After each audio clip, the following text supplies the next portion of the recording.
Hello, everybody. We continue after not enough sleep. As usual, not enough sleep. We continue to try and answer the question of whether or not we wasted money. We did. Answer complete. Completitativo. Bossatron subscribed whilst we were offline. What a fool!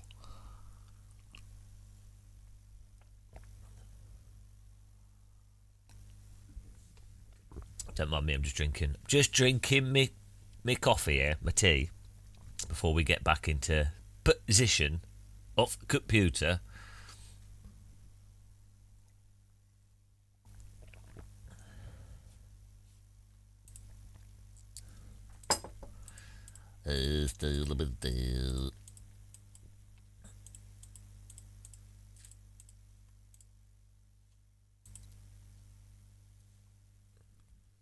Come say hello in chat so I know chat's working. Right, good chatter. Type hello into chat. Oh, come by to chat. Rito, welcome to channel. I've been, we're right up north here. We're right up north, building PC for coal mine. Nobody's in chat. Nobody's in bloody chat. Hello, Exhauster. What you doing in here? Right, good to see you. You going down pit today?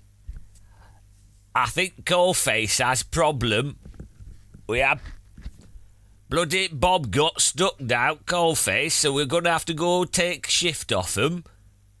But we heard there's been a collapse on shaft 42C, so we got to get through there, clear out coal, rebuild tunnel. But I think it'll be a good shift, you know. Are you coming down with pit with me?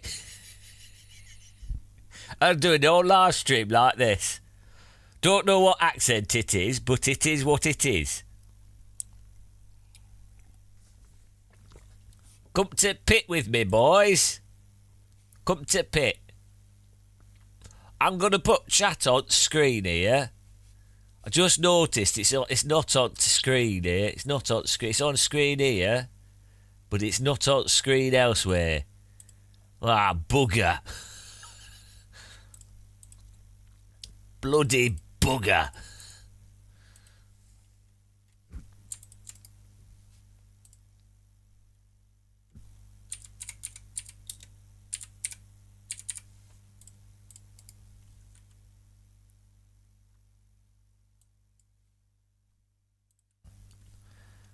Here we go, putting chat on screen.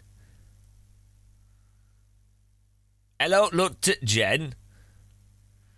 Liquid squid, hello, you find it right offensive? Well, bugger you. Bloody not my problem, isn't it?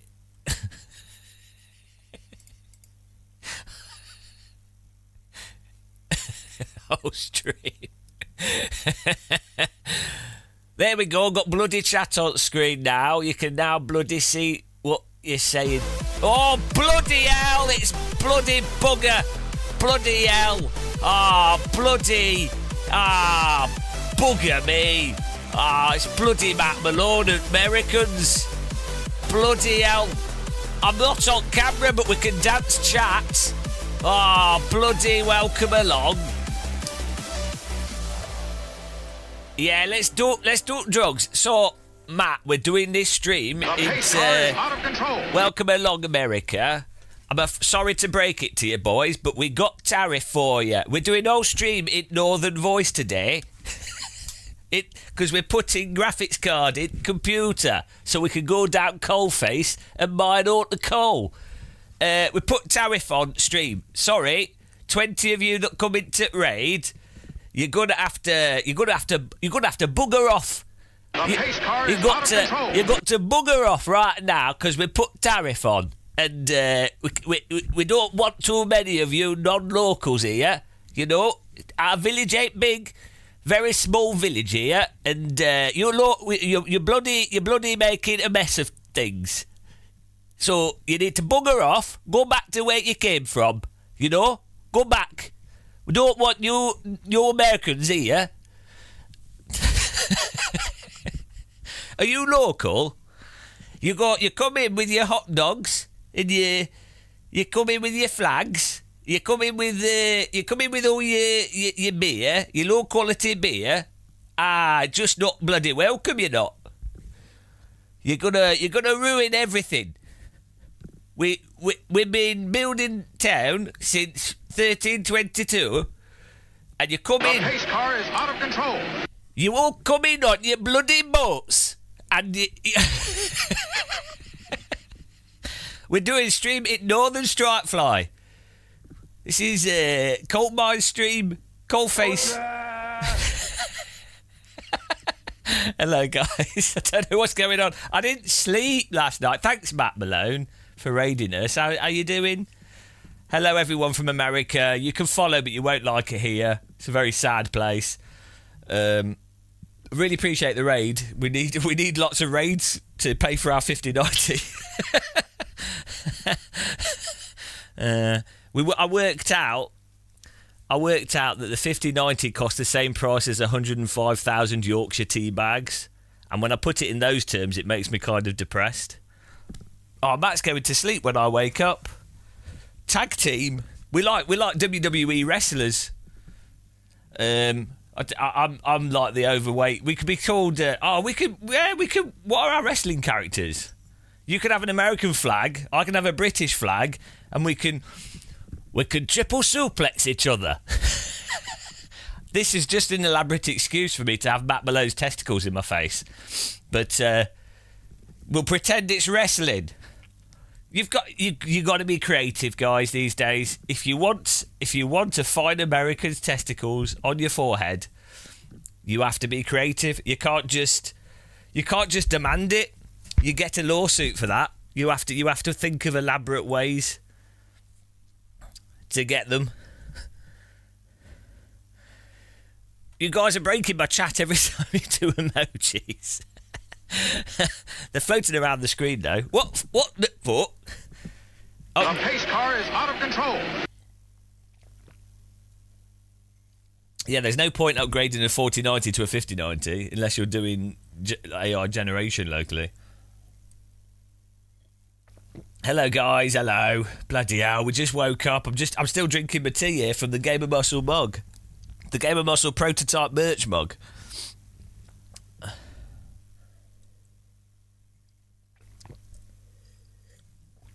Right. So we started this yesterday. Woo! Dramatic.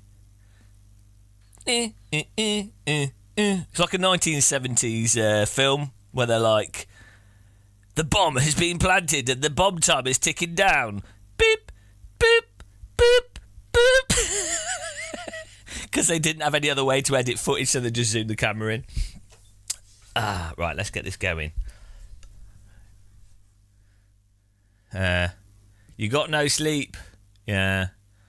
Lens warping. Wishing Yuki the best in his new seat. Why are you wishing him the best here? He's a millionaire Formula 1 driver. Who cares? Who cares? I don't care. I mean, I'm happy for him. Look, let's be clear here. Hopefully he does well. Hopefully everyone does well. But, well, I don't care. No, it will be fun to see if he absolutely pwns it or slops it. I think that's an entertaining thing. It'll be entertaining, and that's what it's about, entertainment. Right. I still need to work out how this is going on.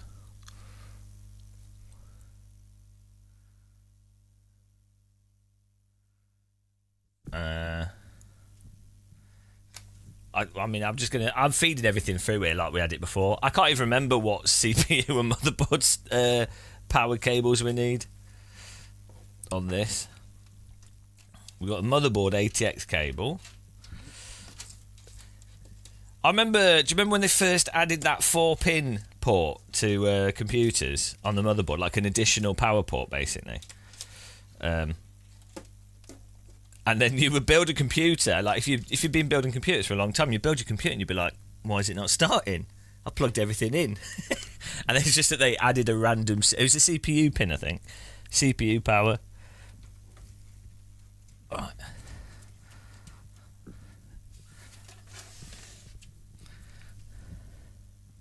Hang on, this needs to go through the top one.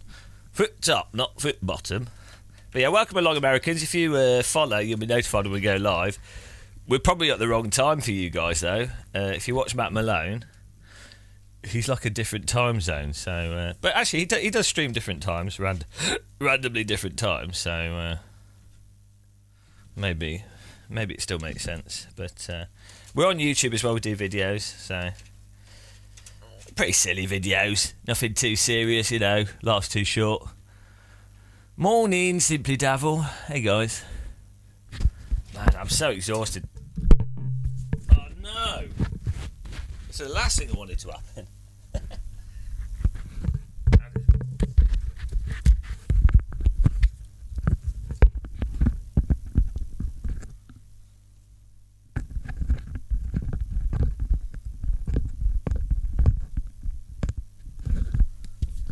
I fixed it.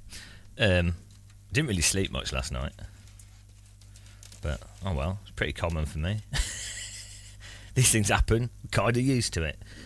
Right, where's this CPU power input on the motherboard? Is it at top or bottom? I think it's at bloody top. How many do you use then? Hang on. CPU's like a long one. What, do you need to use the little square one as well? Do you have to plug both in? What's this square one? Do we have now two like CPU ones? What's the little square one about? We don't have a socket for that. Is that an option? Is that for a different power supply? I don't think we used it last time, so yeah.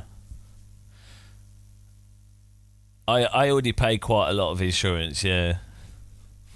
Hang on, I'm going to put my chat on here so I don't have to keep looking around like a tit. Let's do this Chrome remote on here. Chrome Dome remote.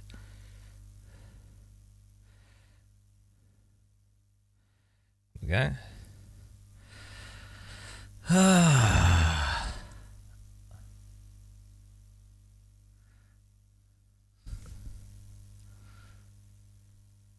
We just have the X3D chip. This is a slightly older motherboard, but I'll probably upgrade the CPU in like a year or so. Here we go. I can see chat now. Yes. There we go. I don't have to keep turning around like an idiot. I could be proper sociable. Can someone Google if you need to use a 4-pin power supply on the motherboard? I don't think you do. If you've got the 6-pin, no, the 8-pin. I don't think you do.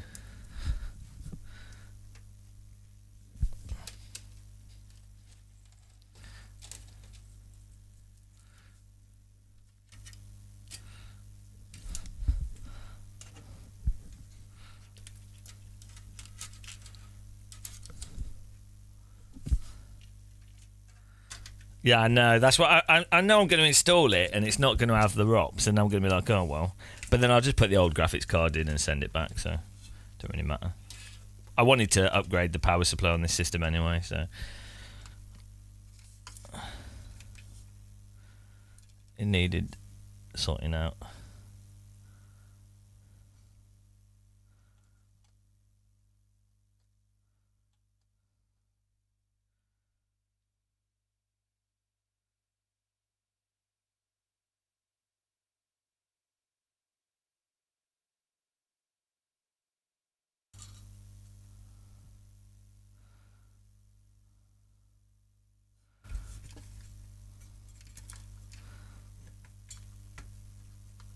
Right, CPU cable's plugged in.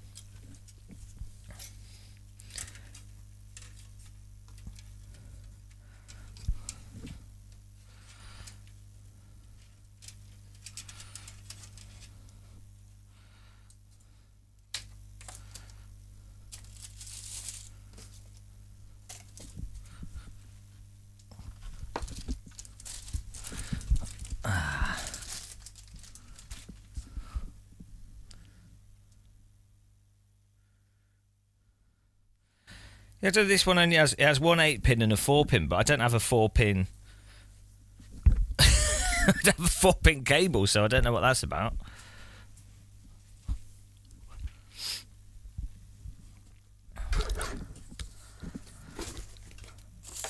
Here we go.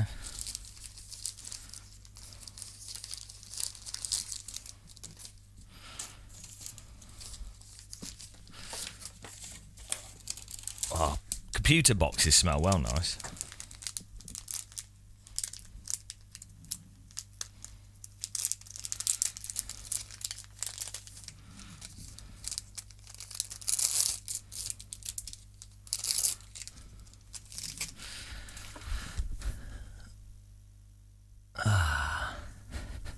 What's everyone doing awake at this time? I wouldn't be awake normally. I mean, unless I was at work or something. Who wants to do that? Work? What's bloody work? I ain't doing that work, like.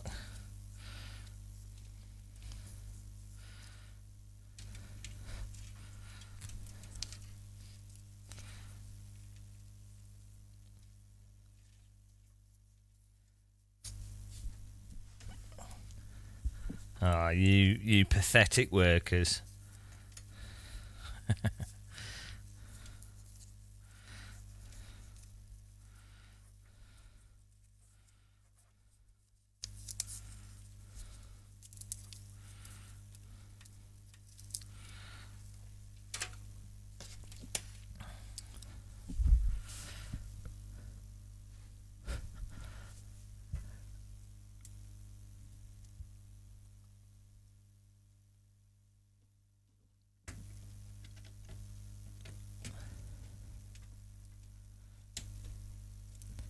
I need to work out if we need to use this 4-pin. It seems weird to have a spare 4-pin on the motherboard. I'm pretty sure you don't need to use it, but let's have a little Google here.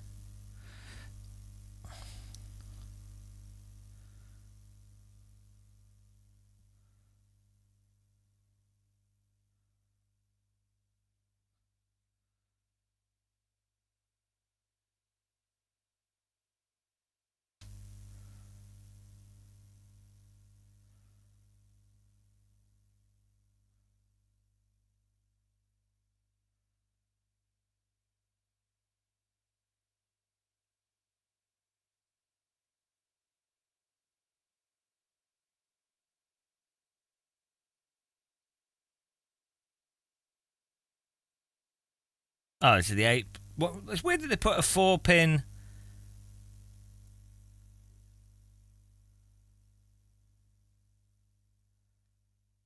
Yeah, if you only have a 4-pin connector, you can just use that.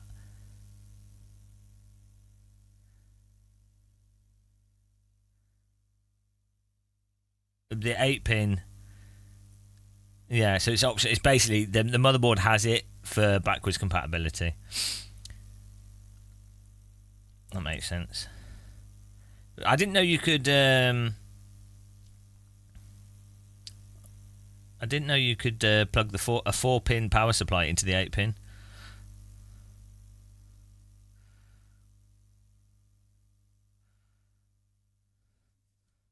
Well, we only have an 8-pin. We only have an 8-pin... Oh, hang on, no, the 8-pin is actually 2 4-pin things stuck together, but we'll stick that in. There you go. That'll do. That's probably a better way of doing it anyway. Right. Feed this through for now. It's nice using NVMe drives because then we don't have to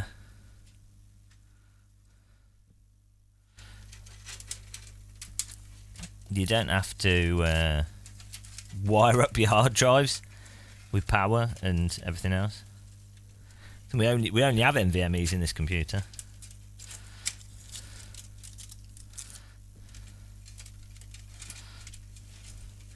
Desktops are turning more and more into laptops. Slowly but surely they transform. But yeah, it's so much easier just sticking an NVMe M2 drive into a computer. Takes up less space. Pricing of them got cheaper than the pricing was is cheaper than Serial ATA drive now. This feels like we haven't plugged enough in it. This feels too simplistic. We plugged in the CPU, the motherboard, and then we've got a GPU cable, which is, yeah, this just seems too simplistic. Let's find out that the graphics card doesn't fit. That's the next thing.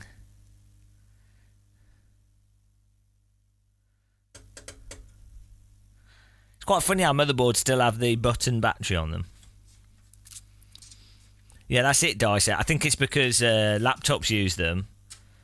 So, basically it's just production.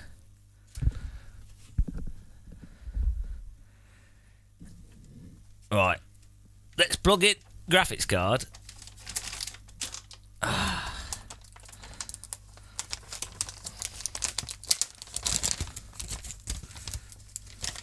Nice, small, sensible graphics card. I mean, this is stupid. There's got to be better ways to do this. They put plastic all over it. That's a recipe for disaster. Hang on, why is it on silent by default? I want to put it. We have to put it on gaming. Okay. What a chonkus! I mean, this is it. The PCIe standard. Why is this so wrapped in plastic? The PCIe standard was not designed for cards this big. Like the pole port design, the socket design, and everything.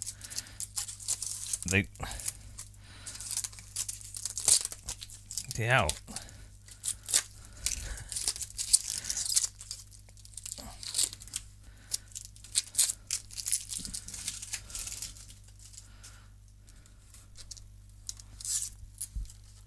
Oh, it's got a huge base plate on it, so I don't actually have to worry about touching the bottom of it too much.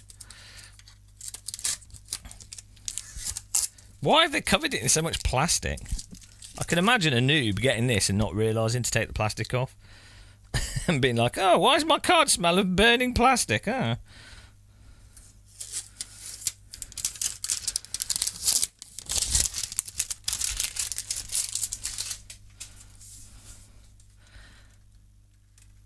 I mean, this weighs like almost a kilogram, maybe a bit more, actually.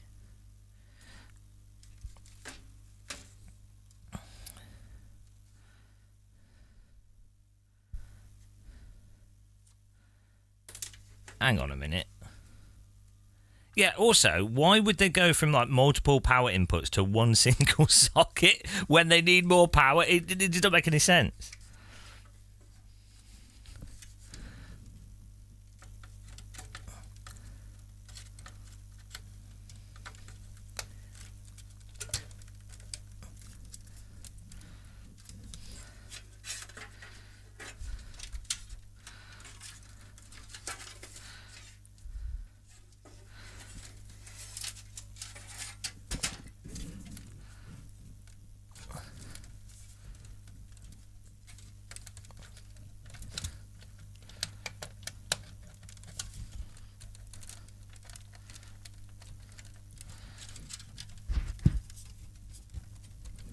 I mean, I honestly cannot even tell if it's in the socket. It looks like it is. It didn't click or anything. Oh well. Oh well. Bloody in there now.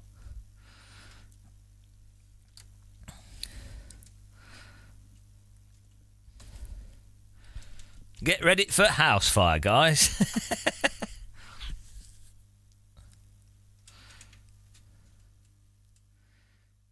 Yeah, that's what I'm using, BRT.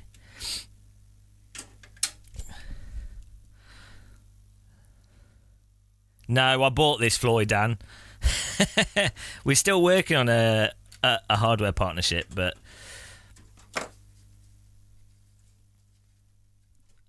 this is like for a different. We have like different computers, so. Well, this is not ideal. I need a longer screwdriver. Why do I not have a longer screwdriver?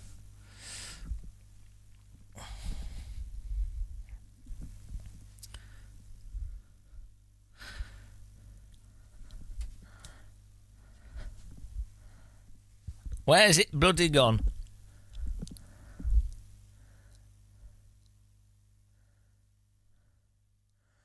Well, hopefully, the 5090 means that the games look nicer for you guys. I've done it all for you. I'm so... Oh, here it is. I'm so generous. I mean, what a nice thing for me to do. Because it's of no benefit to me to have nicer frame rates. It's entirely for you guys. I am so generous.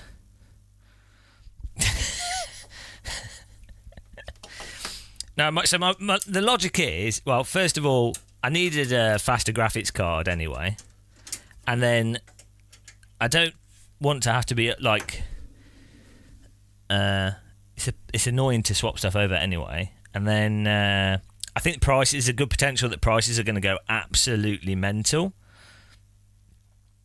in the next few, well, just over the next few months. So I don't think they're going to get any cheaper anytime soon. I mean, it could do. It'd be good if they do. But then, also, it's the end of the tax year, and so I can factor it into my accounting and everything. So it's good for that. So hopefully, we do get a hardware partnership going, and then yeah. But I'm doing this in case we don't. Get just going to look for a screwdriver. I'll be back in a second.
Okay. I found it.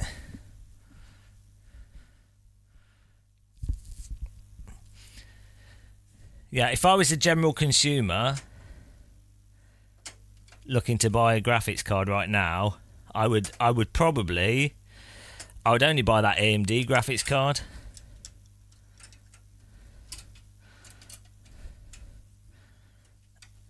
And even that's expensive, but I don't think it's overpriced relative to its performance necessarily.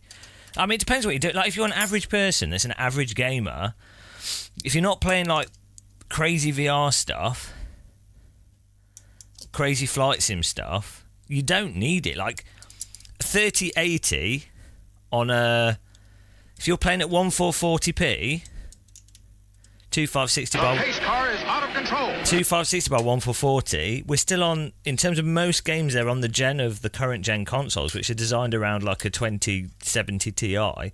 So yeah, basically the only people, The pace car is out of control. thanks for following.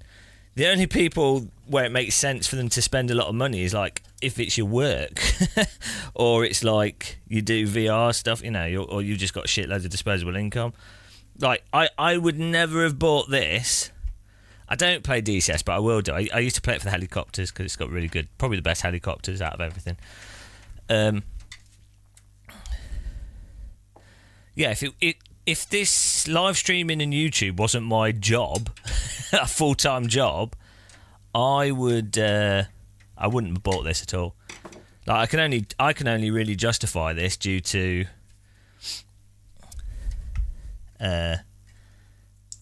tax and it's work. I'm going to use this. Like I spend like 10 hours a day on my computer, so most people don't do that. Do you know what I mean? Most people are not on a computer for 10 hours a day. And I have to get quite high frame rates with driving games, a lot of games, otherwise I get motion sick. So at the moment, I play everything with the graphics turned right down just to make, because I can't, the smallest amount of stutter makes me feel sick straight away. So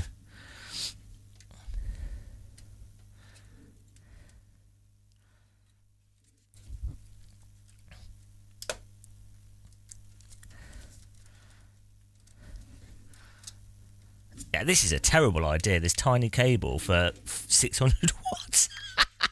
What are they thinking? It's so dumb, isn't it? It's actually stupid. Actually stupid.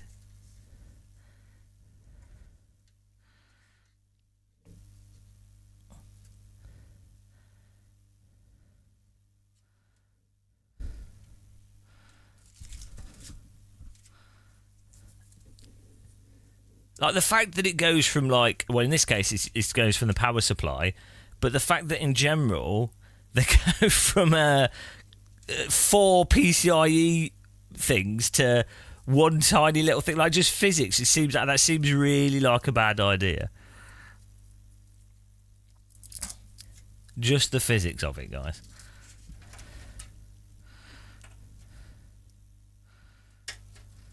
Yeah, that's that was the other thing behind it. I 100% would have got a 5080 if it had more memory, because memory is clearly the limiting thing for these graphics cards. It's clearly the bottleneck.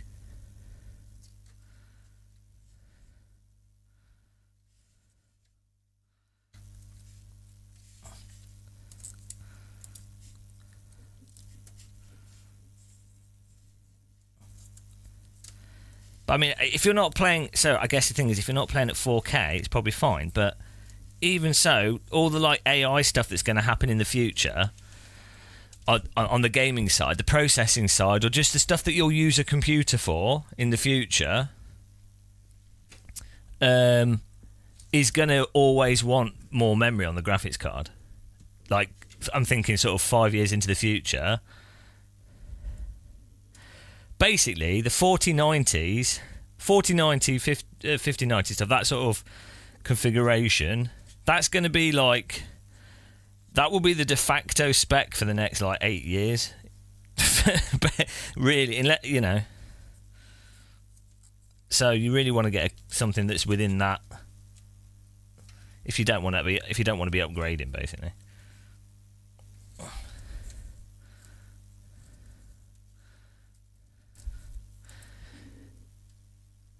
Yeah, I'm going to be moving the 5080 into my other computer. So I have, we basically have 3 computers, and then I tend to upgrade the graphics card every like 3 to 4 years, and then each time I do that, I move the graphics card and we move everything down one PC, if that makes sense. So it gets a lot better value out of it, because I have a separate computer for editing at my desk, which doesn't need, I mean, I play Counter-Strike and stuff on it, so it'll be really nice to put a 3080 Ti in that computer, because it's got 2070 at the moment.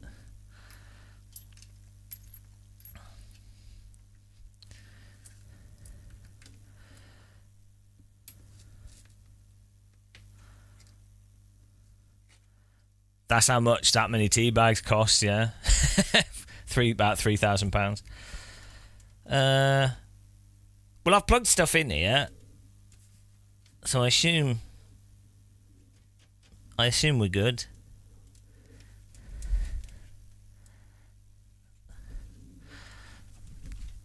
Let's put the graphics card stick thing in. You know the design is awful when you've got like a little prop. Oh, it's magnetic. Okay, it's actually quite good. When you have a little...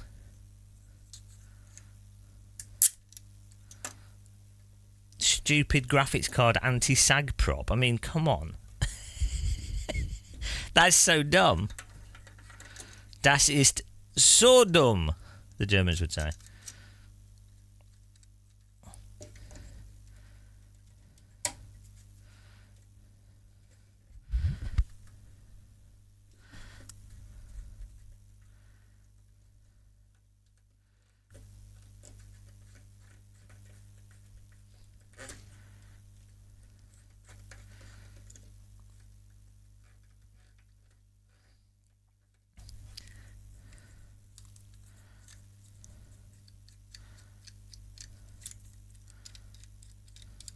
How on earth does this work?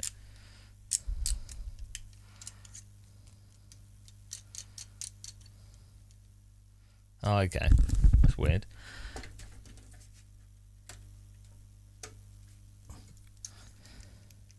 The pace car is out of control.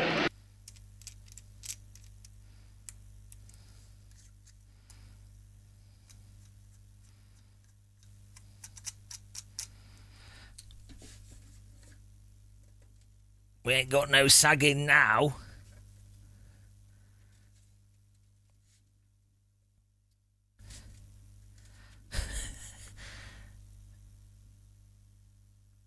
Assuming you drink 5 teas a day, 60 years. Oh, it depends how many tea bags you have in your single cup of tea, though, doesn't it? This is the point where I feel like I've forgotten something. So we've plugged the power supply in, we've plugged the motherboard in, we've used the 8-pin, the ATX is in, the GPU, that's it. The fan, hang on, the fans are getting the power from the motherboard. Yeah, the fans are plugged into the motherboard. Oh no, the fans are plugged into the fan controller, but that's plugged in on the... Should all work. And it burst into flames.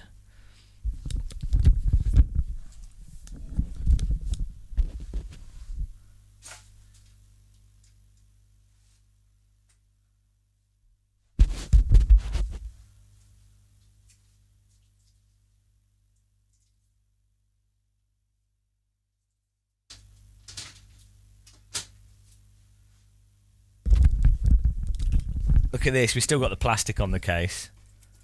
I'm leaving it. It's been like that for 4 years. I'll be able to sell this computer case as brand new 10 years time. Oh my goodness.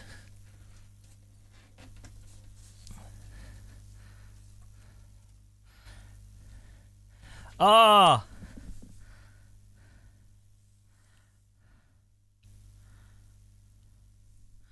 Okay. So there's a switch on the graphics card. It can be silent or gaming. Why is it on silent by default? Why does that make any sense? Surely that should be on gaming by default.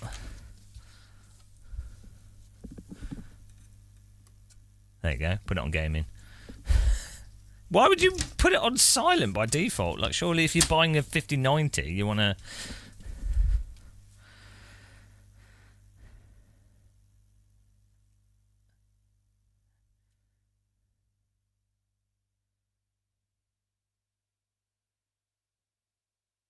We'll sound like we'll fly off the sim rig.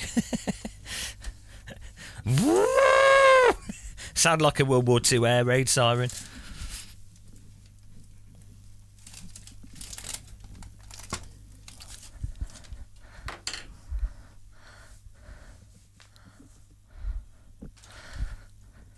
I'm not a rich people though. I'll put up with noise for performance. I ain't a rich people.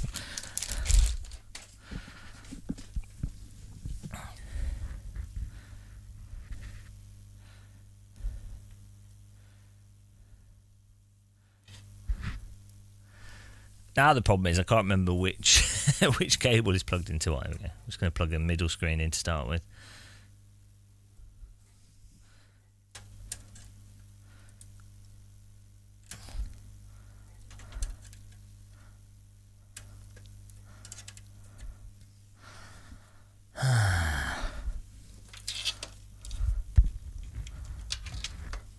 hang on. Oh, no, there is. Said there was no power button on the bottom of the power supply. Oh, that's different. It's just hidden, though.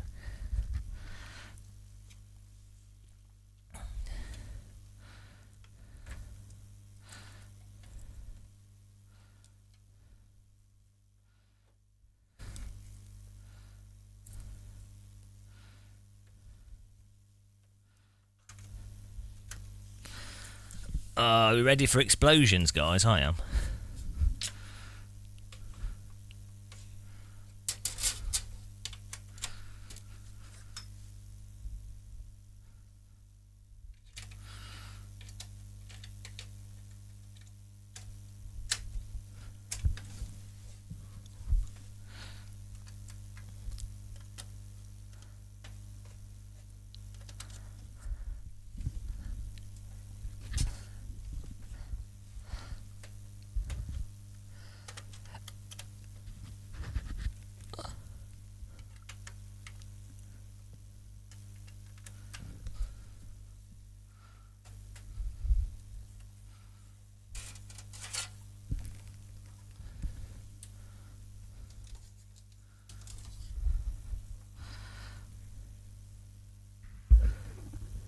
Ow, it's my knee.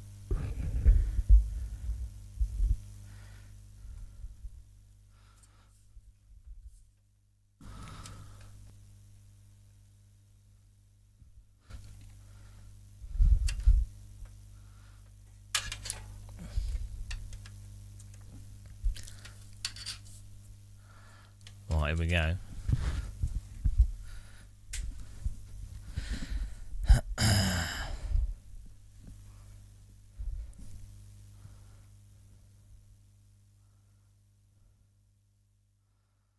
Fire extinguishers ready.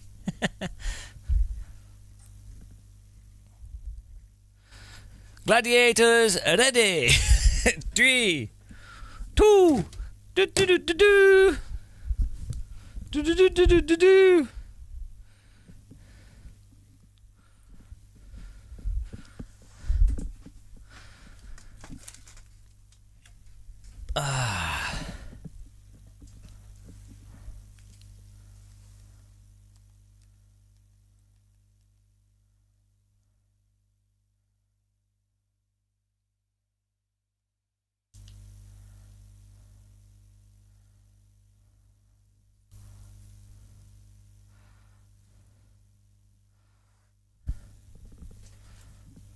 Right. See what happens.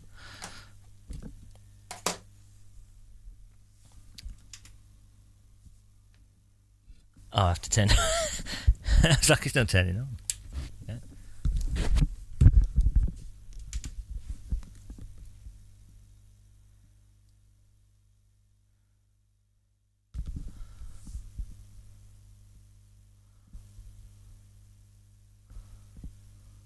Oh, it's turned on. We've got an image on the screen.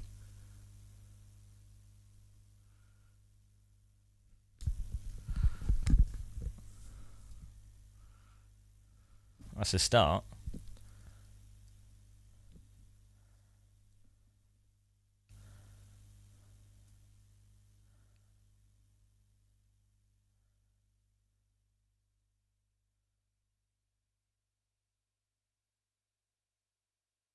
Well, PC booted. I'll take that.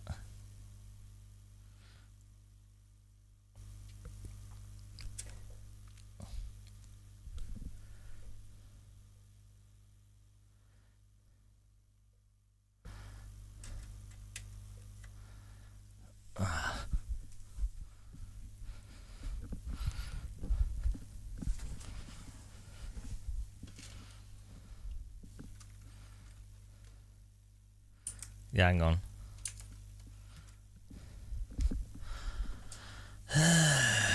Just have to move stuff around a bit.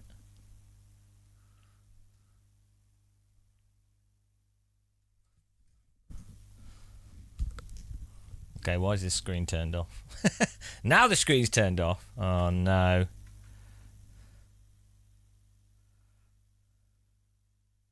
Why did the screen turn off?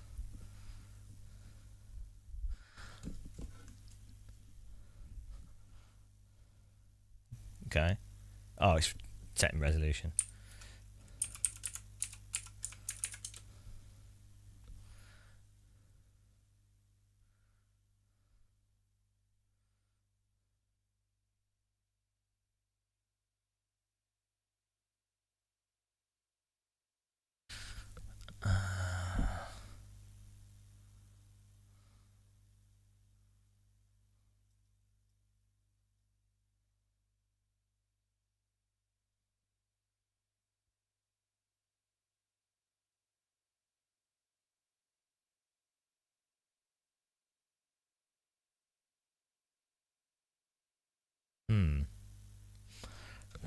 We have to do the cable dance now.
For some reason, the HDMI is not working.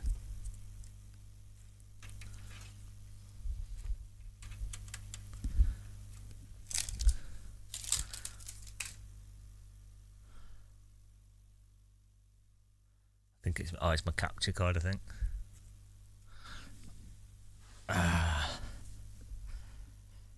Probably just have to reset the capture card or have this plugged in, reboot the PC.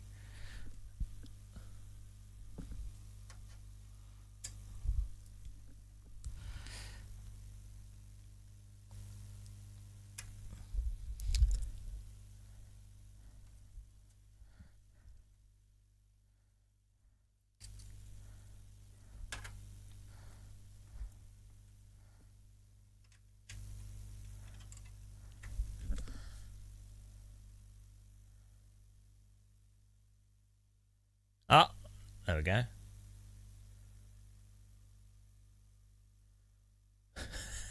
Okay, that's that screen on. Oh no, we need to. I've got another display because this motherboard only has this graphics card only has two PCI, one HDMI, so it's all DisplayPort. Right, we bought another cable, a DisplayPort to HDMI cable. These LG TVs only use HDMI, which is a shame, but it's weird that they didn't do the other option. Let me get my cable.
What on earth?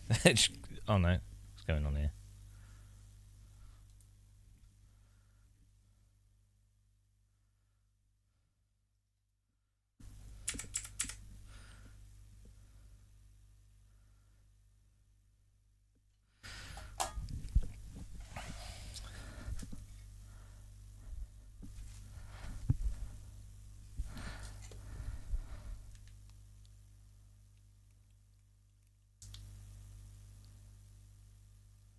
Huh.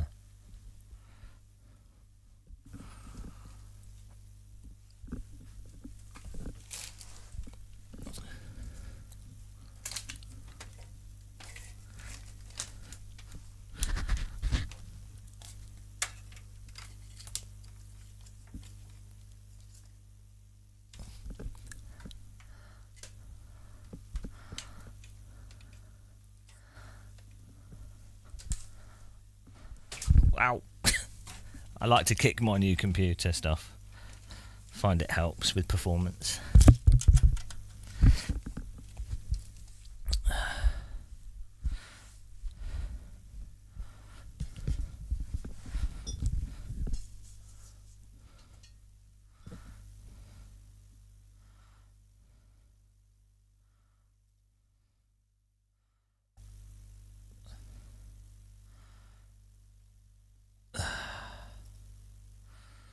This looks like it's mostly working. Just get the latest drivers.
Much less noisy signal. That's really interesting. If you power this from the USB, you end up with a much cleaner signal. It'll be like ground loop coming through the power.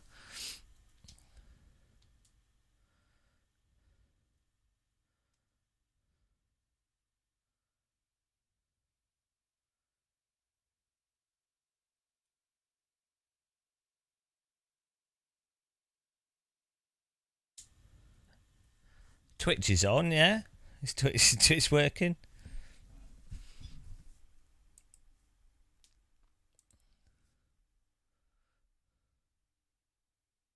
Yeah, all working.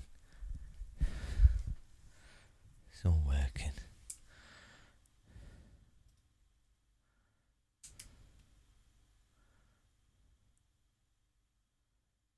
Well, we're just installing.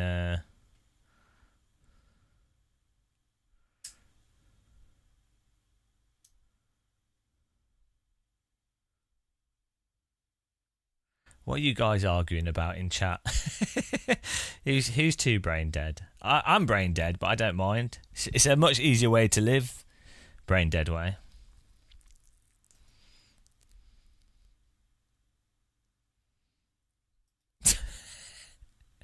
What's going on?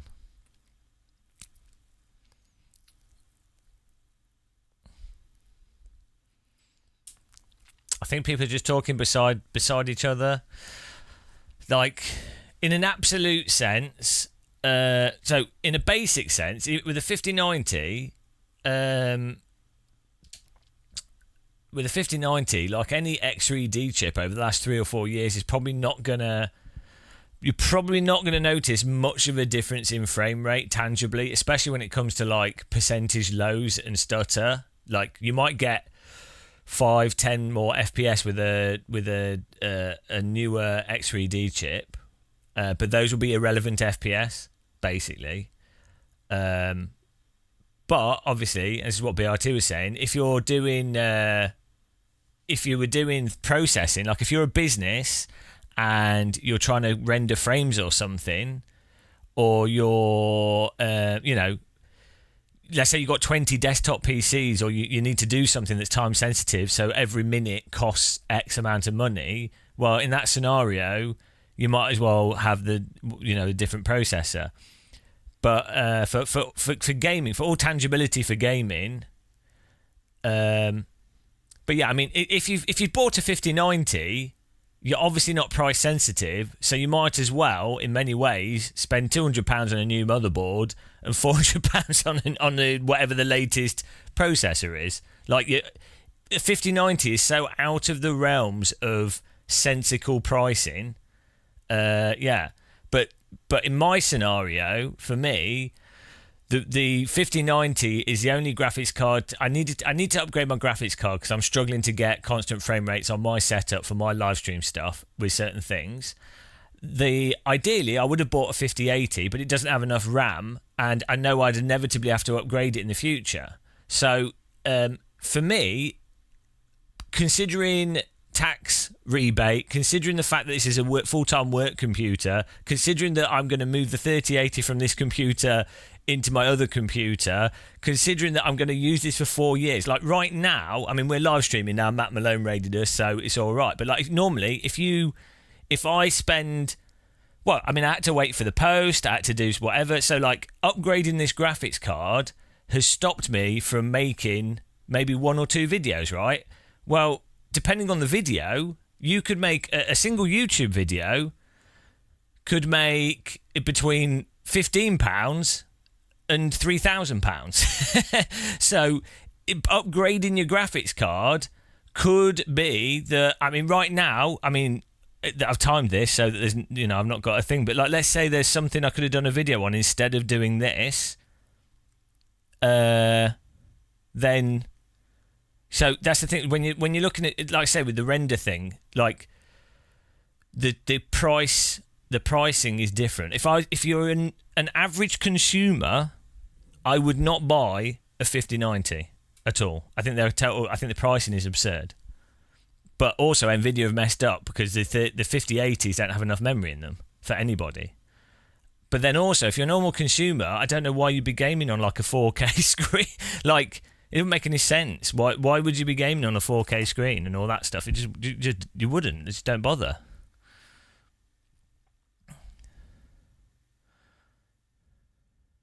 You know? I say the 3080 Ti, if you've got a nice 2560 gaming screen, which is all you should really have for gaming, like the whole 4K thing for gaming is stupid. Like the only reason I would have 4K is with a sim rig. If you've got a 4K TV that's one of those gaming TVs, and so it's cost effective to get a 4K TV, and then I like to put the TV far away because it helps with my motion sickness. But if you're doing like desktop gaming, a 4K gaming monitor is utterly absurd. Like, it's stupid. Like, I have really good eyesight, like genuinely really good eyesight, and I can see the pixels on my 4K 55-inch screen when I'm 2 meters away. But like, I also use a 2560 VA panel on my desktop, like close to it, and when you're playing a game, you ain't looking at the pixels like that. So, yeah.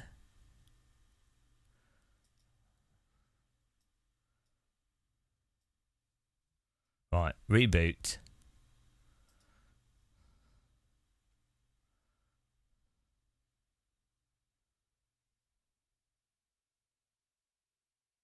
What does the 5080 have on it? Is it just 12 gig or something? It's not, so that you have the, let's restart this. You have the thing of the resolution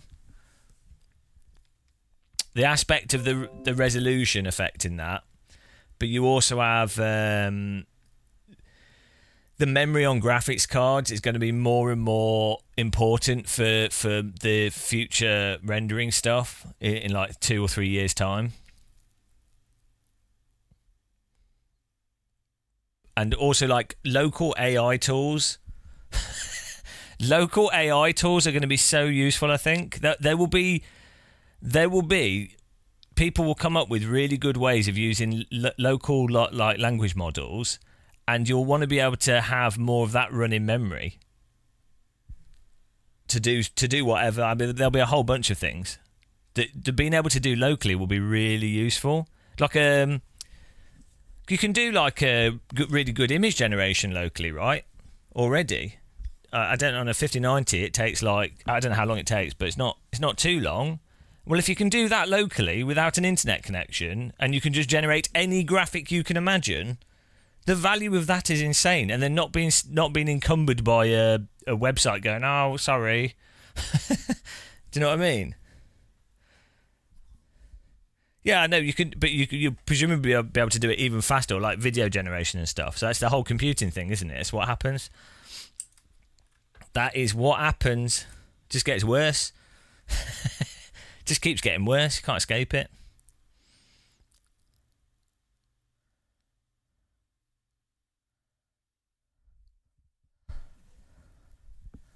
Why is my keyboard not working?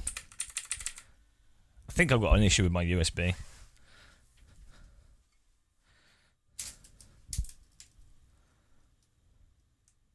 I don't know what it is.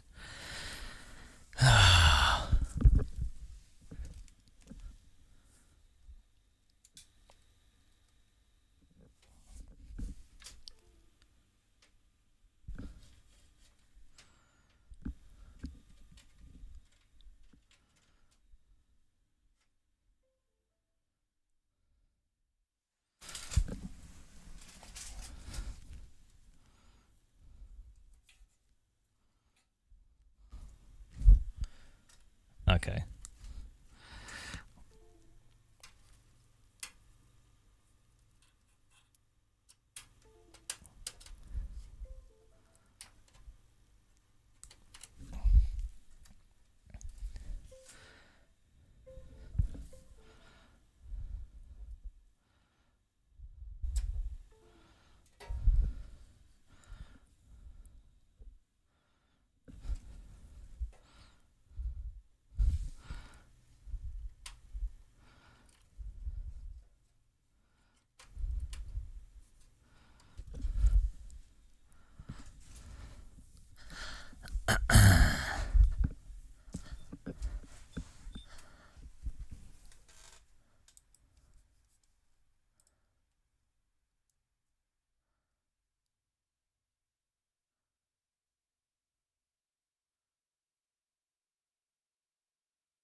Oh, there we go.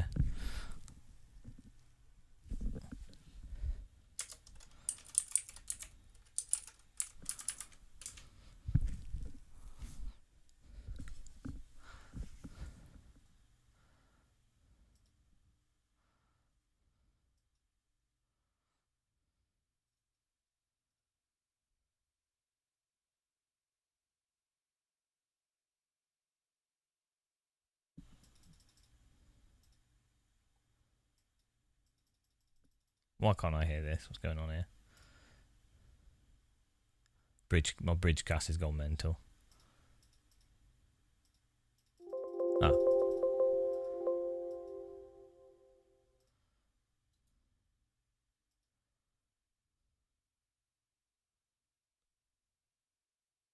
Nobody's going to Mars. It's too far away and there's nothing there. It's like, it'd be like going, oh, let's all go to the bottom of the ocean. It's like, why?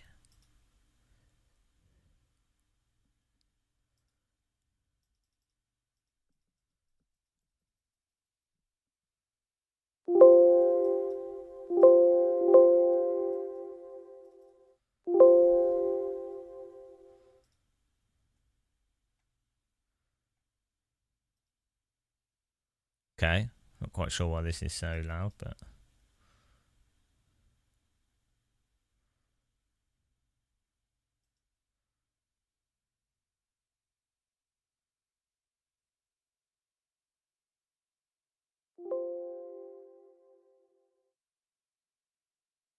Right. Probably jump into something now. Right, to tidy up first. Let's tidy up. I'm going to put my headphones down whilst I tidy up. I'll be back in a second.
Oh no, we got to check.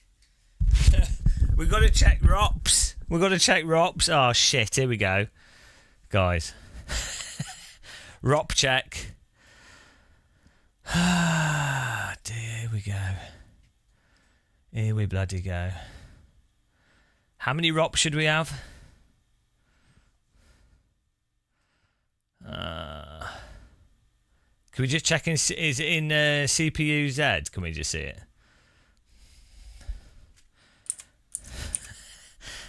If it doesn't, I mean, it's all right because we won't have to replace the whole power supply. It'd be pretty funny. Is it just CPU Z?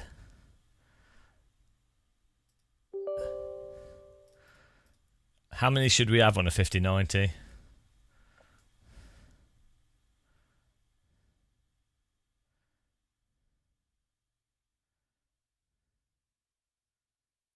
Is there CPU Z or is it GPU Z? Is there another one?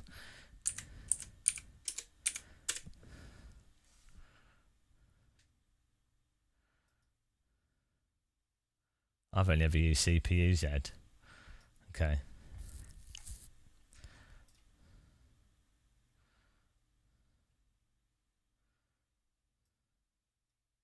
Is it from Tech Power Up? Who has GPU-Z? I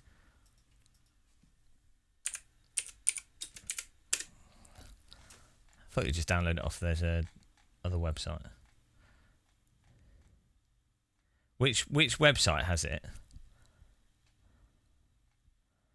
Both are Tech Power Up. I don't want to download it from a scam website.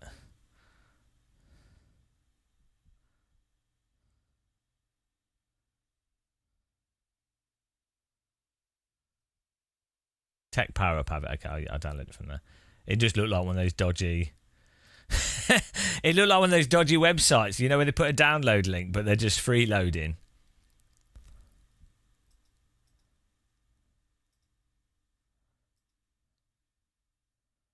Do you remember cnet.com?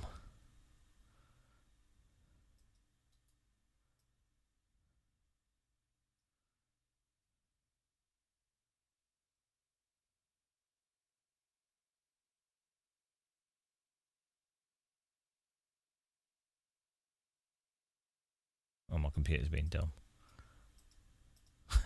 It wouldn't open the download folder because I've got a remote, like network drives, and then some of them go into hibernation, and then when you click folders, it's like one gone away. Hello, Shady Sim. Hang on, CPU-Z, it's still the same program. Even if you get GPU-Z, it still opens CPU-Z. Hang on. How does that work?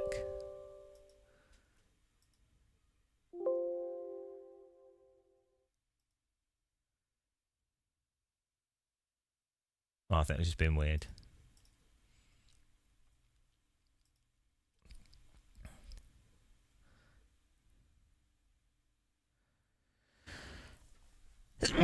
Okay, how many Roppa Ding Dong should we have? Is the Rop moment. That's Rop and Roll. How many Rops should we have? Rops. We have 176. So that's, yeah, is that right? We have 176 out of 680. Are we good? No, that was an April Fool's Day joke, LV. That was an April Fool's Day joke. Bloody hell, people do not check information. We're having 190, we're having 176. Wait. Christopher, he knows. He will know. Should we have 176? Christoph, why don't you... can you get me a Titan, please? Can you... Bloody hell. I mean, it's ridiculous.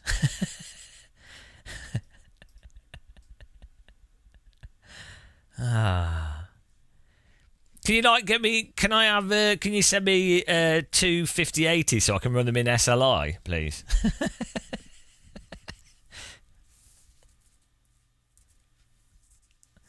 Yeah, no, Ritual Horse. That was an April Fool's joke.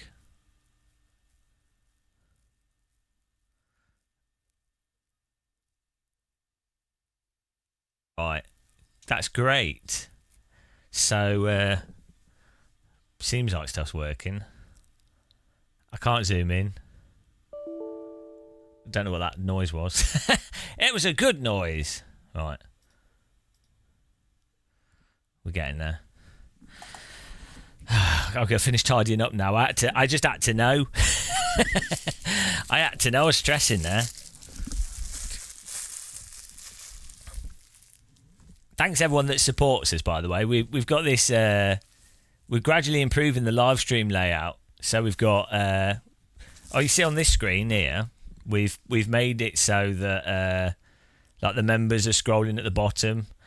It's a subtle... I kind of want it to be subtle. Like I want channel members and supporters to be on the screen, But then I want to keep the live stream as like clean as possible and like minimal, because I just think it looks nicer like that. So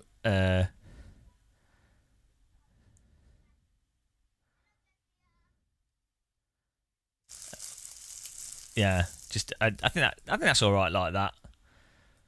The members in the bottom left-hand corner, because I appreciate the people that support us, because we are like independent here. Like we really are independent. Some of you guys would pull your hair out at some of the stuff I've turned down. You'd be like, "What? What? Are you an idiot?" I'm like, "Well, yeah. I'd rather speak my mind." So I appreciate the support. Right.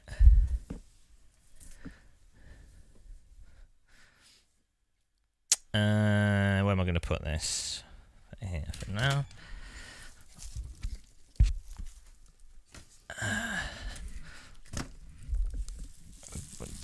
I need a drink.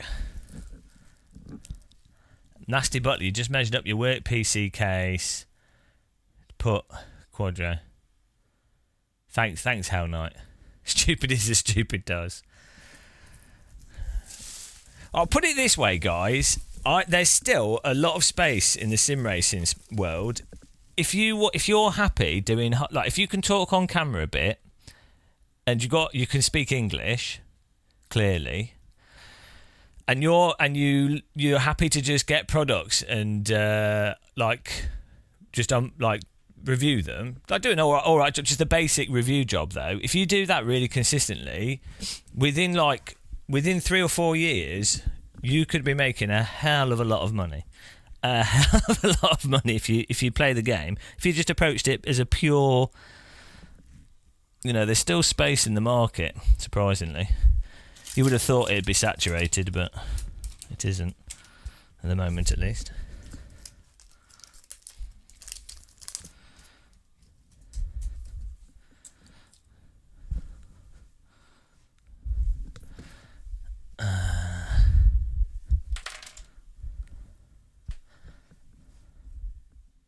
No one's going to nuke New Zealand. You could have a 50-90, yeah.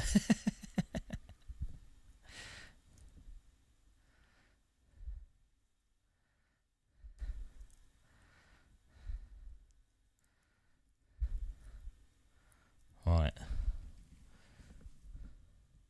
Hello, Jimmy. Use your VR guide to set up ASIN. It was godsend. Blown away by how many options and settings of VR setup options there are. Yeah, you don't... When I made that guide, thanks for the kind words, but when I made that guide, it was before there was anything else, and I just happened to have spent 2 days going through every single setting, because that's just what I do. Because basically, the thing is, I'm a bit dumb, which has a really big advantage in that I can't read instructions and just do stuff, because I'm a bit slow in that way. I'm not dumb all over, but I'm a bit dumb in specific ways. And what it means is I have to fiddle with stuff repeatedly to then intuitively understand it. That's just how I understand things. So the negative is I end up spending hours in menus.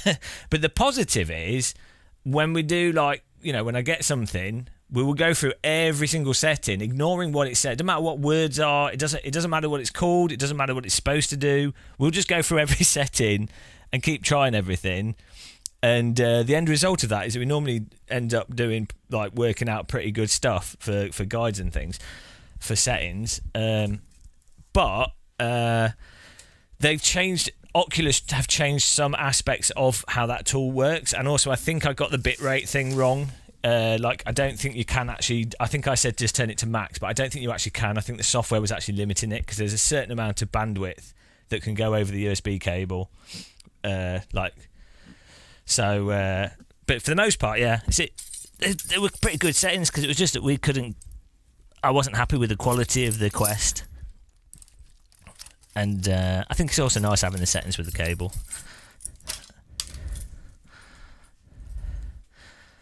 It's not called a positive. No, it's just being slow. I can only learn stuff by doing. I can't learn through. Well, I can, but it's very slow. And also, it just clicks. Like you see when we try and do hot lapping in a sim, people are like, what are you doing? You're doing the same lap time over and over again. And then randomly, after 2.5 hours, we randomly, like, it's like, oh, there you go, it works now. Yeah, guides are pretty good, yeah. Especially if you pick the right thing to do guides on. And format them quite nicely. But the key thing is, if you're doing a guide on YouTube, the key is to...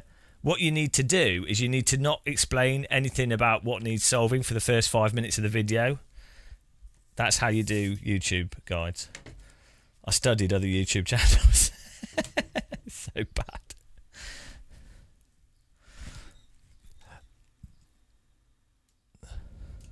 Yeah, virtual desktop is good. And it's only got better. Like, virtual desktop's obviously a simpler solution. I think the thing with the cable is that it's... the cable's really good because it charges and it's sort of convenient. But yeah, virtual desktop's awesome. There is some weird compression in virtual desktop that you notice that you can reduce with the cable. You notice it more in Formula cars because there's more of the screen moving.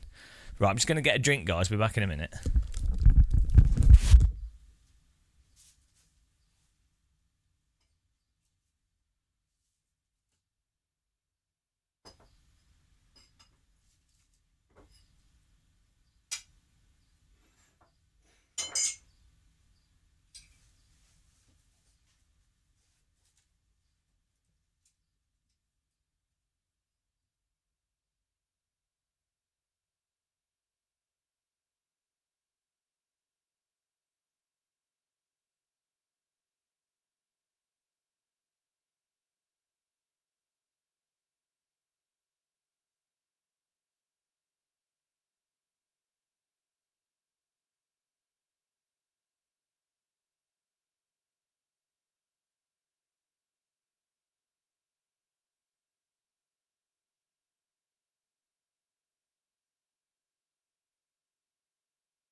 The pace car is out of control.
freezing.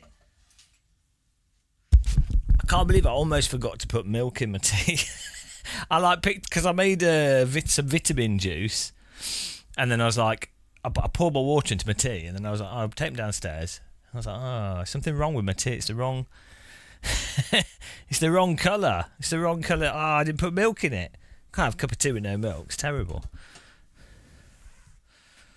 Right. I need to pop to Lidl's as well, actually.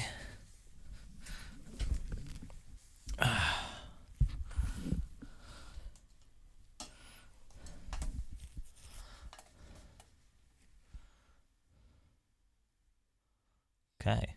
Hopefully everything's working. Let's check resolution and stuff.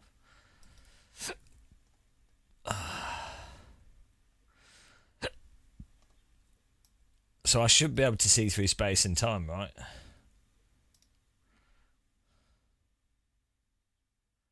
$120. For some reason, when I go to graphics modes, my mouse is pausing. This isn't good. I don't know what's going on with that.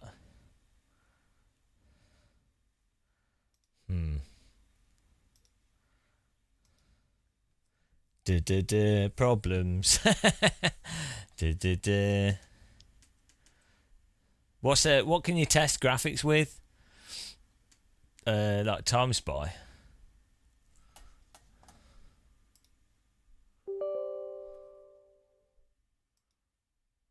Crisis. That'll be too hard to run, I think.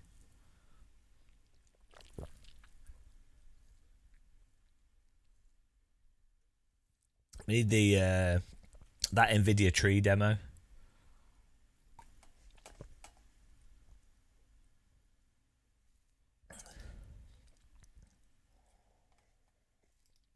Let's see if I've got Future Mark on here.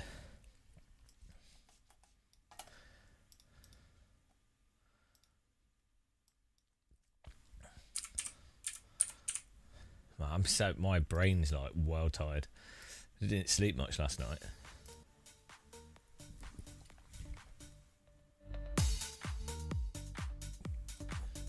Get the club hits going.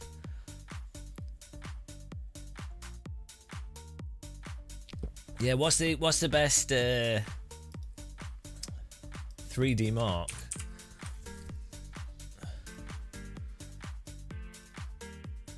Oh, we've got it installed. What's the little fan in the corner? What do you mean? This? Just a... It's just a Simrig fan. just keeps me nice and cool. It's just nice having a bit of breeze blowing on you whilst you're streaming.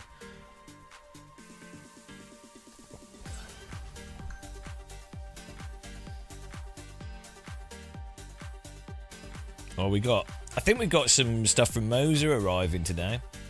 From 10:10 a.m. to 1:10 p.m. That's great, thank you. Really nailed it down there.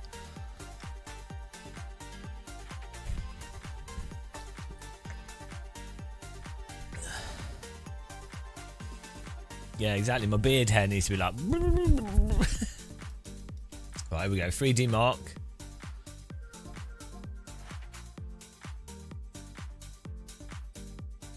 Yeah, I think it's the gear knobs they've sent me. I've already done the video though, because I was like, I need to get this video out soon. Also, I had time to test it, and I was like, I wanted to test it. But we'll do an update because their gear knobs will be interesting to see. I think they need to do the H pattern isn't too good. It's passable, but it's not that good. Like, I wouldn't recommend it over a proper H pattern. But handbrake, the sequential mode is really nice on it, and the handbrake is really good on it as well. So they need to program like a nice handbrake, because that'll work perfect. You could also have the handbrake so that you're pulling it and you'll be able to feel the lock up and point and stuff through telemetry. Would be really nice. Or just having like I know real car handbrakes normally just feel really stiff and weird, like So you wouldn't necessarily have that much of a haptics to it, but you know, they could do some fun stuff with it. Hang on, is Steel Nomad a new, is that a new benchmark? Shall I run Steel Nomad, guys? Do I run this? I don't know these. You have to pay. Is this a new one? Yeah, this is the new one, isn't it?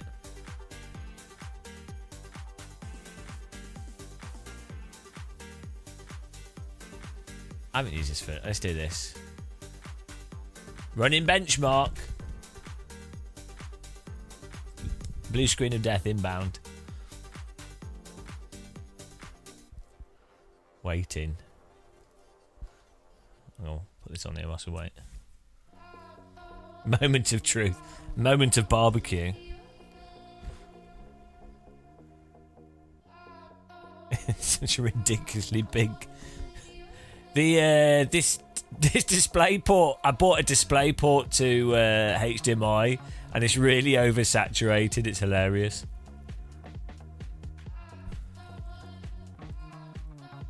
I might have to get another one. It's so like over the top for saturation. The active display ports to HDMI. Oh, it's only getting 137 FPS. It's terrible. This borderline photorealistic scene with dust and particles is only getting 130 FPS. What a waste. God, this is barely running, guys.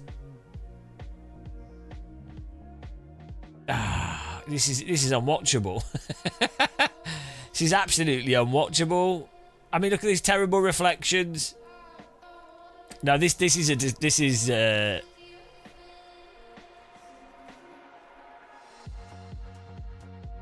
yeah. I mean, what is this? God, this is terrible.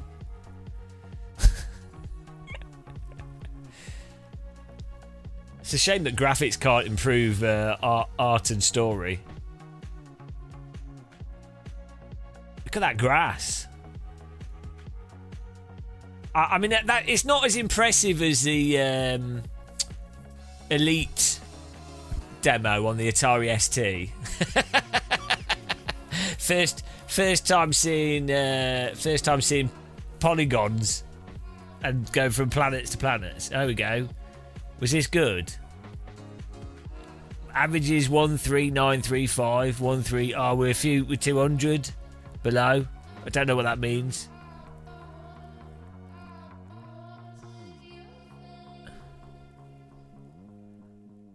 I don't even know if that was good or bad.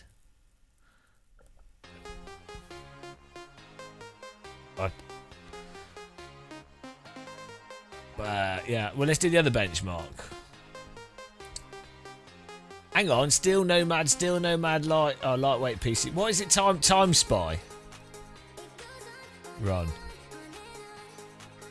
we go. Running Time Spy.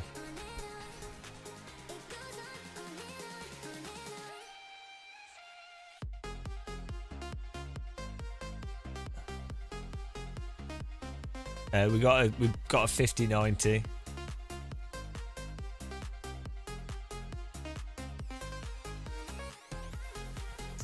Probably need to re-enable XMP and stuff on this system.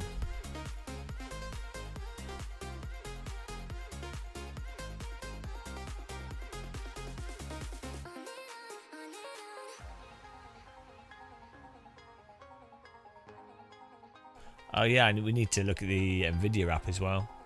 Yeah, undervolting's a thing. It's quite a good idea. It's not something I'd bother to do, but I would definitely do it. Oh, we've got music.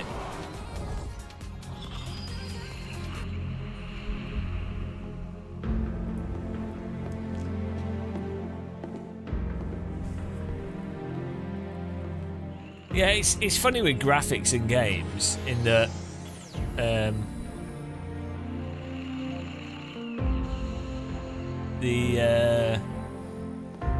the thing is, graphics do not make the like they do in some ways. Stylized, well thought out graphics are good, obviously, but it doesn't make a game, and a lot of games have quite impressive graphics, but the gameplay's got just, less.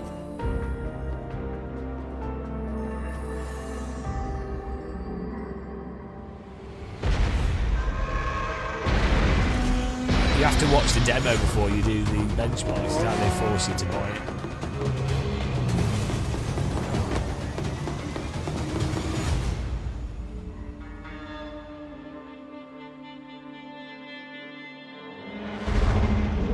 Hello, Jax. How's it going, man?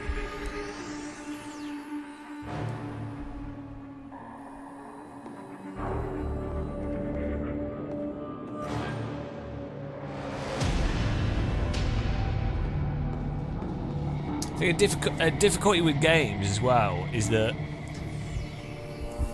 the more complex you make your game, the harder it is to execute a polished product.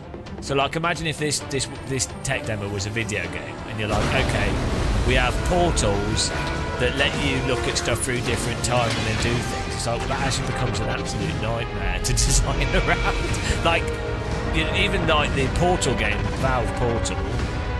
Just the amount of design that has to go into those levels and to make it so it can't be exploited and to make it interesting, and that's just simple rooms. Simple rooms.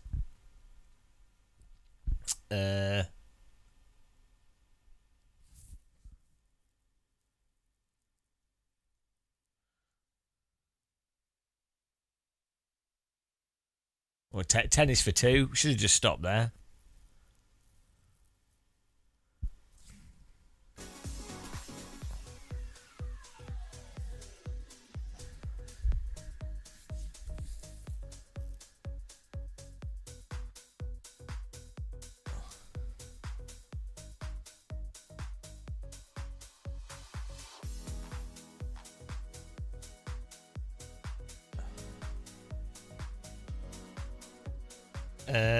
Yeah, that was an Nvidia thing. I can't remember what that was.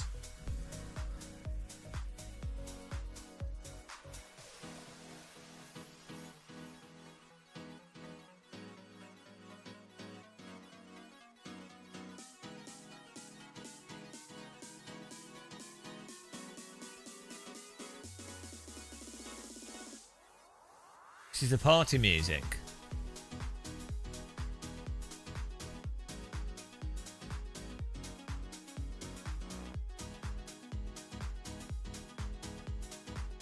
Nothing's caught on fire yet. That's nice. That's always a bonus.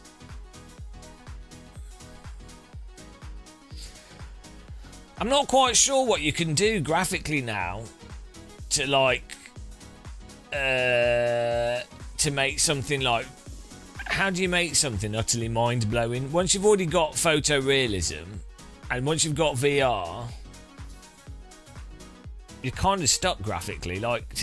There's not like a jump you can do where you'd be like, oh my god, I can't understand it. I guess like super photorealism.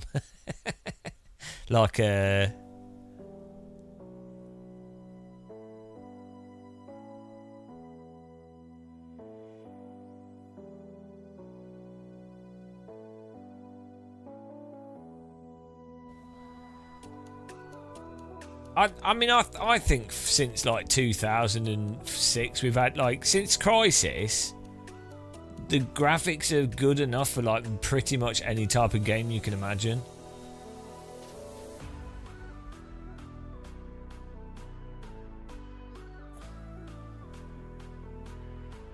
I think you need to focus. The focus needs to be more on like in-game physics, the animations, destruction.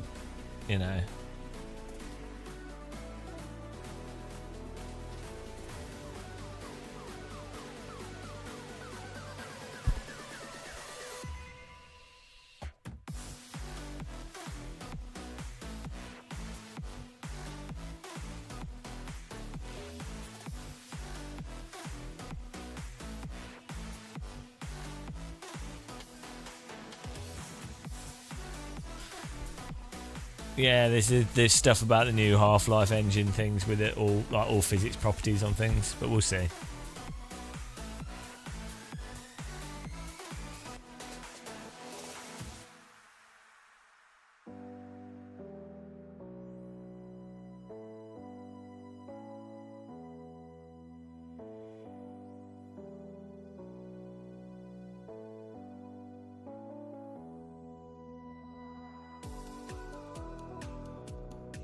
We seem to be a bit below the average performance here.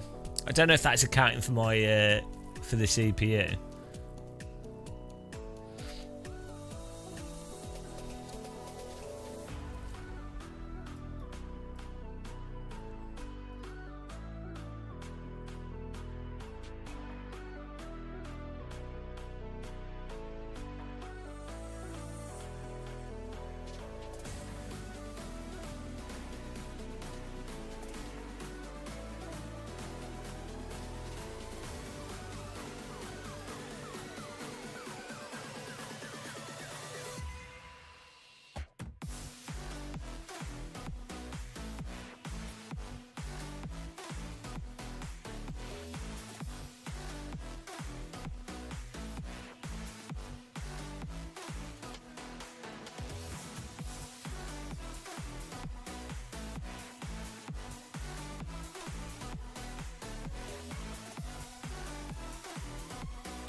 I've not tried Big Screen Beyond 2. We will do at one point.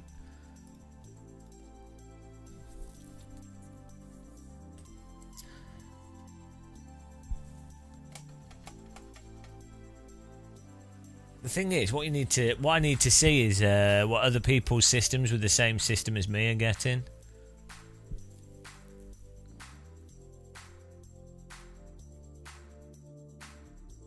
I don't know how you see that in 3D Mark. Yeah, where's the compare online? Oh, I think you have to pay for that though, don't you?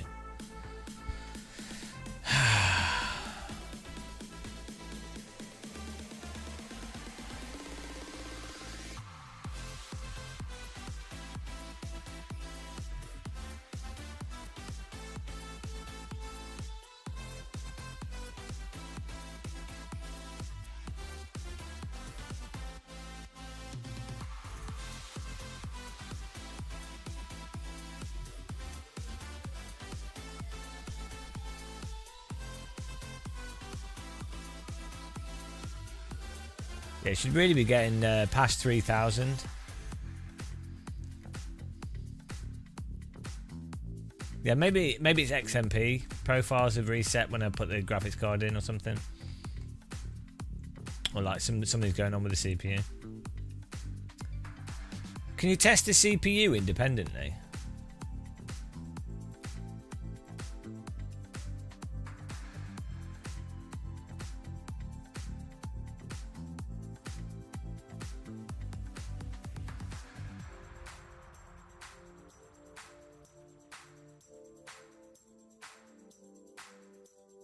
Oh, hang on, let's get the Nvidia app do its thing.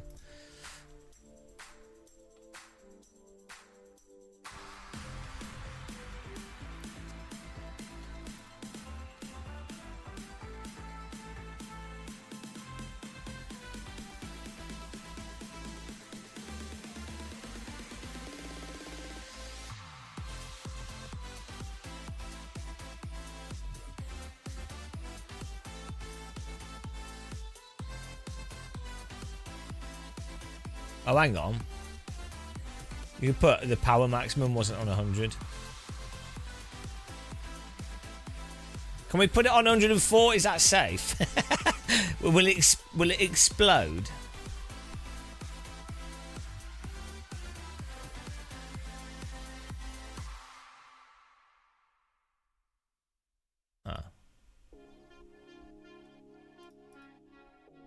I'm letting it do its processing.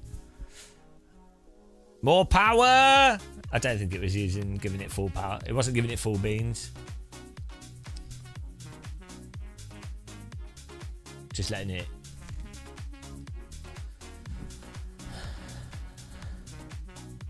No, this BRT it can do because sometimes the XMP on my motherboard will just randomly go off. Like it's like a weird I don't know why it does it. I've had it happen twice now. For no reason at all.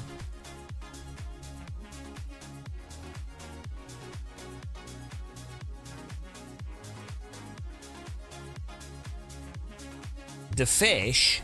What about the fish? Colin? Colin's riding the fish. So we all travel. We all travel. He's got a helmet on because it's safe. If you're riding your fish, you've got to ride your fish safely. Obviously, you can't ride your fish without a helmet. Surgeons will tell you that.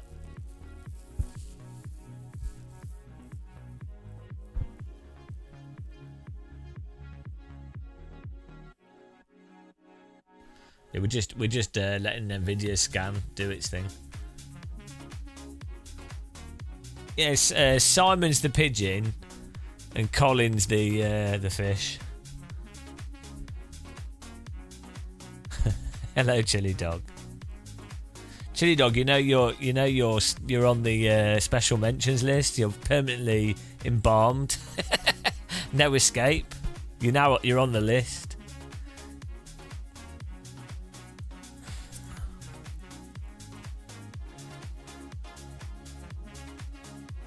Yeah. Off to the gulag you go.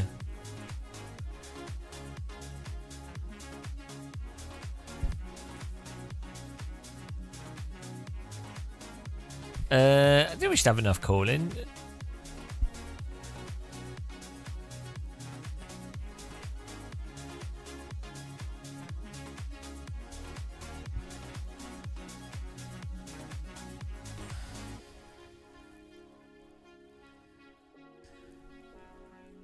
Yeah, as I said, we got the 5090 purely for viewers because,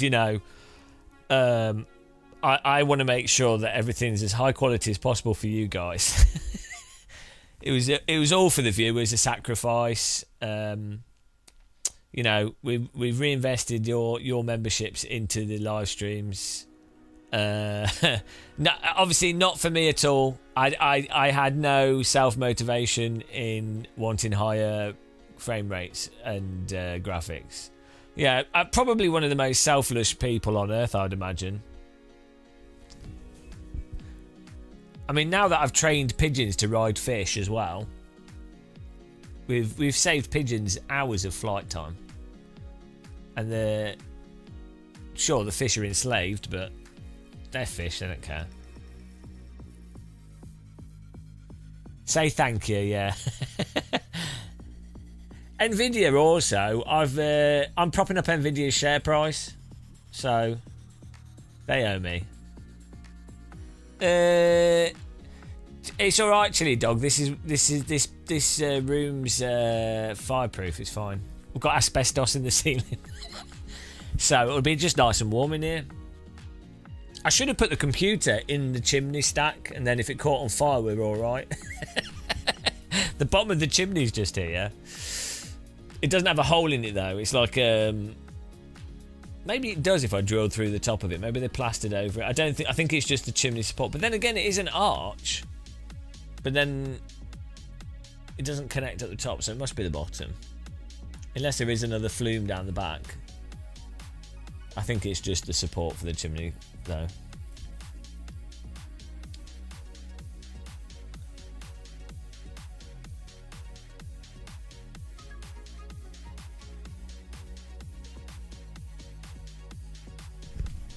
Yeah, PC in a chimney. I don't use my chimney, so we just think how much stuff you could store in a chimney. A lot of people take them out of the houses, but then you have to reinforce the house because they like when they do loft conversions, they remove the chimneys.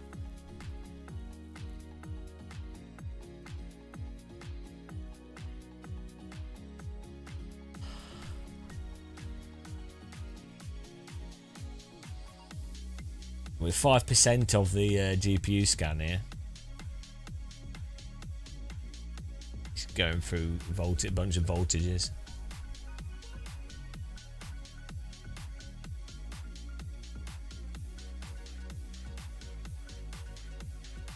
But yeah, so the last score was 2,600. You bought a small electric fire extinguisher.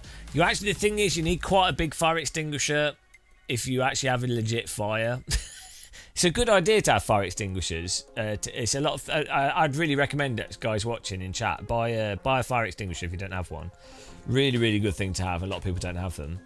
But a little one that's this big will only be good for like a pan fire. Like it's you need a lot of fire extinguisher for quite a small fire. Like if curtains are on fire, a small fire extinguisher is not going to put it out.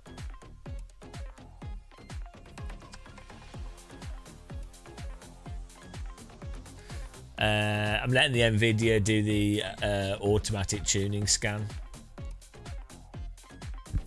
And then we're going to check our CPU settings. Yeah, fire blanket's good to have. For pan, I think a lot of stuff with fire, we might as well do a fire safety briefing. A lot of stuff is not panicking. Like if it's in a kitchen, kitchens are designed to not be that flammable. So as long as you don't pour water on your thing, you can normally take a pan outside and you'll be fine. But if you have a fire elsewhere in the house, you need a pretty big fire extinguisher to actually stop it.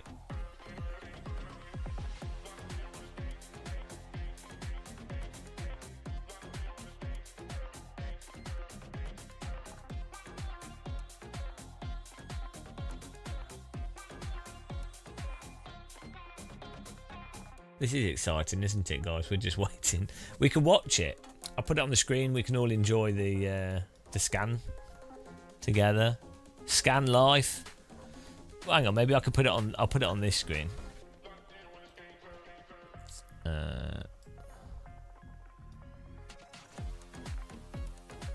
Copy this. Paste reference. We can zoom it in.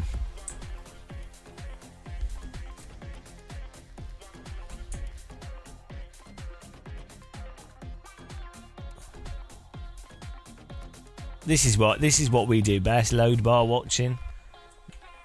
This is the pinnacle of this channel. We can just crop it to the load bar. Oh, look at this. Isn't that exciting? I know how to have fun. Pretty much, this is the fun zone. I just can't move it now on the screen, otherwise it'll break it. Are you excited? Look at that load bar. This is like the Microsoft Flight Sim. I don't want to click on anything. I'm just gonna let it go through.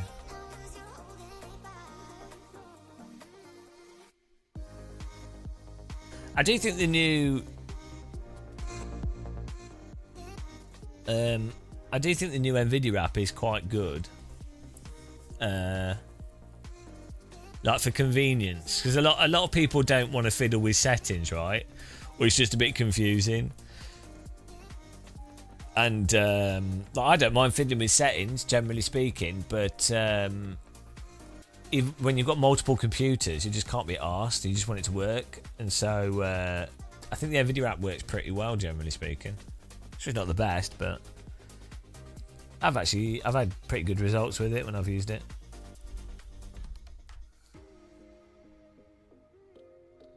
We got a 5090, Paul.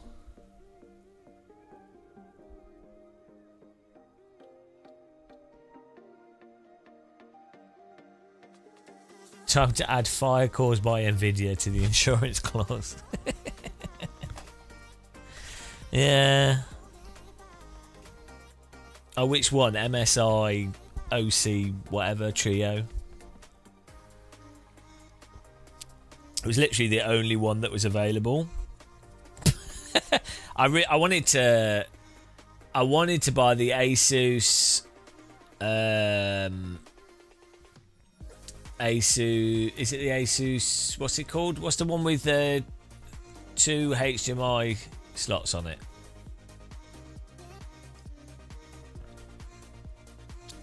what was it called? Is it Asus? Astral, that's it. Yeah. I also I like the water cooled ones. It makes a lot more sense. Like with a cup, when you get into like thermal stuff, like a 5090, that's where I think water cooling actually makes sense, because the size of it, you actually it does make sense to use water cooling. I'd say in most cases, outside of people going, oh, they want the computer to look pretty, I think in the vast majority of cases, water cooling is just totally stupid. It looks nice. It's not even quieter. That's what's stupid. Like people, you get water cooling and then you're putting fans on the outside of the computer where it'll be noisier. So, not all of them have 2 HDMI.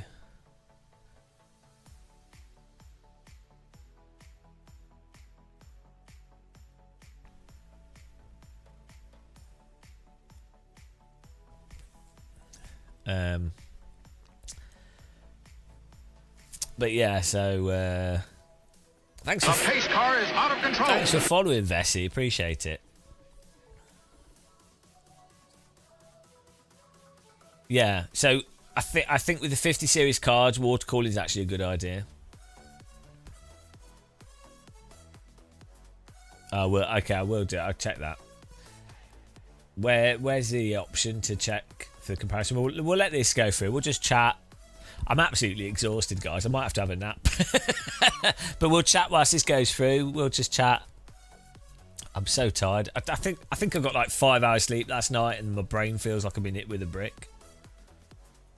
Hello, Le Mans Ultimate, or should I say, David John Gibbons, Man of curtains. The man of the curtain land. Commander Gibbon, I command you of the 4th Fleet to invade. How's it going? Guys, go and follow the Le Mans Ultimate Twitch. David does live streams on there. And then when they have announcements and stuff, obviously they'll put it on their Twitch channel, so it's worth following. LMU's good fun at the moment. And, well, the people that work at Le Mans Ultimate are all terrible, especially David John Gibbons. They're all awful people. Steve Hood, particularly bad. All of them. Like, all the people I've met on the dev team are just really disgusting people. So, that's always nice to know with a game. It makes me enjoy the game more when I hate the developers. It's like Kunos. All of them are horrible people. Really bad people to talk to. All of them. Paul Bryan. I was watching Overclockers UK, hitting refresh for days. Got the 5080.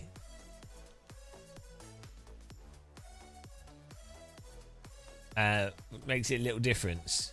Yeah. Thanks, Drifto Simon. Thanks for subscribing. Welcome. 5080 yesterday. Nice. I think what's a shame with the graphics cards is that if the 5080 was, I mean, anything, £1,000 is a lot of money. Like, you can't, there's no way to look at it, right? There's no other way to look at it. A 5080 should really be like £450, right? Do you know what I mean? The pricing. It's only because of COVID that these companies are like, oh, hang on, and scalping, that they're like, oh, we can sell these for 4 or 5 times the price, because, you know, people buy them, and then also the mining and everything else. So, yeah, it showed that it's kind of what happened with in sim racing, right? No companies realised that they could sell steering wheels, wheel rims for like £2,000, or pedals and stuff for like £3,000, or DD wheels and stuff, or motion rigs. People didn't realise that there were people that would spend £40,000 on a simulator, right? They didn't know, so they'd be like, oh well, there's companies that can't meet demand. So, and that's on like £30,000 simulators, because it's not the yacht market. The luxury market is insane, and it was completely ignored for a large period of time. Even with like Fanatec and their DDs, a lot of people would have gone, oh, the consumer's not going to buy a £500 steering wheel.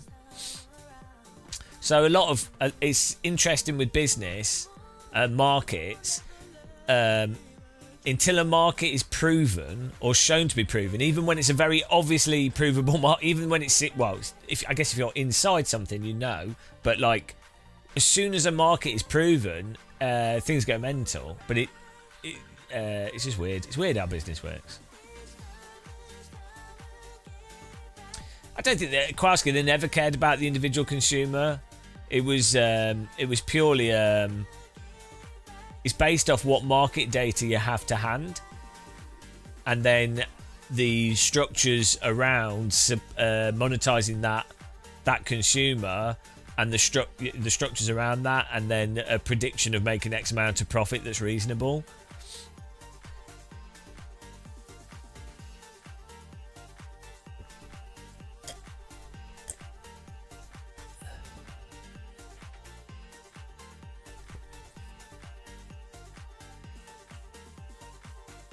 Morning. Auto AC tools, overclock tools, have always been a waste of time. I don't want to say they're a waste of time, BKHD. Well, first of all, it depends which auto overclocking tools you're talking about, but then also it depends what your goal is. So, if you're someone that is nitpicking over overclocking, like you really enjoy overclocking and you want to get like the absolute last bit of performance, sure, overclocking tools are not really worth it. But you're not really, that's not the type of person that's using auto overclocking tools. Like the value of I think NVIDIA's is actually alright, to be fair to them, but like the value of automatic overclocking tools is that you'll have a good, like probably 90% of people don't want to do any overclocking at all. Like they either don't know about it, they can't be bothered, they just don't care. But they're leaving performance on the table, easy performance. And so an auto overclocking tool would just be like, right, there you go. So like a good example of that is like XMP profiles, right? Then pretty much always, actually they're pretty good now, but for a long time, XMP profiles were absolutely terrible, right? But they worked, and they would be better than not running the correct RAM settings, right, on your motherboard, or like even basic RAM settings. So it just means that a noob can be like, oh, I've bought a new computer, XMP profile 1, okay, and they're going to get 99% of the benefits with no thought. And so that's the value of it. 10-year, I don't do loans, Socrates, resource. Yeah, I'm really debt and loan adverse myself. Negatively so. There's scenarios where I would actually benefit from being in debt for investing purposes, but I really don't like debt. Irrationally, it's actually something I need to be better at. I think if you go through like 20 years of having absolutely no money and then using some credit cards and stuff, it makes you just hate credit.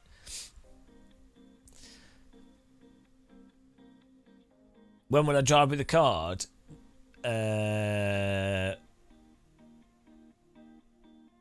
When we finish doing this, we're trying to make sure the performance is correct.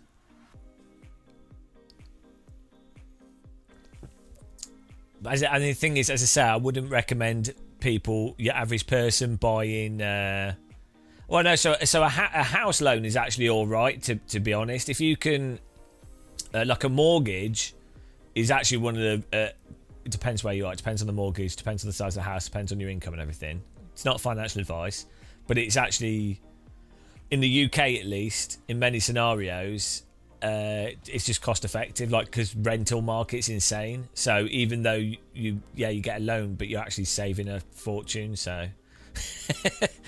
that's exactly what I mean about scenario. So like if you have a mortgage on the house that you live in, that's fine, that's great in many scenarios, especially if it's not too much, especially if it's not the burden of servicing it, it's not crazy. I think with houses it becomes more of a problem if you own multiple houses, and then you get a large you've leveraged a lot to get lots of rental properties, and then you can't fill them and stuff, or the rules change. How's it like to live with only one kidney? But I mean, well, this is the thing. Yeah. But yeah, so I wouldn't get a 5090, or probably I wouldn't even get a 5080, even if I could afford it as a normal gamer or normal person. I probably would. I wouldn't get one. I just don't think it's worth it. The only people where I think it's worth it is if it's like your job. Like, or obviously some people that are just rich, so they don't care. But like for people that are normal people with normal jobs, I don't think the 5080 or the 5090 is worth getting at all. It doesn't make any sense. Like, it doesn't make sense for the games. Pretty much any game that's good doesn't need it. Other than if you like do flight sim and VR and you're mental, but then if you're that type of person, you're probably not price sensitive.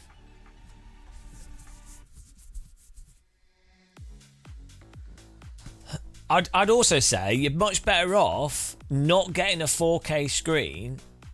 Like, if you buy a 4K gaming monitor, you then need a bloody 5080 or something to run it, right? Or, you know, a fast graphics card to run it. Well, you kind of save that problem by not buying the 4K screen. If you just buy a 2560 by 1440 gaming OLED, which are great, and you're not going to notice the 4K really, like, you don't need it. If you're gaming on your computer, you do not need. You don't even need any of that. So, like, it's basically creating cost increase for no real advantage. And I think a lot of people do that. Which is, if you are ridiculously wealthy, then it doesn't matter. So that's what creates these like irrational purchasing profiles, is because some people have so much wealth that it doesn't matter. So they're not price sensitive. But for most people, even people on like normal, like median incomes, it's like, just don't buy a 4K screen. just there you go, and you're not going to notice any difference.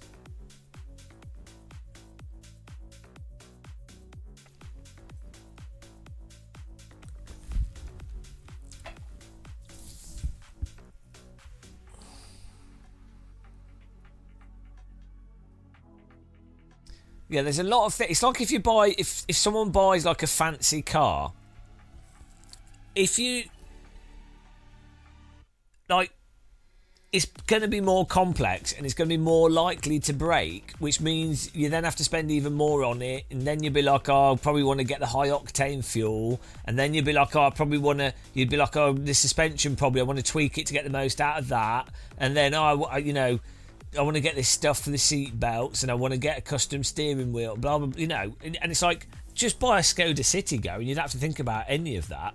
And what's more fun, not thinking about pointless stuff, or going down this like avenue of mental purchasing, of like trying to like constantly optimize something that's negligible optimization for the sake of indulging consumerism, basically.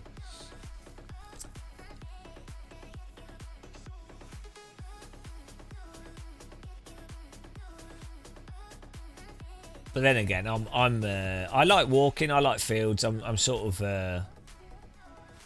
I'm not big on buying stuff.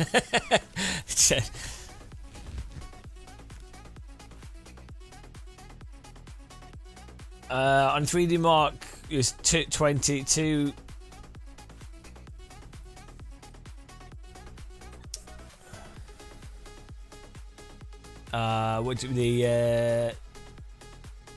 The GPU score. We'll have a look in a minute. We're just chatting and letting this go through.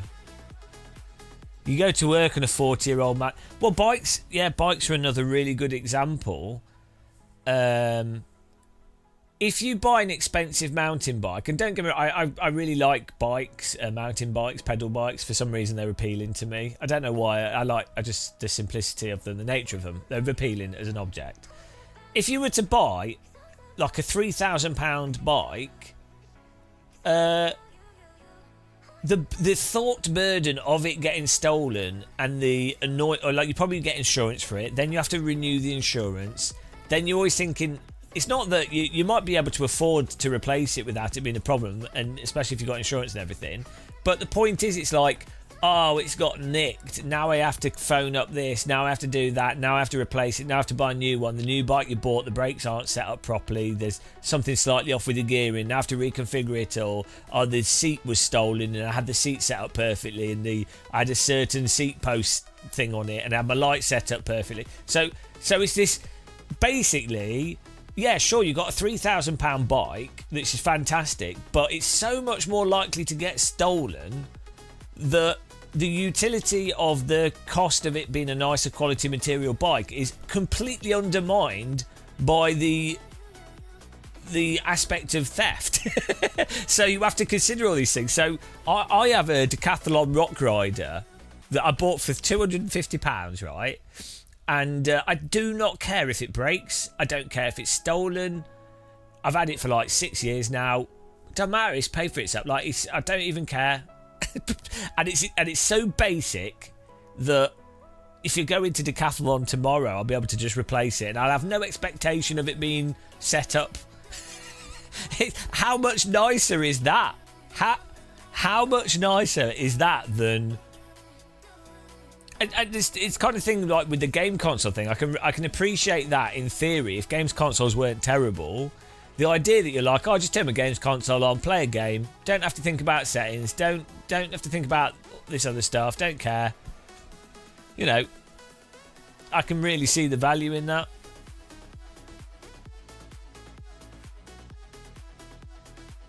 Well, you can still have nice things, but you have to work out the benefits versus the cost. Like, obviously, some people really, really enjoy the tweaking of stuff, the fiddling. So, like for me with PCs, I actually quite enjoy like messing around with the stuff. I enjoy like being at the absolute forefront of the technology. So, and it's my job as well. So, you know.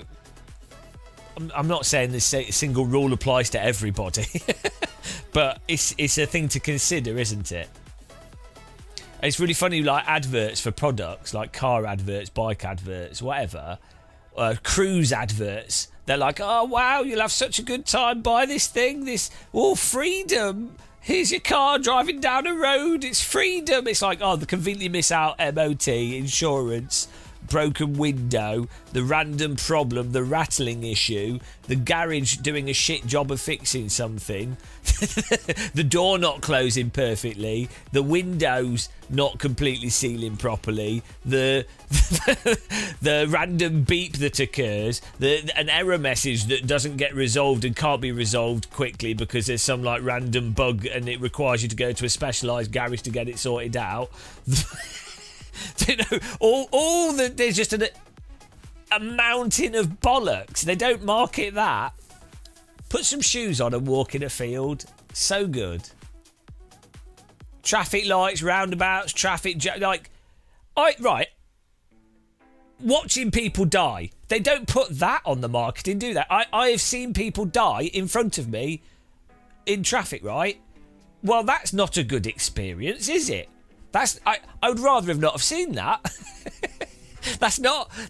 They, for some reason, how much would you pay to not witness someone horrifically die in front of you?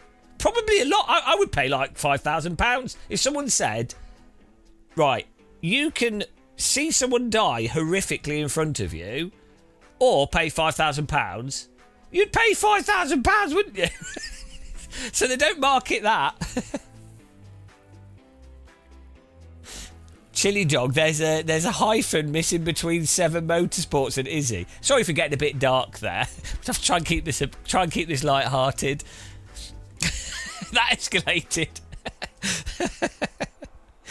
I was just reliving traumatic memories, guys. It helps me. It helps. The rant went into trauma.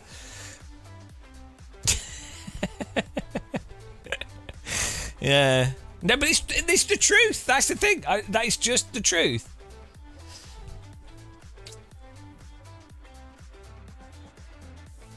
From 5090s to it wasn't a motorway. It was yeah. Let's not talk about it. Look away 2 minutes. Everyone's dead. Oh dear. Do you know what? I saw a talking about car accidents. I saw a video about someone had pulled over on a motorbike. This isn't an accident. They'd run out of fuel, and someone else was just gave them, another motorcyclist saw them and gave them fuel. So it's just a nice video. So another bike rider helping a bike rider. And what's really weird is I was watching that video and I was just like, motorbike would be nice. I was thinking, how nice would it be to travel on a motorbike through like just through France or something, or Germany, or because a car isolates you from the environment, whereas a bike, it's like cycling, obviously, like you feel like you're there. I mean, you still have to wear a helmet and clothing and things, but like you're outside. So I was just like, I really don't want to get a bike because but I watched that and then I was like, oh yeah, well, how much would a bike cost? Yeah, and then I was like googling, what's the actual, how dangerous are bikes? And the statistics, it's like, well, the statistics are inflated due to 20-year-olds driving quickly on country roads. Because I wouldn't drive a bike quickly or stupidly, because I would on a track, but not on public roads, because I've almost died on a bicycle multiple times, so I just wouldn't bother with a motorbike. So I was like, oh.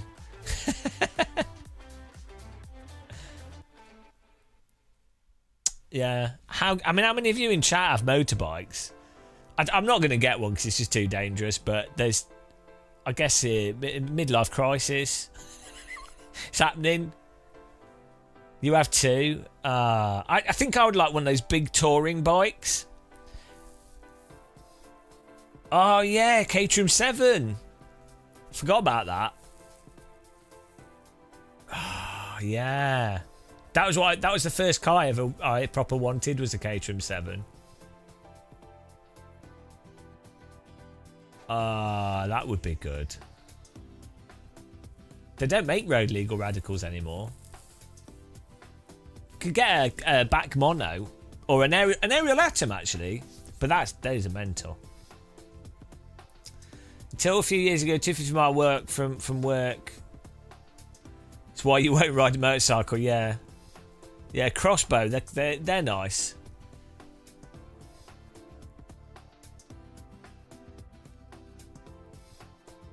Yeah. But yeah, I don't even ride my bicycle on the road. Like I just think it's too dangerous. I'm one of those annoying people that cycles on the pavement. I don't cycle quickly near people, obviously, but I just go. I'll look for country paths.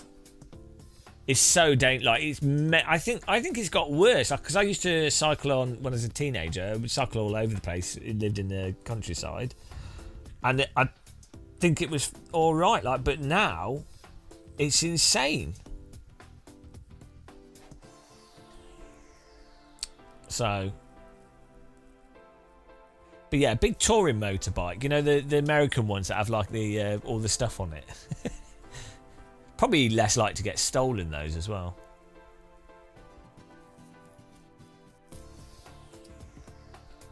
Is it true I don't drive? No, I don't drive at all.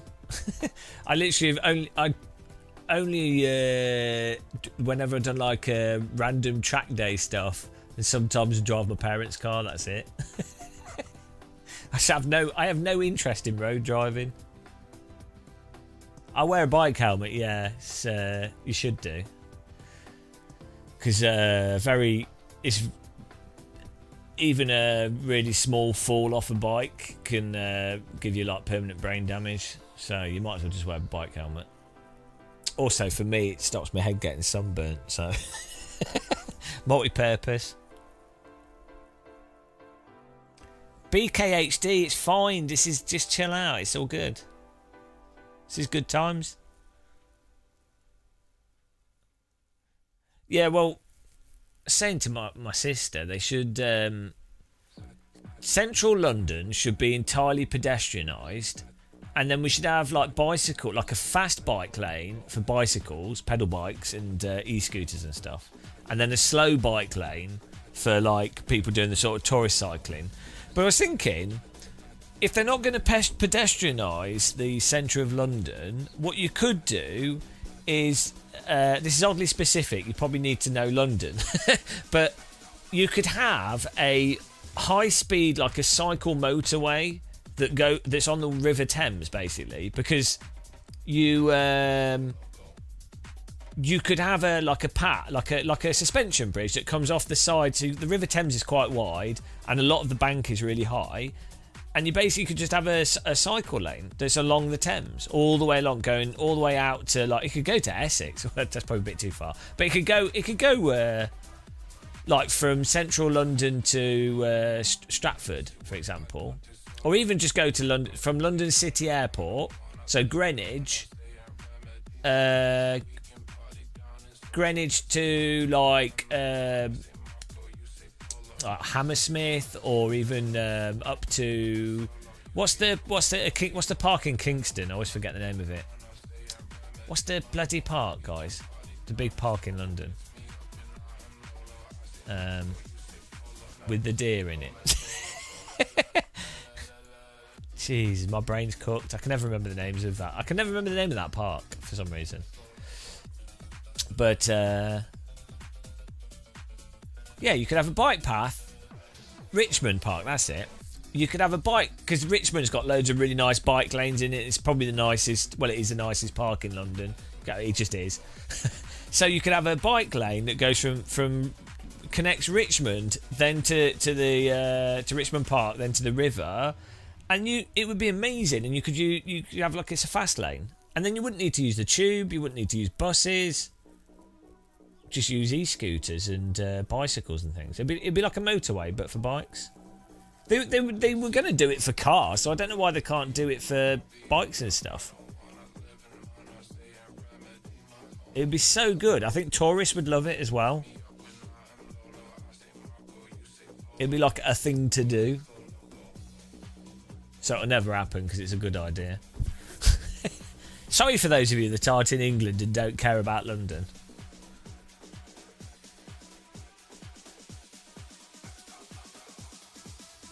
Yeah. Well, I'm sure you could build it for a few, like a... Let's say it costs 500 million. It would pay for itself over 50 years. Fine. Give people something to do. The health benefits would be good. Like, it would pay for itself really quickly.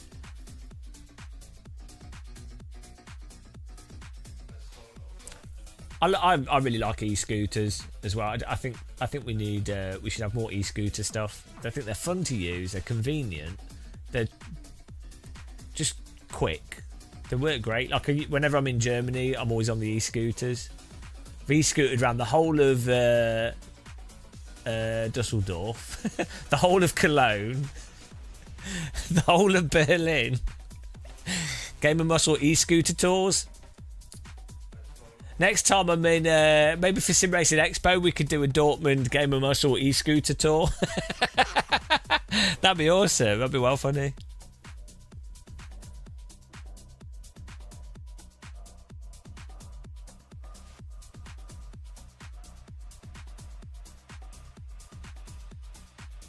With you prefer electric vehicle?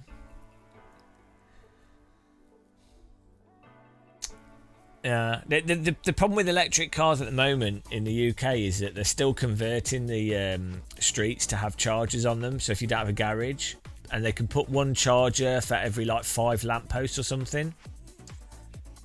London's good for that, actually. They've got a lot of charging around London, but I think my first car that I'll get will be an electric car, Caterham 7 or an electric car.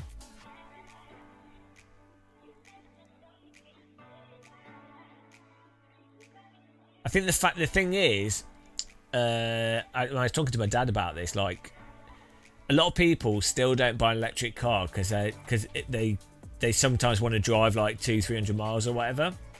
But I think they haven't fully considered how good the fast charging is now. So you can do an 80% charge at a service station in 30 minutes.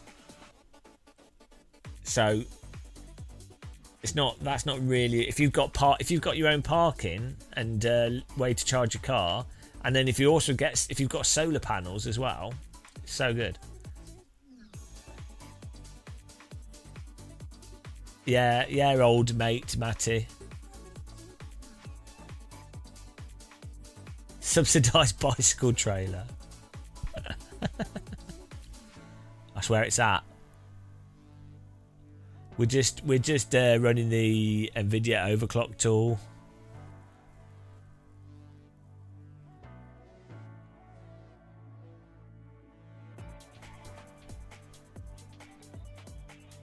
And chatting.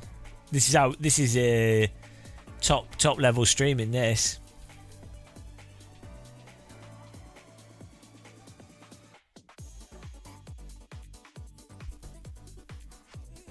Thanks, RMM. I drew it myself. I actually became a Renaissance artist just to make that thumbnail.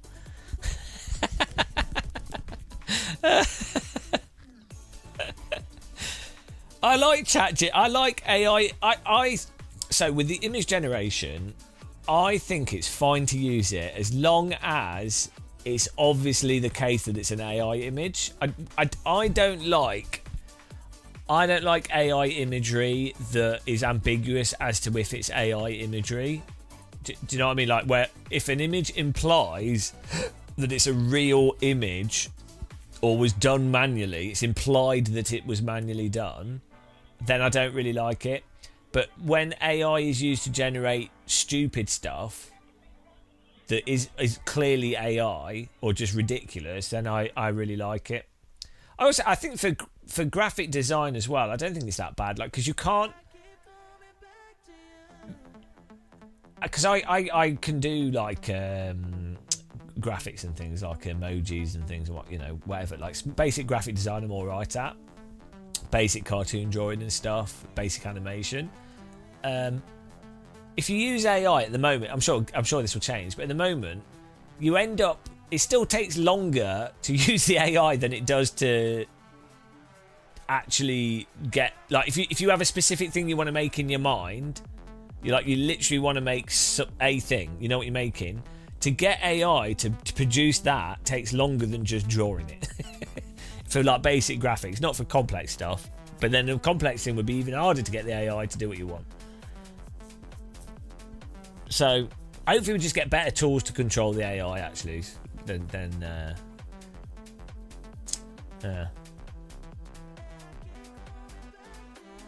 the thumbnail. No, the Tate's modern. I guess it could fit in the Tate modern. It's what's the museum in London that has the old art in it? Victoria and Albert has like fashion and clothing.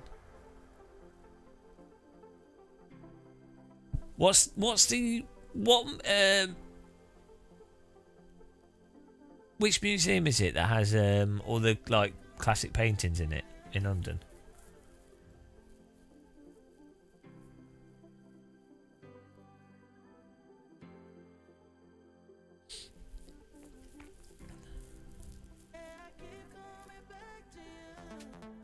You guys in chat are uncultured. The National Gallery, that's it. That's in let's see, where is it? I haven't been there for years, actually.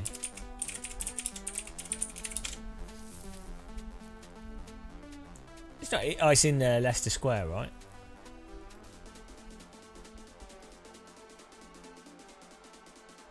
Yeah, I've not been there for years. I need to go.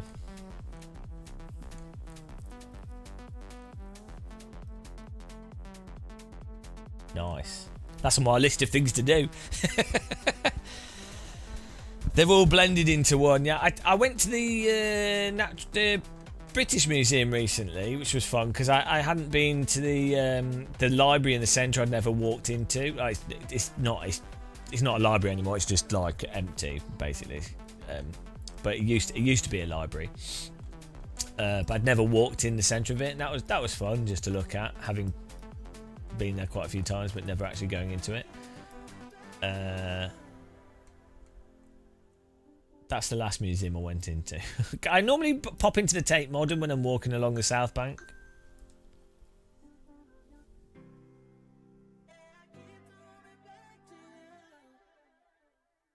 What is going on here? Getting attacked. Message attack.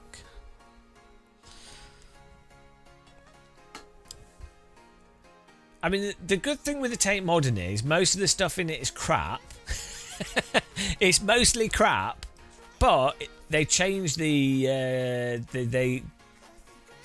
quite big, and they change over the stuff quite regular. So if you're there a lot, you could, it's not always the same. Like the British Museum has been the same since the 80s. So it's also our stolen stuff from Egypt.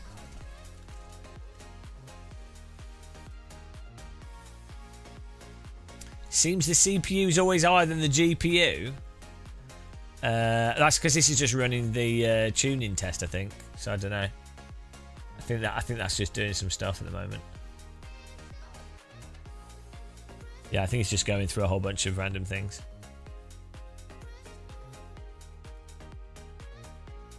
Has the sunflower? What's the sun? Oh, what the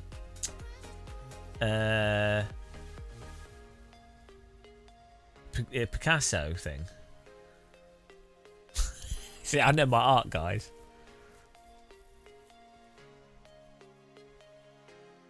Van Gogh, that's it. Yeah, that's what I meant. When I said Picasso, I meant Van Gogh. That's dyslexia strikes. In my head, I was like, oh yeah, Van Gogh. And I was visualising his portrait, right, in my head, as I said Picasso, and like the brain just didn't notice. It's just like, yeah, those words line up. That'll do. How many teraflops does one tea bag have?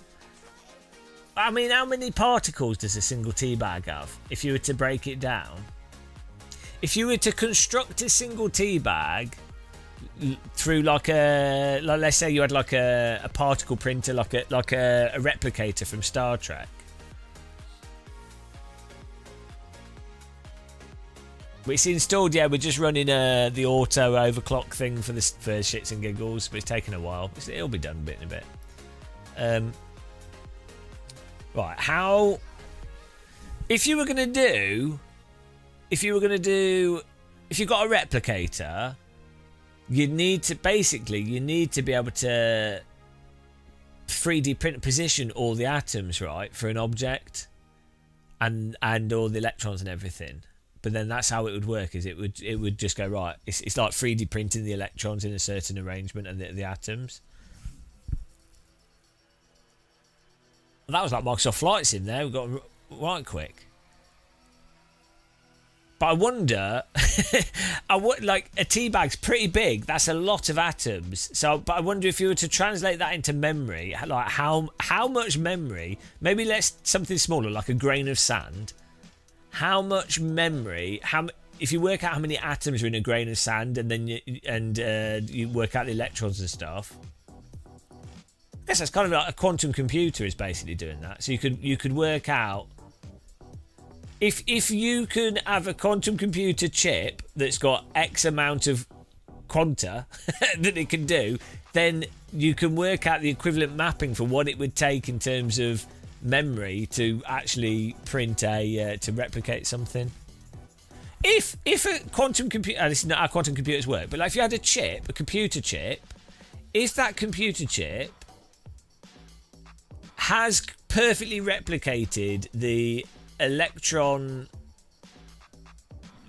like the actual idea of what a grain of sand is, but in an abstraction, but all the rotations of the electrons, all the particles and everything, does that chip actually then contain the grain of sand?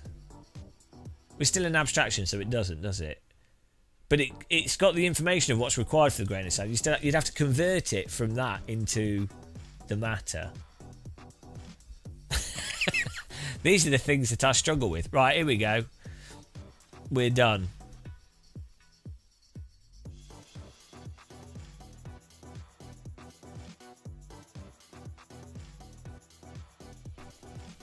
Smart roaster's terrible. Right, we've got this on 104. We've got here we go. Let's see what happens.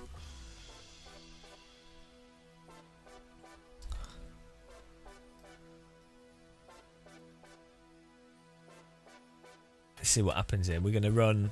So last time we ran Time Spy, we got 2,000. Can someone remember the number here? 2,600 101. We're going to see if we get better performance now. Can you remember? 26101.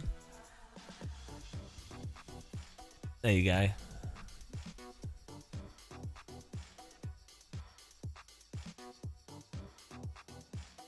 Jax's way of memorising stuff. What are you up to today, guys? Go and give Jaxa a sub. He's on YouTube. He does like sim racing review content. He's got a newer channel. He's not as sexy as me, obviously, and he has a silly accent. So yeah, he can't talk English properly. So really, don't check out his channel. But yeah, he does sim review stuff. So if you like sim racing stuff, which you probably do if you're here, check out his channel. Give me. Check it out.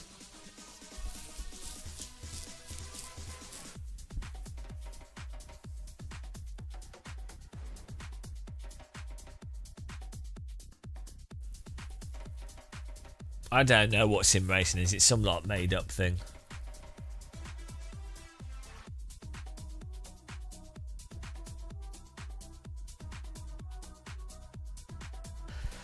The problem with the Smart Roadster, like, because of the wheel geometry and there's tyres and everything, like, it's, I think they're nice to drive at low speed because, you know, they're actually terrible cars. But the problem is that I think the reason they discontinued them is that they have loads of, like, leaking issues with moisture ingress.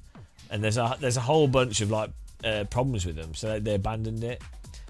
But yeah, the Smart Car Roadster with the transparent plastic body on it, that's one of the... To me, that's up there.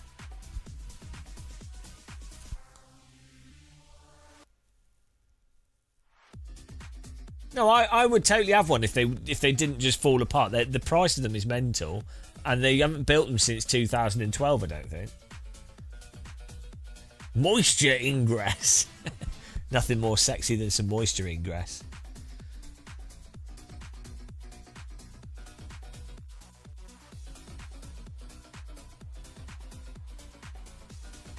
I wonder how much it costs to run a Smart Car Roadster now.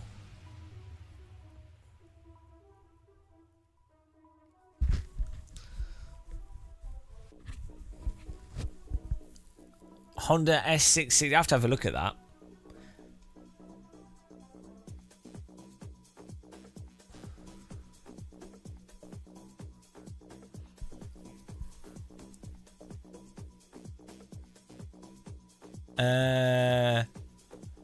I'm appreciating the electricity that we're burning.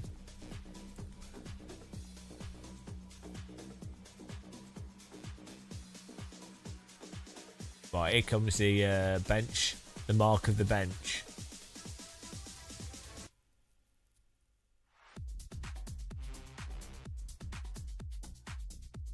I would subscribe to Jaxa, yeah. I would become a member. Like, he needs a £1,000 membership tier. There must be some like Saudi memberships. We could have a membership option called Saudi member, Saudi King membership. I wonder what the maximum membership value you can have on YouTube is. Another great business idea from Gamer Muscle Industries: the Saudi King sub tier.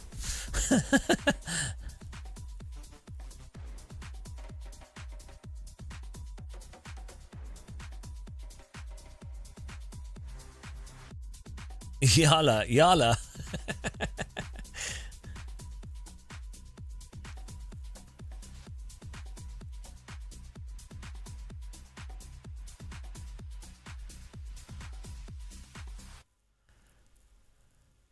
Well, so the thing with the benchmark with like newer graphics cards, and I say this probably applies to like even the 30 series GPUs, right? The issue isn't the top frame rates with them. The issue is the frame consistency and the bottom frames. So it's the same with like the CPUs. It's like why the X3D chips are particularly good is that the memory on them means that you get more consistent frame performance. Yeah, the 1% lows are the issue. Like once you can run a game, once you've got G-Sync and you can also run a game at like 150 FPS all the time, it doesn't matter if you can get to 250 or an extra 10 FPS at the top end. It's irrelevant. What matters is that you don't ever drop below 130 FPS. So overclocking, I mean, undervolting often makes a card more stable in some ways. Well, if you do it properly, but so that'd be good. But Thomas, yeah, that's one of the problems of having a lot of details. Yeah, it can make things just look a bit clustered.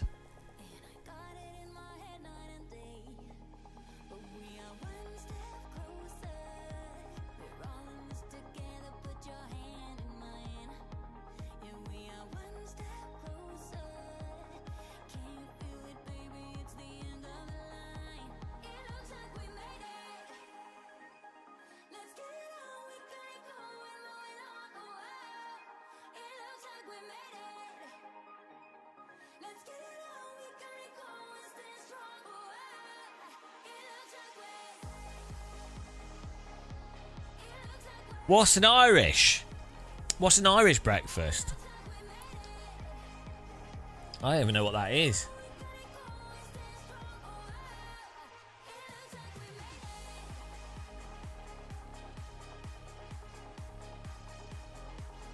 Just a pint of Guinness. That's it. Oh, hang on. What did we have last time? I bet our score's worse. That'd be funny. Oh, hang on. What did we have last time? Have we moved up a tiny bit? Oh, we've moved. We're 27,848. It's a bit better. We need to be in the 30s though. Maybe it is the CPU holding us. But hang on. How do you know if it's the CPU or the GPU? What graphics card did you guys get that have like a 4090?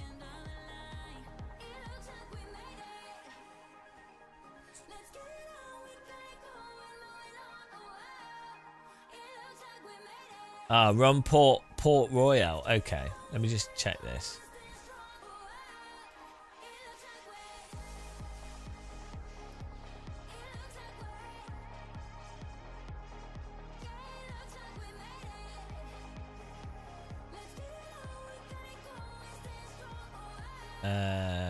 Can someone type 41840 into thing? Where's the other one?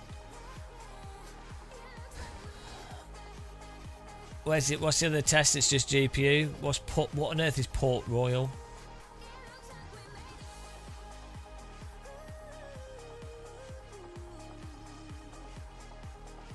I don't have that. Oh, is that a separate app? Thanks, guys. Yeah, no, we just want to test graphics card. Like, well, I mean, it's going to use the CPU anyway, isn't it? There's no way to avoid it. So I don't know.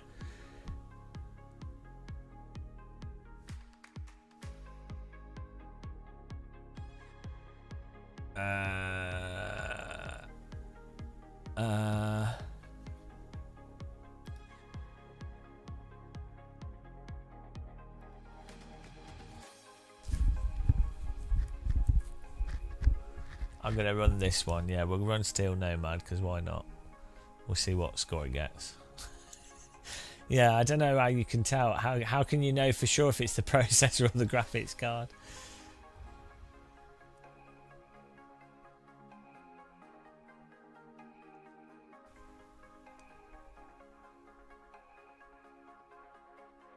Hang on. Why said graphics card average temperature 255C? What? That can't be right. Graphics card can't be 250 centigrade. Is that right? What on earth? Can't be running at that temperature. Average graphic card temperature 4 billion degrees. we could cook our breakfast on it.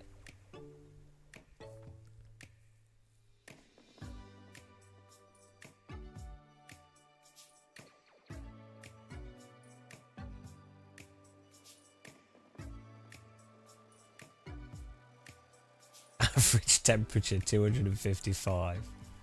No, it says C.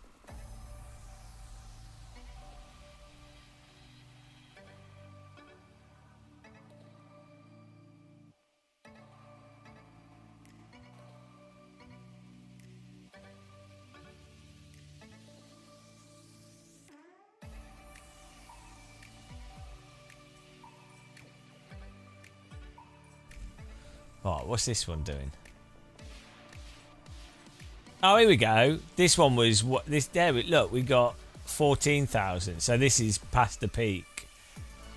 So it seems that maybe the Time Spy uses more CPU, and this still Nomad is using the GPU more. There we go. Yeah, I think Time Spy uses more CPU.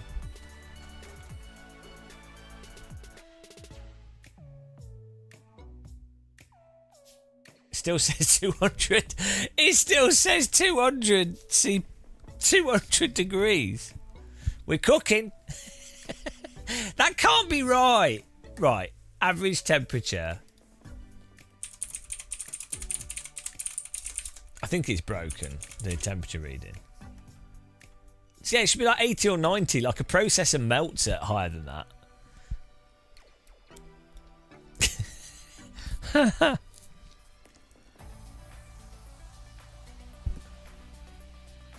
Oh yeah, yeah, that makes sense, Chris. Yeah.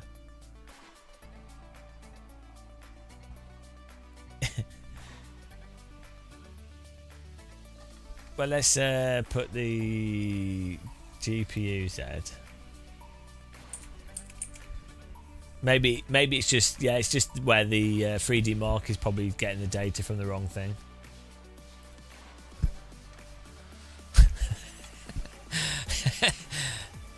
Thomas Cook, I know in X-Plane you can see the CPU time.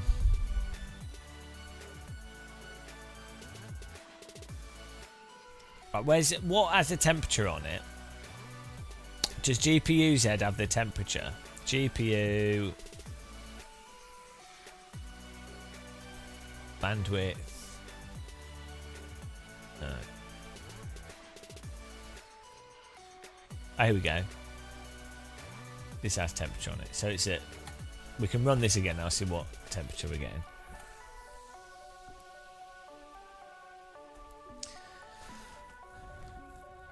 Yeah, I've got it. Hard. We put it on set. It's got sensors.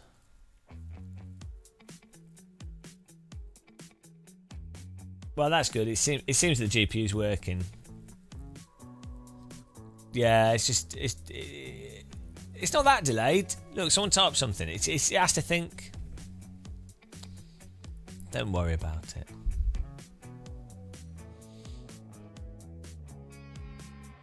Right, here we go. Temperature.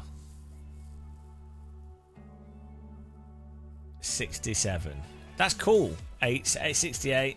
Most computer chips are happy going up to like 90 degrees centigrade is normally the top or higher end. I think normally between like 70 and 80 is a generally accepted range. It's quite a quiet card actually. It's not been particularly noisy. So maybe we are capped by the CPU. Fan speeds it's only at 48% fan speed, running the benchmark. So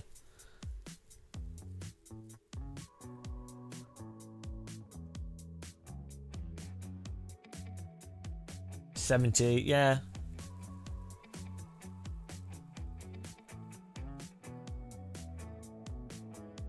Yeah, we're getting 70 degrees centigrade. So that's fine.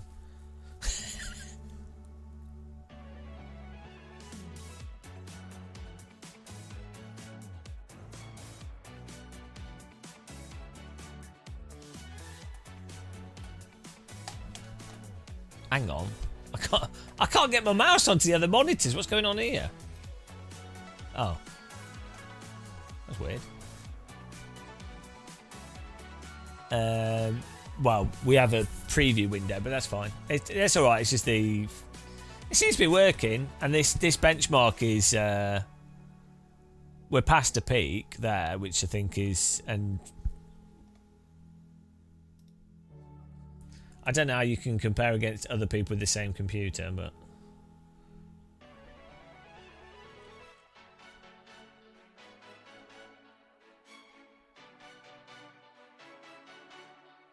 oh, here we go. Similar system scores.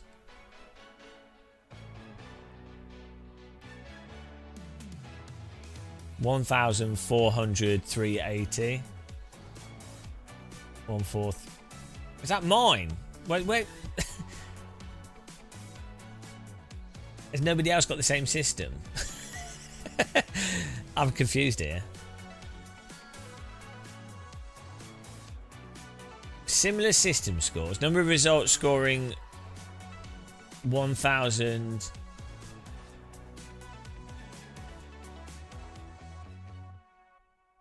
Hang on, what is going on here?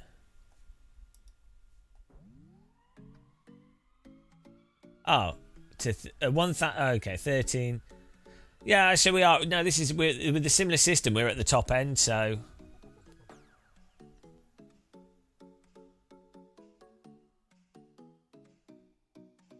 So I think we're all right.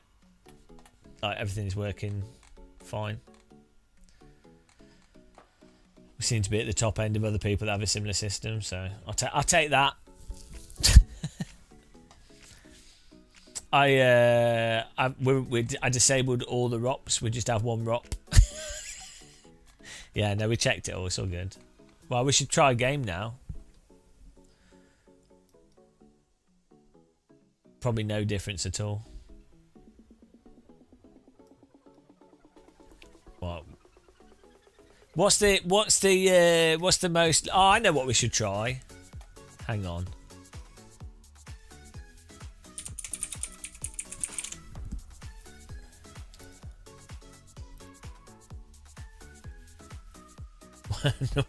What's a good game to test? What's the most demanding game? Oh, we could try LMU and see if it runs.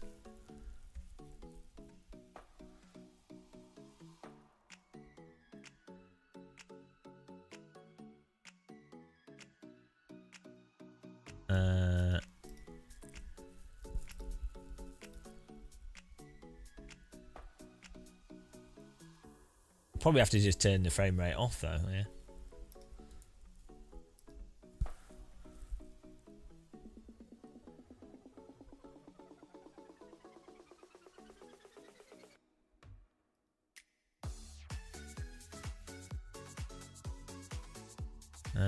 The problem is we've got G-Sync on. It's not gonna show the frame. It's gonna cap it.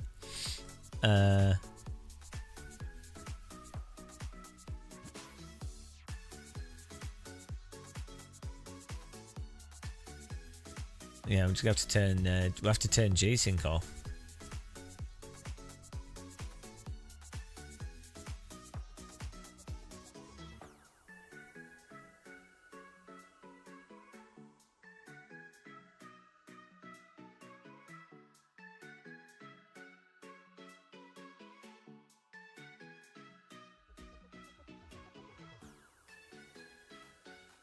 Yeah, G-Sync's not. I don't think it's on for 3D Mark. Like I turn it on per application.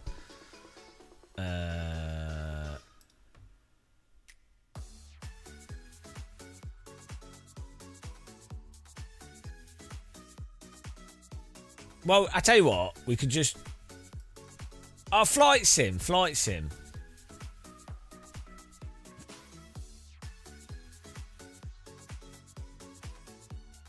do flight sim.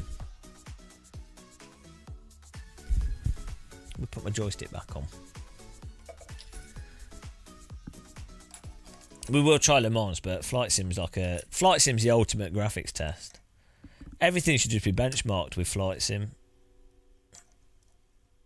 Flug sim.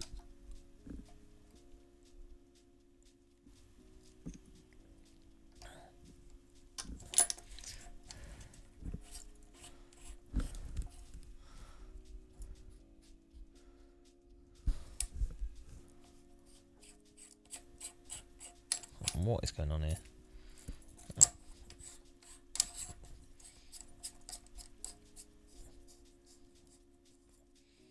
There we go.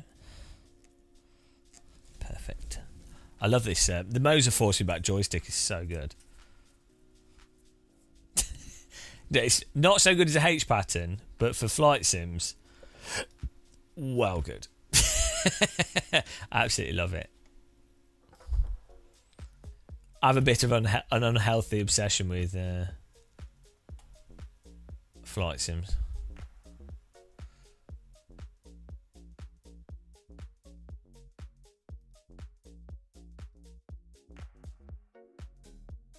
I'm not using OBS on this system. It's just with OBS is on our other computer. We use a two system setup. Come on, we're not noobs.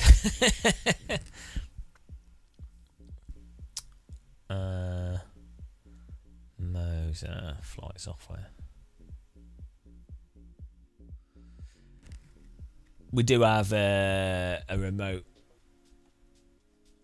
access window open, which probably takes off a tiny bit.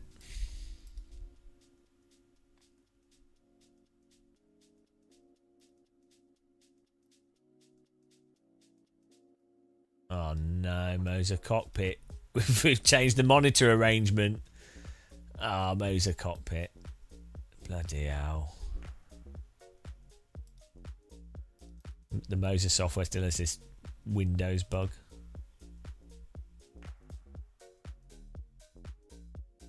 There you go. You have to drag it onto the correct window. Yeah, we did that, Matt. We did that, obviously. Come on. Look at my shaft. So good. Why is this not connected though?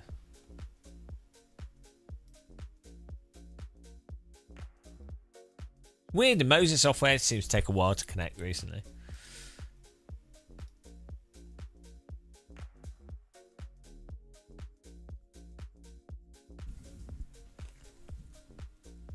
Yes, that feels so good. So good. The pace car is out of control. Right. It's flight sim. We're going to have to fly without rudders, but where is it?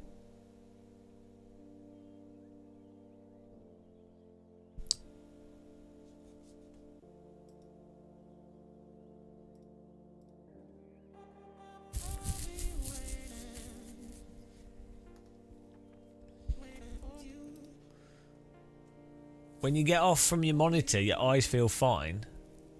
When you get off from... Yeah, what it is, Thomas Cook, is that VR has a focal range, a fixed focal range, and some VR headsets, normally it's like 2 meters away, some is closer, some it's focused to infinity. So that's one thing that causes your eyes to feel sore, is that you're looking into the distance, but you're actually looking close. So like you'll be your eyes are seeing something. You're looking at your hands as if they were further away, because it's a single plane, focal plane. They have to choose a single one. It's not how your eyes work.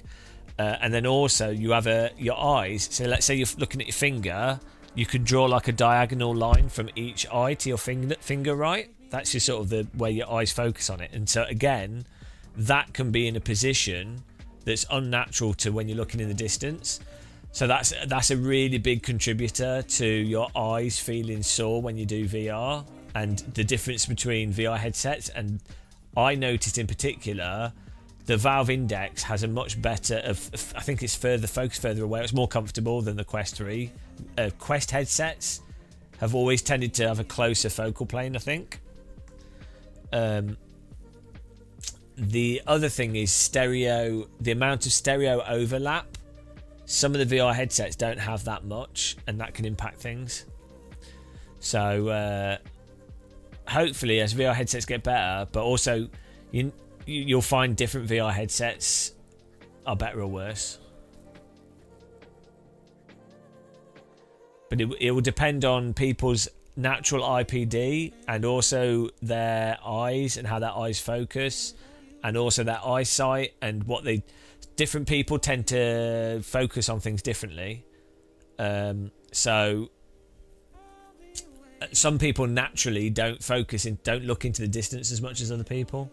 So they're used to not doing that. So for the ones that do accidentally tend to look at stuff closer, they'll be more natural for them when they use a headset that lines up with that. Why is this stuttering? I guess it is loading, but activating packages, okay.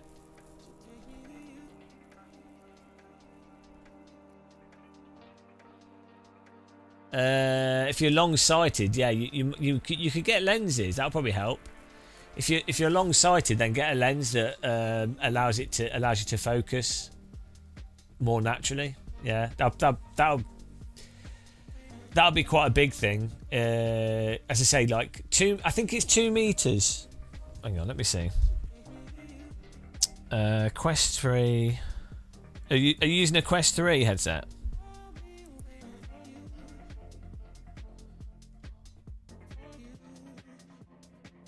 Uh, 4 feet.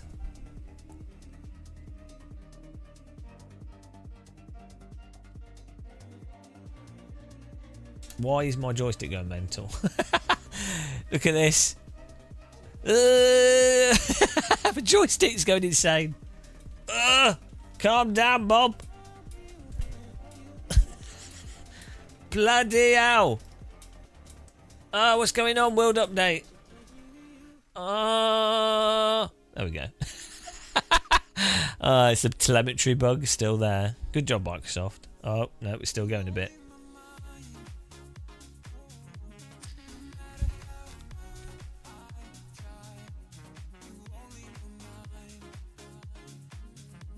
Yeah, it tends to oscillate the rig.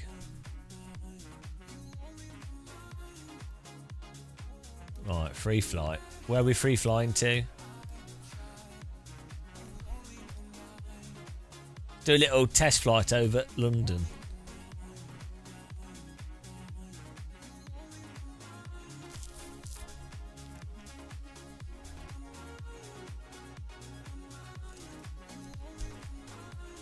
Why is my joystick going mental? This is a new...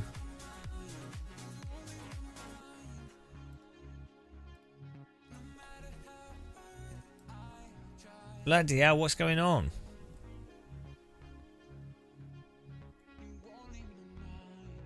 I think it's getting... They've changed how the telemetry's coming to it. It's going crazy.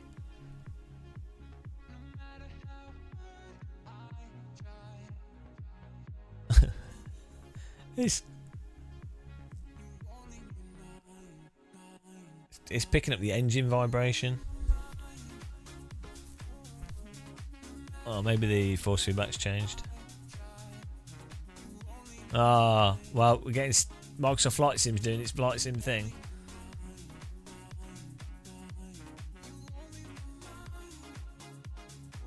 Oh. Is this my computer or is this Microsoft Flight Sim being stupid?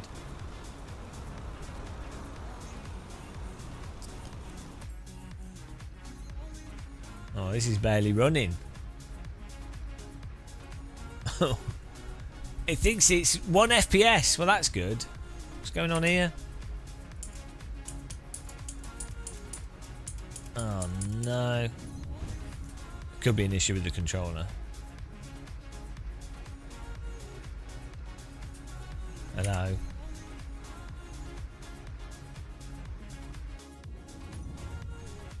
It's only when I'm in the plane. Well, that's weird.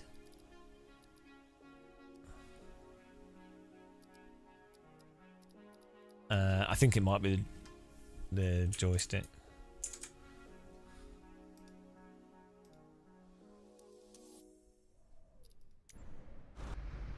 Oh no, this is bugged out.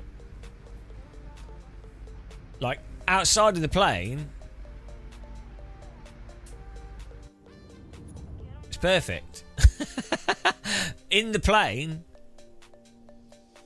Microsoft. Let's try a different aircraft.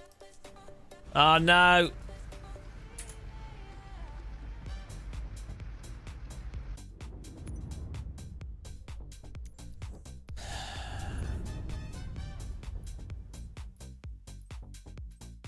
Could be the joystick, to be honest. Right, let's turn the wheel off, actually.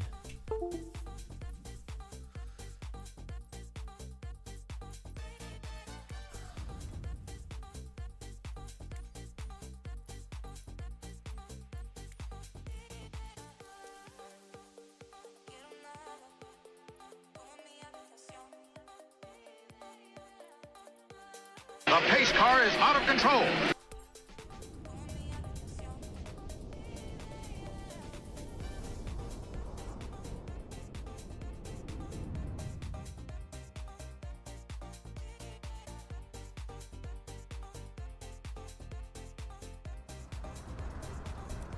City Tower GM7 Foxtrot Bravo Lima 612 No. at runway 09 are ready for departure, straight out departure. Yeah. I have no idea what's causing this.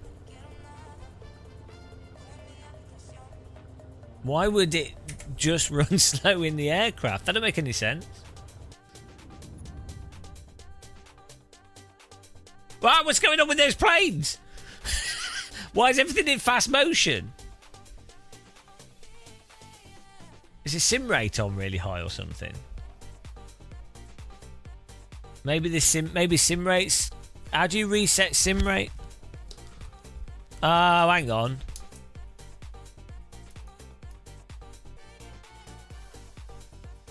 Maybe the simulator. Oh, we had the. Oh, I know why. The button was on. The button was on for simulator rate to just keep adding up. How do we turn it down?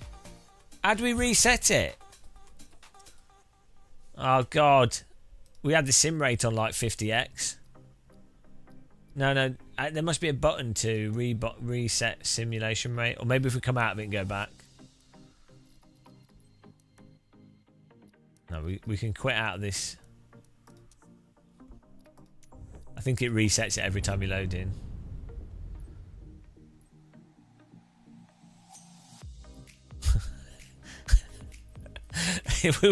we were running at like 50. The pace car is out of control. It didn't crash actually. If that was what the problem, if that's what was causing the issue, and it didn't crash, it's actually that's a bug they fixed.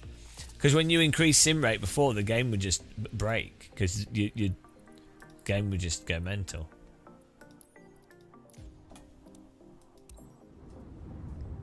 Thanks Ryos for following. Let's see if this works now. Yeah, we had the. I have the simulation rate mapped to a button on my joystick.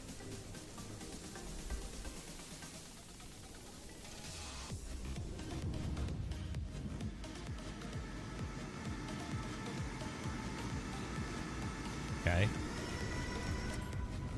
City Tower GM7 Foxtrot Bravo Lima There we 612 go. at runway 09 are ready for departure, straight out departure. I don't have my pedals, so.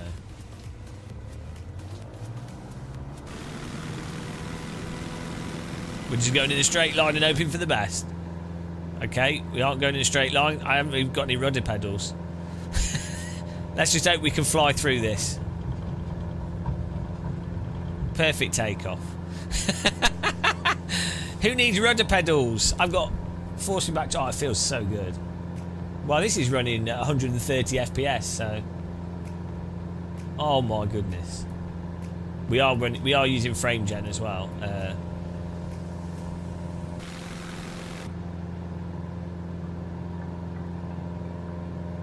We've got the DLSS stuff. We could try turning it off.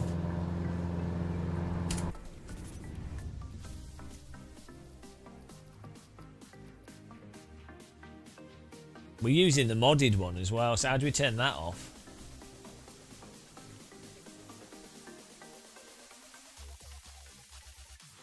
Yeah. We could turn DLSS off. Frame gen. Can use super resolution.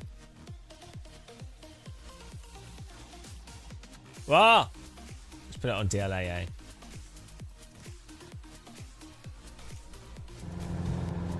There you go, 50 FPS.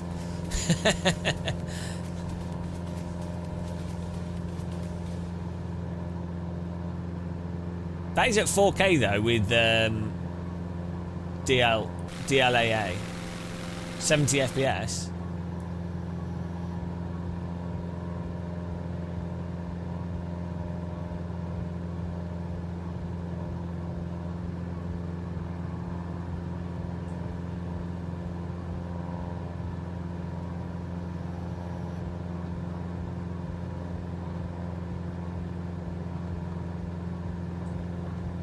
Why is that boat float? Where's he going?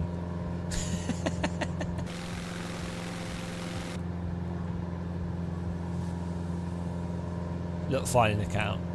That's the cost. That's the modern world cost. £50 for every FPS. Pirate ships inbound. Bargain. Oh, hang on. Our housing valve pedal's working as a rudder.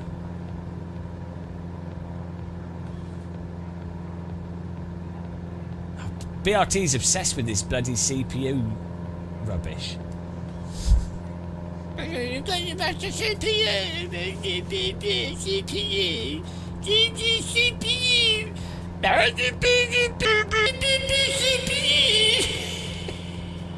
BRT's face is a CPU. We could put DLSS on a... Look. Let's put DLSS on...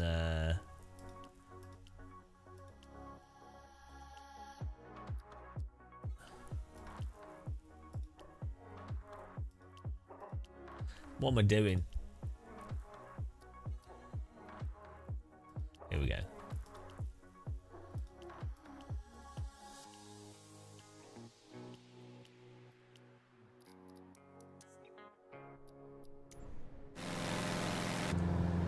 I made no difference.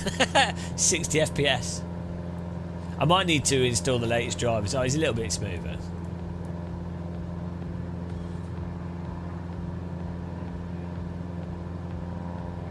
We were getting like 20, 30 FPS before and then using the frame gen. Frame gen's really good with flight sims though.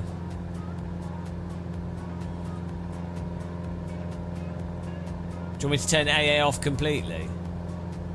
See, I can turn it off completely. Just for you.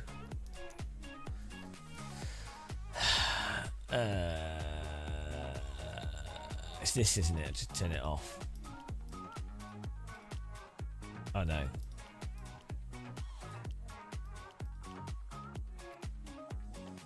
There you go.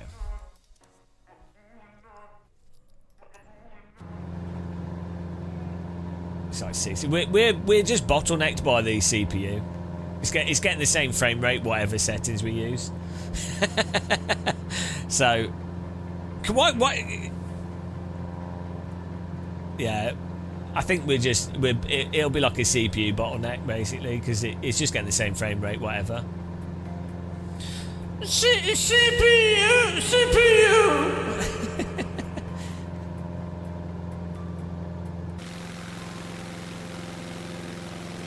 London looks nice. For a change. Good walkie-talkie. Tower of London. I end up down here a lot now. I didn't used to ever go around... I never used to go around London Bridge, this train station underneath the Shard. I never used to go there. And now I'm like... I'm here like... I go to London Bridge like 3 times a month. It's mental. It's really weird. I normally used to use like... either... like Victoria or Charing Cross. Quite a bit. No, we're just running 4K, one 4K screen. So it's just 4K res. We can turn the graphics up though, I think. Probably still get the same frame rate.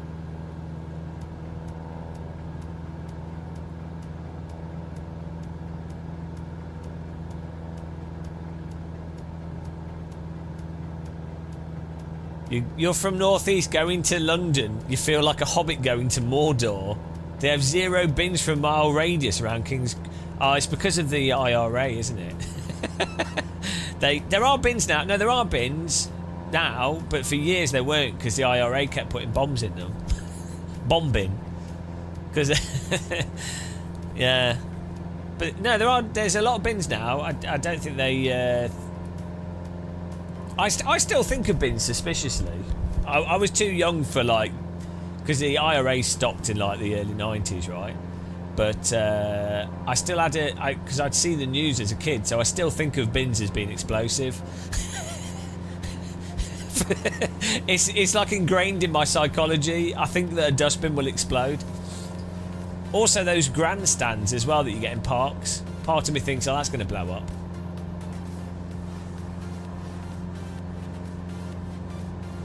They've changed the graphics here. The trees are different.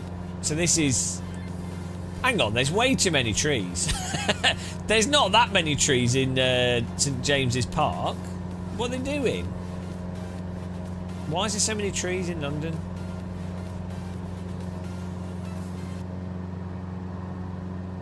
That doesn't make any sense.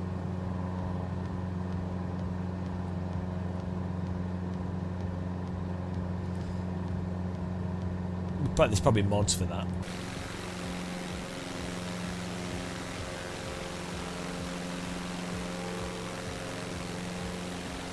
Yeah, they've got way too many trees. We could probably turn the graphics up here. The buildings look great though. That looks... I walked down this road so much. Like hundreds of times. There's a McDonald's down there with, and it's always got like loads of homeless people outside it. Just there where that church is. Although actually, more recently I haven't. I got it from eBuyer.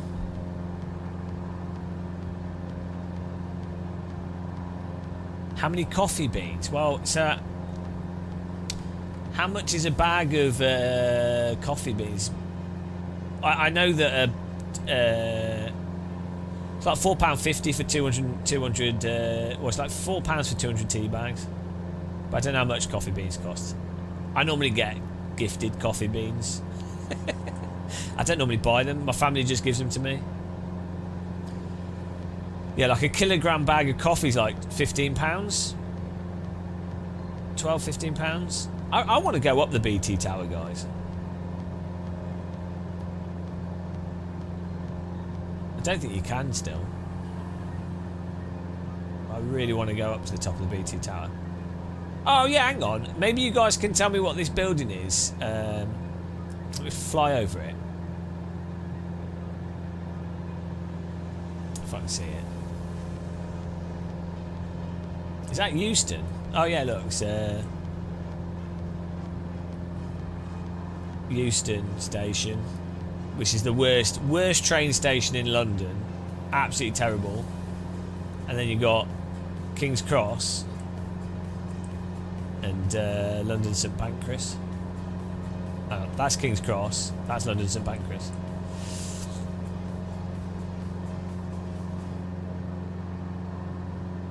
Let's try and find this building. There's a really weird building that I saw it from the air when I was flying into London. Let's see if I can. Let's go on the flight path that the jets take, and then I'll be able to see it.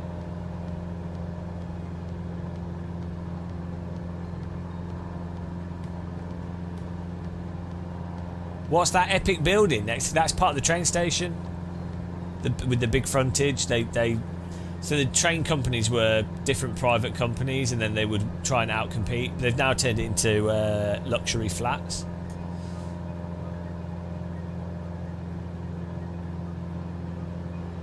That's part of the front of London St Pancras, I think. is the fancy brick building. Let's see if I can find this building.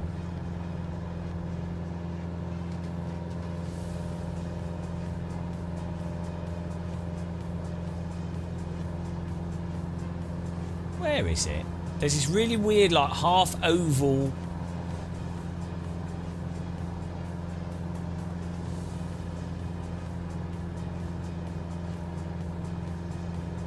Should be down here somewhere. I ain't seen it. Let's go further east. Should be over here somewhere. What we're looking for. And then someone in chat maybe knows what it is.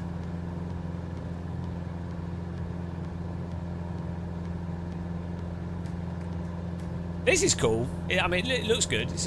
I mean, I'm not sure if it's worth the money of a 5090, but it could be shaded sim. It's only half an oval. It's not a full oval, so maybe that's what it is. Like an old velodrome thing. Not loading them in. I've never been round this part of London here, this area. Well, this is like Elephant and Castle area. I'm not sure. Don't tend to go around here. There's Stratford up there.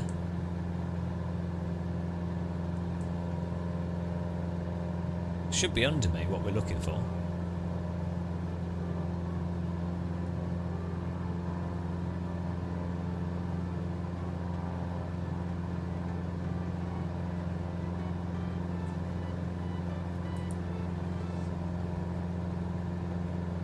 Just going to turn around and we should be able to see what we're looking for.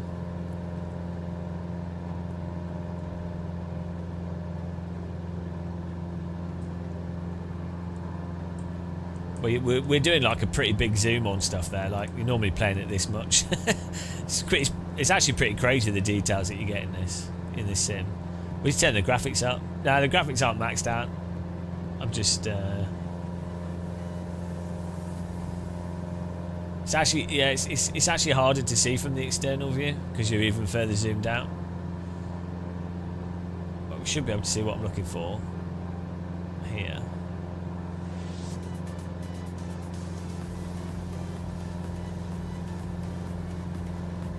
Well, I can't. So I don't know what's going on.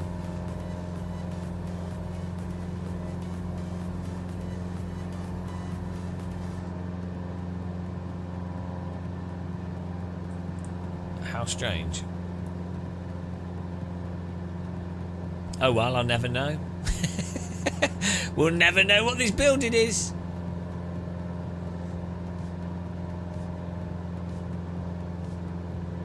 There's the that's the British Museum.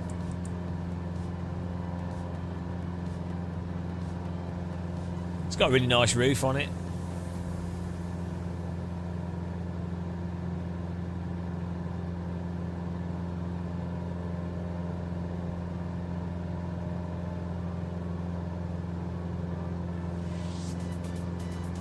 I mean, at 4K with no AA, this doesn't look too bad.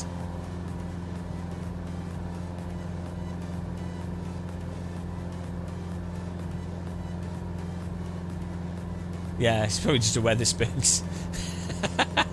Can you imagine? How depressing is Weatherspoons? They're so bad. Actually, I was looking recently at because I go to London Heathrow Airport quite a bit and Gatwick Airport. If you're going to an airport and you're going to be there 2 hours earlier and you're going to get breakfast or food, right? You'll end up, if you go to like the Weatherspoons or like one of the restaurants that are in there, you'll probably spend at least £20, right? It's £35 for the lounge access. So, and they have a buffet and drinks, alcohol, non-alcoholic, whatever, snacks, whatever, right? And £35 for all you want to drink and eat. So you're way better off if you're going to be at an airport for like 2 or 3 hours before your flight, and you're going to get a meal. You're way better off getting a lounge access. And for I think it's £50 for like the full service at the table restaurant lounge. So if you were going to get like a proper meal at the airport, like a nice meal, you might as well do that. And then you're not in all the riffraff as well. I was just surprised. I thought it'd be more expensive. If you got cards and stuff, then you get lounge access for free if you're a frequent flyer. But I was surprised that it's not as ridiculous price. Like, it actually makes sense. If you knew you were going to eat at the airport, it's actually better value.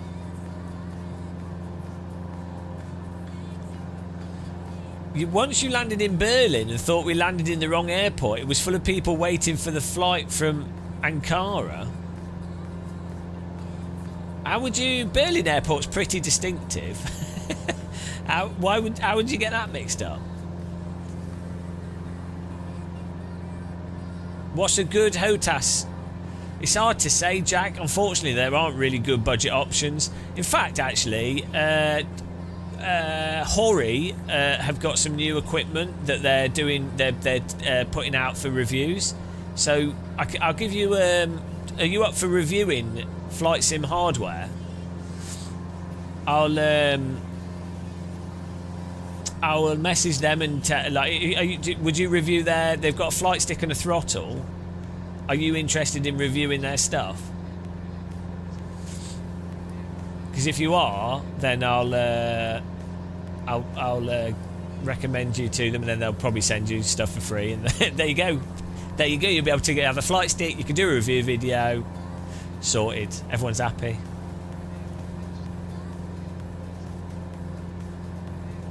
Just remind me. Send me an email. Yeah, basically the budget flight sim stuff's not very good. Unfortunately. You could just get a Thrustmaster T flight is like the cheap, like a 35-40 quid job in. It'll do the job.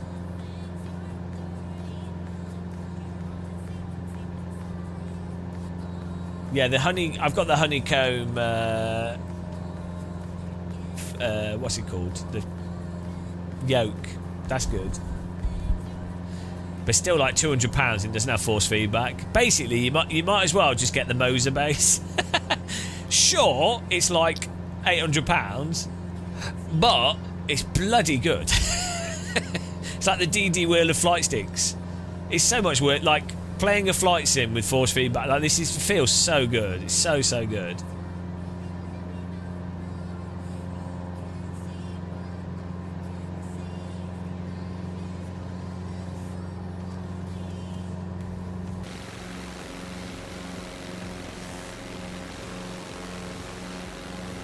Is what's his park called again? I always forget his name. It's Kingston upon Thames down there. How can I not remember the name of this park? It's like this park occupies part of my brain that can never remember what it's called. It's really weird. For some reason, it's like a disorder I have, where I can't remember the name of it, even though I know it. Richmond Park, yeah. What's going on with those trees? Tree dance. This is Richmond Park, but I don't know why. Because I think as sausages, I need like some like visual clue. Why are the trees doing this? Okay, there's a world update has caused some weird stuff to happen with the trees when they're under you.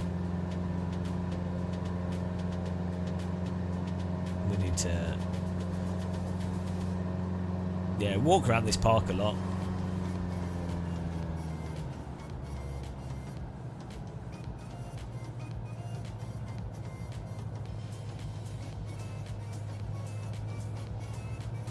Yeah, the only problem is with the active pedals and stuff as rudders is you don't get toe brakes.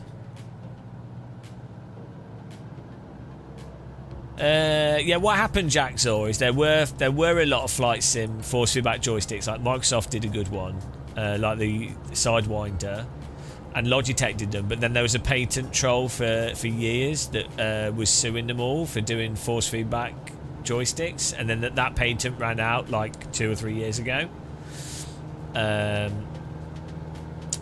So that's why there's been a lack of them. Also, the flight sim, a lot of flight simmers are really dumb. Like, they're like sim racers. They're super stupid, and they're like, it's unrealistic. And so, as a result, you have like £500 non-force feedback joysticks, which are terrible. Well, they're not terrible, they're alright, but... Oh, they've got this. They've modelled that bridge quite well. It's quite a nice bridge. There's some nice restaurants on the river here. If you're ever up in this way of London, like Kingston, it's really nice to walk up the river here. Right towards Heathrow Airport's over there, so we'll fly to Heathrow. This is a really nice bit of the river, actually. The further west you go up the river, the nicer it gets. Yeah, man, it's good. It's a good joy. It's weak, but I was using one a year or so ago. It's great. It's like the G25 with force feedback joysticks. The Half Oval Techno Club in London. You haven't seen a proper comparison between Simucube and Mo's active pedals. Yeah, no, I need to do that. So I can just tell you, the software for the Simucube pedals is a lot better, a lot more refined, and also the way the motor on the Simucube pedals responds to what you're doing is a lot better.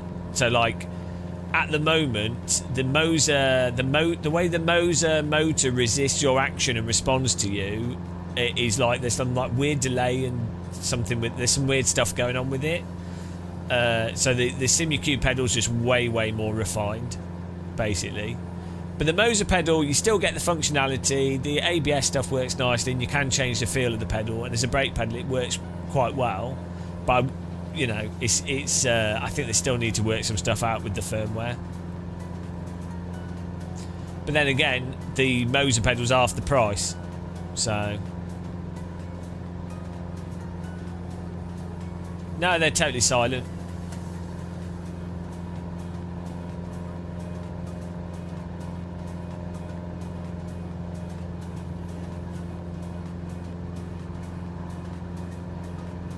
Okay, we could probably turn some graphics up here. We just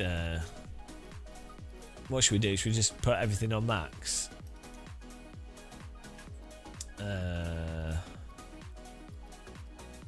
You might as well put DLS. You might as well have frame gen on, and you might as well have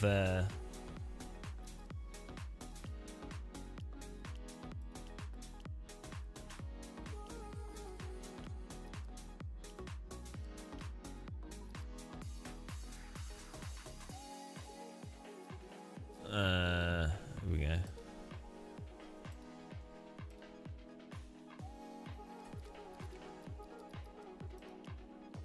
The trees are pretty demanding in this.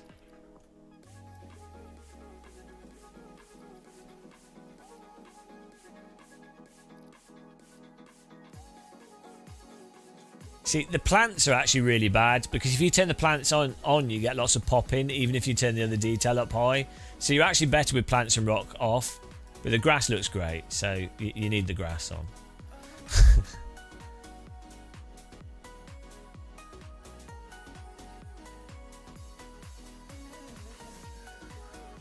The active shifter, it's just the AB9 force feedback joystick. It's fine for sequential, and it's fine for if they set up a handbrake, it's good for that. But as a H pattern, it's good as like an option, but it's not good as it's not better than any other like actual solid H pattern.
See, the thing is, it's the popping that you notice when it... Oh, maybe it's still loading the extra detail.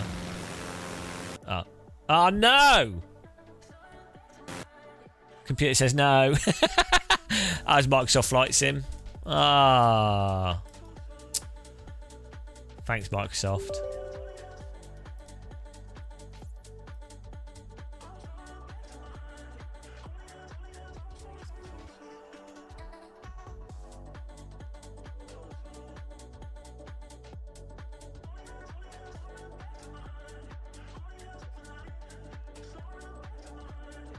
Yeah, good job, Microsoft. Really appreciate it. I mean, it's good that everyone can afford this like level of quality, though. That's what's really good with computers these days. Just affordable, accessible. You know what I mean? Because if for example, graphics card cost many thousands of pounds, it would really exclude people from being able to enjoy the games, I think.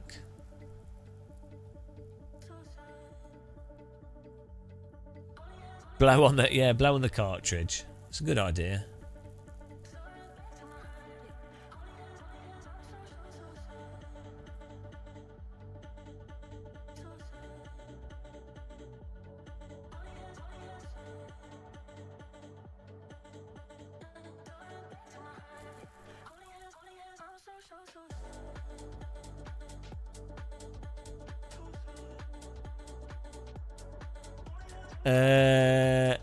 Yeah, I would free to form music. I'd only get it for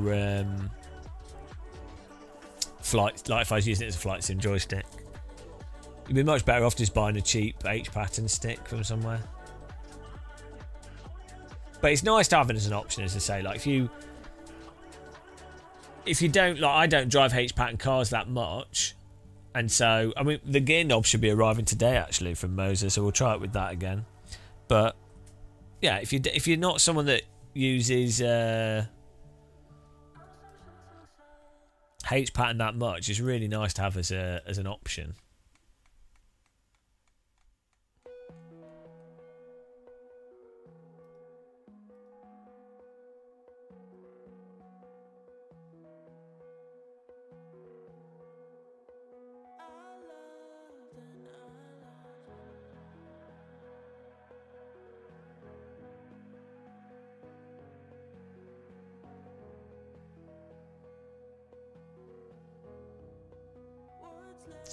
I don't know yet if it's better than the Teabags. I'm still trying to decide.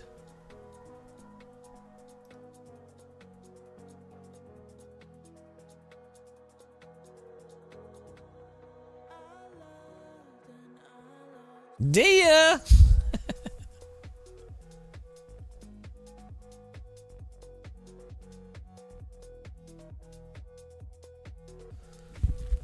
Might need another cup of tea.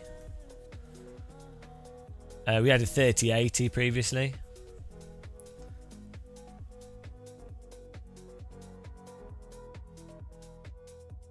.3080 Ti. What is going on with this game? Bit of EastEnders here.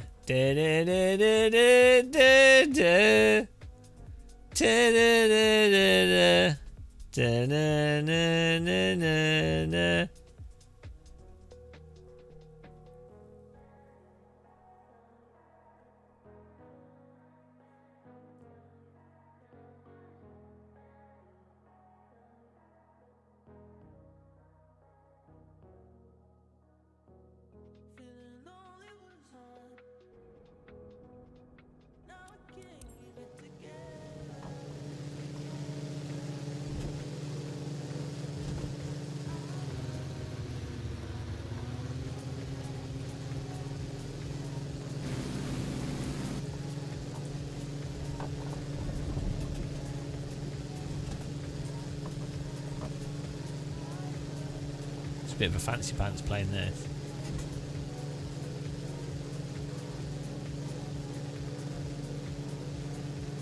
London City Airport's a bit busy.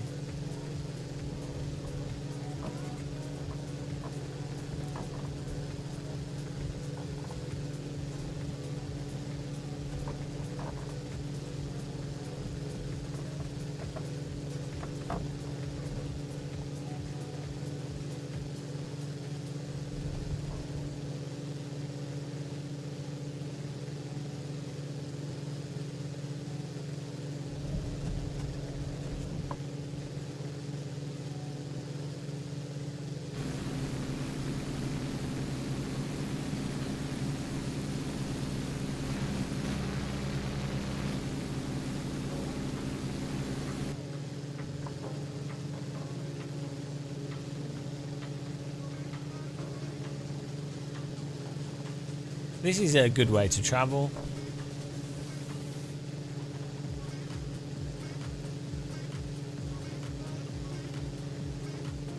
The River Thames looks suitably polluted.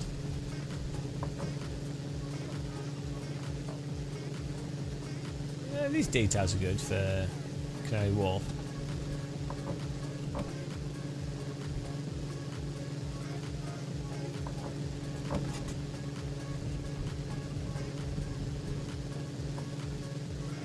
Is it? I don't think so. But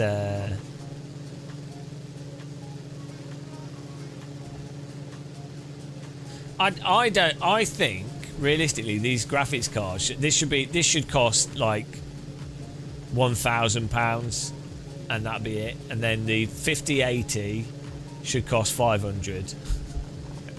That's how much I think they should cost. The Game of Muscle price.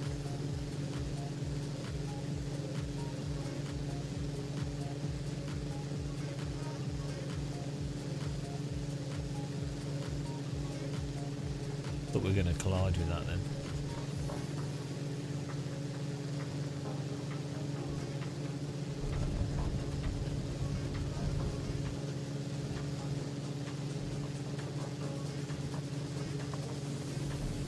I suppose St Paul's Cathedral.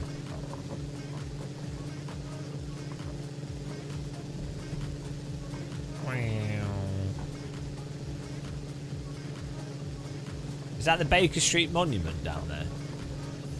The London, I mean the Fire of London Monument? No. Well, actually, where is the Fire of London Monument?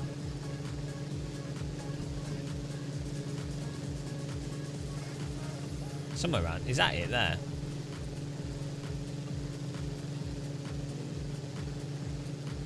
It's that, isn't it? I think it's that.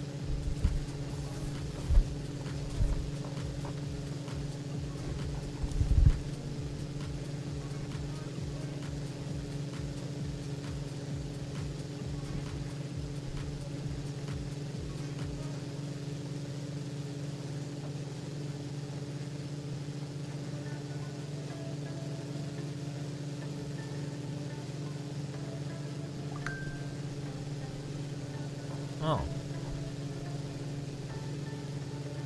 She didn't even knock on the door. It was the postman. No. Don't know why she didn't say hello. Just run away. Right, let's get my post. Be back in a second.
signing autographs, hey guys.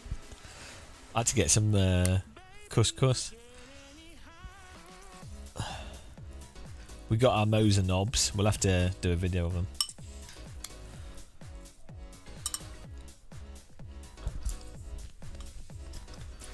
Look at this trick. We've hovered the plane.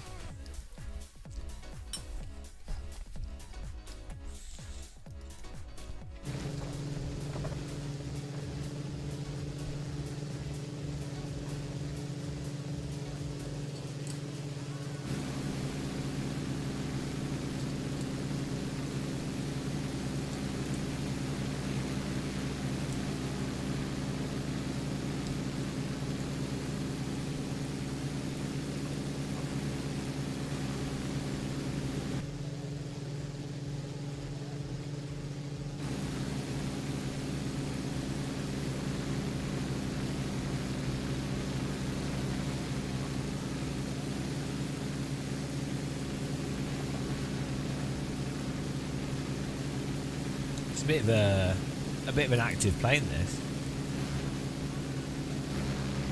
At this height, it's getting running pretty smooth. See the frame rate on the screen, 140, 148. Maybe we can turn everything on max.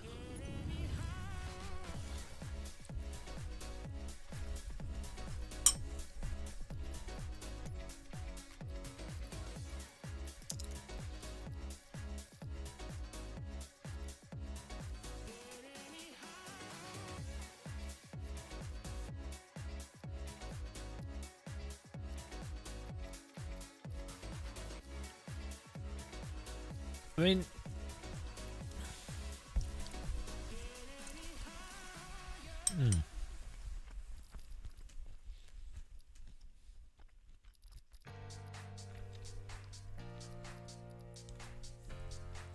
yeah, I'm not sure what. The main thing with flight sim is just the random drops you get occasionally.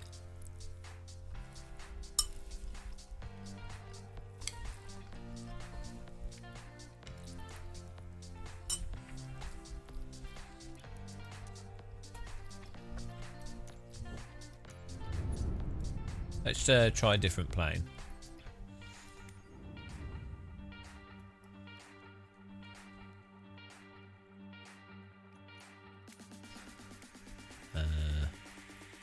What can we go with?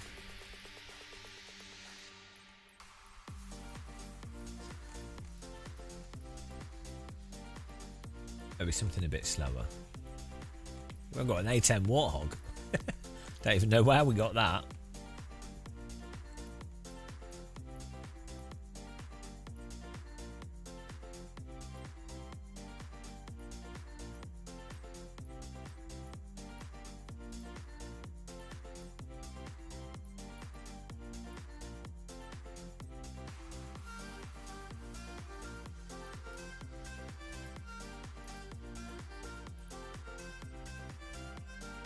I'm going to try this little Cirrus Vision.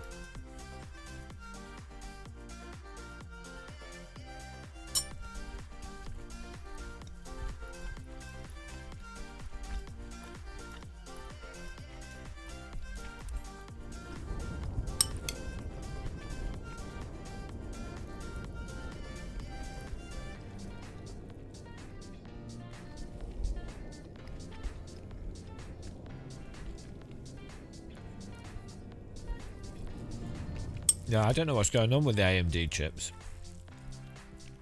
The Intel chips. Like the AMD chips seem to be the issue. The pace car is out of control. The thing that slows down the AMD chips is how much, like the memory. I think it's just the design of them. Maybe Intel still is sort of in a clock. The clock rate still is really important.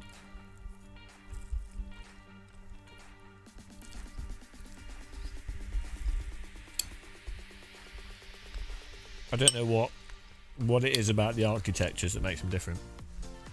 Tang Egg, thanks for following.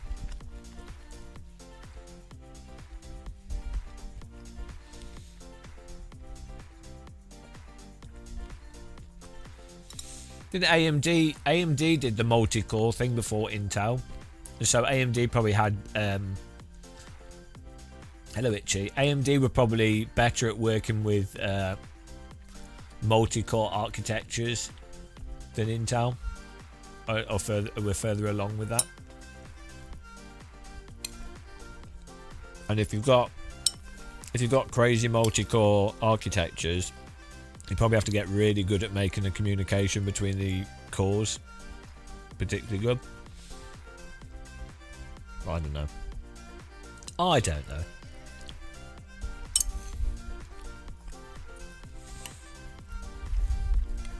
No.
Why is my trim not working?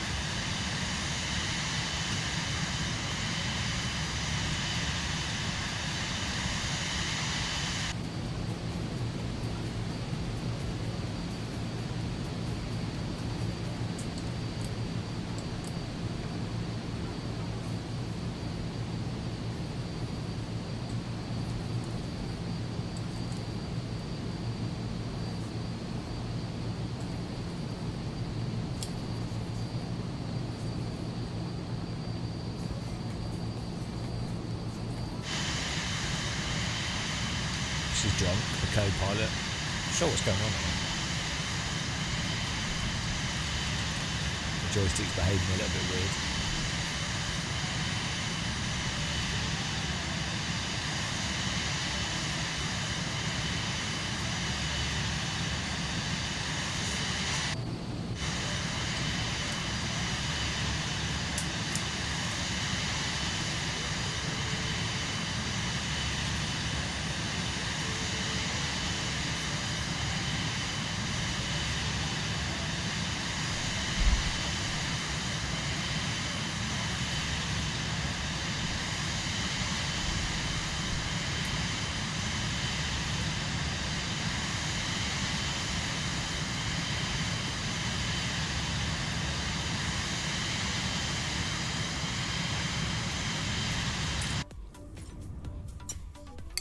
Did I look out of the store with the 5090?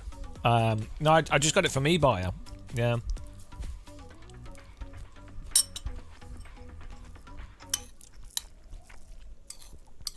Even some of my connections, they don't necessarily have much stock.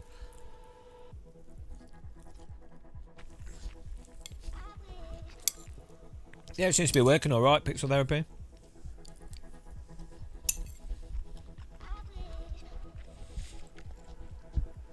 Getting good performance.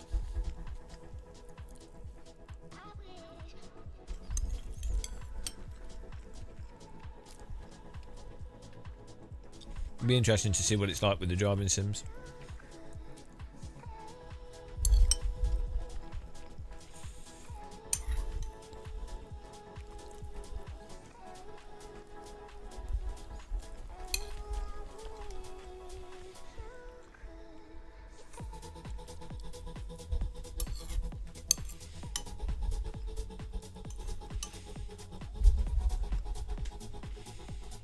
No, it was a normal price for that card.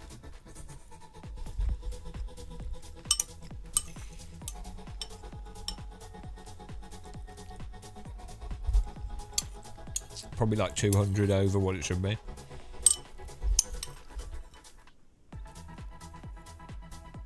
But I think with all the economic instability in America,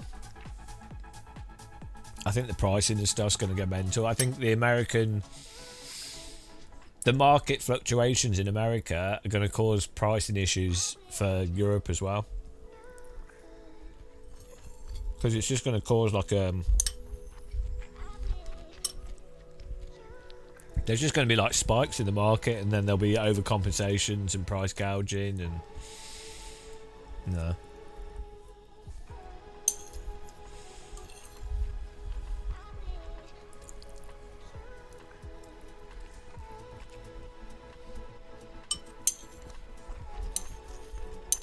Yeah, we've counted all the rocks.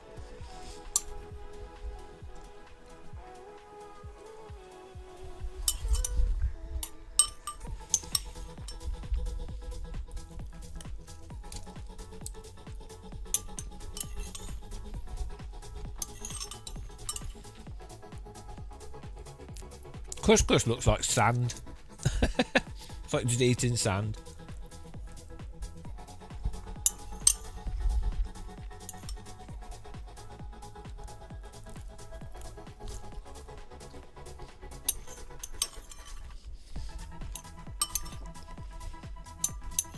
We're eating vegetables and couscous.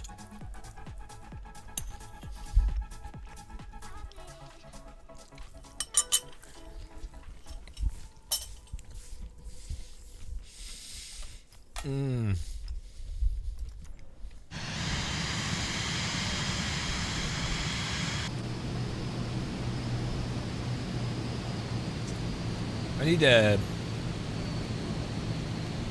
larger frame rate counter. How do you make this Steam frame rate counter bigger?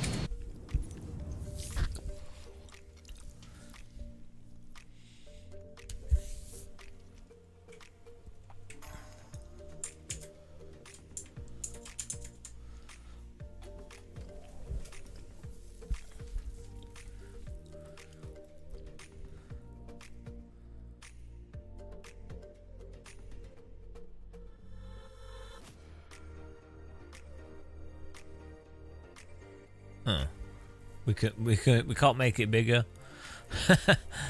we can move it around.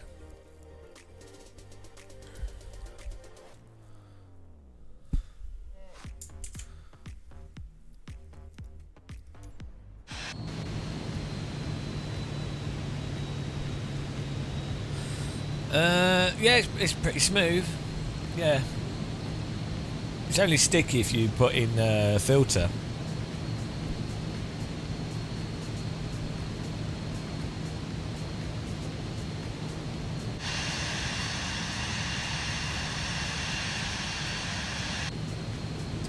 Why is Microsoft Flight Sim so bright? I don't know how you turn the brightness down.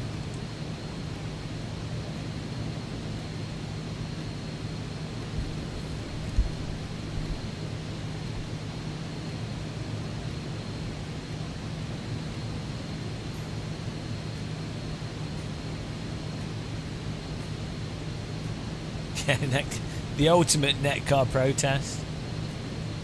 Oh, my monitor setting's wrong.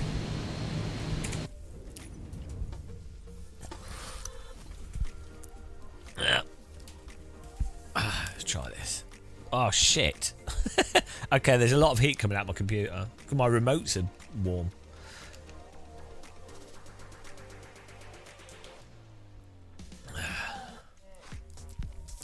Yeah, Netcar Pro is great. I think there's sort of like a simplicity to it. It's a little bit slidey, sloppy, but it's quite nice, isn't it? Well, I played it. We played it recently. It was all right.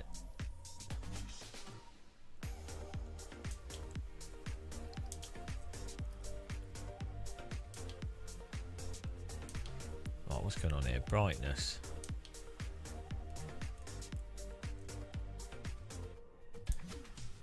turn the pixels down a bit.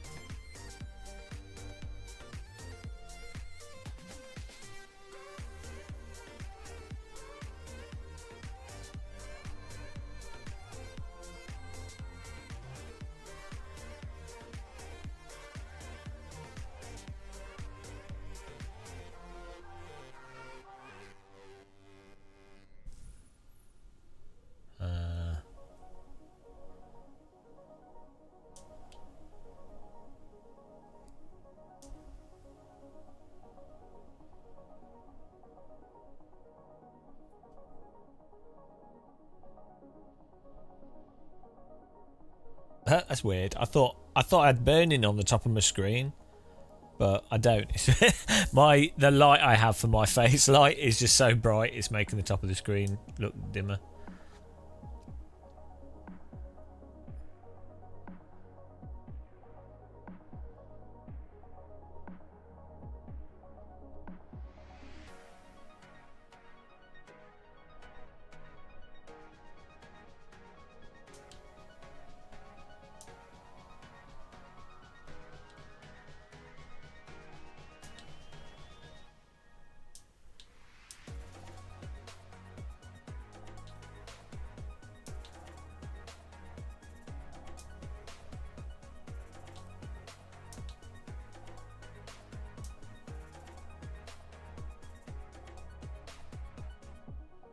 Oh, here we go.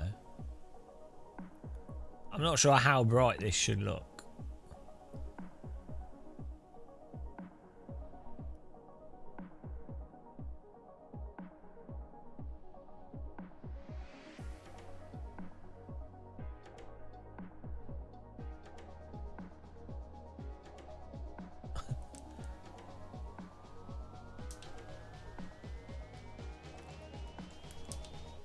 Oh, maybe it's the gamma setting.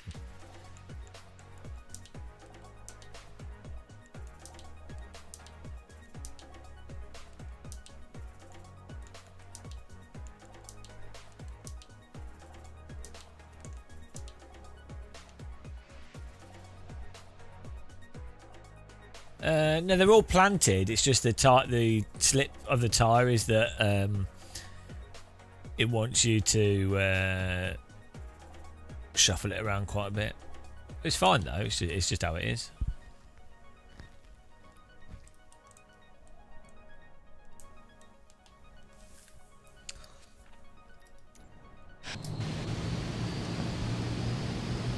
That's better.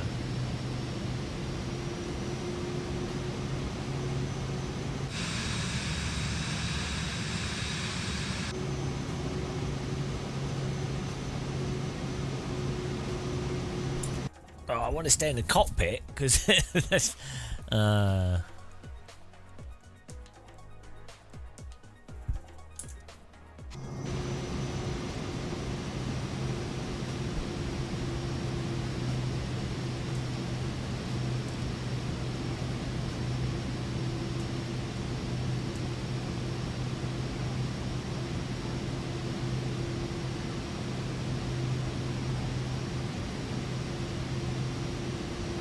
I think it's the HDR in this game is a little bit too aggressive.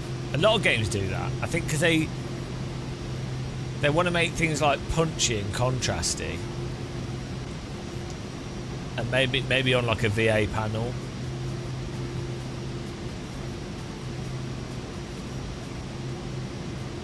It works, but on an OLED, things end up being a bit overly contrasty.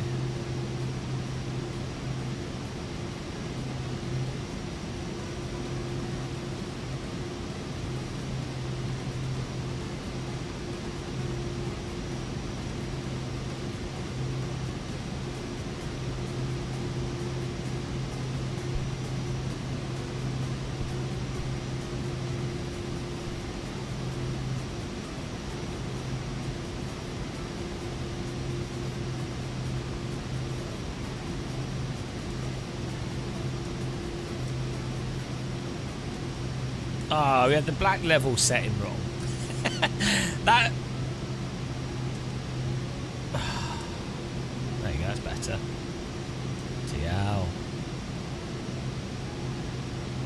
because I updated the.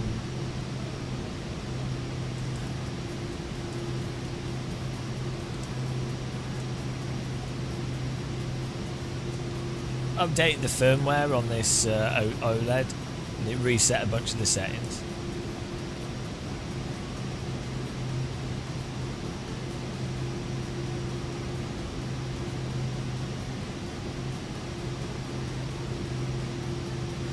Yeah, no, LMU's pretty good with the GT cars for sliding the cars around, and they're very controllable, but they're sloppy. The nice thing with AC, live for speed, even R-Factor 1 actually, Automobilista 1, is that you, well, especially with AC, you have that, there's a tightness to it. You still have the controllable tyres, you know, you drive the tyres nicely, but it's also it's a little bit peaky as well. It's not like on-off.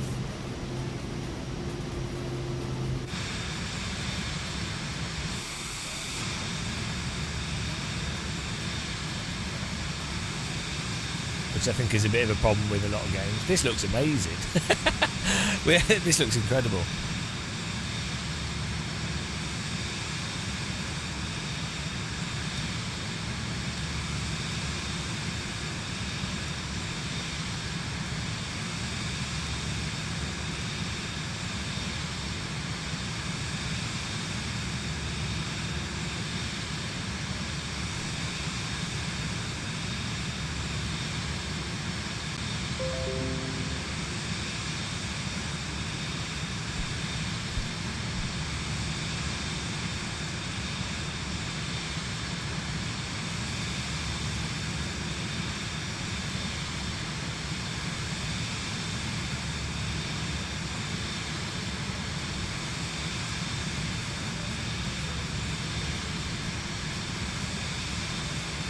You can fiddle with settings forever. you got screen settings, you got game settings. Yeah, we got the 5090 in here. Seems to be working okay. Nice, not bad for a budget graphics card, I have to say.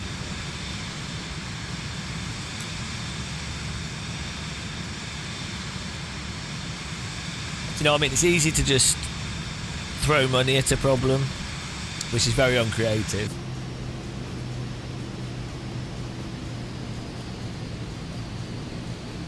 Now we got this from eBuyer.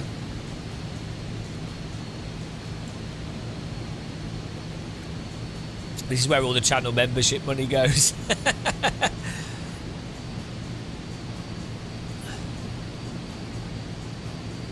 Well, Evo FFB is a result. The reason it is how it is because of the tyre model. So if the tyres change, the force feedback will change. But you have to keep in mind that Stefano worked on ACC, right? And that game has some of the worst force feedback out of all the titles, mostly because of its tyre model. So, you know, Stefano's good. Like, he's a genius. So, if anyone can make it good, he can.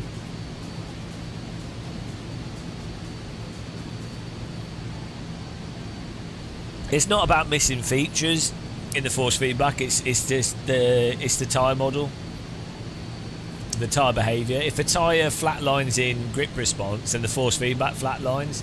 If a tyre has like immediate fall off and whatever with the physics doesn't allow you to balance the car with a range of grip, then you will just feel clipped, what feels like clipped force feedback, because that's basically what's going on with the tyre. So,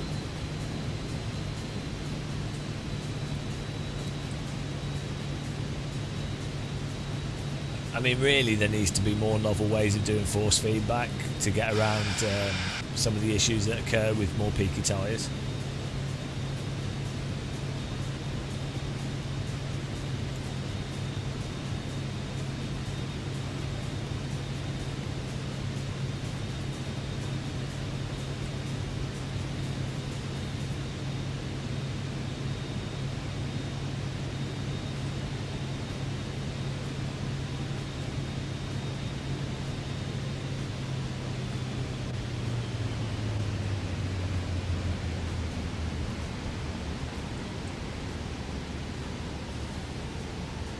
No, we're still drinking tea.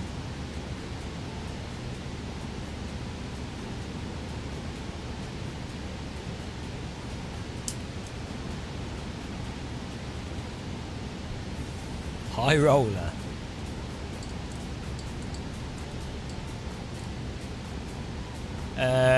Yeah, the telemetry-based force feedback doesn't necessarily mean anything. If it depends what telemetry the force feedback is using and how it drives out, and then the telemetry that the sim puts out. So it doesn't.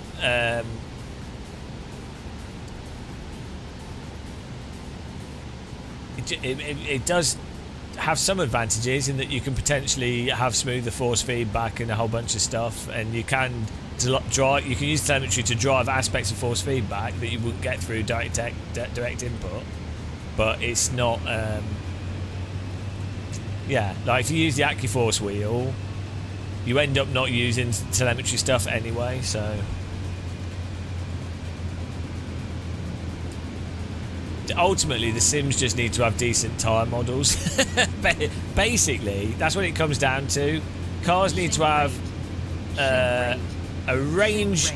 There needs to be like a range of control at the limit, and then if you have that, the force feedback, even with the steering rack force feedback, as long as the developer doesn't bake in loads of damper and stuff, there will be a range of force at the limit that describes that grip of the tyre. And yeah, the difficulty is more advanced tyre models are harder to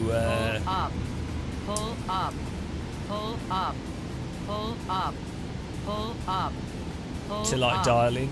Pull up, pull up, pull up, pull up. Sink rate, sink rate. You know, I've got an AccuForce wheel, but it's you can't. The thing is, you can't fix a simulator with it. That's the issue. Like iRacing, for example.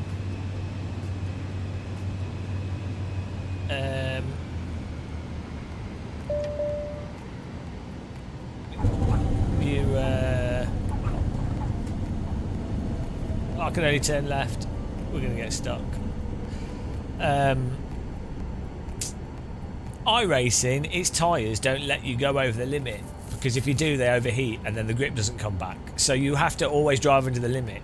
So having force feedback that describes the limit better doesn't really help because you can't drive naturally on the limit anyway. So it's like when you use IRFFB for iRacing, it's quite nice for like you can tell that you're putting force on the rear of the car, but ultimately if you're driving such that the rear of the car is stepping out, you're already going slower in iRacing, so you just don't need it.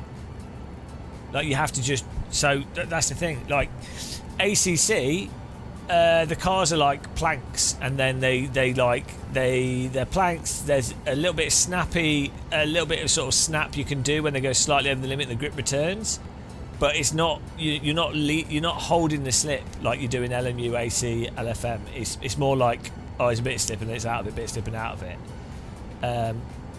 So.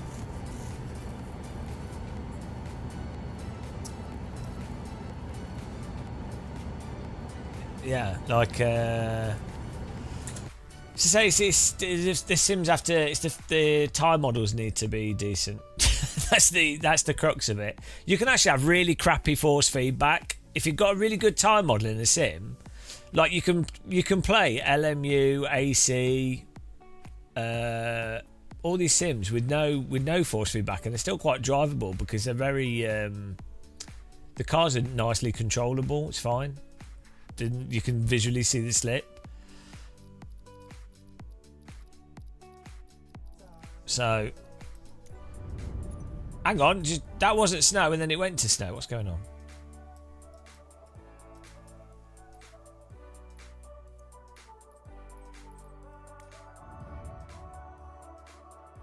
They just need to...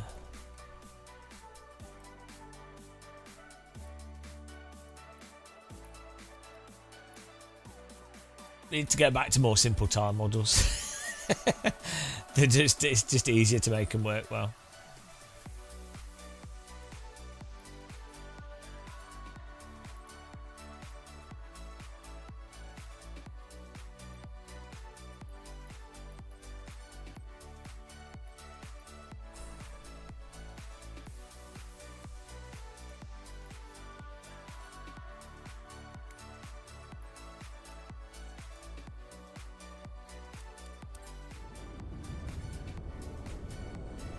Off we go to Scotland.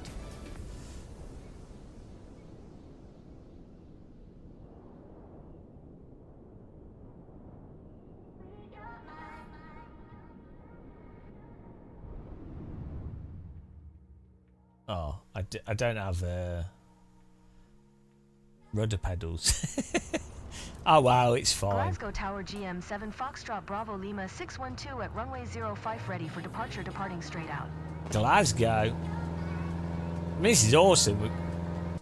Ah, it's crashed again. Microsoft Flight Sim. It's great apart from it crashing all the time.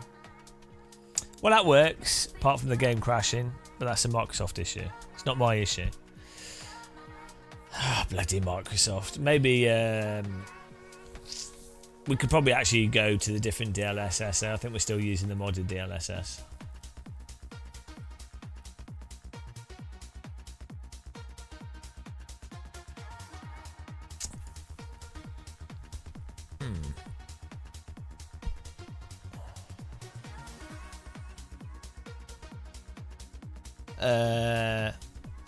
Yeah, well, it depends how you do damper. Yeah, if you can have a hardware-based damper that applies it to everything, or you can have an inertia setting that resists it. Yeah,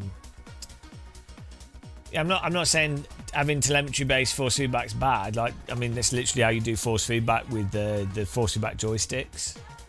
But the problem is the physics of the sims, not the force feedback. That's the reason why. The reason why the direct input force feedback is weird with sims, or not very good with certain sims, is not because of direct input fundamentally. It partly is, but it's not the main reason. The main reason that the force feedback is bad or not detailed in most sims is because of the tire model in the simulators and some other arbitrary design choices that the developer makes in terms of how it relays the force from the tyres to the driver, like how they do the steering rack and stuff. So the issue would persist regardless of telemetry based force feedback or direct input, basically. So working in a solar farm. Nice. Right, I'm going to put Le Mans Ultimate on max settings here.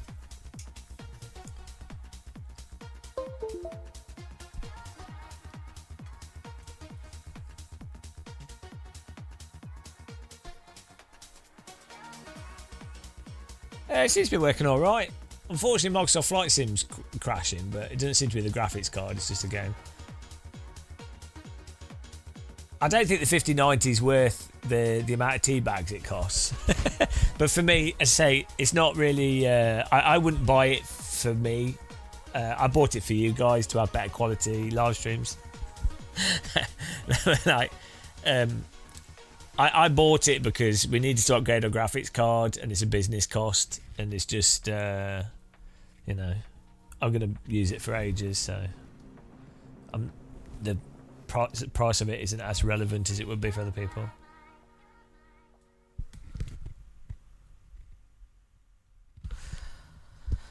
Yeah, what is really good, the other thing with the telemetry force feedback, the problem is that the wheel manufacturer has to also decide how they use that telemetry. So, like the AccuForce wheel is quite nice in that they have an understeer, they have a rotational thing. So they're taking the rotation of the vehicle to drive telemetry, or they're taking the understeer to drive telemetry of the wheel to drive the force feedback. But it's still the company, the force feedback wheel company, can use telemetry like VNM, for example, and not use any take advantage of like wheel slip, oversteer, understeer. so this is the thing, is like V&M don't use any, they're just using it to drive like the basic steering rack stuff, right? And also on the developer side, developers are reluctant to expose stuff like slip, like actual detailed amounts of slip, because if you expose that in telemetry, it opens up the ability to cheat very easily. So this is why Simucube as well are doing encrypted, potentially an API that's also encrypted. So potentially, it's the same. It's like Marcel Offermans is doing an API as well, which is why they did the brake fade with the Simucube active pedals. But basically, what you need is an open source, or maybe not open source, you need an API that makes an API that everybody uses, that allows for people to have fully custom telemetry driven force feedback that doesn't depend on direct input as a way to drive the force feedback. And then you need that API to be standardized, and for you to just have one that all the developers can go, right, this is telemetry force feedback API, and then an end user could just select it as a tick. There you go, done. And that's what you really need, but that requires organization in the sim industry. So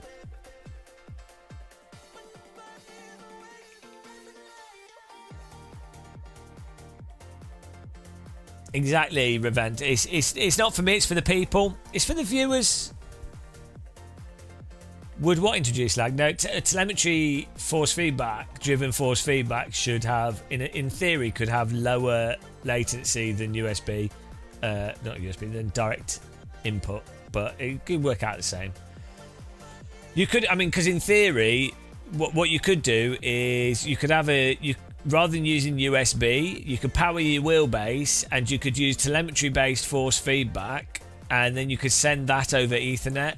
And you can avoid the USB stack and a whole bunch of like antiquated ways of dealing with the signal. So there's flight controllers, some flight joysticks use they've got like a network port on them.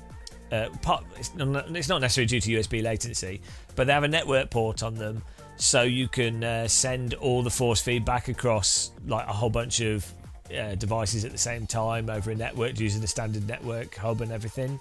But also it does it can reduce latency because you can run the force feedback at different rates.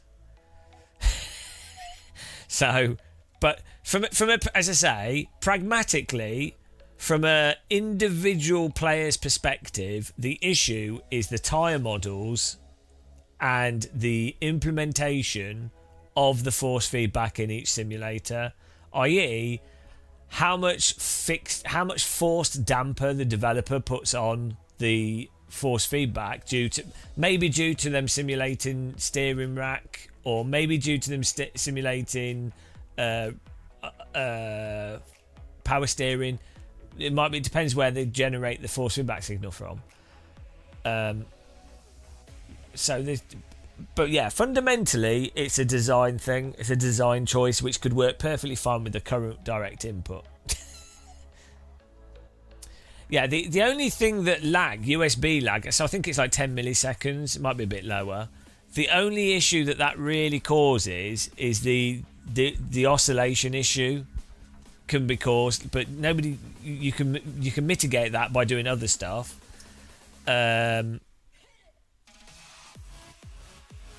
But the other thing is the relevant force feedback forces to drive quickly from are not quick. They don't happen quickly. They're not things going like instantly. It's not like a mouse input.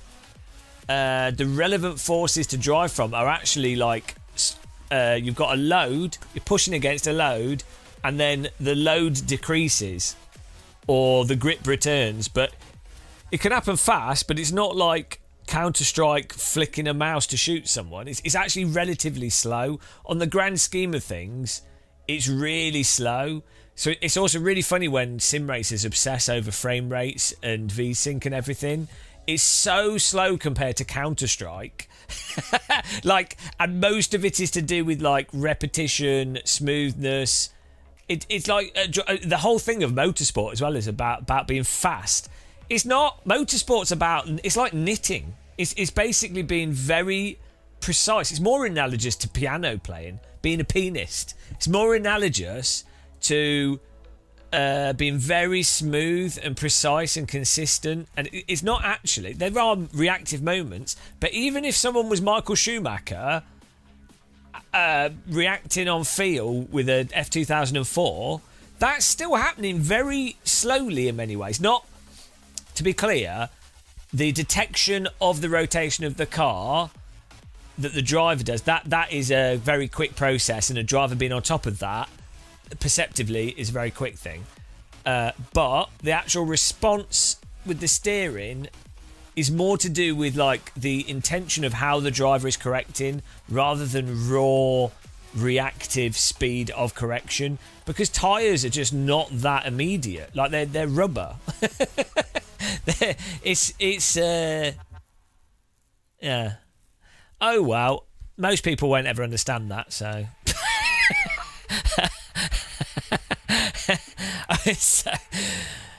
I mean, yeah. I've been thinking about this. As Spinelli knows, me and Spinelli used to argue on the R Factor forums back in like 2010. We've been thinking about this for like 20 years, and most people have not been thinking about this stuff obsessively for 20 years. So, and obviously I've been doing this as my full-time job for 10 years. So most people have lives, let's be honest. You can see an argument for racing with other people, but for driving itself, yeah. But then the esports thing, right? This is the other irony. Esports drivers, they are playing whatever game has the prize money, that's how it is. You know, it's a job, and they need to pick a game that's going to make money. So they're not necessarily playing the game that's actually the most realistic or the best driving simulator in any objective sense. They will play whatever's got the prize money. So that might be iRacing, F1, Rensport. It's whatever's got the money. The apps, you know, they're very good at. They'd be really good drivers. This thing is, they're really, really good drivers, and it does be very adaptive. And you have to use the same skills and stuff, but or similar skill set. But then each game will have a slight meta that favours one person or another person. But yeah, that's what's funny as well, is that if you're gonna getting obsessed with performance and equipment, and it's like, bang on, if you're pursuing it professionally, where that would make more sense to be very regimented over the equipment. Well, all the sims that are the top sims for professional, for competitively professional, iRacing, for example, has the worst physics of everything. It's absurd. So it doesn't make any sense to be that picky with the hardware, because the game is just not deserving of it. Same with F1. Like, basically, only really, if you're being objective, R Factor 1, look, really good R Factor 1 content, or AMS 1, R Factor 2 based stuff with really well set up content, like LMU as well, that sort of thing. And even LMU, like, they're all flawed, don't get me wrong, but like, in terms of like the cars actually driving like cars, R Factor 1, AMS 1, AC1, Live for Speed, Netcar Pro, Richard Burns Rally, LMU. iRacing does not drive like a car. It uses similar skills. It's great. It's great for training. The cars don't drive like cars. Like you have to always drive under the limit. It's mental. F124, they have this weird, bizarre springiness physics. It's fine as a game. It's not terrible, but it's mental. Rensport has, like, on the esports side, last time I paid more attention to the esports side, it had like the weird drafting behaviour, and like you drive. I actually personally quite like how Rensport drives. We need to test it actually. Now we've got this graphics card, we can do our series. Rensport it's like I think it's ISI foundational tech. So I've always liked R Factor 2 sort of tire model type. That general behaviour, the sort of bit of controllable slip behaviour. But yeah, even then, that's still massively flawed in a literal sense. Like, outside of very good AC1 mods, and then AC1 has like the really weird over the limit thing. If you look at AC1 from an esports level, there's some like really weird exploits esports drivers can do with AC in terms of how they can take advantage of some of the slipping, braking, and things. So, Martin, I think part of that is just because of the external view more than the actual physics. I'm not saying that it doesn't have slightly weird physics, but the external view, like LMU has the same issue as well. Yeah.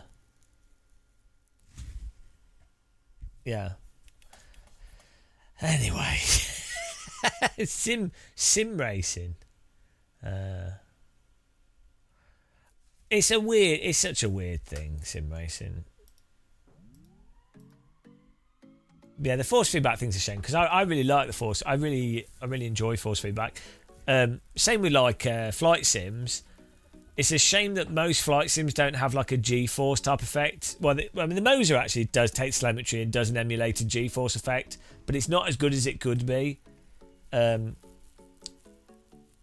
Which is a real shame because I really like that feeling of. It's basically it'd be the same as in a driving sim, the seat of the pants effect when you turn and the rear's rotating. The G-force effect in a plane, when you pull back, the joystick resists your movement based off how many G's you pull in, and as long as you have it not too strong, that gives you a really good reference to how like the sort of, if you pull back on a real joystick in a plane, the joystick would be stiff depending on the load of air, the air pressure on the control surfaces. So it would feel based off that, right? Not based off the G-forces. A little bit of the G-forces, but not really. But when you pull back on a plane, a real plane joystick, you will feel in your body, you feel the G load. If let's say you're flying in a straight line, pull back, you will feel G's increase, vertical G's increase, right? And you'll be like, oh, pull back, I can feel that, I can tell what's happening. If you push down, if you're flying in a straight line and you push down or push forwards on a yoke, you will feel lighter, right? Because you'll have less vertical G's, right? And so when you push down, you feel lighter. So you can emulate that in a joystick, and it's really nice, and it captures the essence of the experience, even if it's abstract. I could put the joystick between my legs. I'm tempted to do that, but I like it to the side here, and then it's good for the H pattern. The nice thing is with this motor is you can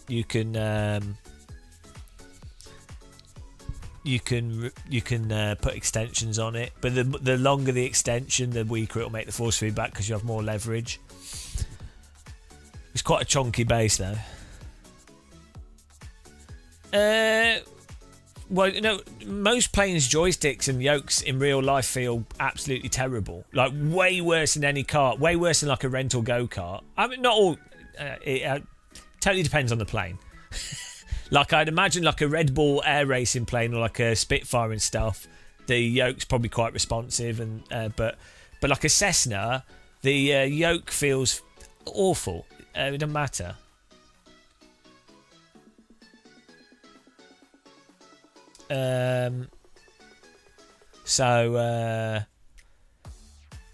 Yeah, fly-by-wire planes, they normally have so like modern passenger jets, they actually have force feedback joysticks on them. Most of it's used for just like vibration, so to tell the pilot that like if they're overspeeding, it has does a clicky thing. I think they have some effects for like landing gear, for some effects for like certain parts of there's a whole bunch. I would have to Google it actually. Let's see.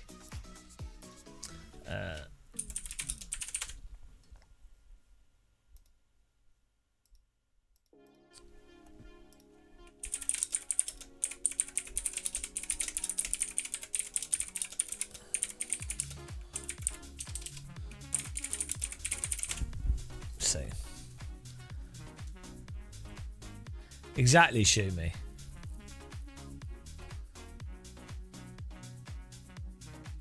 Oh, here we go. So this is what they have with fly-by-wire joysticks. As airspeed increases, they make the control surfaces harder to move, so they simulate that. Buffet and stall warning.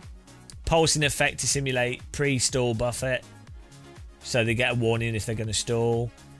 Simulated trim forces, so when you trim an aircraft, it makes... As you go faster, an aircraft might want to tilt upwards naturally, and as you go slower, it might want to tilt down, or depending on different altitudes, the aircraft might not be totally balanced, right? So you have the back of the plane, the what's it called? What's the tail of the plane? But the thing on the back that it controls pitch. You that's what the trim. You have a pitch trim, right? And so.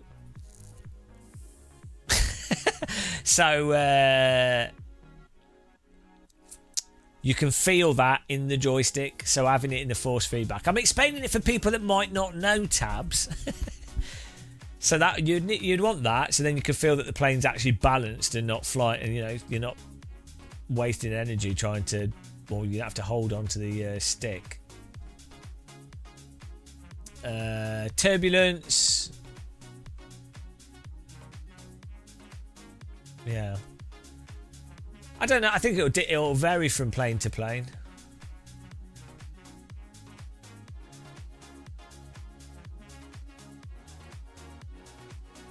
Modern jets are so automated. Yeah, the triangle-shaped flat wing adjuster. That's probably what the Germans call it. Did you know on some of the old aircraft, like passenger jets, they had air brakes, basically like a basket that folds behind the engine to redirect the engine forwards, right? The jet forwards. They used to be able to be deployed in the air. You can actually still get some planes that do allow it, but like the big jets, you could deploy thrust reversers in the air, and then accidentally a pilot did it and they crashed. You would have thought that was kind of likely to happen.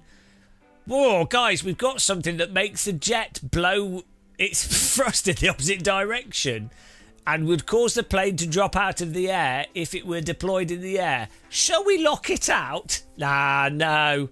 No pilot will be stupid enough to activate that by accident. There's some propeller drip planes though that have the reversers on them, so you can specifically land. You can land on really small runways, and you can deploy it whilst you're flying because the plane has so much lift that you want to be able to point the plane down. When you point it down, obviously you've got gravity, which then increases your speed. So you end up use the rotors and the thrust reversers to allow you to point the plane down, but not descend too quickly, which is mental, really, if you think about it.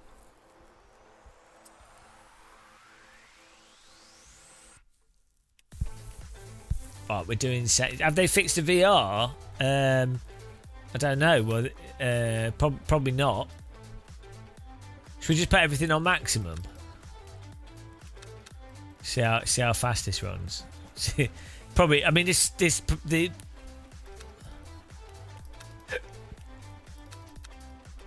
better be able to put everything on maximum because this game's 3,000 years old. The thing is, I think this game is very CPU intensive.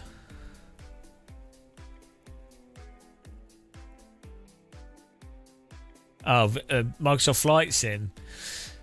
I think you just need a faster computer to get the VR in Flight Sim, but I think there's still some weird issues. X-Plane might be a better sim for VR still, but I will test it out with VR at some point.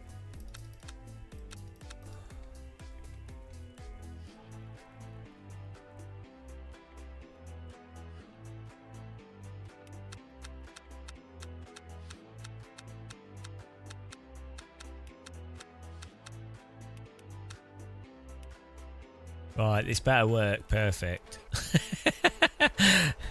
Otherwise, we've wasted. Have I used a VR? I have. I've used the Vario headset, but it didn't have. You could control stuff using the eye tracking, like you could look at see the thing moving, but it didn't have variable focus and active foveated rendering and things.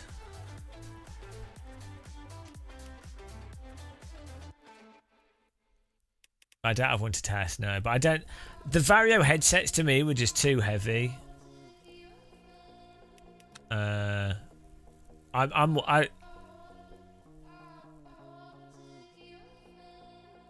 we should just do this.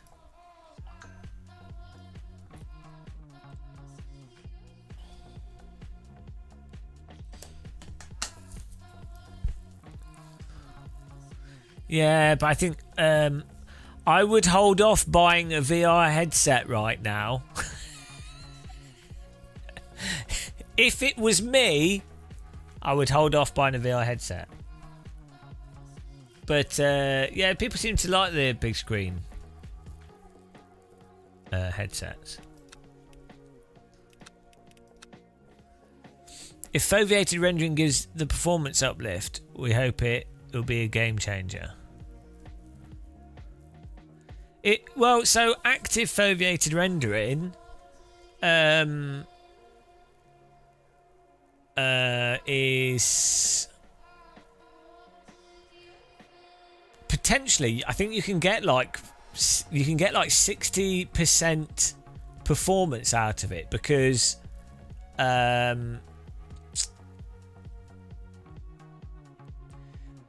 basically, I mean, I know most of you guys in chat know this, but your eyes only focus on like this, like that much.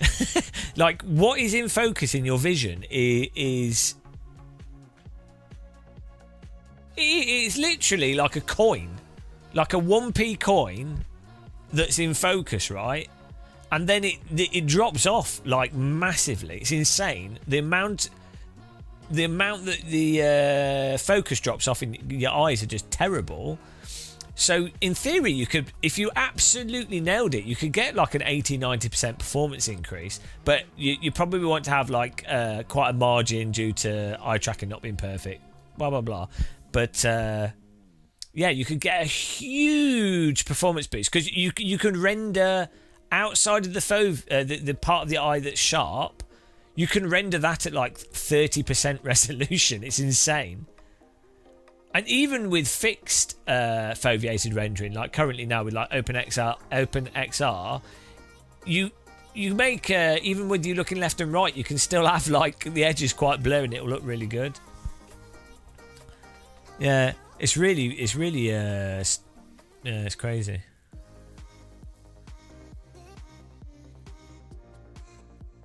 Yeah, even fixed foveated rendering gets you 30, 35, 40% advantage with it looking pretty much the same.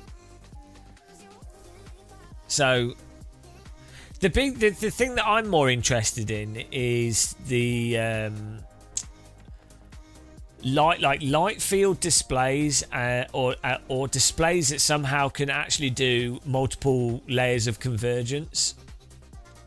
So maybe you have like three or four sheets of screen, and the lenses can maybe dynamically focus on, like, one is set to absolute infinity, one is set 2 meters, and one is, let's say it's 3 screens, infinity, 2 meters, and like 30 centimeters, right? And then the lenses can be like, right, okay, you're looking totally in the distance, so that's the screen we're using. Are you looking mid-distance? So we're using that. Are you looking at your hand? So we use this one.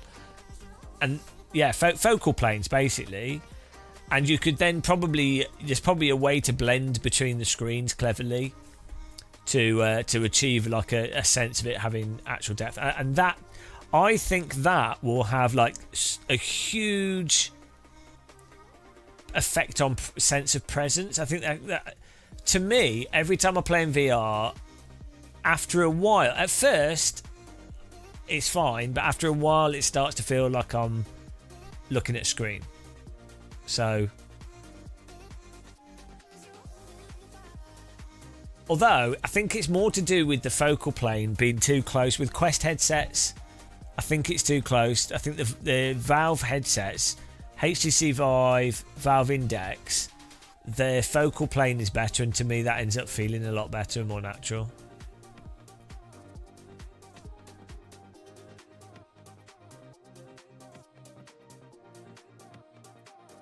$5090 has 200 to 300% gains over the 4090. I wonder what game that's with. It's more RAM. It's for resolution. The memory is really important on the graphics card. Are we still live on YouTube? We've lost the counter. Oh no, it's back now. Closer gives better field of view. Well, it's not really that. Like if you do have a closer frame, your eyes will be converging into the middle rather than the edges of the screen, so you don't need as much overlap. There'll be a whole load of reasons. I think the big reason for them to do the closer focal range is if they expect you to be using your hands and looking at stuff that's close, which a lot of VR games you are. But if you play flight sims and driving sims, you tend to be looking further into the distance, you know. Yeah, I wonder how much it exactly tabs. I wonder if it is stereo overlap as well. I don't know if it's stereo overlap, if it's the distance at which the converges, the lenses. I don't know. I mean, I generally prefer the lenses. I guess you get less barrel distortion on the Valve Index lenses in some ways, but then the sweet spot's so much bigger on the Quest. It's hard. It's really hard to know. There's so many variables. It's hard to really nail it down to which is the one that causes that borderline subconscious difference.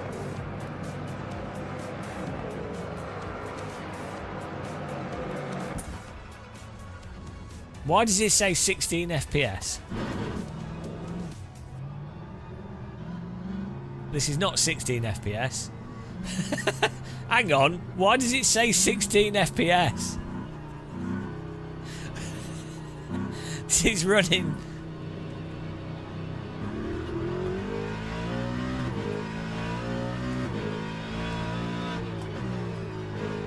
Why does it say 16 FPS?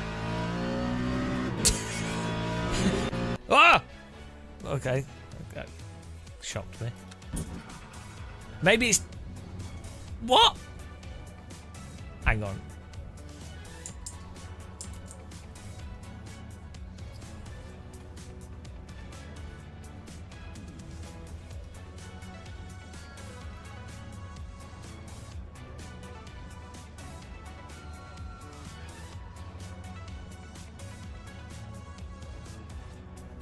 Overlay, top right, bottom left. Why can't we put it in the middle?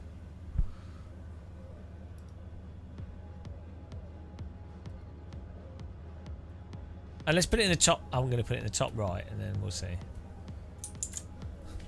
Oh, it's 100. It was just cutting it off. Don't know why. Oh, we've got G-Sync on, so. The pace car is out of control. Ah, oh, we need to make the shadow bigger. Old man Matchy TV, hello.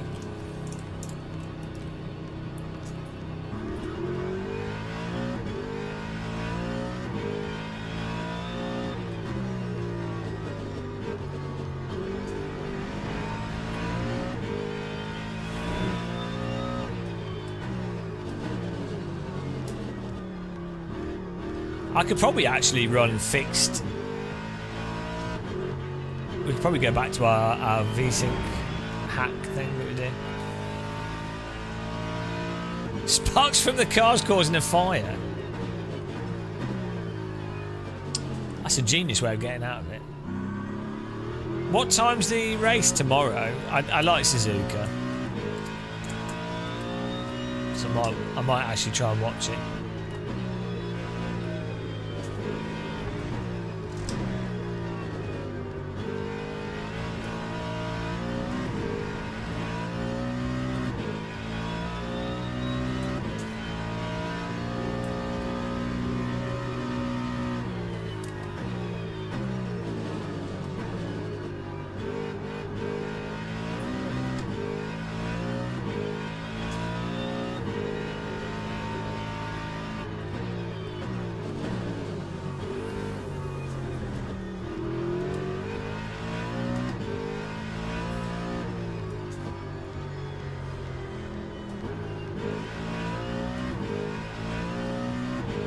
Well, this is running at 116 FPS perfectly with G-Sync. I think we need to turn the graphics up higher. I'd be interested to see at the start of the race. Yeah, we're using the M booster pedal.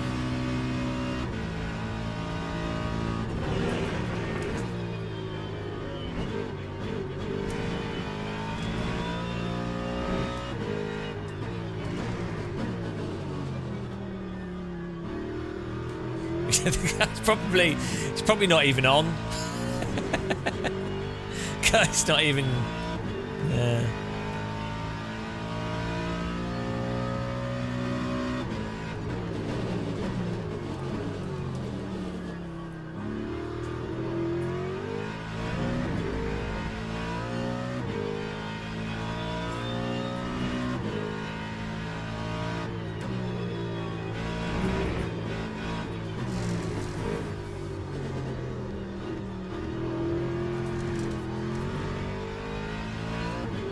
Oh, Sunday, and they're not doing 2 races.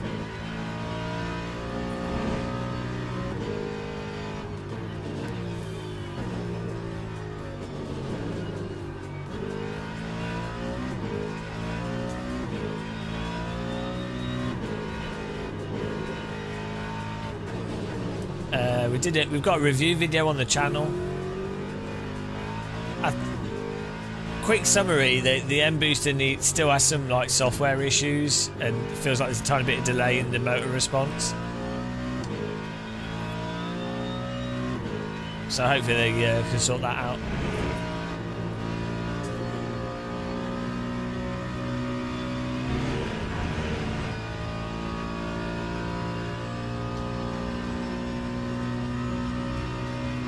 I do like it as a brake pedal though, despite its issues. I've got it set up in a way that I quite like.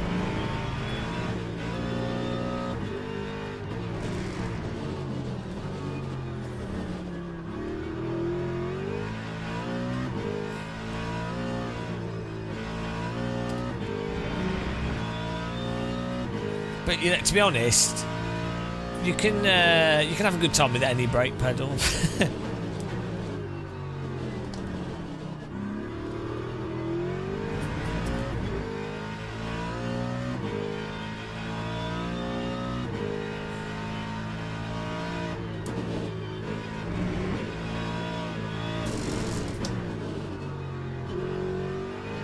Mind you, good point.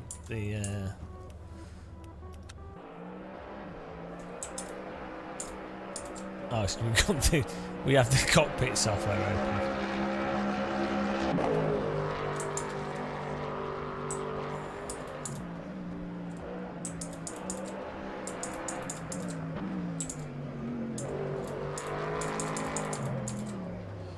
Oh dear.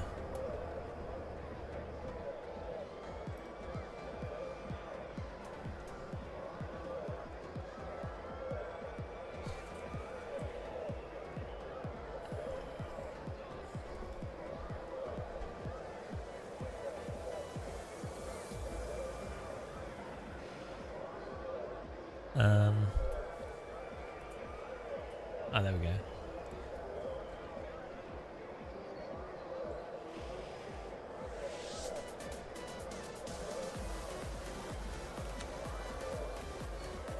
Don't think we can turn any more graphics up.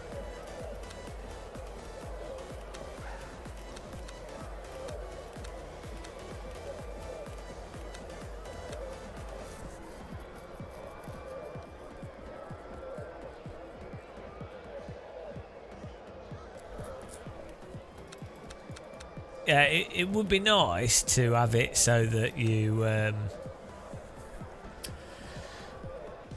for pure fun of it being like, oh, you've got you jump to this type of car, that's this type of brake feel. You've gone to this car, that's this brake feel. I think T's still better than the graphics card, to be honest. Especially that quantity of tea bags.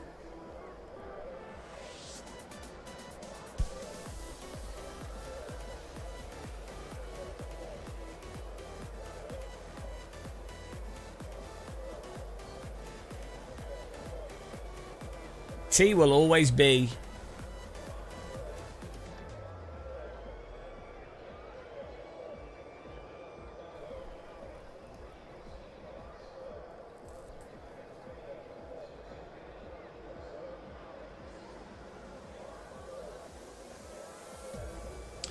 Don't know. I don't know.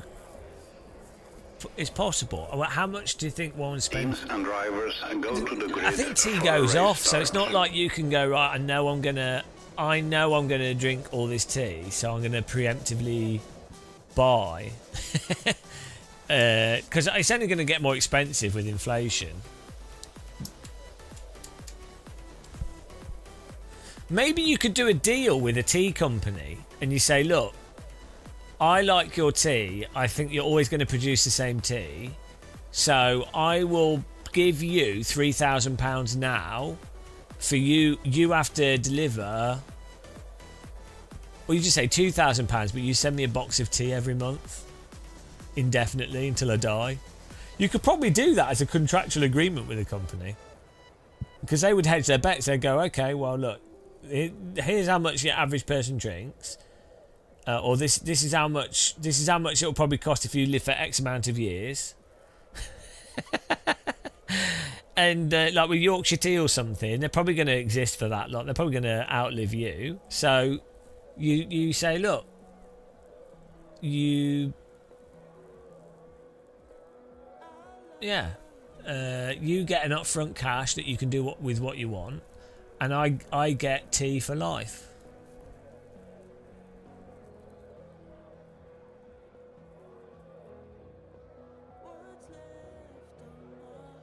Formation lab has started.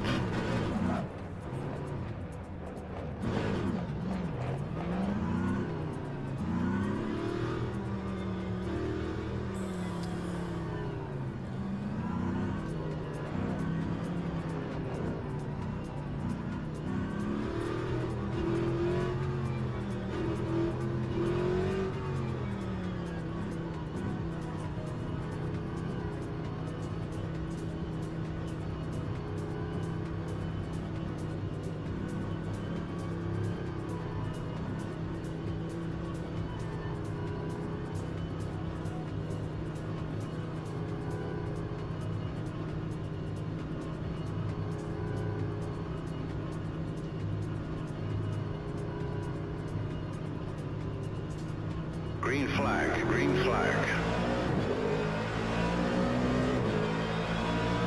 What? What did I get drive through? I didn't speed. What? I didn't speed. It's just broken. I did not. I was under the speed limit at the start. Ah, what? That's totally broken. Bloody hell. No. Oh, so dumb. That's something they need to fix. Yeah, they should just get rid of that.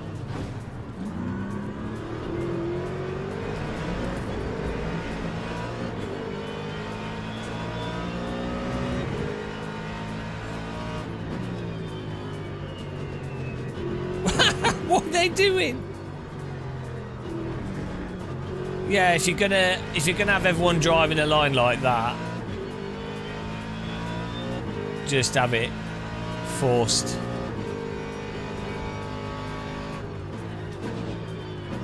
Or I mean, they've got a report system. So you have it so that the leader decides, and when the leader goes across the finish line, if other people do crashing and stuff, I don't know, then, well, that's it. You get banned for, it's the same as doing anything else.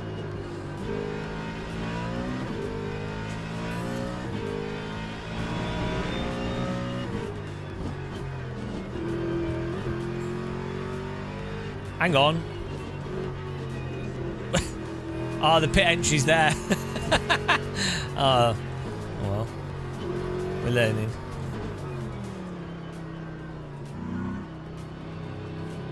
I had to do extra pit entry. Is that like a motorbike pit entry or something?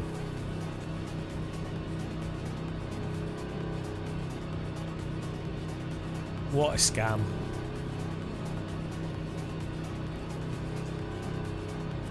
No, the problem with the problem with using the pit limiter is that when the car in front's further away from you, you can't then catch up with them. So you can't just use the pit limiter. It's stupid. Like I don't have a problem with holding under the speed limit. The issue is that you have to go further away, closer, further away, and then the markings on the floor aren't right, and then it says, "Oh, you've done the wrong thing," when you're actually doing the right thing. That's the problem.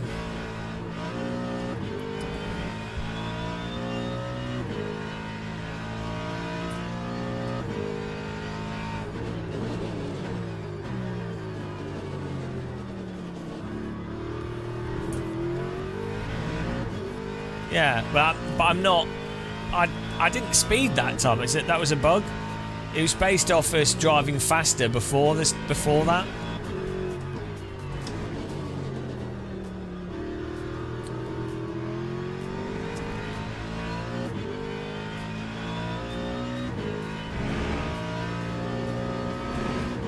Yeah, I put the TC on 1. These cars drive a lot better with the TC on very low. Otherwise the TC makes the cars drive like a brick.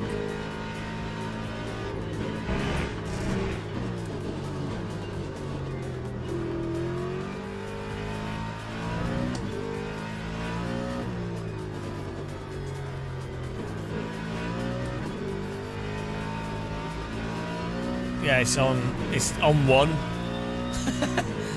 That's it, it's on 1.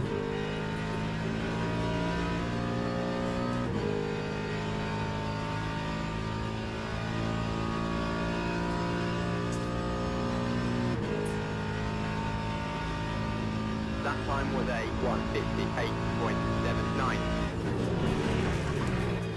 And now I also moved the brake wires quite far back as well.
Well, I don't know because we've got G-Sync on here.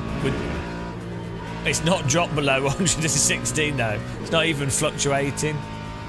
So we need to turn the graphics on even higher. We were getting quite a lot more performance in Flight Sim. Yeah, the GPU's not even. It's not even on. GPU's on holiday playing this.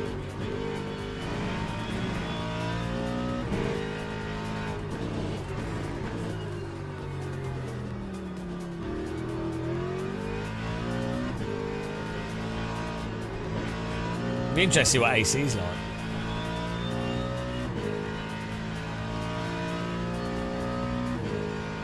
But I mean, a 5090 is like buying a bloody supercomputer, isn't it? Like, think of the price of it. It's like going out and buying a business. It's like basically like a Titan or something back in the day, if not more. Not really, because Nvidia are a bit weird and they're also ripping people off. But even so, relatively speaking, in terms of relative performance, like the 4090 as well is the same.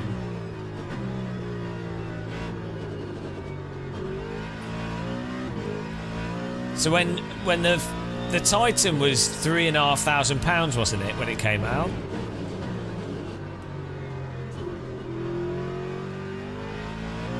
Or was it less than that? There was one that was like £4,000. I can't remember what it was though, but that's equivalent to the those cards that just have shitloads of memory on them.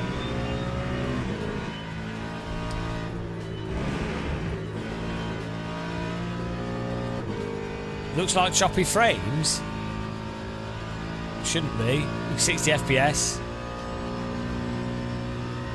Maybe your computer's burning. Or maybe the capture card's on fire. Is it choppy? Is the stream choppy for anyone else?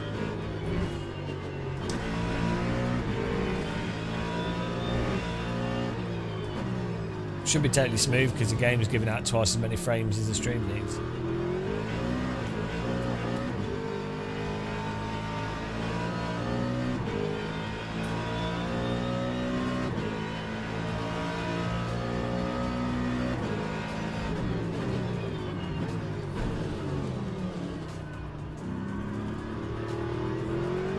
I think your computer's broken, Tabs. Or maybe it's YouTube being stupid.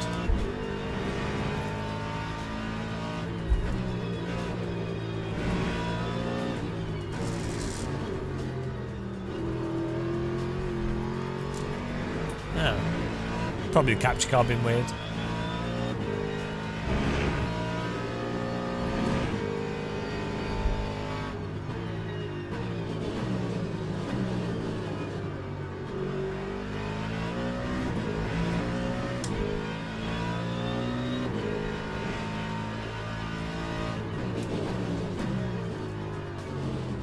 I think it's just...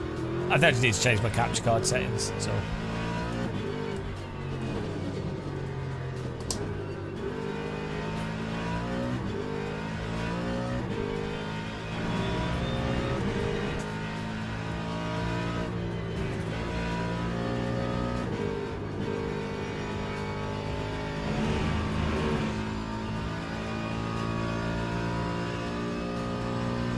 But I'm not every sim racing related stream.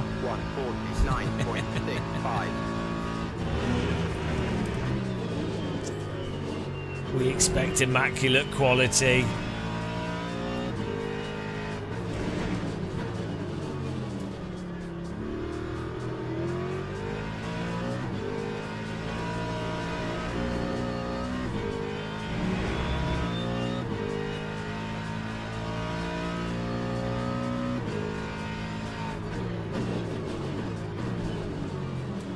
It should be completely butter smooth, so...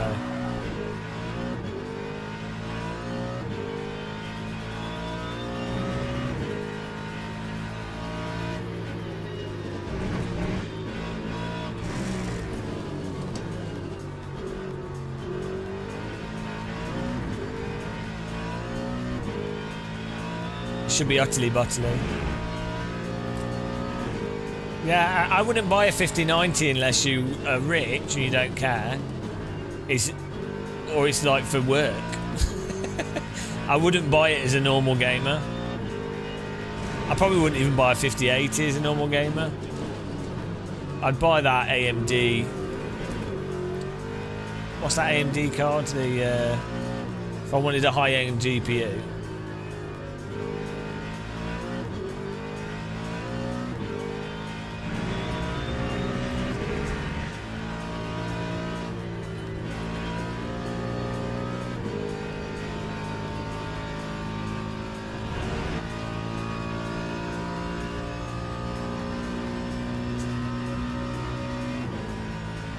147.82.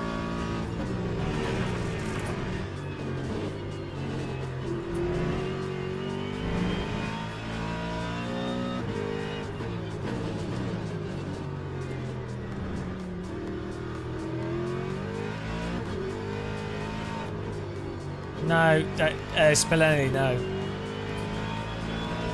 No. Like, I can assure you, we are running the absolute best settings for G-Sync. As someone that's tested every single possible setting with these screens, and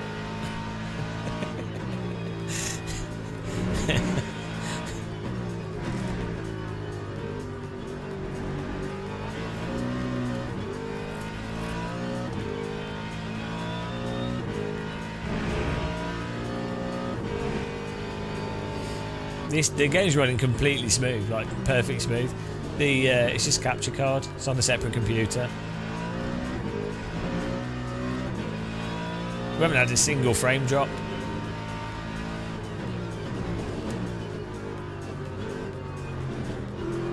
Yeah, the thing at the moment, in terms of if you want the best frame rates with the game,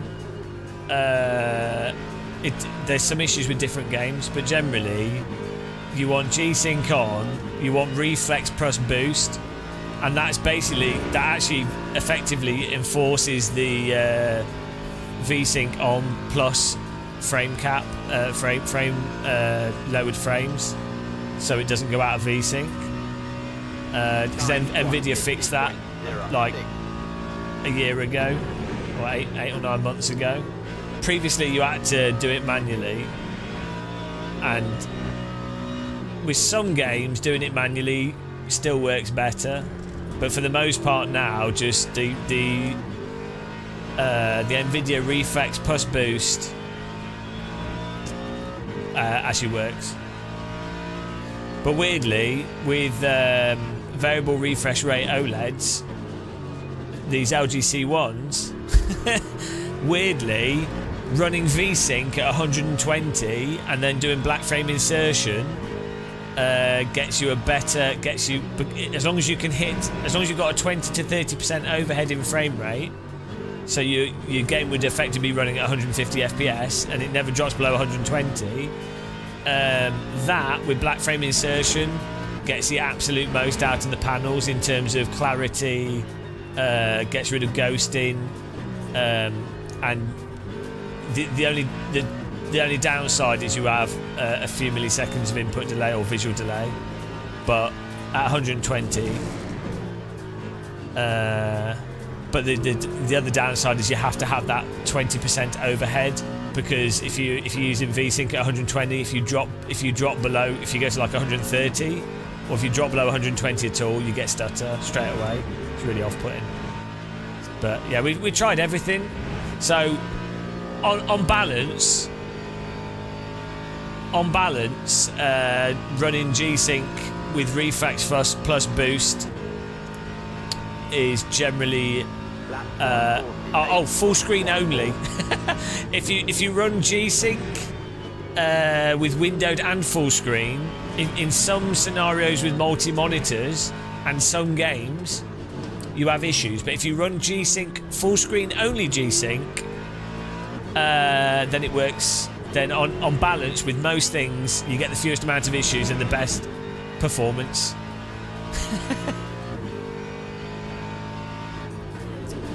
Yeah, so the issue is hold and release on the circuitry of OLEDs, because the pixels have instantaneous grey to grey effectively.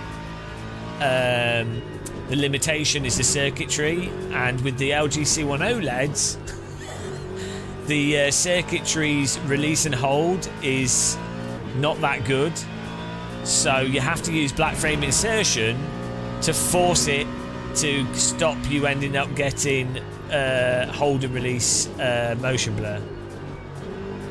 And to be honest, most people wouldn't notice that hold and release motion blur because it's very subtle. Vast majority of people just wouldn't notice it. But if you're anally retentive, such as myself, you do notice it, or you can notice it. However, you can't use black frame insertion with G-Sync. So that's the choice that you have. That's the compromise. Yeah, they got rid of black frame insertion because nobody was using it, basically, and you lose brightness and sample and hold. Sorry, yeah, and it reduces brightness, and people would accidentally put it on, and also it looks a bit stroby, or can do on the wrong settings. And then it turns out Nvidia themselves are actually working on a G-Sync version of black frame insertion, which basically means you can have black frame insertion with a dynamic with variable refresh rate, but I don't think it works yet. But that I think that I don't know if it's even out yet. It's just something they were working on, and in theory that with an OLED would produce the absolute best possible. It depends. Yeah, it could do tabs, high amounts of black frame insertion, but not at low amounts, and especially not when you've got 150 hertz panels. Like, it's just beyond what your brain can pick up, even subconsciously. For sure, like quarter. So black frame insertion doesn't strobe the whole screen. It's a line of black that goes down the screen as it scans down the screen. And after you pass a certain amount, it's more and more noticeable. But yeah, but the reason why it's relevant to OLEDs and not necessarily LCDs is an LCD's grey to grey is so much slower than an OLED that the grey to grey of the pixel is much more relevant than the hold and release, or whatever it's called. I know, pointless information. This is like a BTEC National of monitor tech. The fact that I know that shit is so useless. I have more knowledge than your average fucking TV salesman. Pointless shit that only 3 people need to know. Nobody knows this. Like, nobody needs to know that. It's useless. Most people can't afford an OLED. Most people don't notice the differences. It's so dumb. It's just pointless information. I can tell you the ins and outs of OLED pixel refreshes, but can I tell you what day of the week it is now?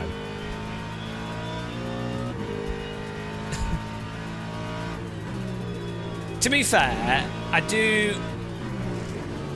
think it's nice knowing the different components that are relevant for screen technologies, and because of what I do, it's worth me knowing it.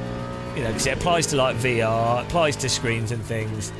So it's not completely useless for me, but the annoying thing about it is a lot of people don't.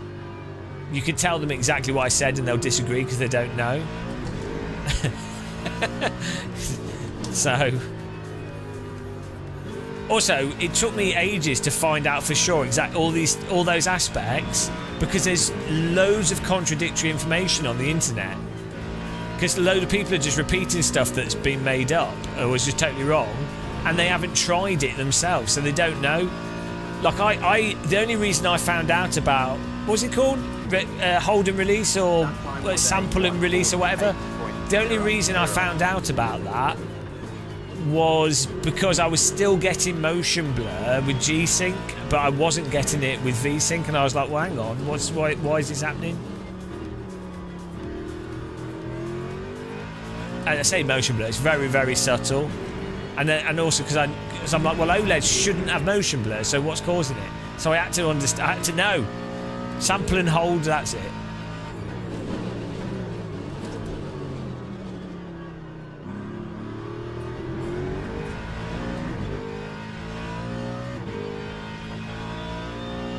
Well, you notice it at 120 hertz in driving games. You don't notice it. This is the other thing. You're not going to notice it in You'd notice it in first-person shooters, I'd imagine. But you particularly notice it in driving games because your car is turning so smoothly and you have like thin railings and stuff. You might not even notice it in an FPS actually.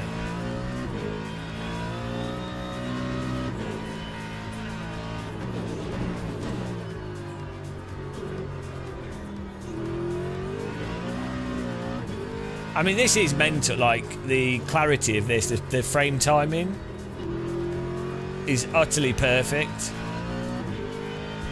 And we'll fix the streaming, the capture card. But this is something that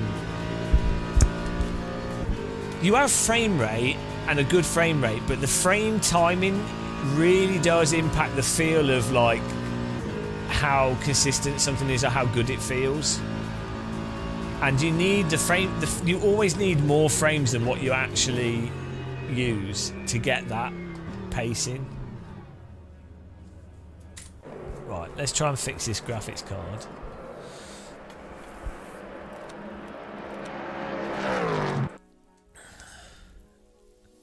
Well, I'm sure 5080 would do the same thing. What they need to do is release a 5080 Ti with slightly more RAM.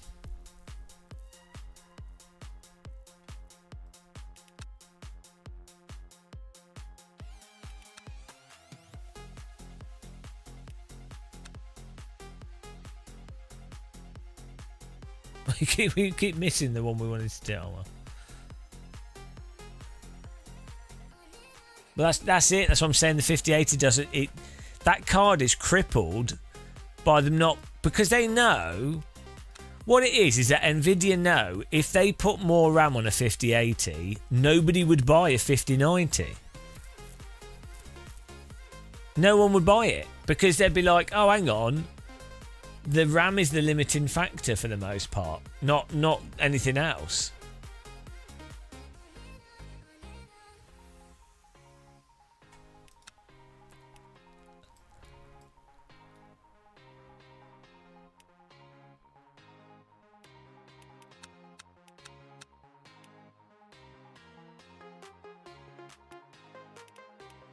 But this is all on max graphics now.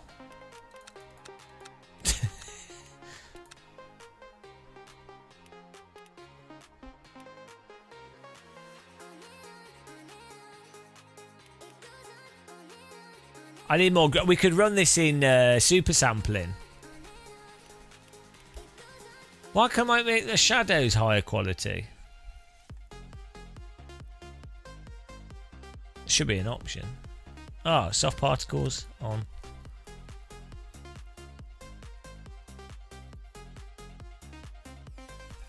We can run this with super sampling in the Nvidia control panel. Like you run the game at an even higher resolution than the native resolution, so you get like crazy. It's very demanding, but what was I going to do? What were we going to do, guys? We were going to do something I've forgotten now.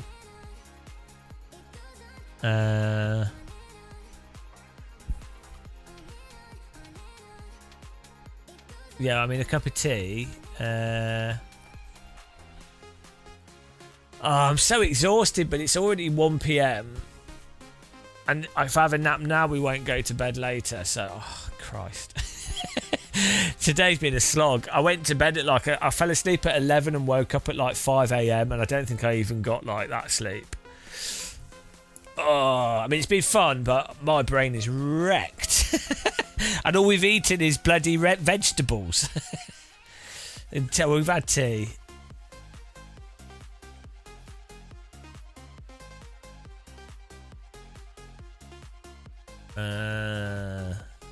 Now the USB's fine. What was I going to do? Oh, my brain's not working. My brain's not braining. Capture settings. Capture settings. Thanks, Nasty Butler.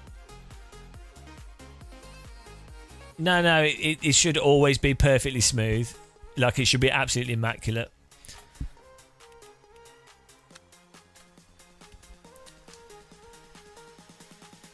on, we could put a replay in the background, so we'll be able to see. Yeah, it's because it's a new graphics card, so the EDID settings are probably messed up on the capture card. We might even have to reboot the capture PC to fix it, but we'll see. We'll double check. Where's replays in this game? I don't know, but I've been a vegetarian for the last week now, so I'm just going to keep doing that. Not just because we could have a doona kebab. It's doona kebab time.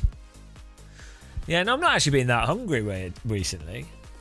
This feels good. I've not had any biscuits. Felt all right actually. I've had a few biscuit cravings, but yeah, generally been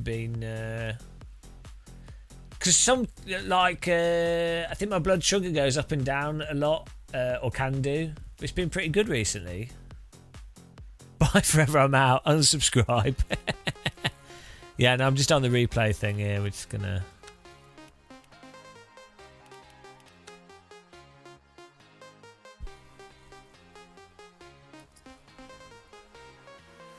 All the issues. I'm not fasting. No, I'm just only. It's out of being lazy, really. Well, I mean, if I lose weight, that's great because I'm a fatty. But it's just convenient buying bags of frozen vegetables, and I like eating frozen vegetables and pasta and stuff, and a bit of cheese and porridge and things. So it's not like a. I mean, I do really like biscuits, but I don't mind too much not eating them, to be honest.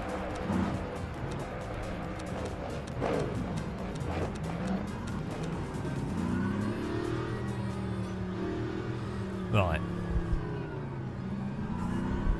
Let's see what's going on here. Capture card.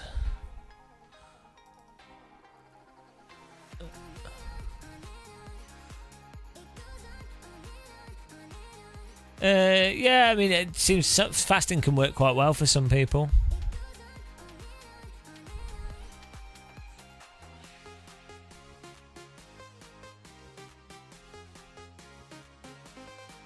What's 4K resolution, guys? 3840. It's 3840 by 2160, isn't it? Okay. I think this computer needs rebooting. I think the capture card has a memory leak on it. Is that running smooth now?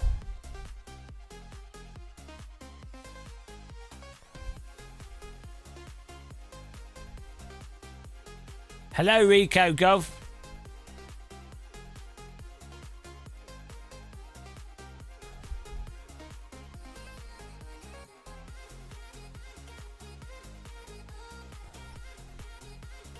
Is that running? Let me have a look on my other screen.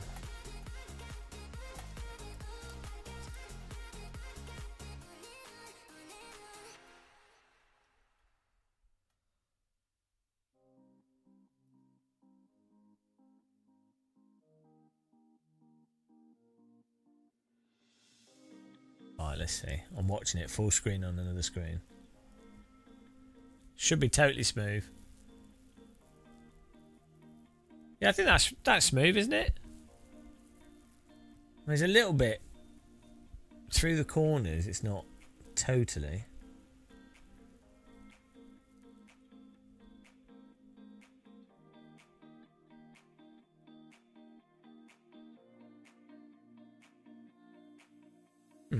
No, actually, I think it is.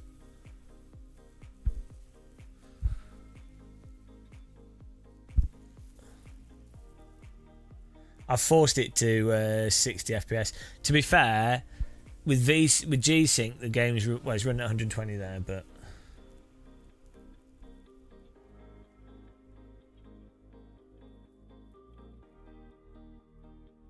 let's check on YouTube. See that it's encoding that properly.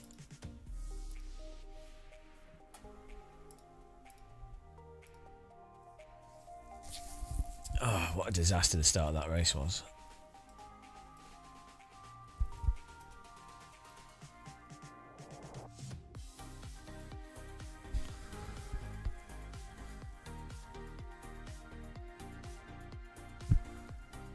Is it look? It should look a little bit sharper as well. We stream at 1080p though.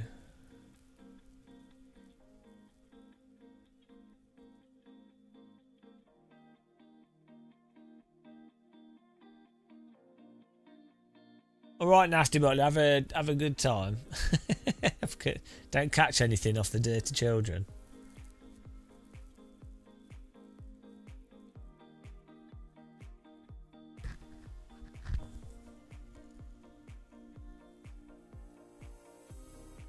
Well, maybe the encoder's a little bit.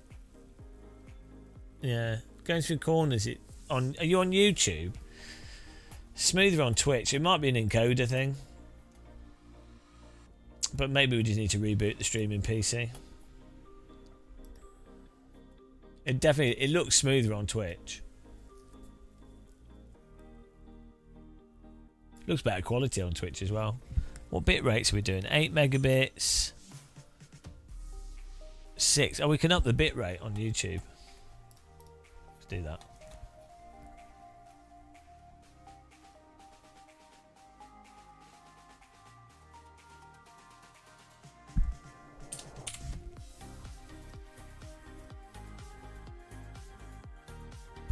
Giving YouTube more bits. Don't that really doesn't really help with the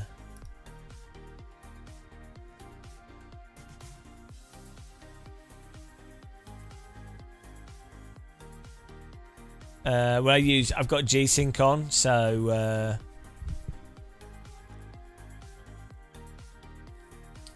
it'll be 120 FPS all the time. It didn't drop at all.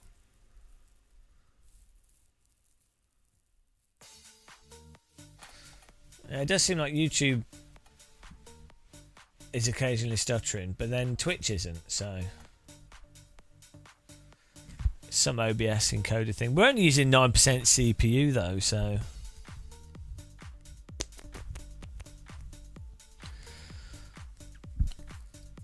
it'd be good if you could send 120 Hz signal out to YouTube.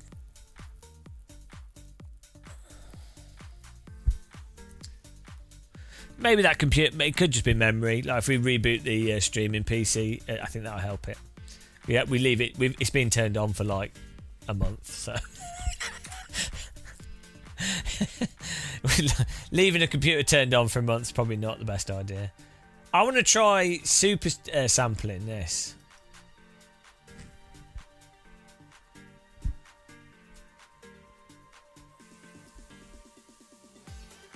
What's it called?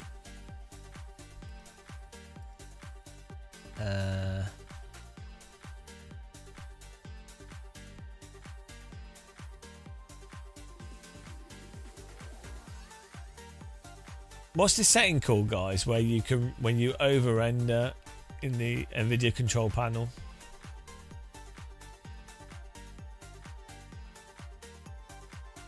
No, it's not DLAA, it's a setting. Image scaling. There you go. Right. No, it's just called image scaling. Let's image scale it.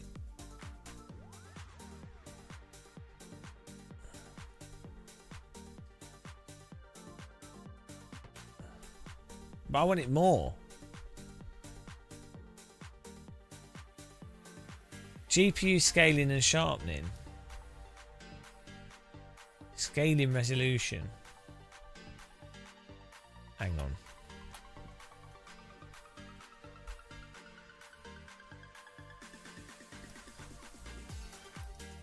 How to super sample image scale NVIDIA control panel. Open NVIDIA control panel, manage 3D settings, image scaling. Yeah, that's what we've done.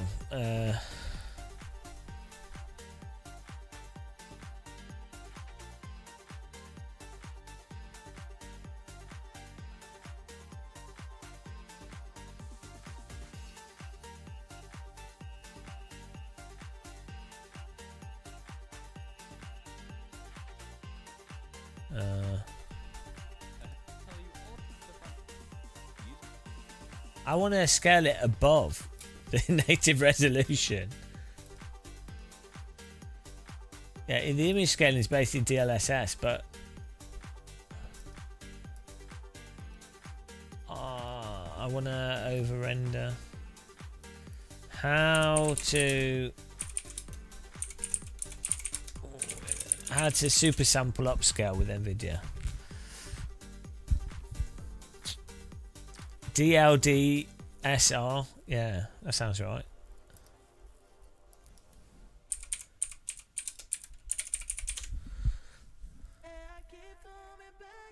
There we go, how-to guide. NVIDIA control panel. Oh, DSR.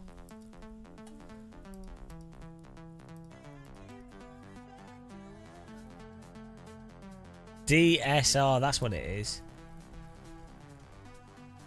Why is it not there?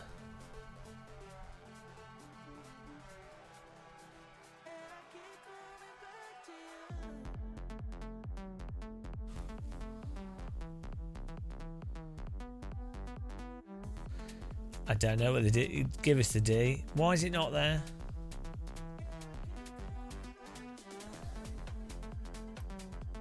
Do you have to download something to make this work?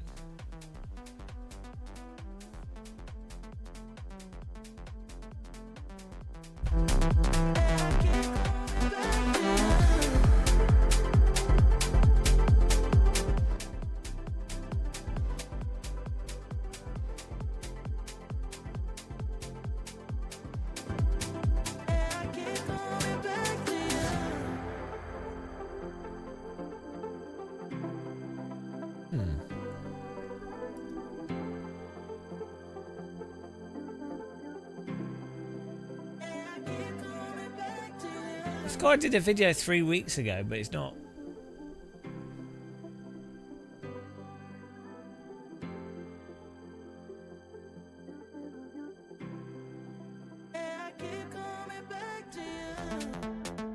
Oh, hang on, it's in global settings.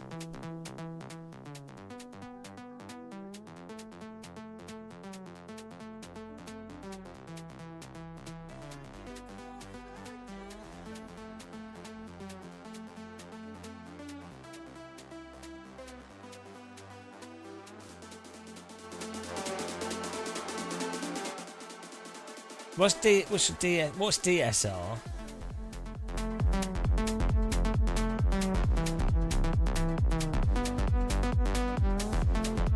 Dynamic super resolution. Produce, that's DSR.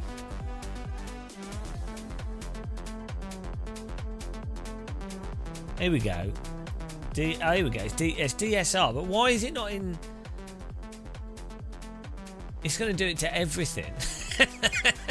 I want to do it on my.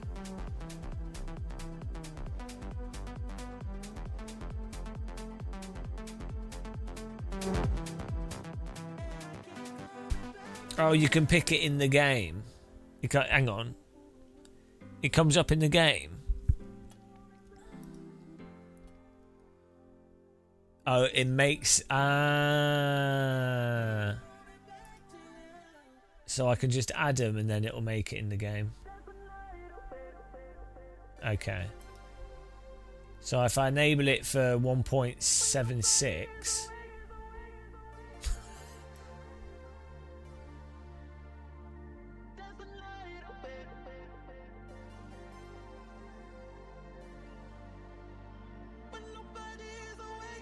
Well, let's go all in. 61440 by 3240. So if I enable that. Oh no, all my screens have just turned off. Oh no.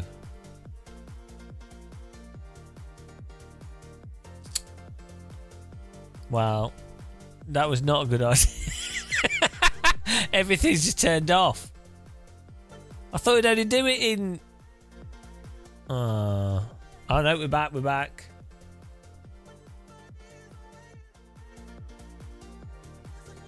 The capture card probably only supports 4K though. Didn't think of that. No, but it's still going through to the monitor at 4K.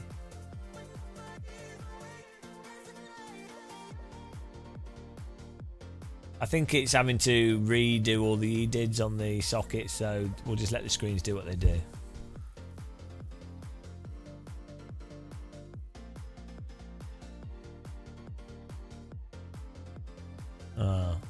Oh, here we go. Screen's back. I don't have a mouse and everything's paused. So let's just wait a minute. No rush.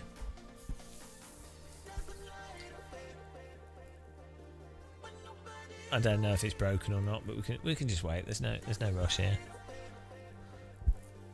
Screens have all gone off again. Oh.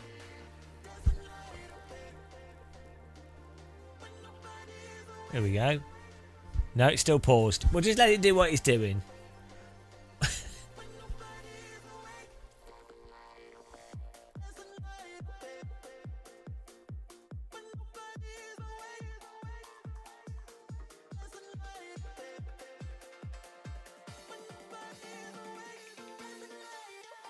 Yeah, well, you've got to break it, haven't you, if it works? You've got to break it. Why would you want to leave something working? We have to push it to the limits.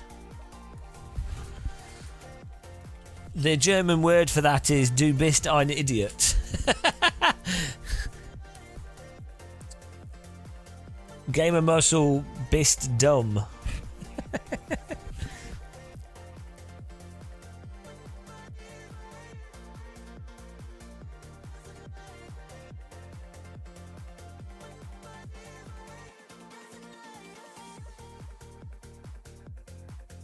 Well, my screens are all off again.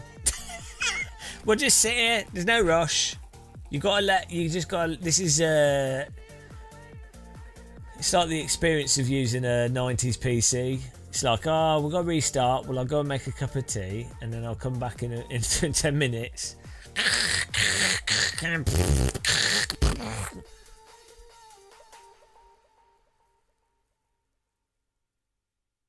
Okay, this is. I mean. Oh, we're just waiting, guys. We'll just wait.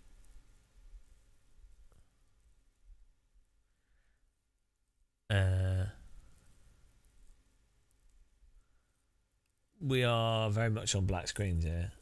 I don't know if it's stuck. Dear. Huge error. Oh. Screen on the right's flashing on and off.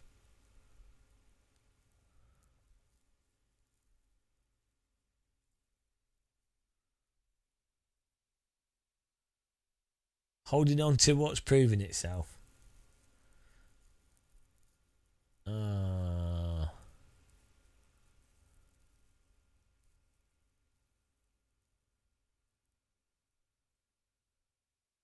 I'm a bit worried to reboot my PC whilst it's doing this. I mean, I don't even know what it's doing.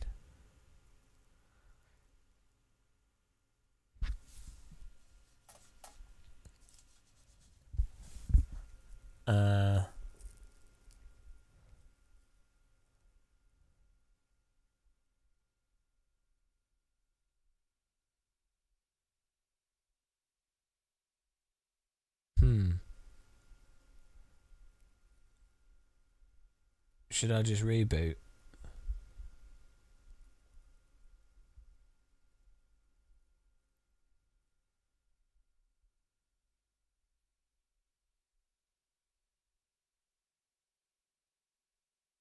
Oh, it's back! It's back! Yes! Middle screen's not working. We're back! Wow! Something's happened. That was quick. Oh, it's on the edge. Don't click any settings. Bloody hell. So now what's happening? Can we now pick different resolutions?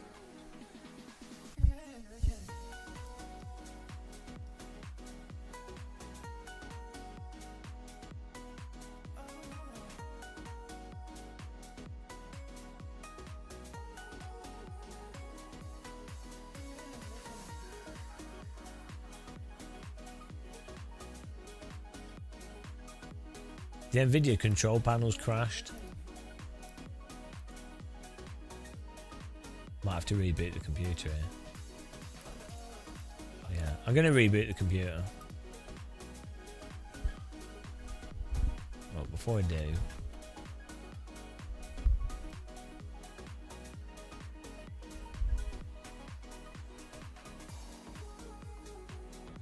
I really need to...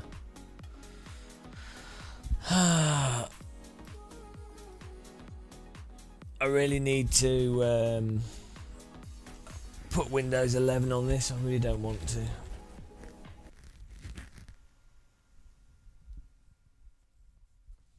What's RLA utility? Well, I'm restarting anyway.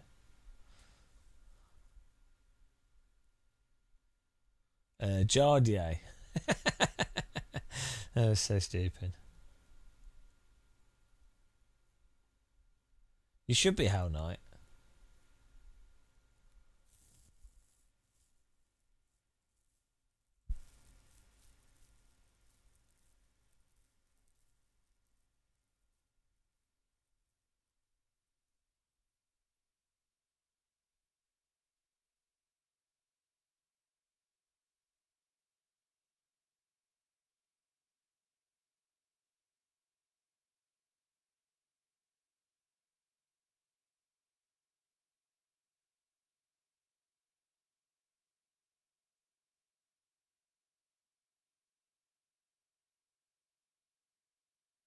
Oh dear.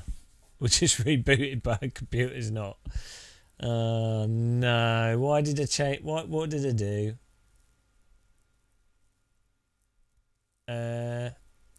Oh no, here we go. Did I achieve anything? Do I ever achieve anything?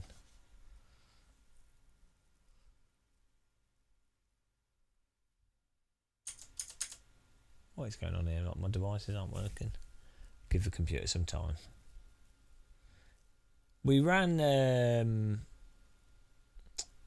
Oh, here we go. What is going on? We ran... Yeah, we did the benchmark and then we found out that it seemed to be running fine. And then we've done LMU at max and we tried Flight Sim as well.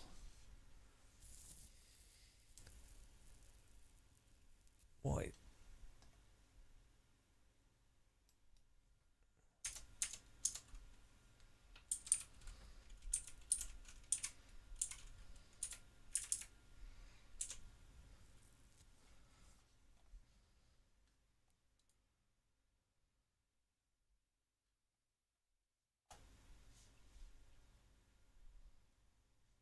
Now we've enabled a setting that's probably broke everything. So it's been pretty productive. I'm well good at breaking stuff. I should be paid as a professional breaker.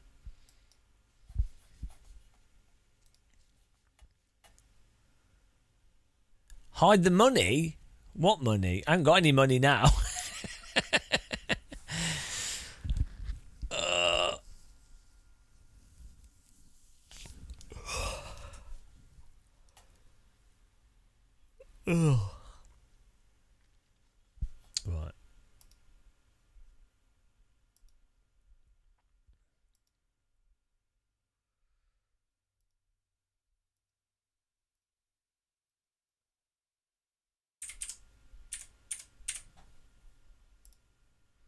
Right. Right. Yeah, so presumably in the game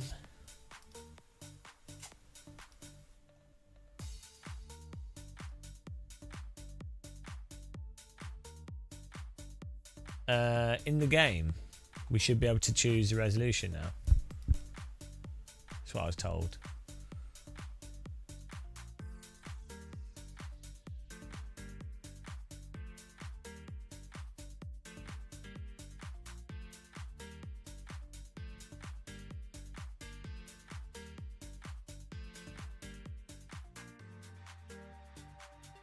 Weirdly, whenever I go to graphics settings, my mouse and inputs pause when I click on the different monitors.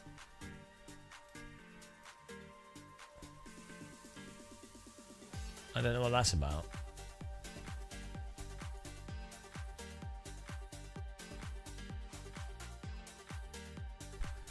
It is scrolling through them, but it's scrolling very slowly. Look how slow it is. Look, if I put my mouse... Oh, you can't see my mouse. See how slowly it's scrolling? Look, it is moving.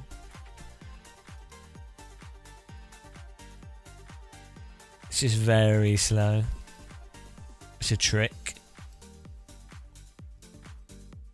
Okay, I'll speed it up a little bit for you guys.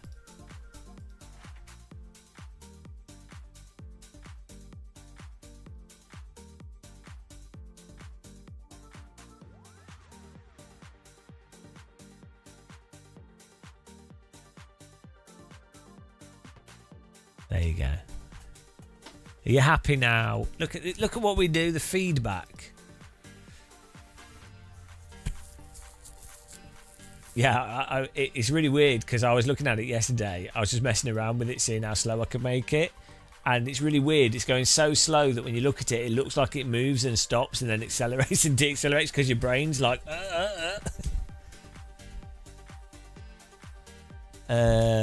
What we're doing? Oh yeah, graphics resolution settings.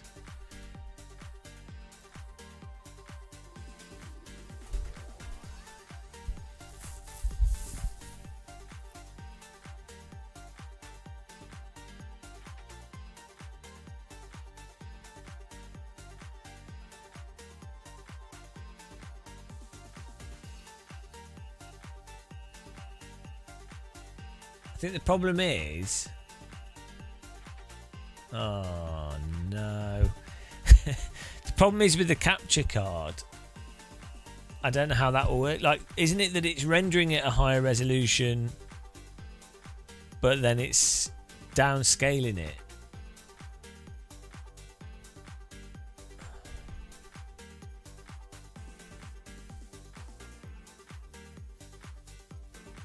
Oh, here we go. Here we go. So I now choose this.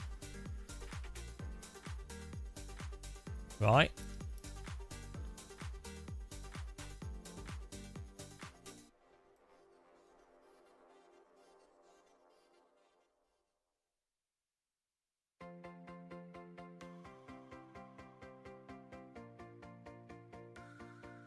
Oh dear.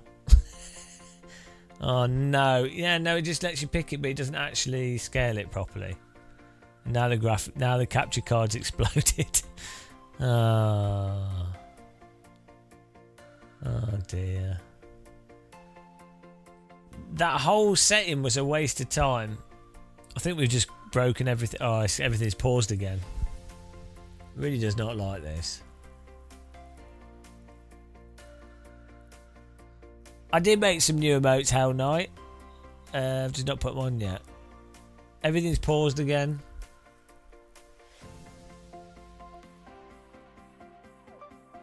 This graphics card does not like it when you do this. Oh. Oh, hang on. Let's keep the changes. There we go. Oh, no, it worked, but... Right. Is the TV... What resolution is the TV running at, though? How does this work? Is this now... Is the TV still running at 2560 by 1440? I mean, 338... Whatever, 4K. But the game's now rendering at this. Because the TV doesn't go up to this resolution. Neither does the capture card. So the game's rendering at this, but actually displaying to the TV at 4K.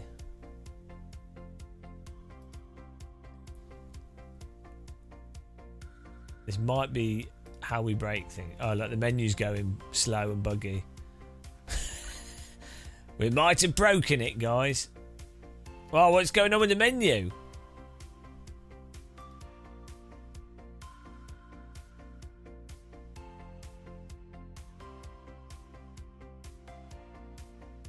Right, we're super sampling.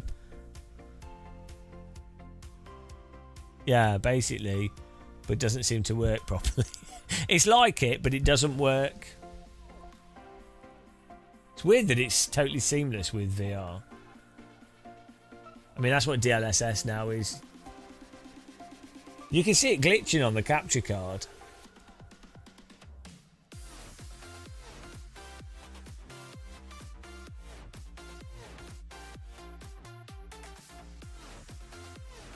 Yeah, I don't think this is going to work. What's even worse is when we go back, it's going to be broken again. It's not even loading the game. Oh, no. Yeah, I guess it doesn't work. Great! Oh, no, we're in. Oh, look at that resolution. What's the frame? Oh, okay, 81 FPS. So, yeah, maybe not ideal. Yeah. Oh no, we got the frame rates back. Amazing. Oh, it works. Oh, the crispness, guys. Mega super sampled. Oh dear, it looks crazy. That everything looks so sharp. You can only see it in 1080p, but everything looks so sharp, it's ridiculous. It's like 8K resolution on a 4K screen.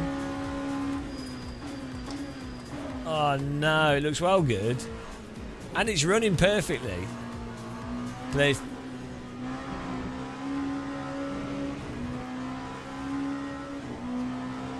Oh no, this is a disaster, but it's not. Weirdly, it's making the pixels behave better as well. Okay, let's not.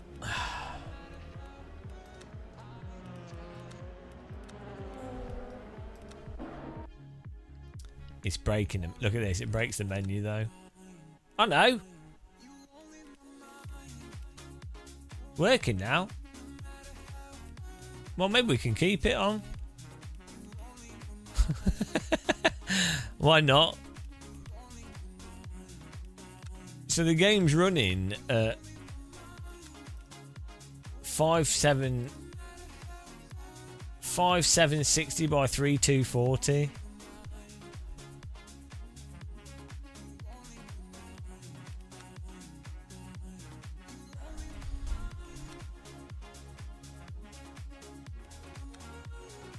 Let's do this.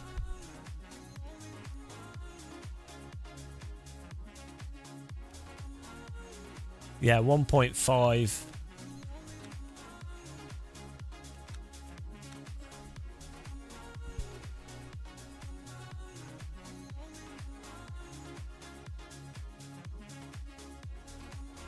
Let's try alt tab and see what happens. Oh. Yeah. Yeah, no, I think it may... Oh, it is changing the monitor's resolution. Oh no! And it, yeah, everything goes into meltdown when we alt tab. Let's not do that.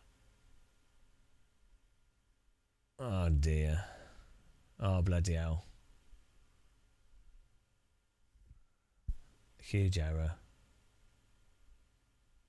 Yeah, it clearly does not enjoy this.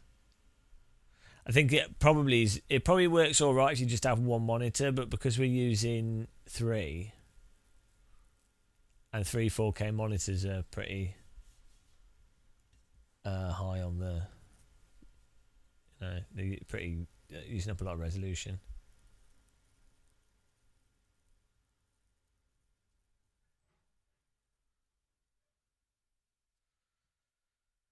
Oh no.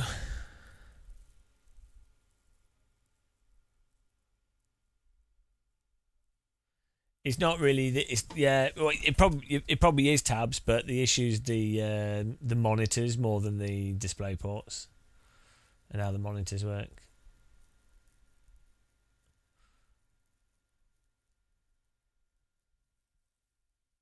I'm surprised it's not blue screens though. This sort of stuff.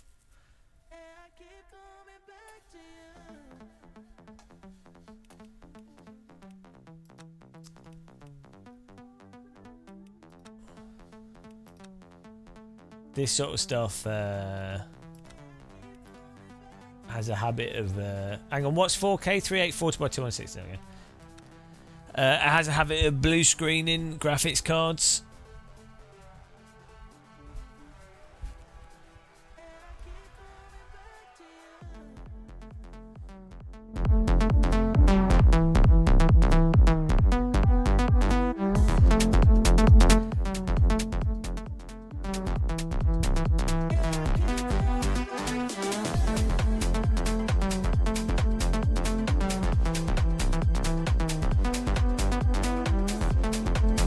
Come on, loading. We're gonna have to reset the bloody setting.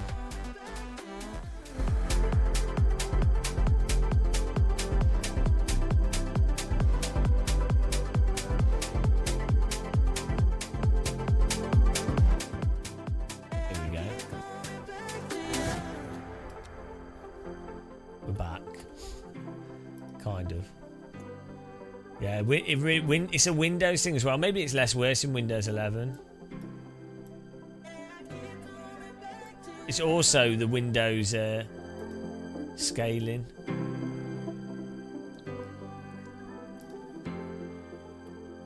Right, we'll do this next race. We've got everything on max. I want more graphics. I want more graphics. We need more. More pixels! I need to get an 8K TV now.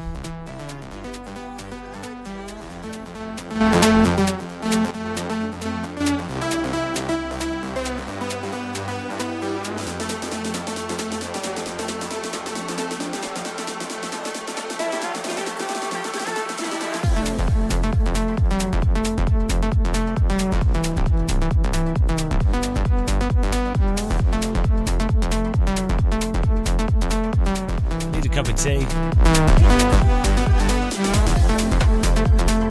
Need faster computer graphics.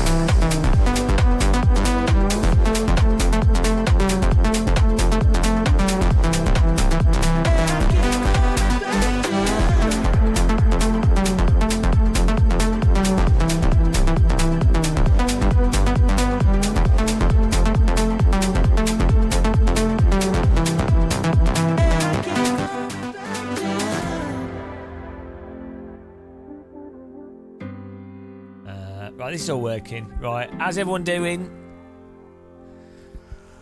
I'm gonna get a cup of tea. Why is this messed up?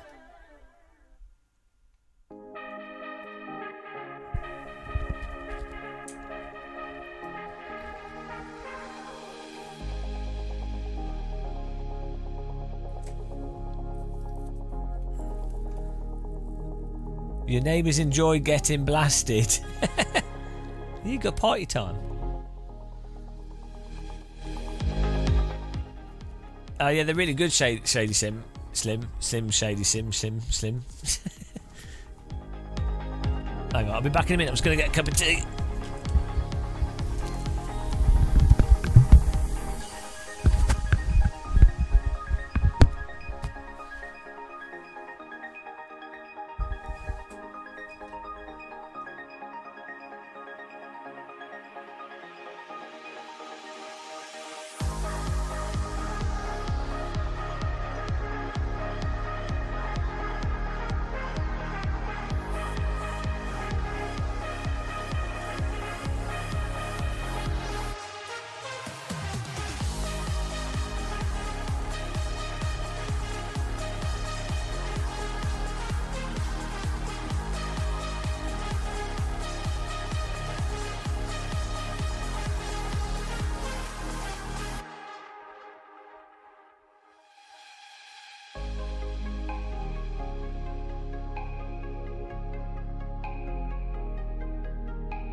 Hello, guys.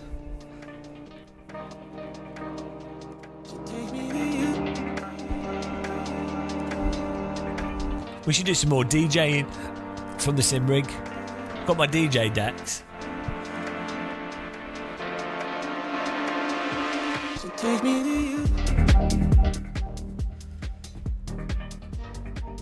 be playing all the house bangers.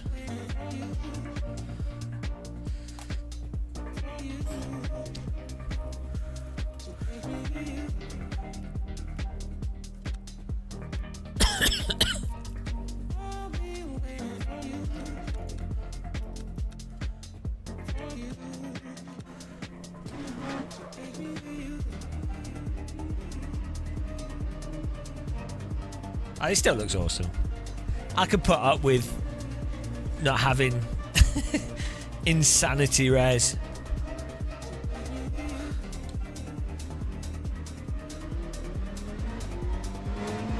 Why is this? There you go. Is that alright volume levels for you guys?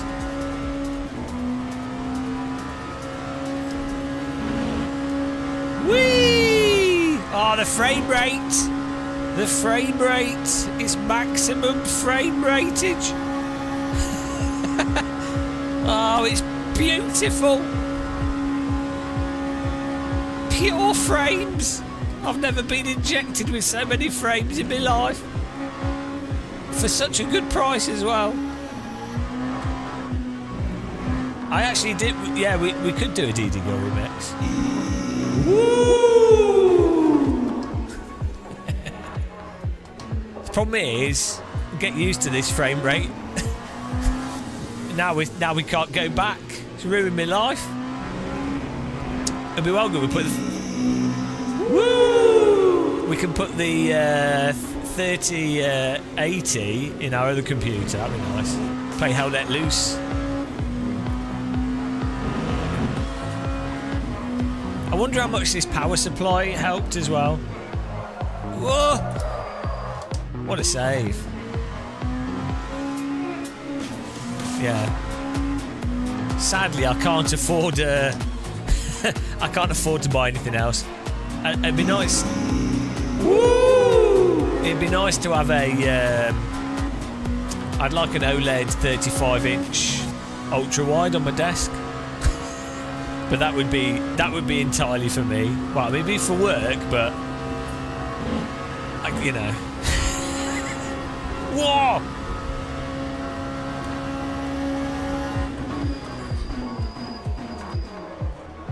Oh yeah, nailed it. Good job. Just warming up the flat spots.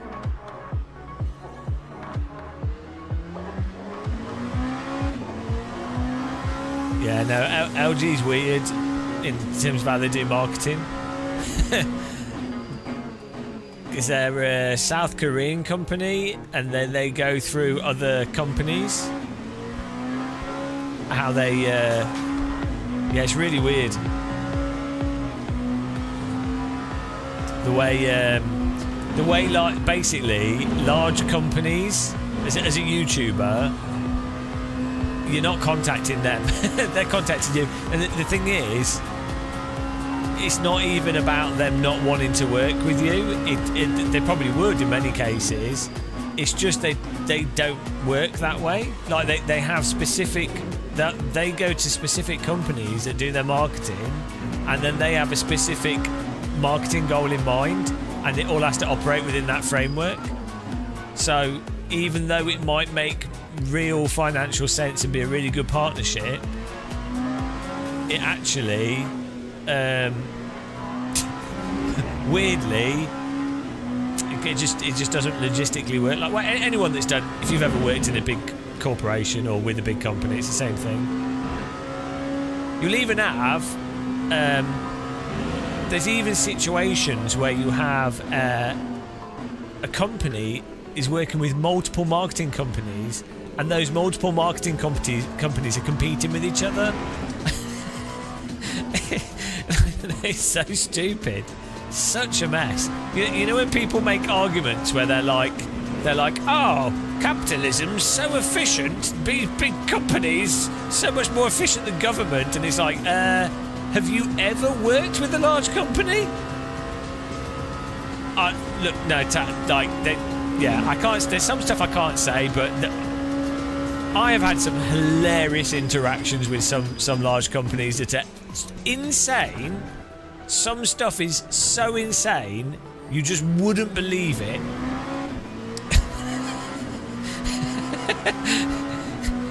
Anybody that's worked with big companies will know, like, the weird shit that happens, or just how dumb stuff happens. It's amazing that actually stuff works all right on the consumer side often. You'd be surprised, like, I think sometimes people act surprised when they're like, oh, I found out this company was a mess. And you're like, well, I'm surprised you didn't find out sooner. Yeah, no, I'm talking, like, I'm not saying any names, but like big companies. And they're all like it. A lot of them are like it. Not all like it, but a lot of them are. It's really common. I think because a lot of it's hidden from the consumer, which is, you know, it's a business. But then that, I think, makes a lot of people think things are working better than they actually are. Drivers, go to the grid for a race start. It's pretty funny. Can you imagine what car companies are like? Like, how much of a mess things will be?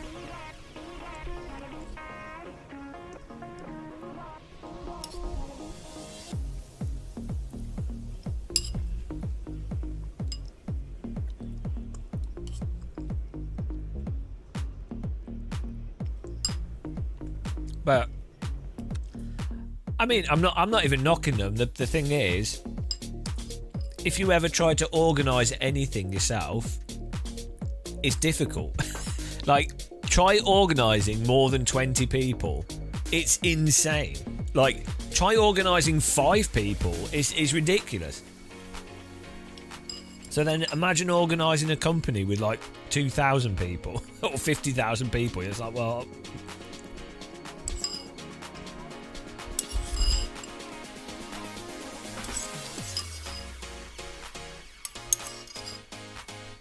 That's another area that AI is going to massively transform things.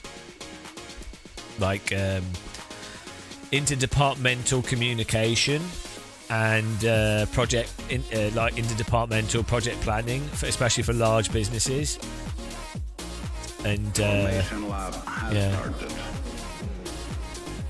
it's so common for really big companies to have different departments competing with each other for no reason or not communicating.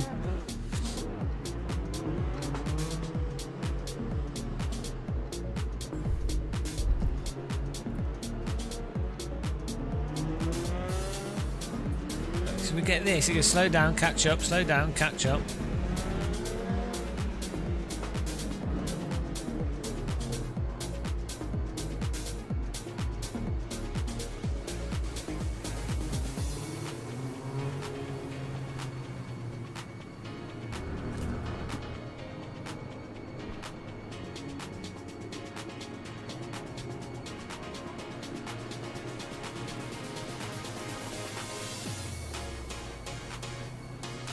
Green flag, green flag.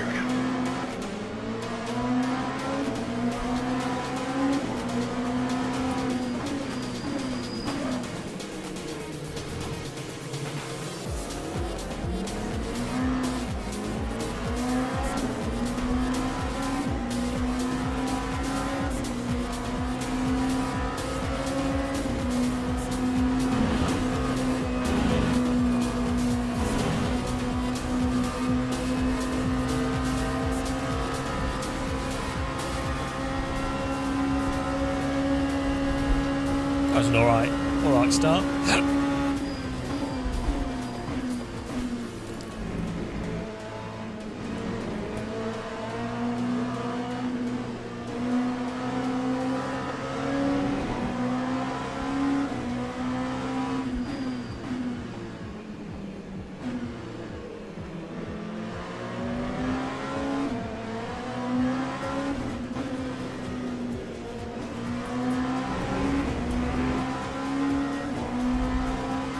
Just had we had a little bit of porridge there. I've run out of food. We'll have to go to Lidl's at some point.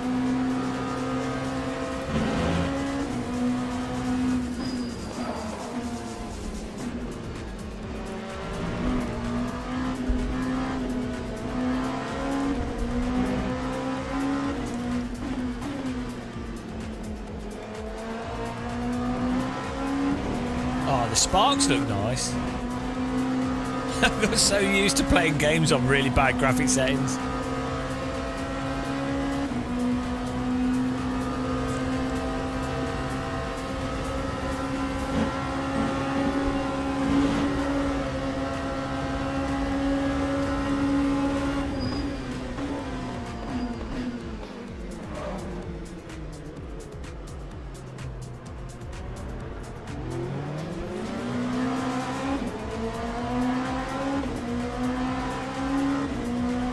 Lap 2, 15.65.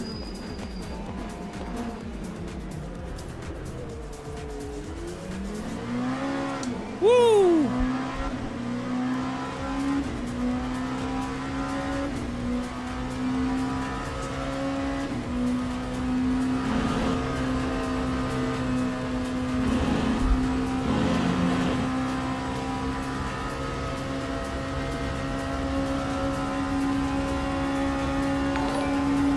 Pancakens, thank you.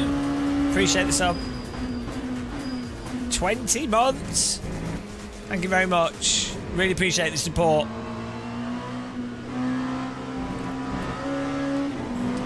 Bad choices like that are what allow me to make bad choices like this. And the world goes on. So I really appreciate it. What a bad choice, legend.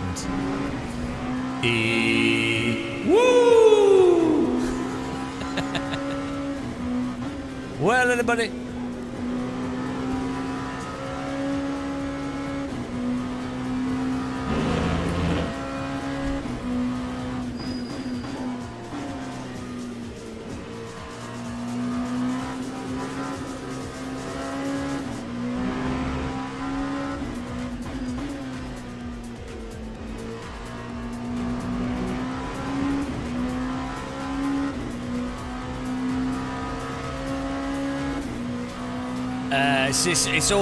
It's all frame rate.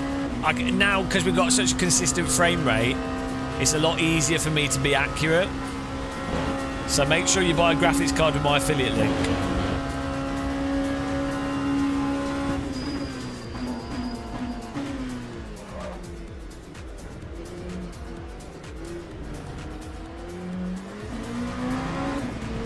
Pay to win. Lap 2:09.61.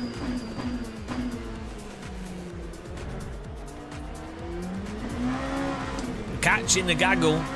I'd happily do this race over and over again. It's a shame it's only once every hour, every 2 hours or something. I'd rather just drive LMP2 cars. I guess we could do the longer races.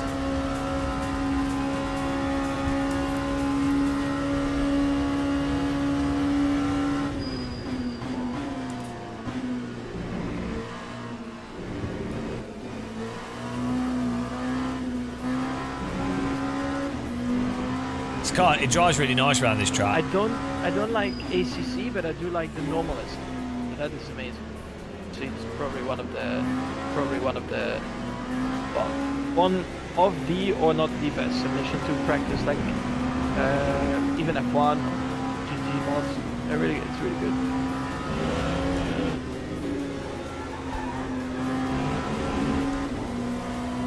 The normal.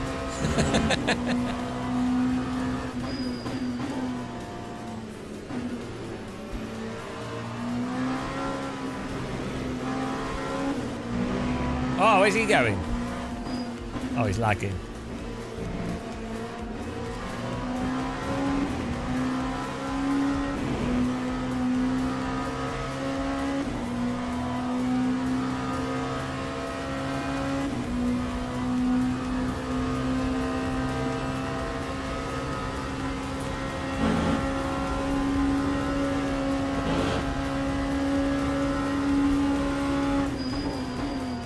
Too much bum tickling from them. Stop tickling, stick it in.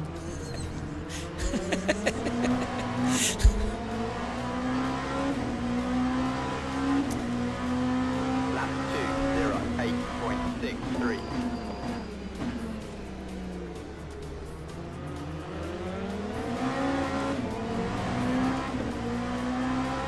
Yeah, I like LMU. I liked R Factor 2 as well. I think there's still quite margin for improvement with LMU. I do prefer AC's driving, but I like LMU's online. I like the camera settings in LMU. It doesn't make me motion sick. So I really appreciate the developers doing that. I think they did it partly on our feedback as well, which I really appreciate.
He drove into the back of me.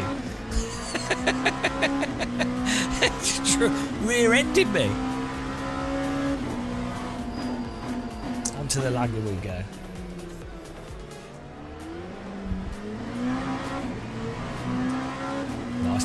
Nice little dingle dongle through there.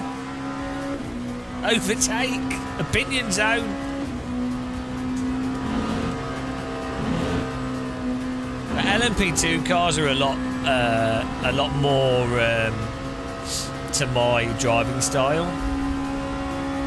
Like, not F1's too fast or too weird. 2000's F1, like 2004, or 80's F1. But then like F3, F2, LMP2. LMP1's a bit too much like an F1 car, too planky. I'd say, like, for me, like the prototypes in the 2000s prototypes, Maserati MC12. That's my sort of. That's where my optimal zone of car handling is for my driving style, what I like.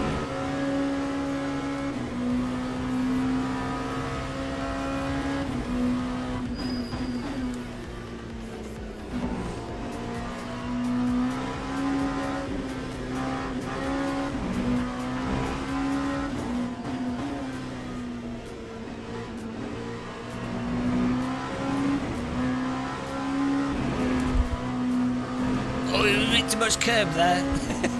Little bit too much curb. Yeah, LMP2's fast enough that larger tracks like this aren't boring. The sparks look great in this.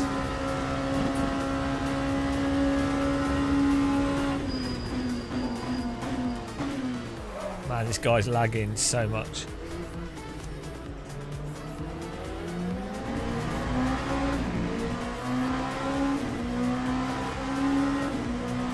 Lap 209.23.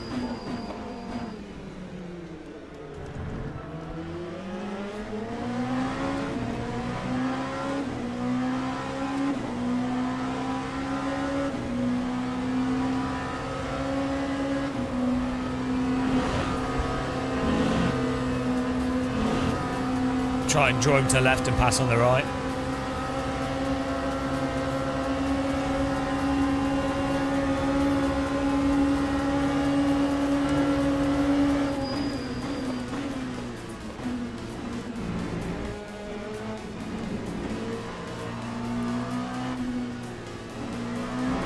And he's lagging.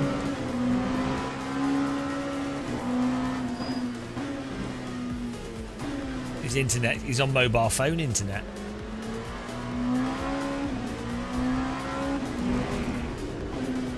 It's a little bit off-putting.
That time was a 209.90.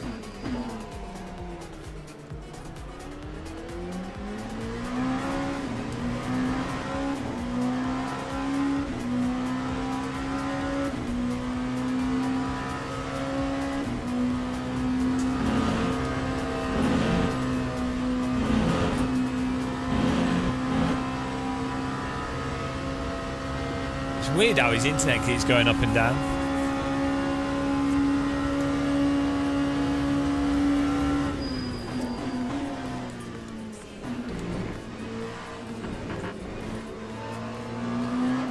Bloody hell.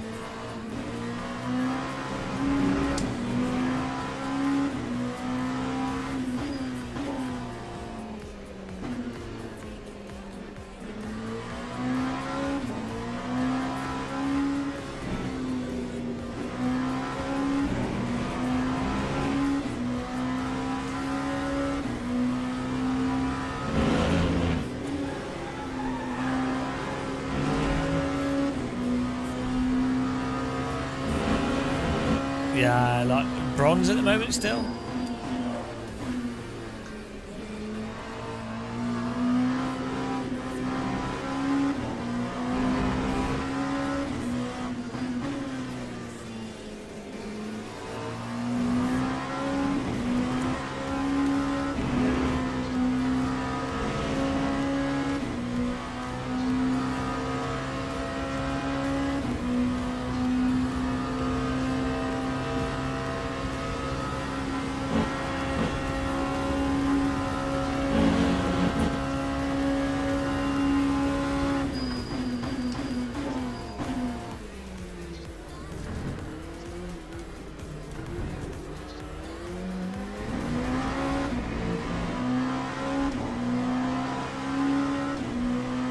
Closing here. 9.30. We're lucky the cars in front will keep battling.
Can we get a podium? We have to pass the lagger.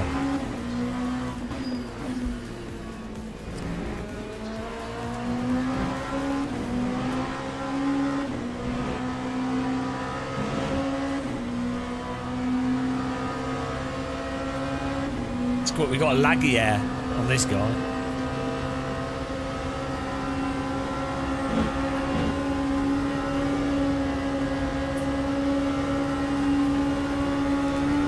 Oh, that doesn't work. Oh, I'm sorry. Okay, that didn't work. Oh no. Well, that was that was suboptimal. Oh, there we go. I can't turn. I'm sorry. Oh, for turning circle of this car. Whoops.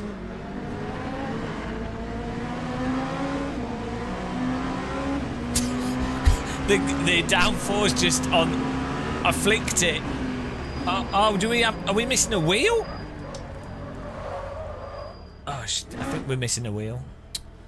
Well, we should probably call it a day. I know we're in 8th place. Maybe we can still finish. I think a wheel's fallen off.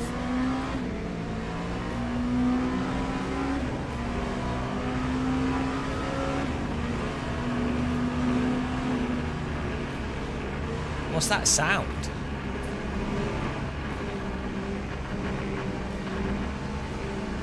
Yeah. Whoops. Sorry to that guy.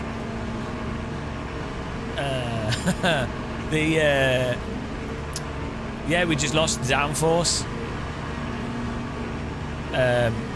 When I wanted to flick it, but that flicked the rear off, the downforce off the rear, and that was it.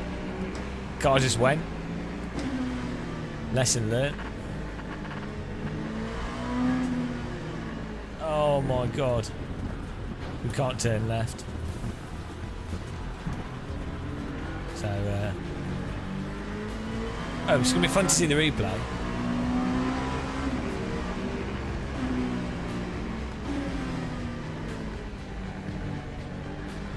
Yeah, we're missing something because the brakes aren't working.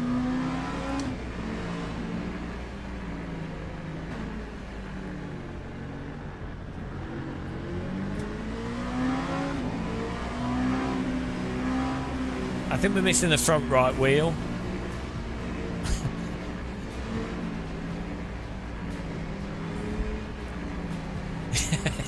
I hope I didn't take the guy in front out.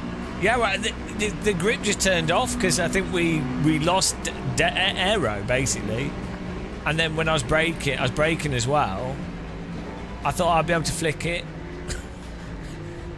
I guess I thought wrong.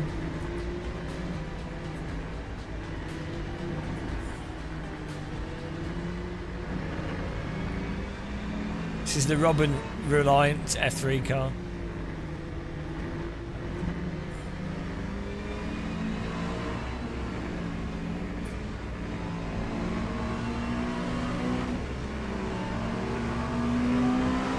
You plonker, Rodney.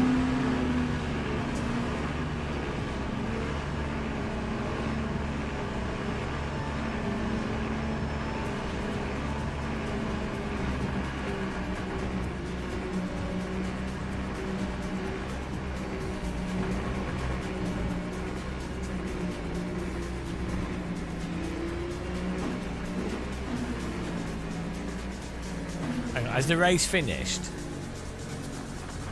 I don't want to have to do another lap.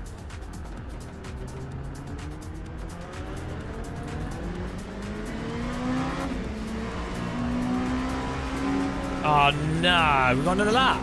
Lap 3, 13.53. I would have pitted. Oh, it would have taken too long.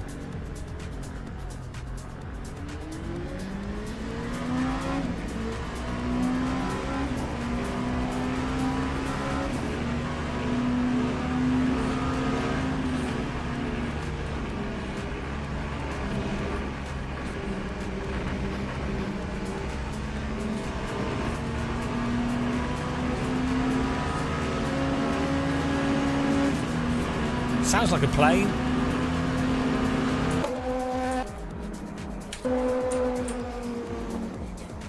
Oh, yeah. We're missing the wheel. We're missing the wheel. Oh, I thought it drove a bit wonky.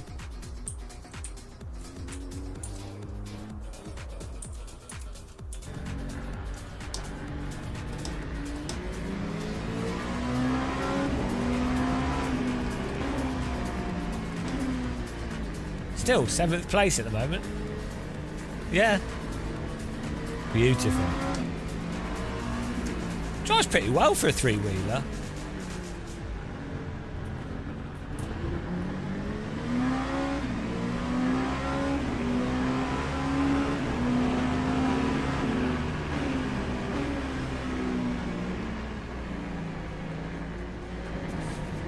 A little bit understeery.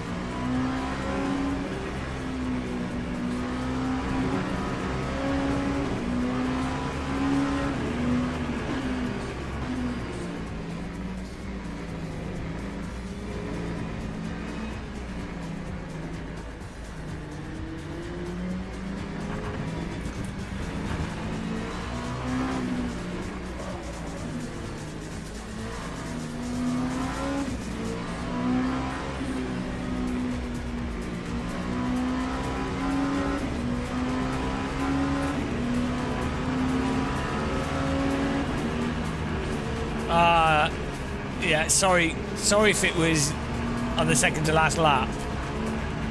I tried to move to the inside for P3. Was that you? I tried to dart to the inside and then we lost downforce and went to space. Ah. P7, guys! Woo! Woo! Beautiful. That's good enough considering what happened. Oh, the server just finished. We just did it in time. Let's watch the replay. Woo! I mean, if we gained rating. We gained rating. We lost safety rating. We lost a lot of safety rating, but we gained driver ranks. Perfect.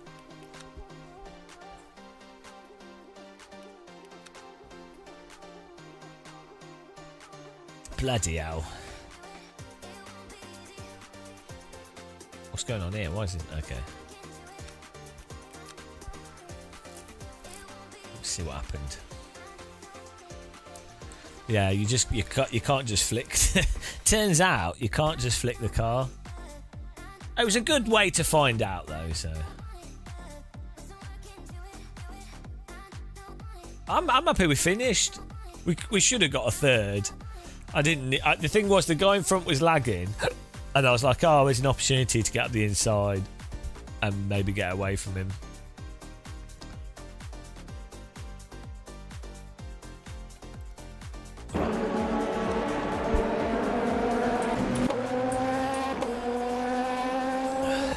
Oh dear. Shit, we did take someone out. Sorry. Sorry to that car for us taking you out.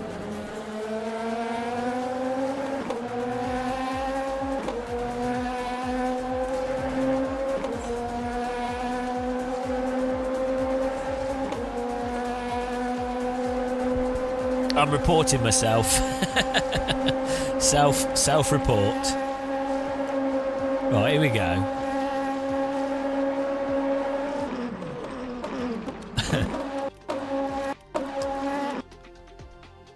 It's because I started braking when I flicked it, so it just put the rears out. I shouldn't have broke there. Why did I brake whilst doing that? Oh. Or did I already start losing it? Oh, I don't know. I'm just dumb. Oh, I'm sorry. I'm sorry. Oh, no. I'm sorry. Oh, bloody hell. This poor guy.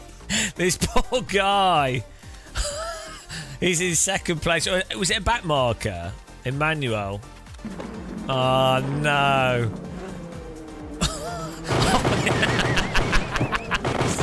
Oh, I can't believe I did that. Oh, I'm sorry. I'm sorry. Oh no, look at it. You can see it's coming from all the way back. Oh, I can't believe it was me. I'm sorry, Emmanuel. Jesus Christ, I'm sorry. Oh, look at the build-up.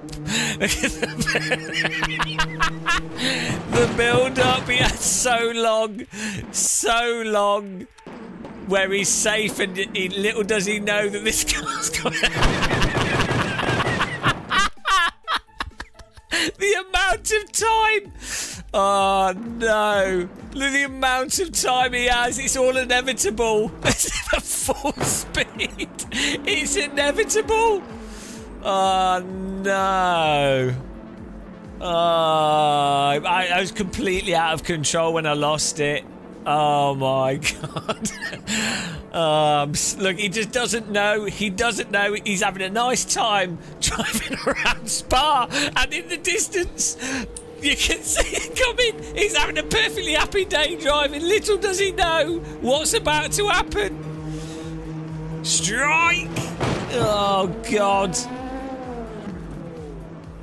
Oh, I'm so sorry, Emmanuel. Sorry. But hang on, we hit him so hard the bloody the tyres come out of the wheel rim. What's going on with that tyre? You know it's a bad collision when that happens. Oh dear. Emmanuel Vanquez, where did he finish? Oh, he didn't. I finished the race. It was a good tactical move. Sorry, Emmanuel.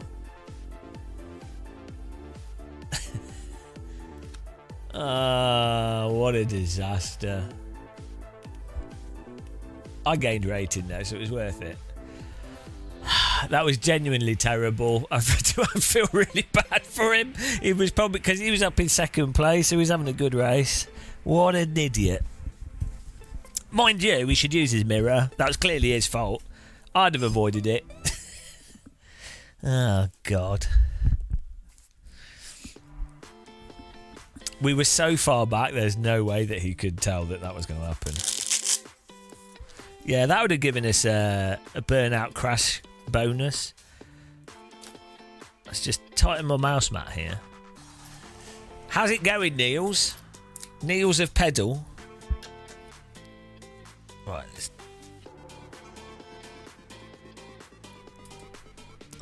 right. The one thing is, I wish I'd bought a 4090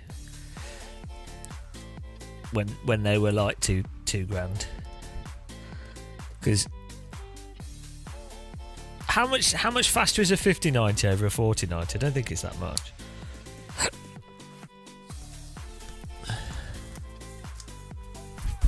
Because the 4090 basically achieves anything that you'd need and is like a quarter of the price cheaper.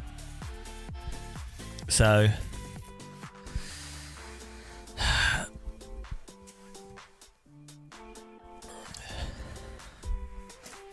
oh my god, there is quite a significant amount of heat coming off. we now have a 400 watt space heater. That's nice. Although actually, I think most of the heat's from the CPU. That's well weird. The back of my PC is really warm. And the front's like cool. So the heat's mostly, I guess, the power supply's at the back as well. We're not too bad.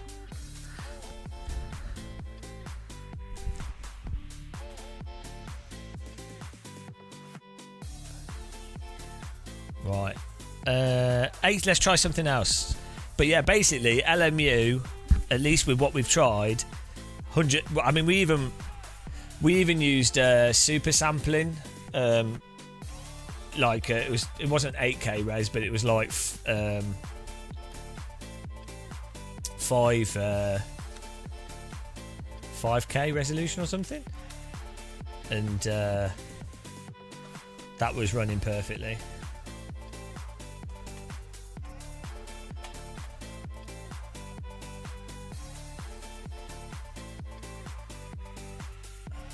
So that's good. Definitely wouldn't recommend getting one though. As I said, for any of you that joined us, I would say only if it was like your work computer. That's it.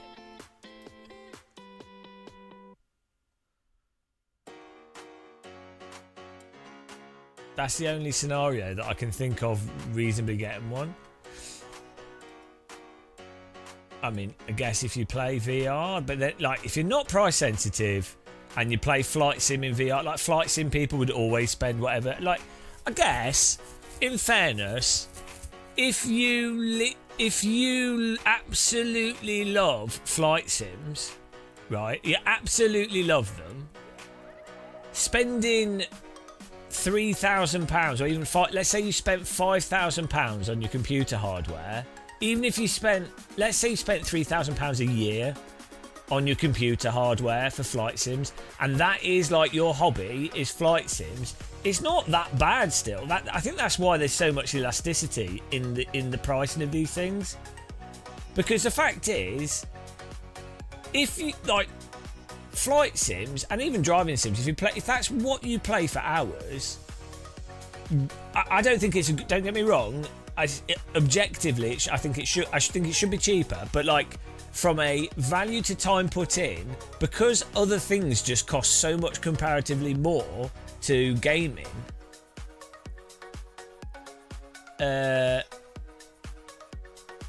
Like, so for example, indoor rock climbing is £60 a month, right? Plus you have to get there, plus like 10, so like £100 a month easy, because you probably get a drink, you have to park your car, £60 a month there, £100 a month, so that's already £1,000 a year, £1,200 a year. And that's for something that you probably, you're not going to be doing 4 hours of rock climbing every day, are you? Or 2 hours of rock climbing. So, I think that's why there's so much price elasticity for these things. Yeah, go-karting's £60 a go. And realistically, when I've gone go-karting, you're basically going to spend £80. Yeah, and for good go-karting, if it's something that you're into, Club 100 is probably it. That's the only, not before you start talking about crazy money. Club 100 costs, let's see, View Championship, where's the pricing? About, I mean, it's fully booked out, isn't it, Club 100 now, I think. I'm surprised there's not more things like Club 100.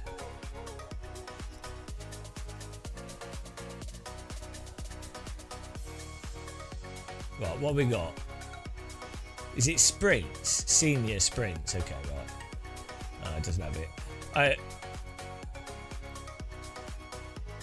see.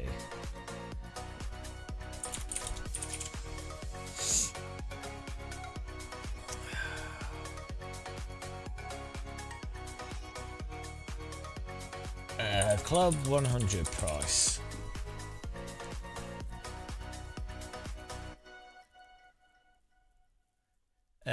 So per race, £275. One-time registration of £55.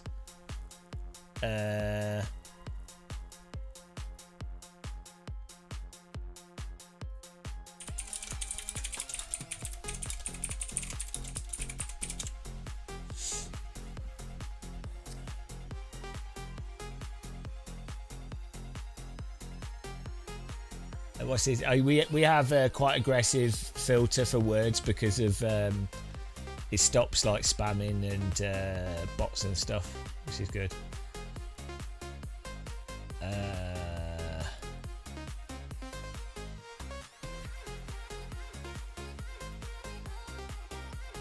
$2,200, and then you're going to need your transport and food and everything. So 2,500 for the sprint championship, 9 rounds, and you've got to get to the different locations. So actually, you're talking like £3,000. £3,000 to do a bit of go-karting every weekend.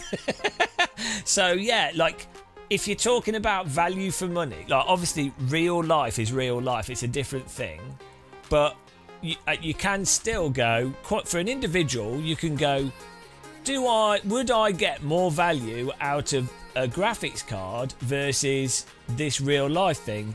Different experiences, and you're subjective. But I don't think it's unreasonable. Like, again, to be clear, I think the price of graphics cards is absurd. I think they should be a lot cheaper. But I'm explaining why the market is so elastic to it. Like why people will spend like £5,000 on racing simulator equipment, and you think, oh, that's stupid.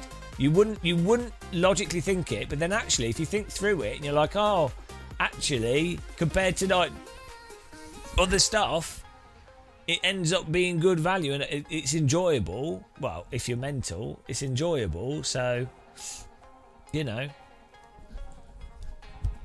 I think the problem is you have to understand sim racing, and then you have to understand the cost of other stuff, and then you have to understand the mentality of the consumer that's willing to buy the thing. Also, the convenience value, I think, is something that's quite hard to quantify and that a lot of people misjudge. So the willingness of people to the quality can be lowered really far if the quality's if the convenience is raised really high, like McDonald's basically. But if you're like the access to do a track day is so much effort, like that's part of it, and I think that kind of makes it worth it as well and adds to the experience. But it's so much effort to just track a car. Let's say you've got a shit road car and you're going to do track daying with it. It's like, well, okay, tyres, you're probably going to wear the car out, probably going to do other stuff with it. You have to take everything out of the car. You can't leave things in the car. It's probably not going to be your daily driver. Probably want to upgrade the brakes. Probably want to change the suspension. Have to get to the track. You have to book the track in advance for that day. That's going to cost £150, £200. You know, all that stuff. That's just to do some laps on a track day. It's insane. And then you're like, well, you could get something that kind of approximates the experience for 1,000th the price, and you can do it every evening immediately whenever you've got free time. You know, it's that's the thing. In your underwear.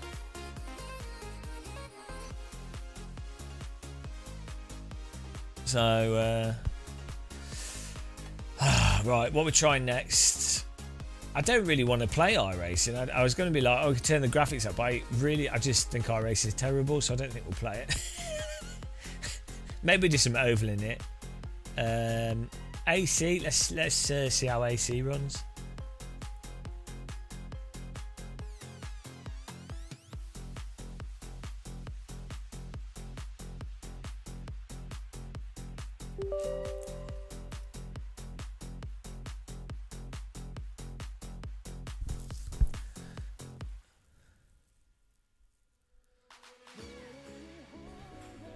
Okay, let's go. I mean, I wonder if we still... They might... Because I don't know, in AC, I don't know what the limitation is.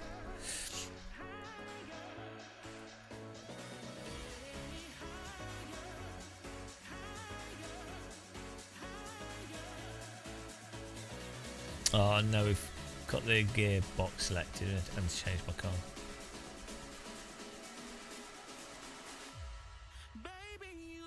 And also, the thing is, if you've got a good gaming PC, I mean, you don't even need like a crazy gaming PC. If you've got an okay gaming PC, like I think the 3080 was really good.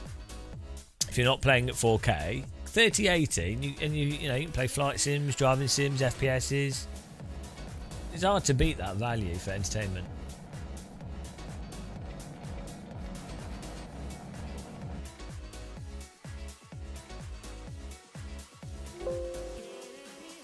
Need the new Pure? Okay. We can update it.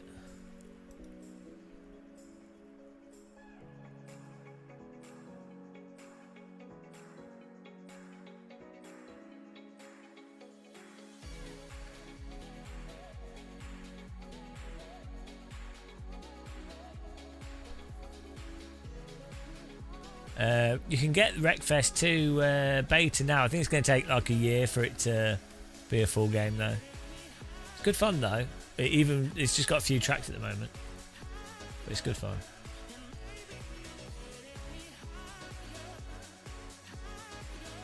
Wreckfest is weird in that you don't have to be winning for it to still be fun.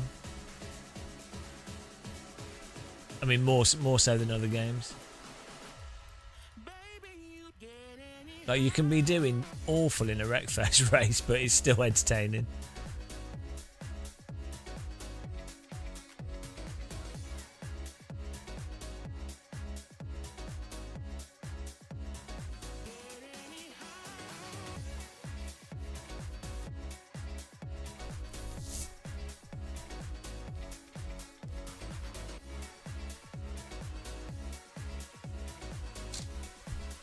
Don't know why AC's doing some weird stuff with my wheel.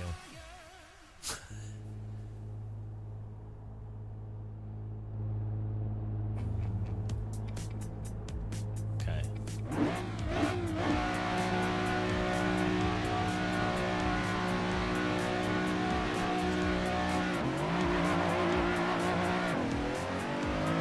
See, with AC, the stutter you get, I think, is unrelated to performance.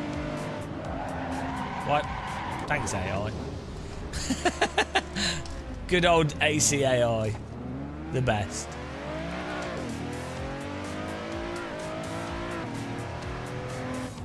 Yeah, we're getting some stutter here, but it's like that. It's like something to do with it loading assets, not the graphical performance.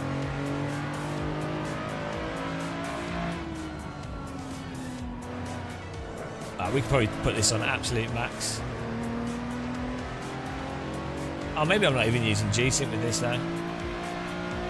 Where's the graphics? There we go.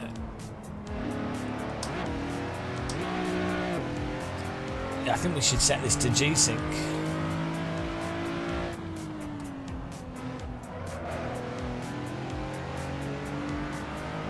Let's put everything on full.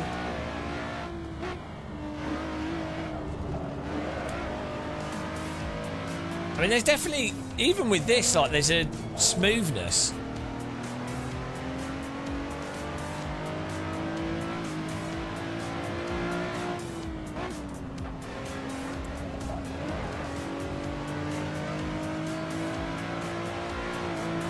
I think it's running so above. Oh, no, there you go. Dropped to 112 FPS there. Maybe that's an app or something doing something. That's weird. And then it's totally fine again. That is really weird. Who knows what's going on with that?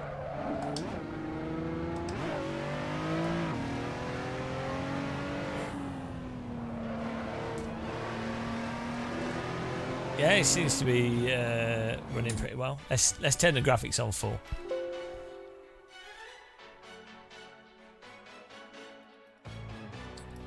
Maximum everything, video all in. Awesome. Let's probably put G-Sync on it as well.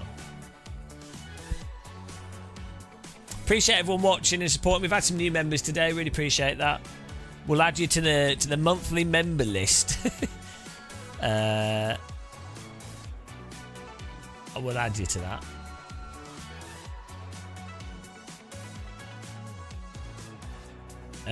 eBuyer.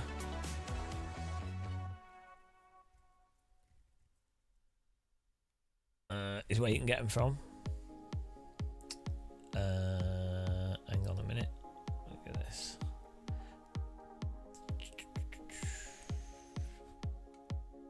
Seto course, there we go. Yeah, I used eBuyer before I used Amazon. Was eBuyer Jungle?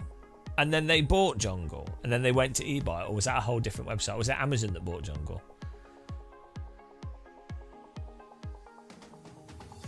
Yeah, you might as well use it as a space heater, 400 watt space heater. Yeah, Novotny, it's because we're old. That's why you remember it. We're decrepit and old and should be buried. Oh, here we go. Let's try. I'm going to try putting. We were just running VSync and AC. So, but we'll try. We'll try putting G-Sync on it again.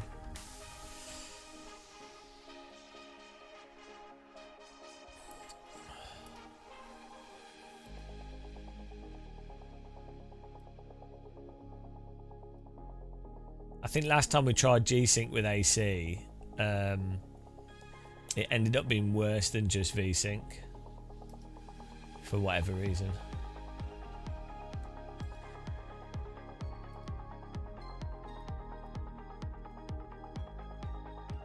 I'm going to put everything on maximum.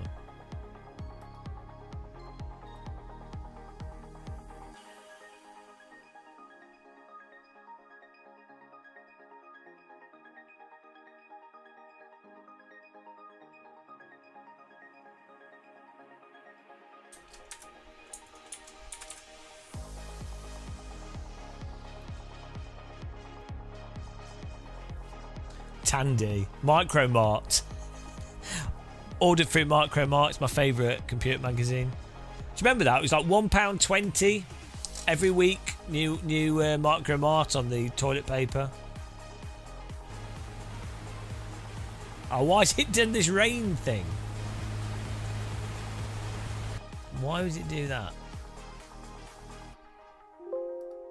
Oh, it's because it's on random weather. I don't want random weather. I want to pick my weather. What's it doing?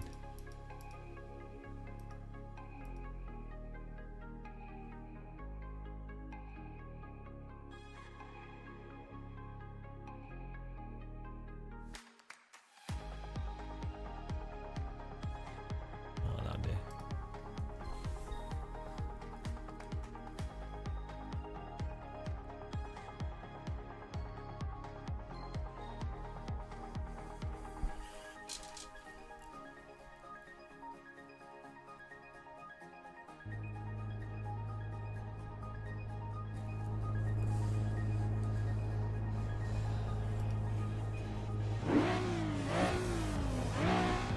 Why is it in red?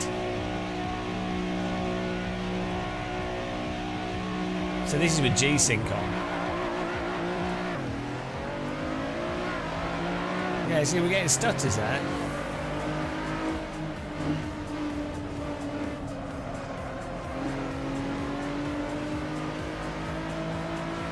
But it's not.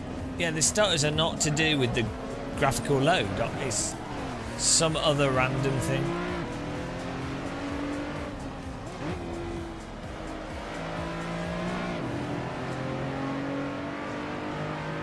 Really weird.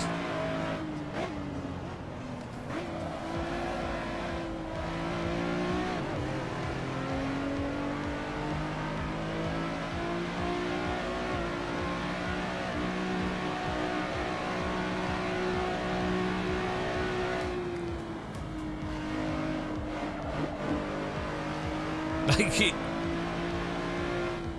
it looks great though. And this is, yeah, look, there you go. It's again another drop. Like spikes. It's a technical issue with the game.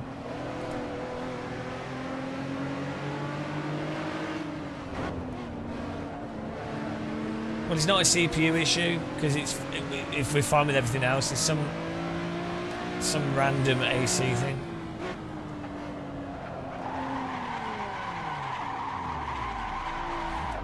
Ow. Thanks, AI. Oh, what are they doing?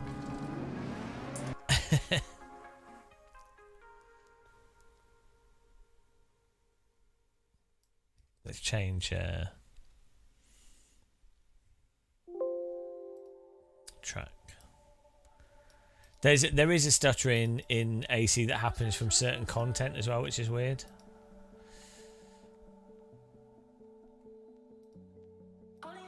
I'm going to do Filderberg, I think.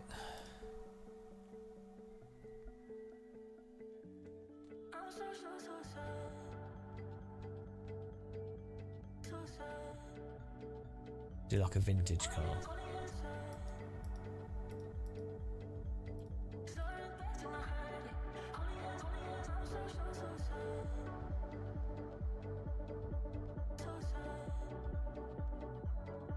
Filderberg.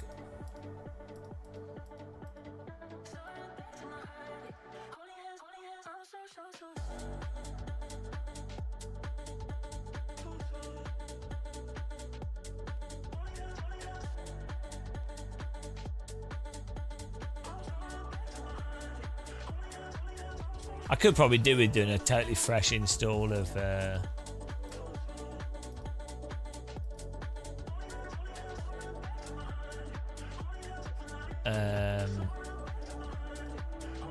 yeah, fresh install of everything.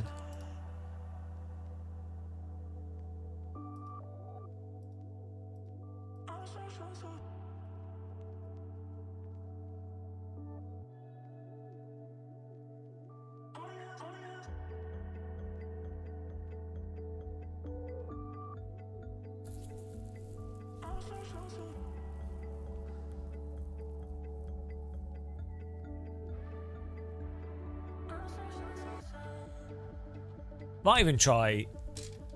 It might be such a high frame rate that actually running no frame limiter on it at all might look better. We'll see.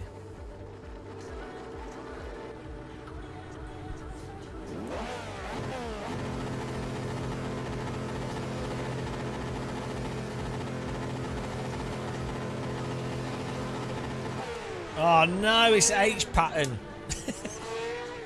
Don't have H pattern. You fool.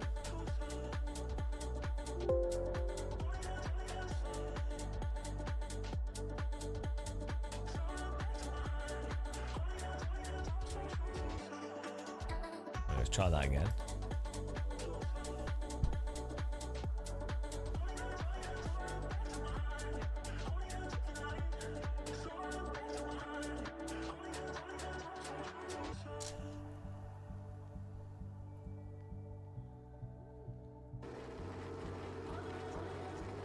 I do have it, but it's not set up because it's on the Moser. I just got the knobs in the post today, actually, so we'll have to try that out.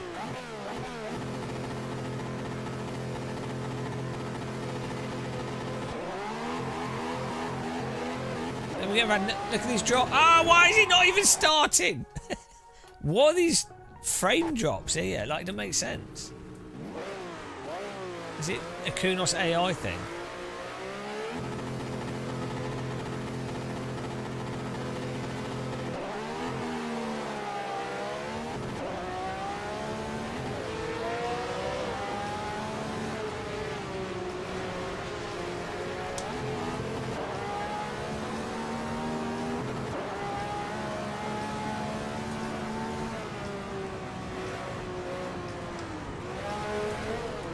Whoa! Game's speeding up and slowing down. What's going on here? Hang on, what is this about? Some mental stuff happening here. The game just... Okay, this has got to be like an issue with G-Sync or something.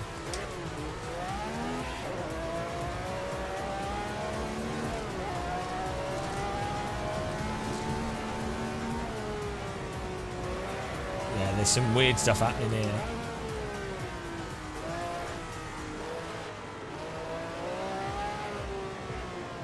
Let's try turning the frame rate limiter off entirely.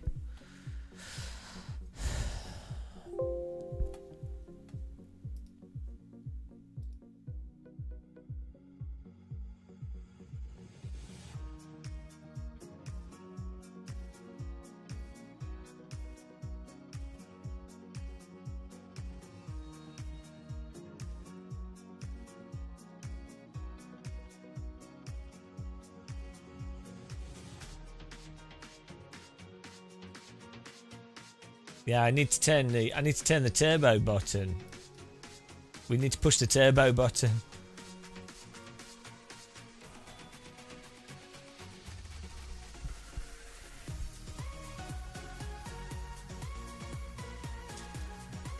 Here we go. What frame rate do we get?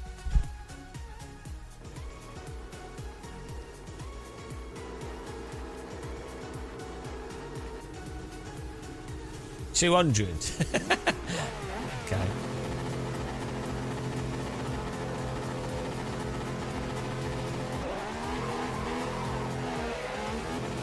I'm still getting. Oh my goodness! Why would you have AI not start? Still getting this. Still getting stutter though. That's the thing.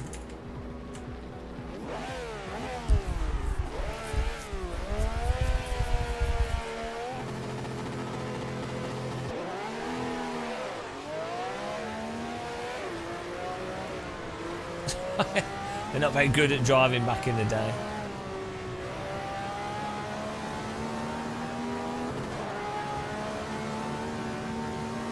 Yeah, I mean, it's totally independent from the actual frame rate.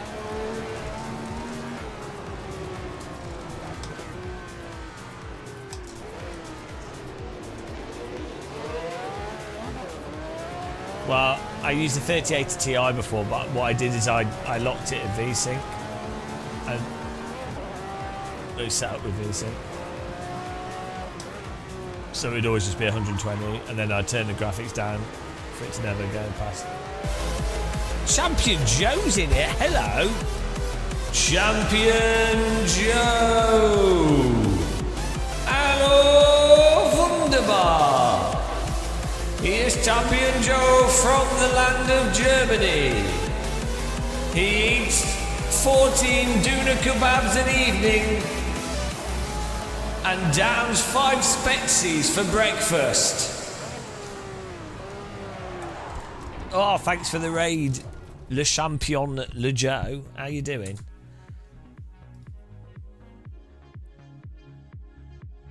Spetsy Joe. Kebab Joe.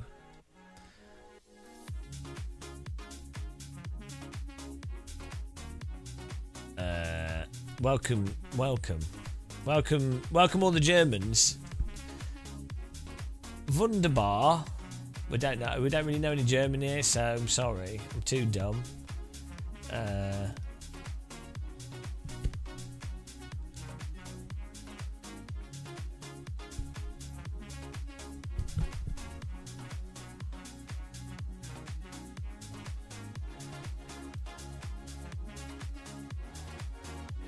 Let's try it.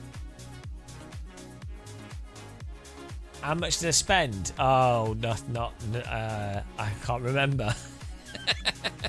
Too much. Too much. All gone. Bankrupt. That's it. It's over. It was whatever price it is for the MSI Trio OC Bankruptcy Edition. Oh, hang on.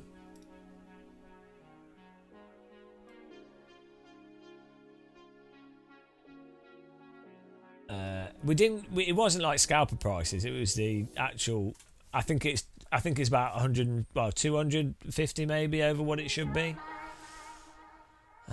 But YOLO. What were you playing, Joe? I don't think you play enough OMSI Bus Simulator, to be honest. That's what I would like to see you on more. Really, I'm really disappointed that you're not playing OMSI Bus Sim. You should be like the world's #1 OMSI Bus driver, I think.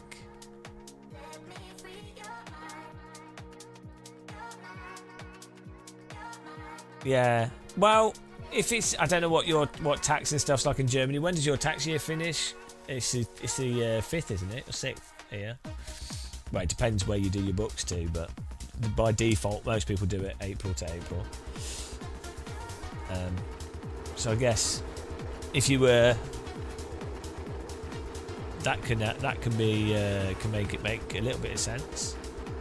But then also, I mean, for me, my thinking for me is if it's your work computer and you're on it all the time, like if you're a live streamer especially, it's one of the like things where actually, you know, you're going to have it for like 3 years at least, probably 4, and you know, it just means that everything's going to be comfortable.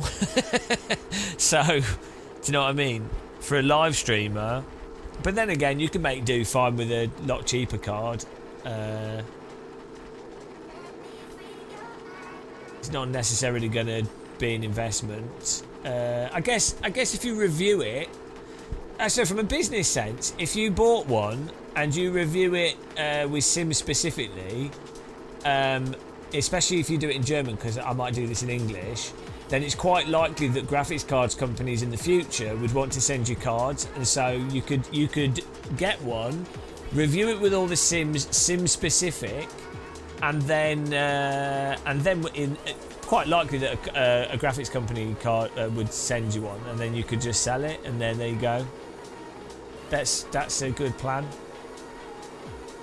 So then it's just a case of the cash flow issue. I wouldn't recommend using I wouldn't get one with a low, especially right now. The pricing and markets and everything is going mental. So I'm not sure if I'd recommend buying one now.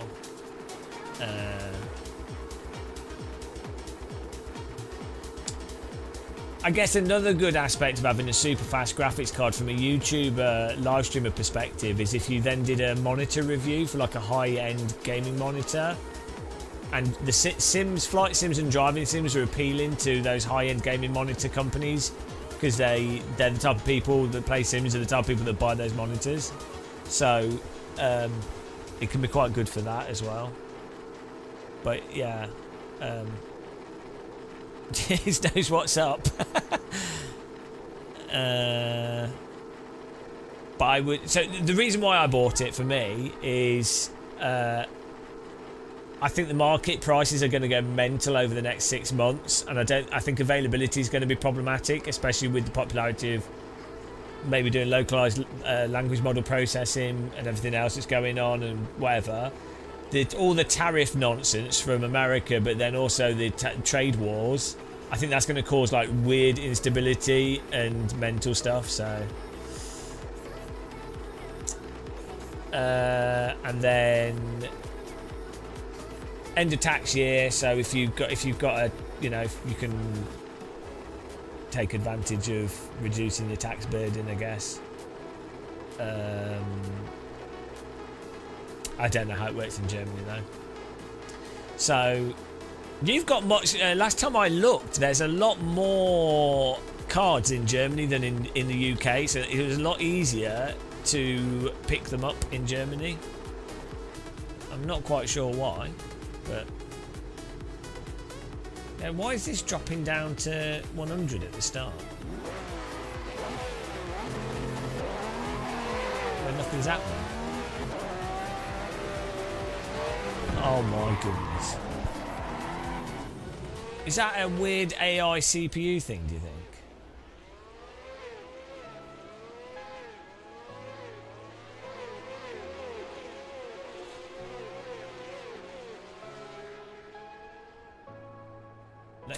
Let's reduce the number of AI here.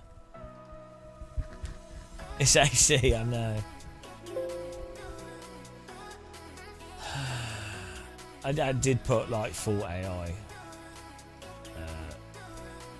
35 AI. Let's put 20.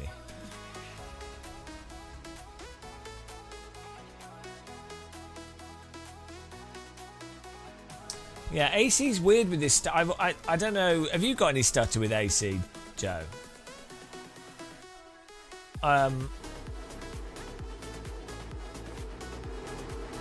Like I get weird.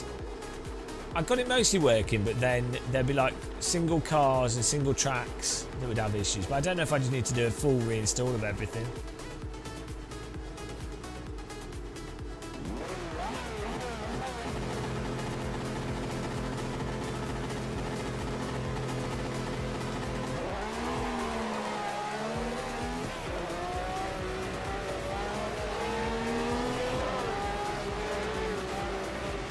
The game's speeding up and slowing down here.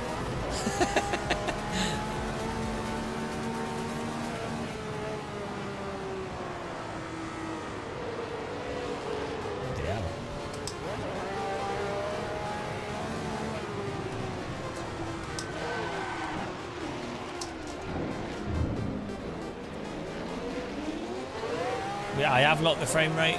We've got VSync on 120.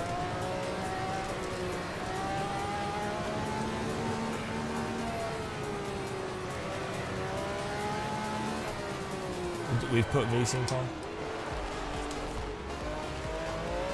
But yeah, it's still going up and down. So it's not to do with having the graphics. It's some weird AC thing. No, don't we? No, yeah, we obviously know. All right, Joe. Thanks for the raid, man. Have a good night.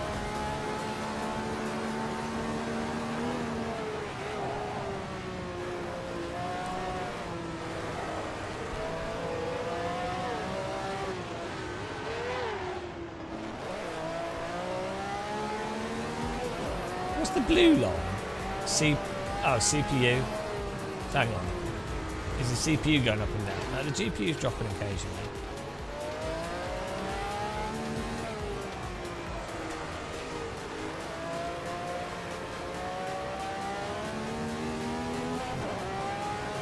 Thanks for following, The guys. pace car is out of Attila control. Monk, thanks for following. Welcome.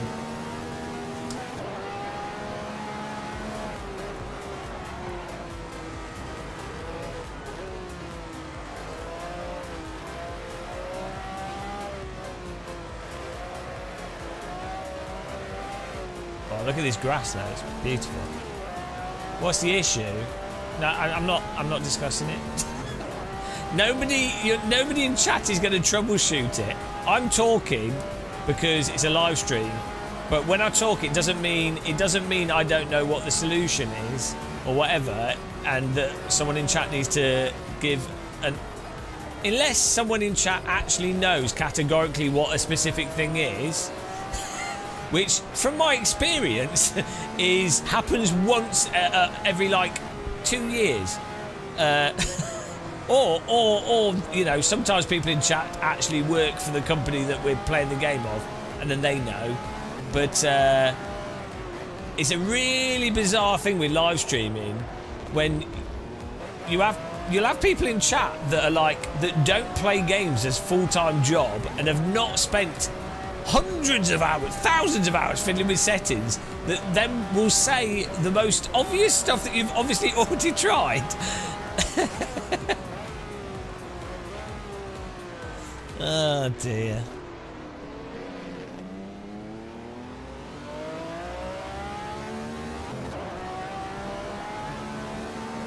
Can you expand the final image?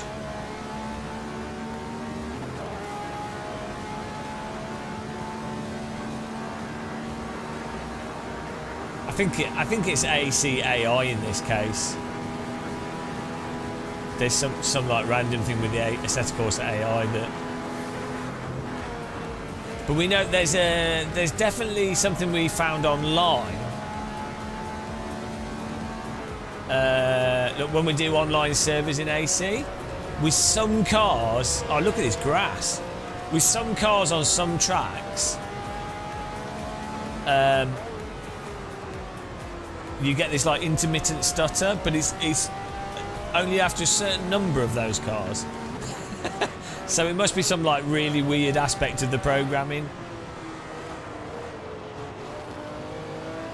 A common one in AC that causes stutter is when cars go over the start-finish line and certain apps.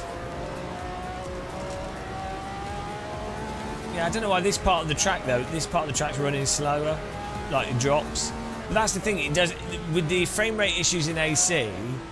It doesn't necessarily relate to what's actually on your screen, which is really weird. Or like, so the solution isn't like, oh, I'll put lower graphics on or do this. It's often some like really weird thing.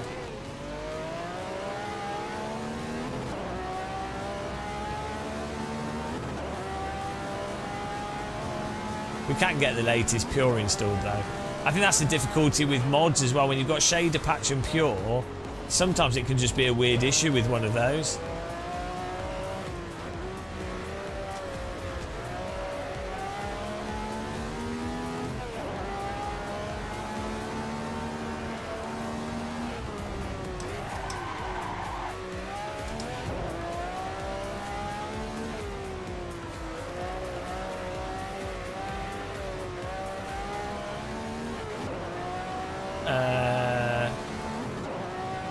we can try. I could probably just do with a fresh install of AC as well, because we've had this install of AC on this system for 5 years. We've just kept adding stuff to it. Hello, Frosty, but hope you're doing well, man. DisplayPort cable is marginally better, but it's not the issue. If you're playing at 4K 120, it's not. It's not. The HDMI 2.1 standard's actually pretty decent.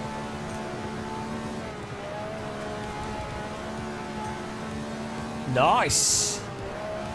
Get in there. You can have some of my weight if you want, because I can do it. Oh, here you go.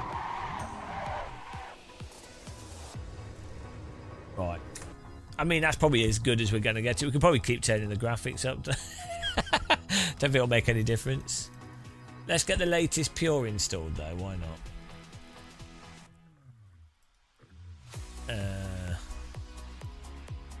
AC's on max. Everything's on max.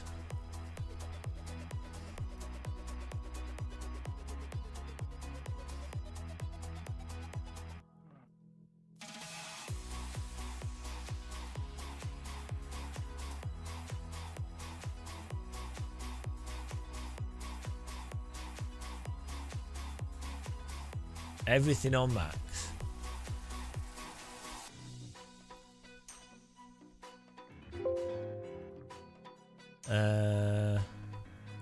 Pure.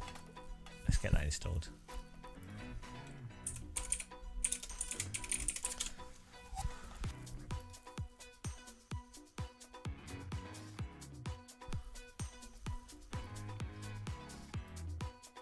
Improvements and features. Pure 2.57. What's happening here? How do you install Pure now?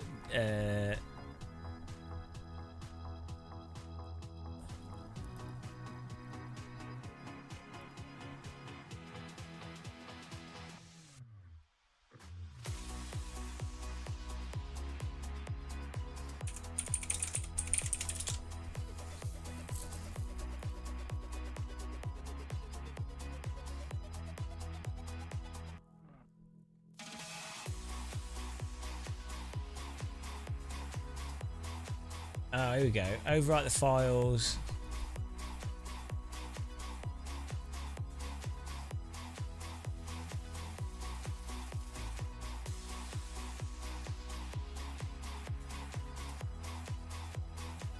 Put the file in the correct place. Are you mental? That sounds way too complicated.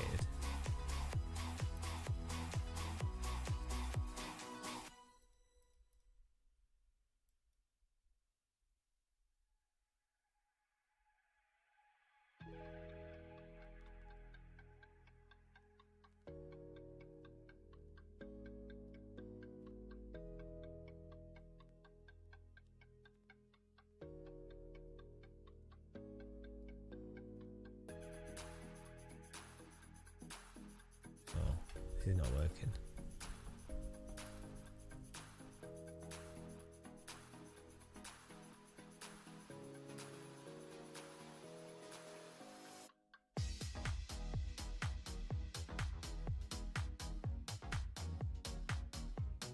Media fire.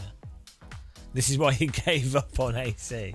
Yeah, but AC is the only sim that has like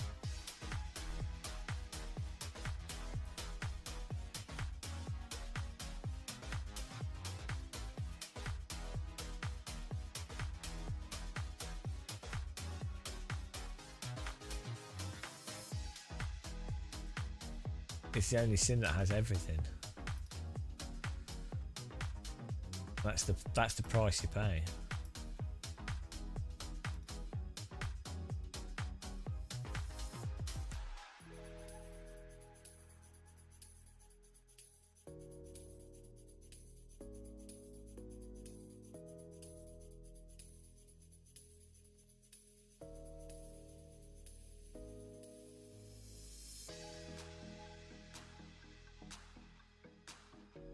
I could do with a cup of tea. I need some food. I haven't got any food.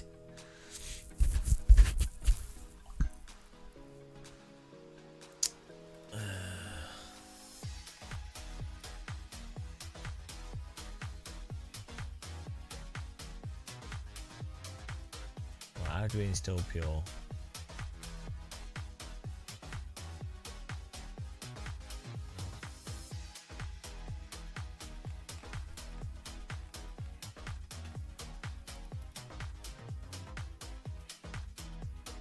Hello, Thomas.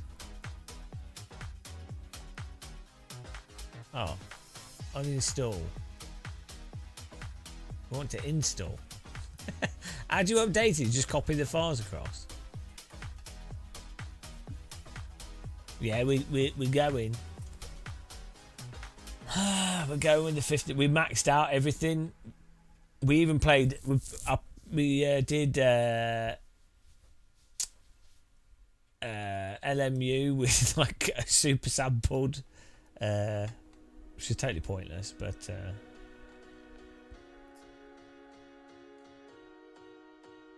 There we go, there's an install video on YouTube.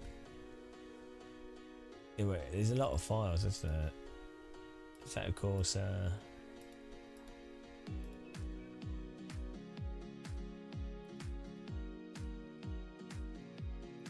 content manager.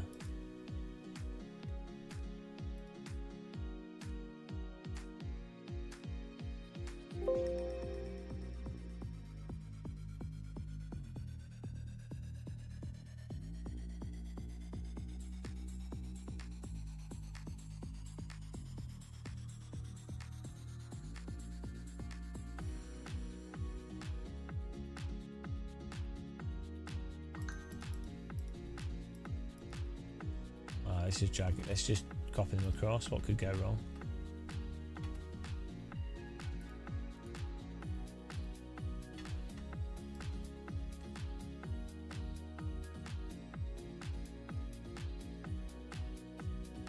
Well, the thing is that some of these programs have to be installed in different ways with AC.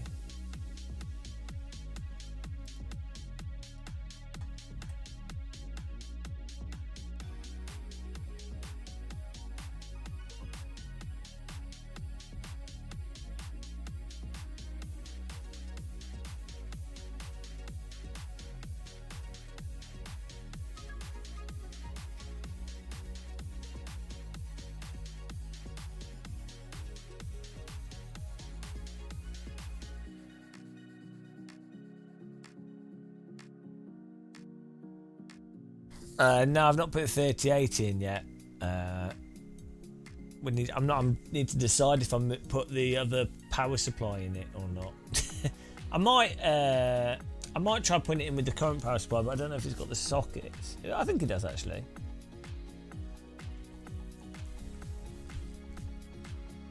Oh no, we could play CS at like 500 FPS, which would be good. 3080 Ti is quite an upgrade over a 2070, isn't it? I think it's a 2070 Ti.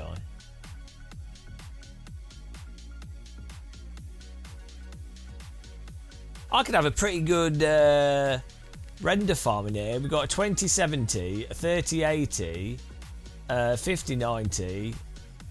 We have a laptop with God knows what in it. We've got a 1080 Ti. We've got a Voodoo 2.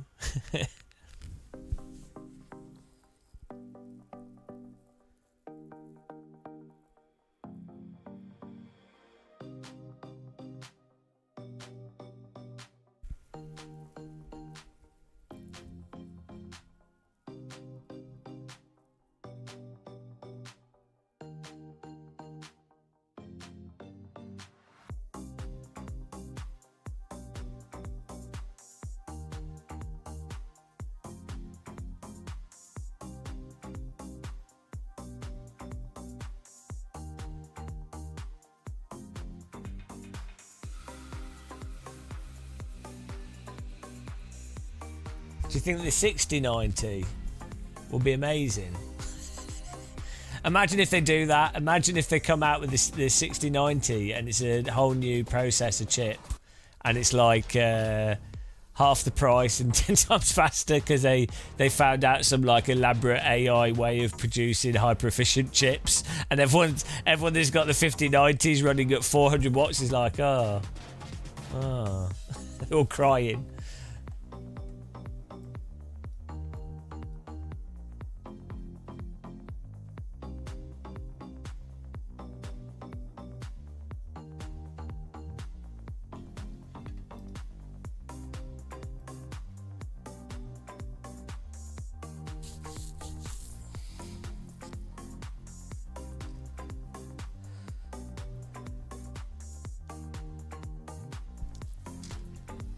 I wanna play Hell Let Loose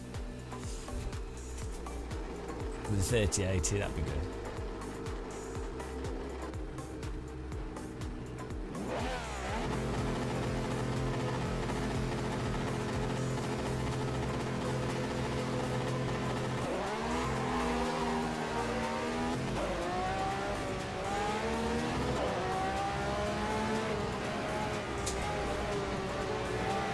So this is with the low latency mode on, but I think it bugs out with AC.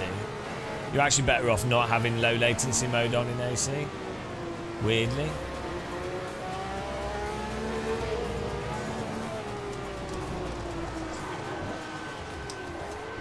What are you?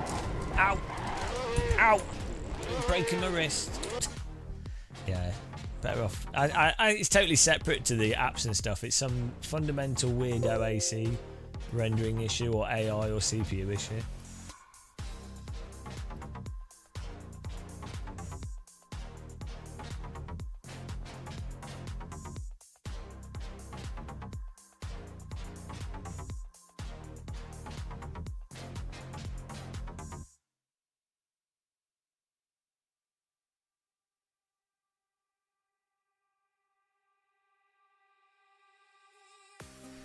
You wouldn't cry if the the problem is, we went through this before. The problem is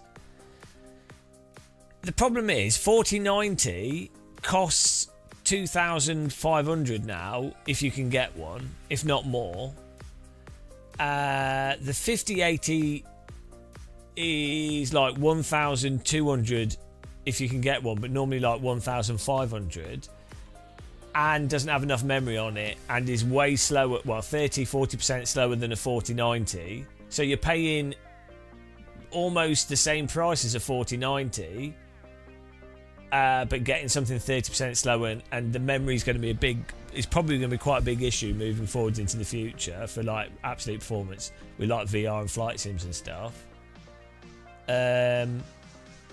And so basically, the choice you have really is either you're really lucky and you manage to get a 4090 for cheap second hand somehow,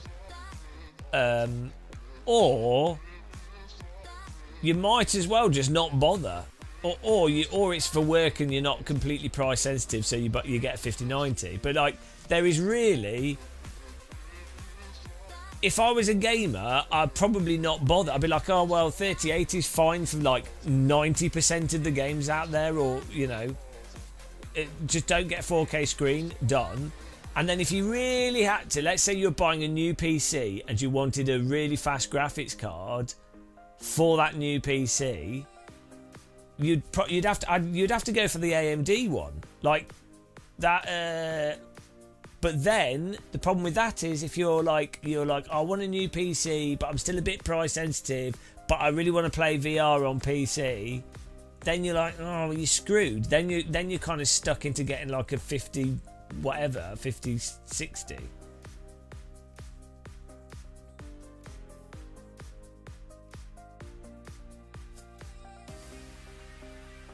Yeah, if you're playing at 1440p, 3080 Ti is fine for like just about everything.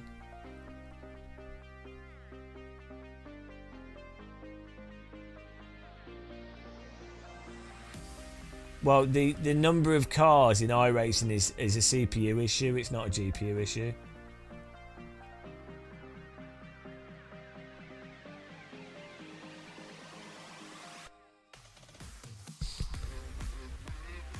Yeah, it depends. I mean, I'm talking like if you're playing games like Microsoft Flight Sim or whatever, you know. I mean, we were playing Flight Sim on the 3080 Ti, but then if you want to get really smooth frame rates and things, you know.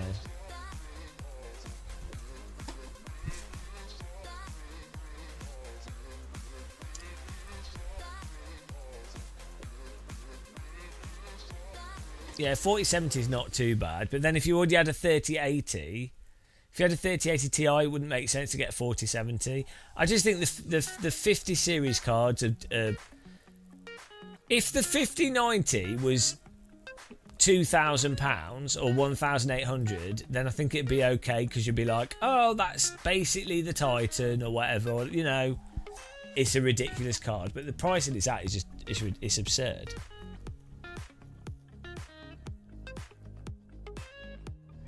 What you need is like another like AMD to be more competitive on the really high end, but it's not even a firmware issue, a hardware thing. A lot of it's to do with the software and the support and how integrated NVIDIA is with developers.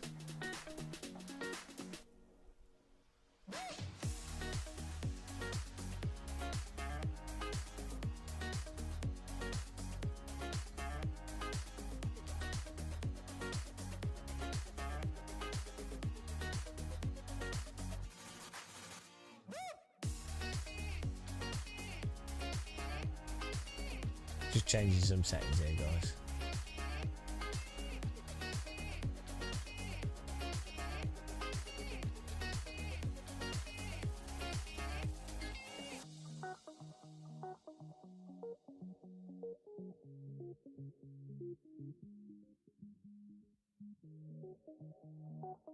But then again, as we're saying, if you're someone that, if your main hobby is gaming, and you, let's say you spend 10 hours a week gaming, and that is your main hobby, and you don't spend money on other stuff, even if you were to spend £4,000 a year or £3,000 a year, like you could, if you bought so you could get a 5090 PC for like 3,500 or like maybe like 4,200, right? That would get you a top of the line 5090 PC, right? And you buy that. If you're keeping that for like you're not upgrading it for 4 years, which is easily conceivable, way more than conceivable that you would not upgrade that for 4 years. Well, £1,000 a year on a piece like that, it's not actually that bad. on the grand scheme of things, that's not that bad, is it? That's the thing. And I think now also, I do think you tend to, the rate at which PCs upgrade has slowed down. So like disk space and stuff. It used to be that if you didn't upgrade every 2 years, you'd be missing out so much, you would be stupid not to upgrade. But so when did I got the 3090 in like 2021 or something, 2021. So the 3080 Ti, and that is basically, if I was playing at 2560 by 1440, that would still be totally fine for pretty much everything. So that's 4 years ago. So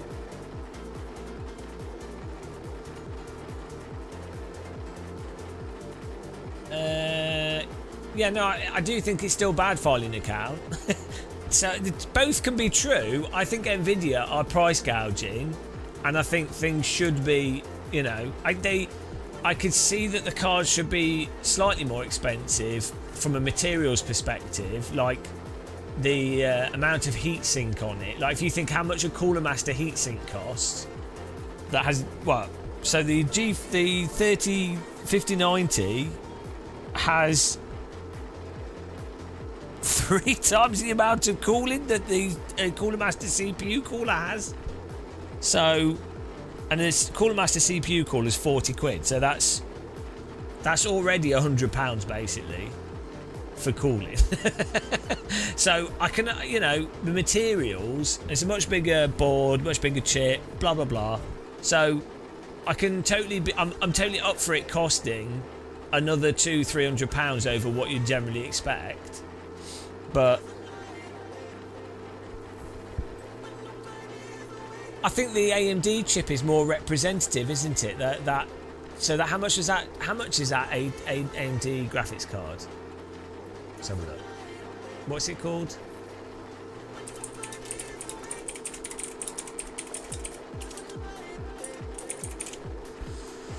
Is it 50 series AMD? What? Oh, Jesus Christ, that's £700. But yeah, I think that is more representative. The top end, that's £730. And okay, so let's say it's £700 MSRP, and then that's the top end of what they do. That is 16 gigs of RAM. How much RAM does a 58? How much RAM does a 5080 have on it? 16.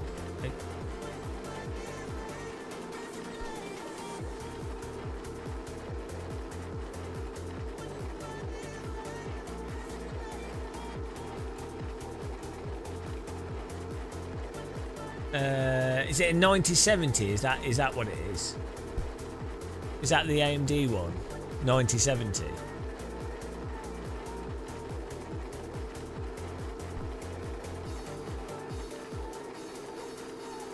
So that's you can get them for £600. So given the inflation and stuff, that would be the equivalent of like a £400 graphics card 10 years ago. So what could you get 10 years ago for £400?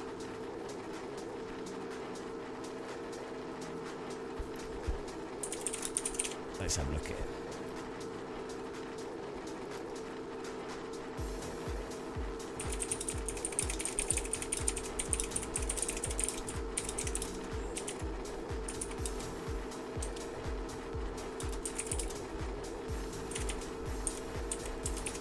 Asking ChatGPT.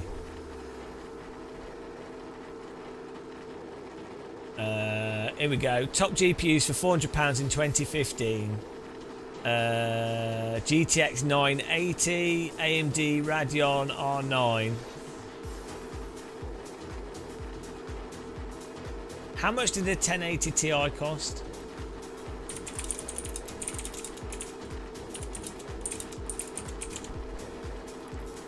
That came out in 2012, right?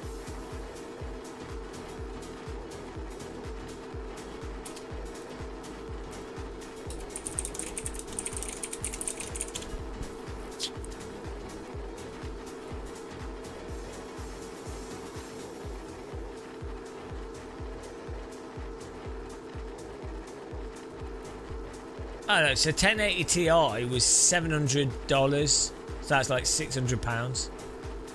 So that would be like £1,000 of today's money. Hang on. Yeah, let's ask it in the UK.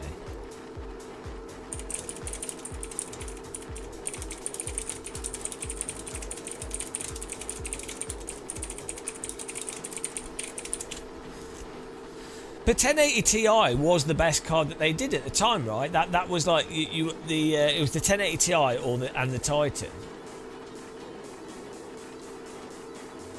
So that's £840 in today's money. Oh, it came out in 2017.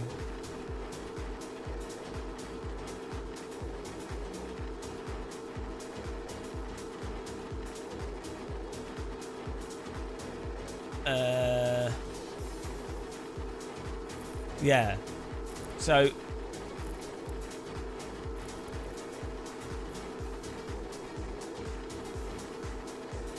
to be fair, the Radeon, which is £600, I mean, is it in line in terms of performance? Like, relatively speaking, this is a question for ChatGPT. Relatively speaking, is the... what's it bloody called? The card names are so dumb, I can just not remember. Radeon...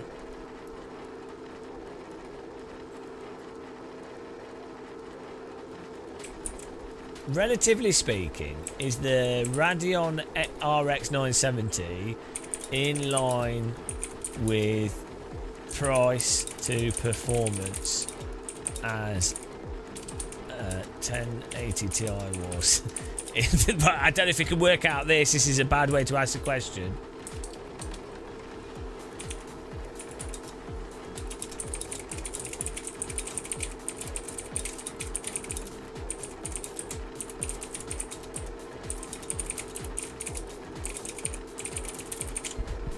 This is a hard question to answer. Like, I don't know how you work it out. Like, so you go, how you need to have some kind of comparative performance metric for you to go, well, what do you get for X price, and what's the current technological framework for performance? Because that's what you need. You need a chart. How do they do this? Like, you need a chart that's like performance, value to performance, like how much you pay for the performance. But the problem is you have new technologies, and it's like, well, what the frame rates are, and then what's the expected requirement. So I guess you go, what's the value? Each time you'd have to look at all the graphics cards on the market for that year, and then you'd have to go, right, within the framework of that year, what frame rate do you get for what price with the different cards? So I guess you'd have to use that.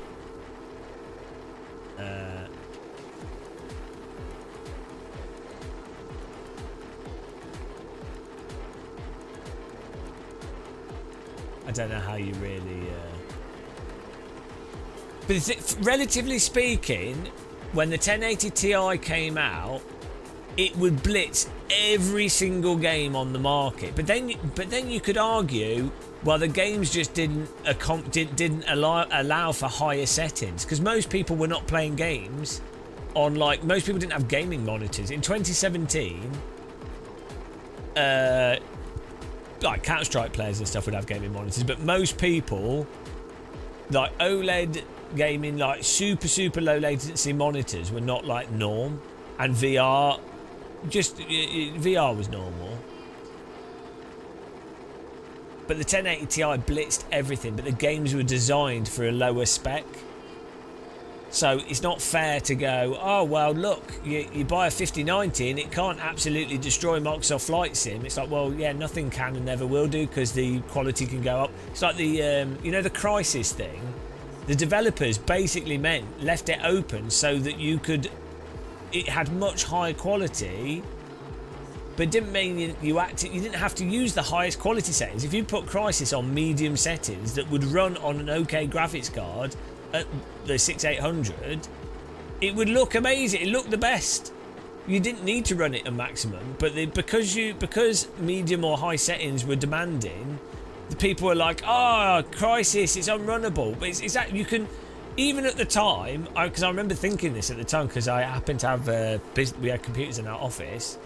Crysis actually ran really well, considering the foliage, the animations, the shaders, everything. Yeah, but it ran well. Even if it's single-threaded, most of the processors back then were single-threaded. But considering what goes on in that game, all the physics and everything as well, it actually ran pretty well. But anyway, the point is, you didn't have to run it on super-duper high settings. So I think games now accommodate faster equipment more.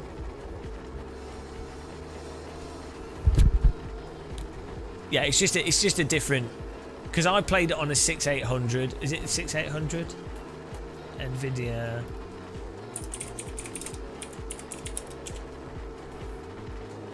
I think it was a 6800.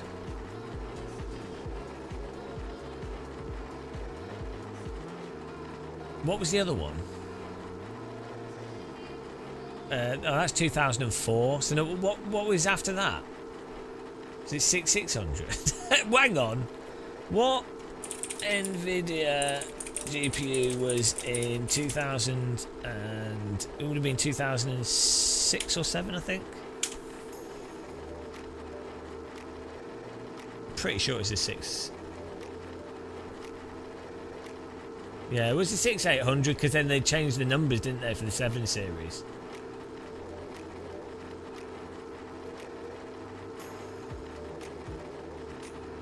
Oh no, maybe it was the 8800. Late 2000s. It must have been the 8800. Let's have a look. 8800 picture. Oh.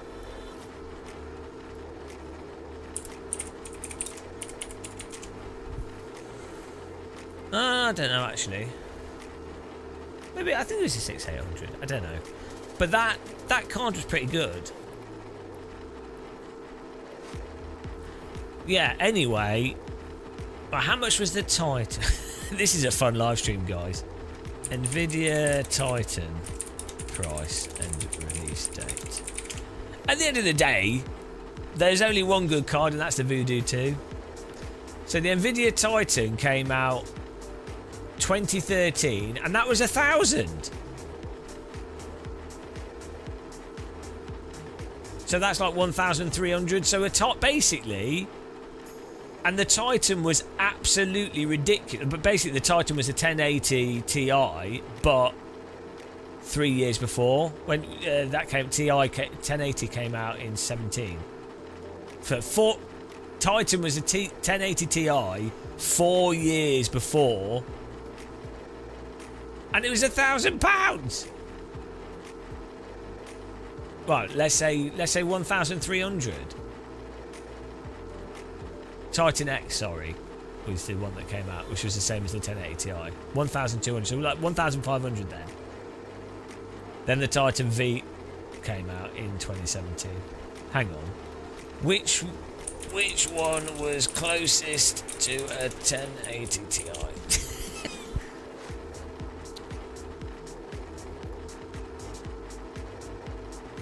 Yeah, I remember. Do you remember when they first did the Titans and they were putting them in medical computers for processing point cloud data with MRI scanners? And it was like mental. They went from something that required a mainframe to you could have like five Titans in SLI, and a single desktop computer would do the same as a room computer for that task, which is insane.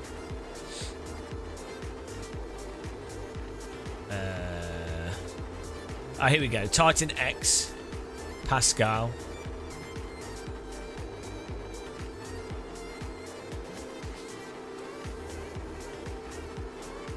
There you go. The Titan X is basically a 1080 Ti.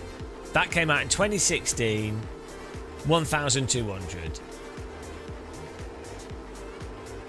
But then maybe what you could argue that Nvidia have basically merged they don't basically, like, the Titan no longer exists, and you could basically say that the 5090 is a new Titan, but you still can't get around that it's twice as expensive. Like two and a half times more expensive. Like, you can't get around that. KHMP1, there was 4 different versions of the Titan.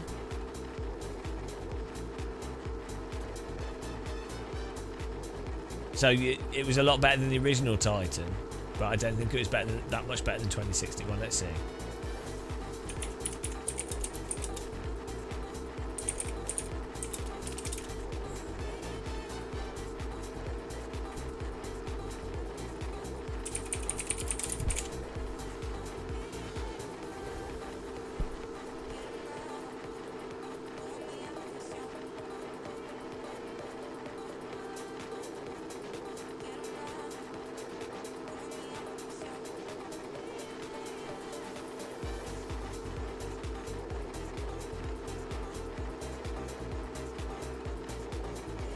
Yeah, they're basically the same card. The Titan X and the 1080.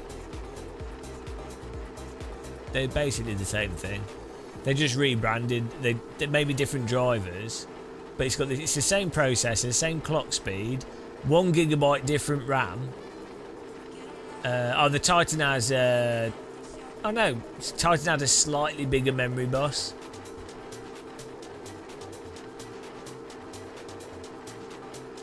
But not a negligible amount. It's the same card. It's the same card. And we're racing. We're just testing some stuff out here. GTX 780 to 380. What? I don't understand what you're saying, filing account. Your accounts are falling over.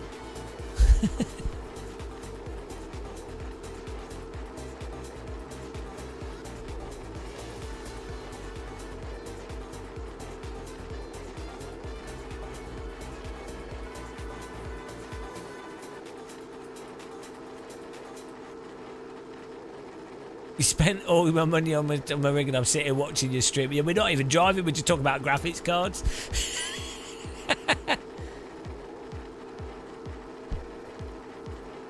Those were the price of GPU. Well, how much was a Voodoo?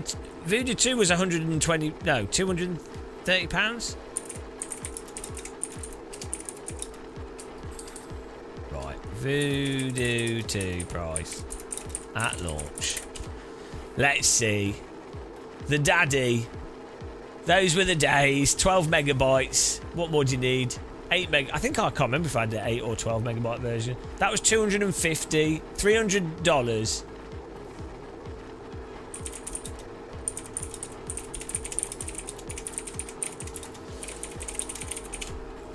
Right.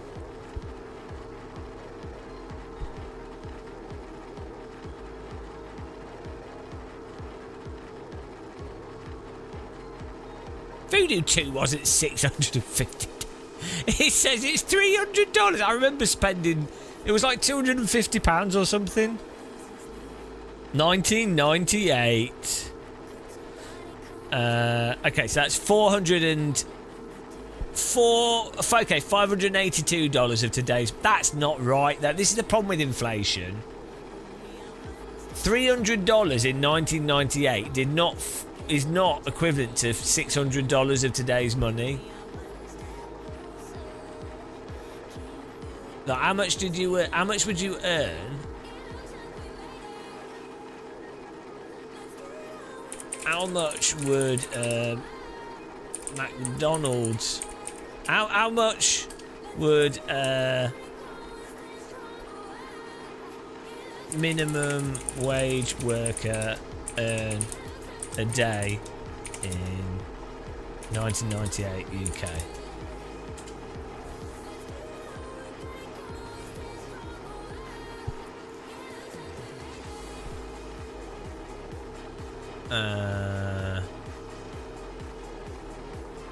£30 for 8 hours, and now that I think it's £90 now. That sounds terrible. But the inflation's mental, guys.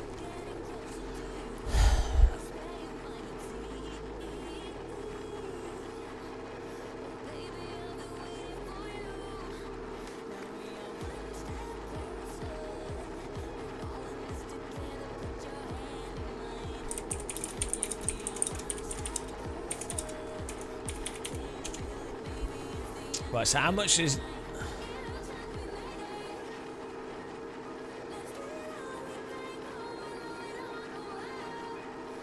Guys, money, how does it work?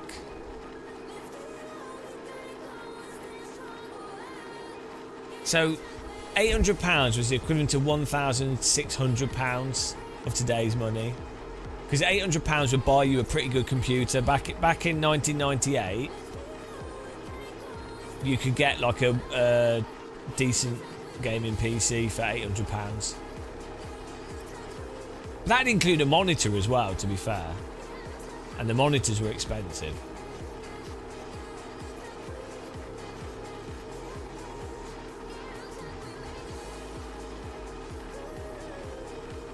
So... But yeah, now... Okay, what is for... Let's say... So, £4,300 will buy you a ridiculous top-end... £4,500 will buy you a top-end gaming PC now.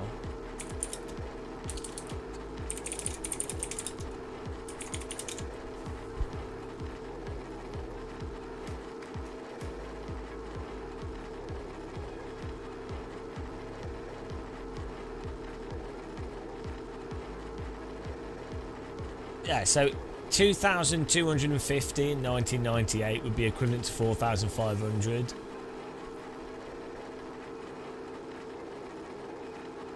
How much did in 1998?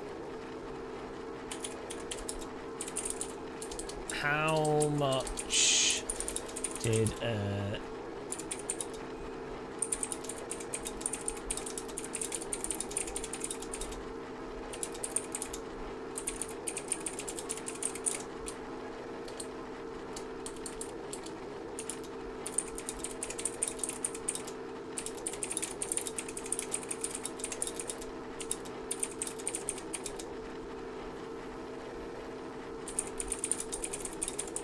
I'm asking for prices of renting a flat, house, car. So mid-range car in 1998, 15 to 20,000 pounds. 64,000 pounds for a house. Well, see, this is the thing.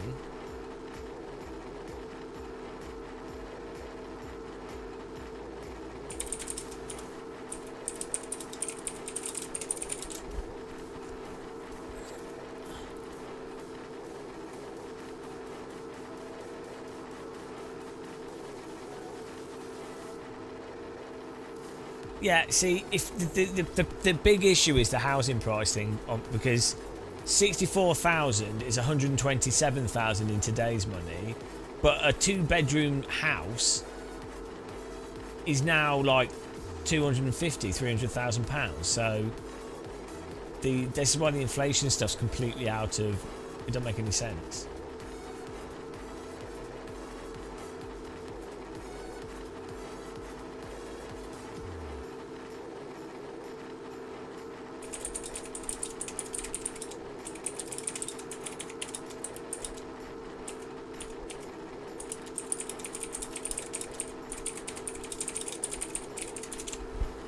Let's see, for rental. This is exciting, guys. The world's most exciting live stream on prices. So, in 1998, £398 a month for rent in an urban area.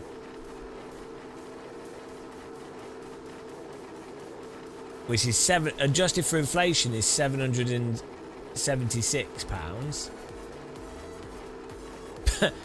In an urban area, but now it's 1,000 to 2,000 pounds. Like, you're gonna pay like 1,200 for rent now, easy. So it's actually, the inflation numbers just don't make sense, because you would have more free money to buy a computer or graphics card. This is where we get back to it. You would have way more, if you had a normal job, you have more disposable income in 1998 to be able to buy a graphics card than now, because when you account for inflation, the price of housing and some other things that you have to buy are not factored into that inflationary rate, which is the overall inflationary rate is actually decreasing the actual reality of inflation when you consider mandatory things like gas, electricity and rent. Yeah, so the reported inflation value is I think, it'll be based off some probably like food and some other things, which have actually stayed relatively low, weirdly.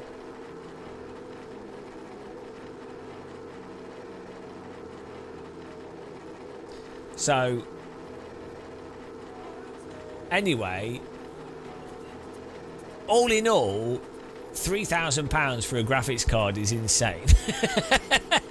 But on reflection, a 5090 for 1,200 isn't as bad as I maybe thought it was. I think it could be better, and I think they've shortchanged everyone on RAM. But a 5080 for what? Let's say you could get it for 1,200. My mental picture of it costing 500 is maybe a bit off. In fairness to Nvidia, looking back at previous prices of graphics cards and considering everything else, I'm not justifying it. I still don't think for the average consumer, people have less money now, so actually it's worse. In actuality, people have to spend more money on food's gone up, rent's gone up, gas and electricity's gone up. So people actually have less money. So the price of graphics cards should have actually come down to accommodate it, but that's a separate thing to whether or not the price if 1,200, given that it's pretty close to the top end of the product line, or even like the AMD chip is 700, which sounds like a lot, but all things relative, it's not that disproportionate compared to the price of graphics cards historically.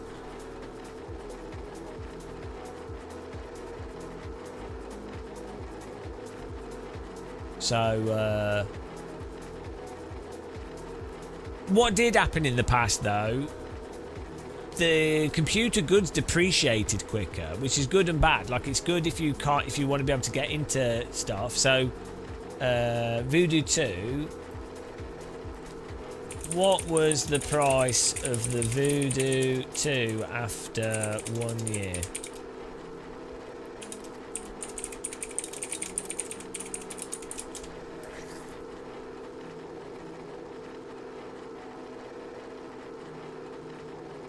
And because so when the 2000 is when the 1 gigahertz, well, 1999 is when the 1 gigahertz chips first started to come out, and within a year they depreciated to like half the price. Okay, launch. So here we go.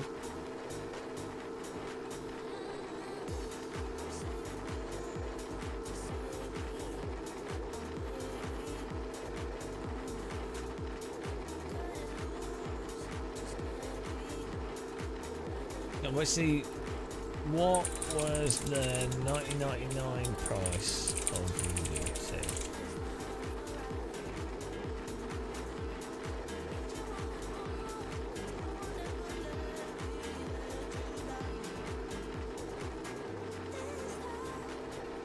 2? Yeah, it went. This is what I paid. That's what I paid, £120. So 1 year. Within a year of the Voodoo 2 coming out, it was half its price. So that's why they felt so much cheaper. That's what's changed. That's the key, guys. This is where it didn't make sense in my brain. Yeah, it's Moore's law, but also on the pricing. So because I was never buying. I worked at McDonald's.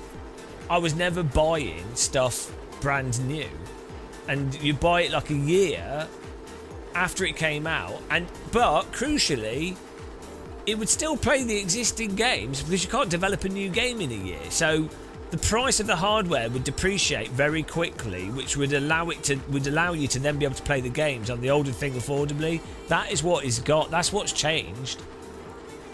Weird, but then the games don't. So it's back to front now. The games stay the same. And the hardware improves. Hang on. Hang on. But we got that back to front there. But you know what I mean? Like the games aren't evolving as fast as well now. So it's actually a completely different thing. Like the hardware improves slower, but the games are not evolving as quickly either.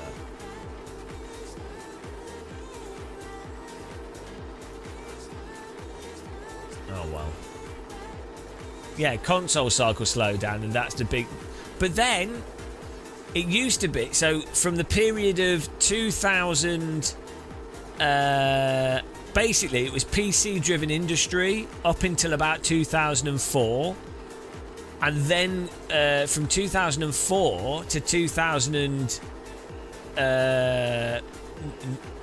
well, there was a weird offshoot in the mobile phone industry overtook everything, but like it was PC driven in terms of the marketplace, and then consoles became the driving thing. But now it's back to PC now, like portable consoles and PC. Hang on, game sales 2024, PC versus console industry size.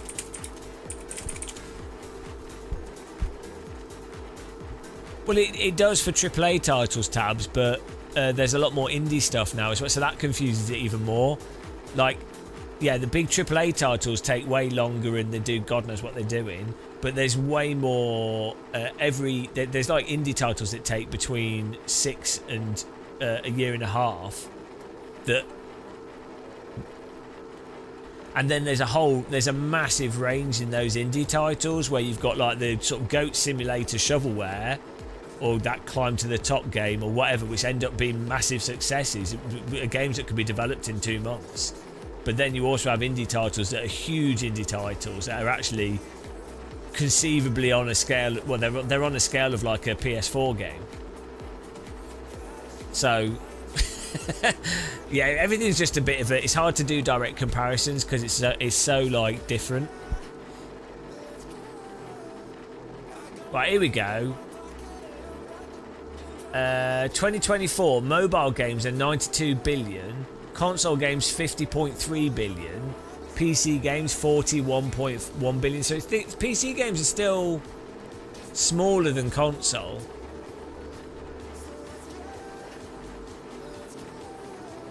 But then digital sales were 99% of PC games, so that means that's more direct revenue. I was hearing people were saying that the PC gaming is overtaking console gaming for revenue. I don't know what that was based on though.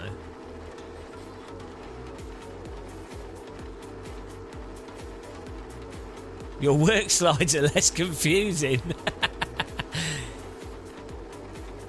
When did you see the new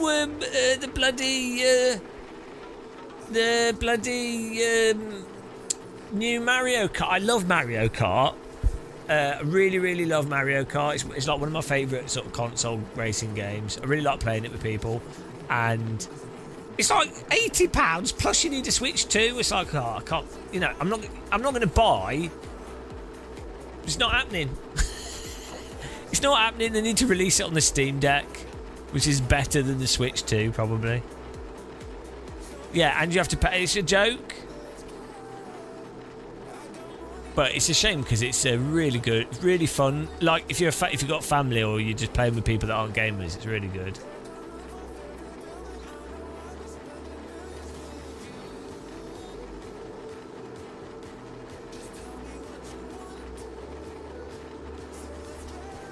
Oh, Pelucan, you saw a report that PC overtook consoles when it comes to how much the market earned. What do you mean? Hang on. Are PCs making more money than consoles?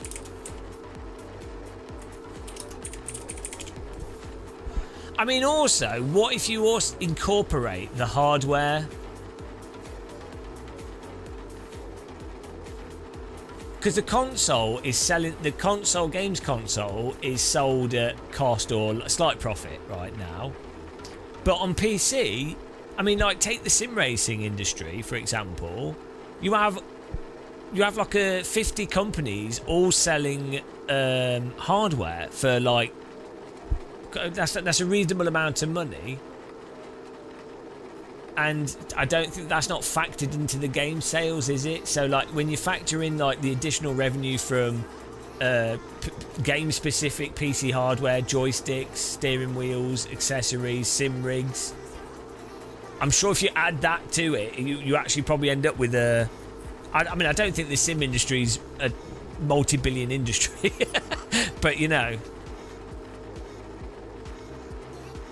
that's probably not factored into it.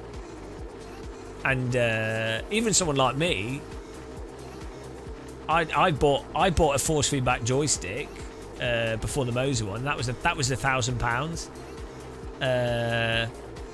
I'd bought like pedals and stuff. I'd spent at least £2,000 or £3,000 on, probably £5,000 on PC stuff, and I never spent that amount of money on any games on console. I had an Xbox and you know, PlayStation and stuff. So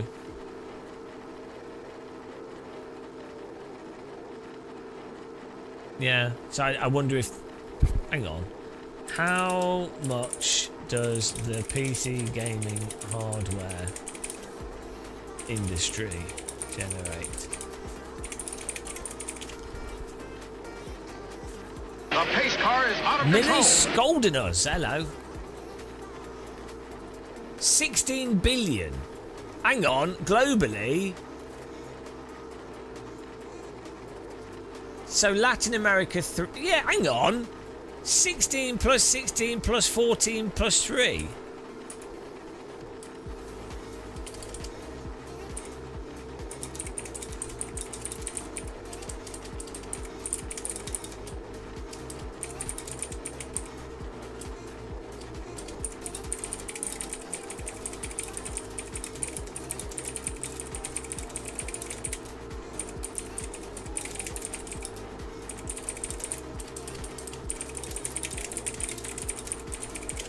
we can manipulate these numbers to be in our favour, guys. When you look up at chat and it's 90% you talking, yeah, Tabs, you talker. I don't mind. I won't worry. Don't worry about it. It's all good. Nobody cares. But you are on a list. Oh yeah, exactly, Gary. Yeah, people are buying a bloody dedicated, specific gaming monitor, whereas with console they're just using a TV. So again, that monitor industry is a whole. How much is the gaming monitor industry worth? PC gaming, and the margins on those are huge.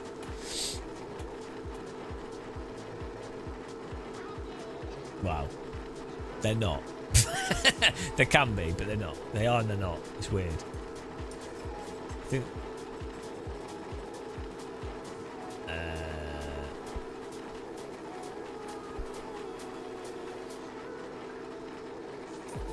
Here we go.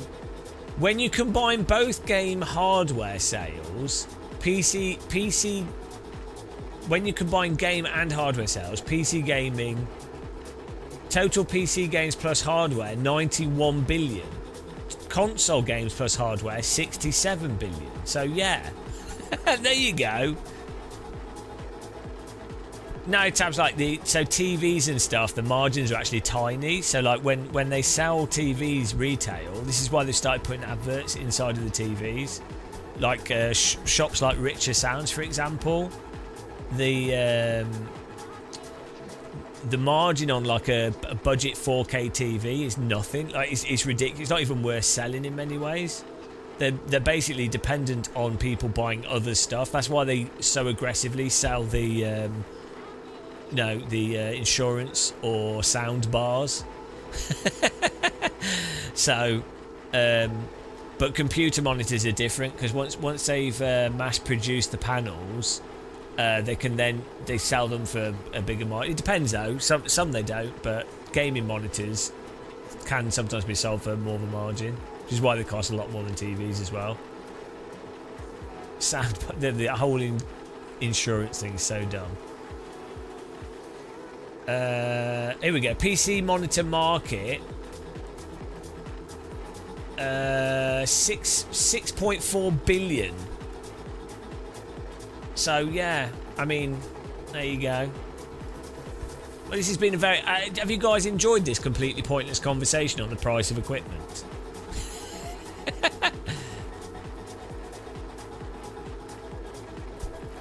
I will see how much power we're using here.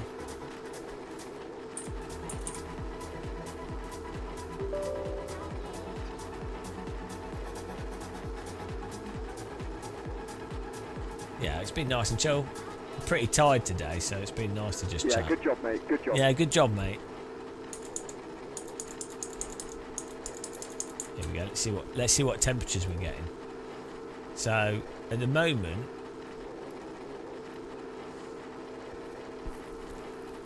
so the GPU's at 49C. How much power is it using? Does it say voltage? Oh, here we go. 16 pin power, 200 watts. Just idling here. We've been burning 200 watts of electricity to do nothing. Oh dear. Yeah, look at the frame rate going up and down there. Doesn't make any sense.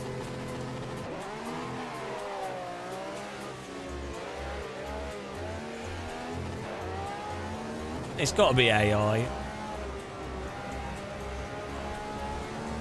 Now this is speeding up and slowing down again.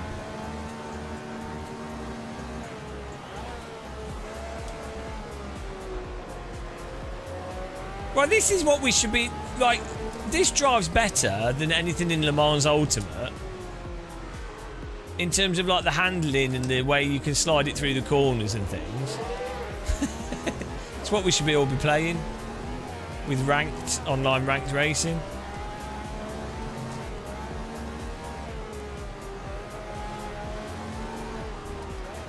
Like, It's just weird that, I mean, I really enjoy Le Mans Ultimate, and I think the netcode's great and it's good, so I'm not knocking it. I like what they're doing.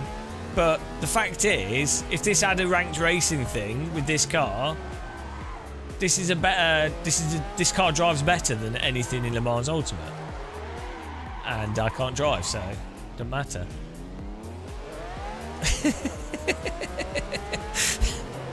But Le Mans Ultimate has a more consistent frame rate, so I'll give it that. But just the aspect of using a brake to sort of apex and hold a line through a corner, and then the sort of adjustment of the steering and the depth of the adjustment of the steering and the response of the car sliding from the throttle, this is a more compelling thing to do. I mean, it's a different car. Obviously, Le Mans Ultimate's bloody LMP2 and stuff, but like the gameplay is what you're doing with your pedals and your steering wheel, right? So this is better gameplay from that driving perspective. We could put the Game of Muscle server on. Oh my goodness! Ow! Oh, I do not have my clutch set up. This is a disaster, guys.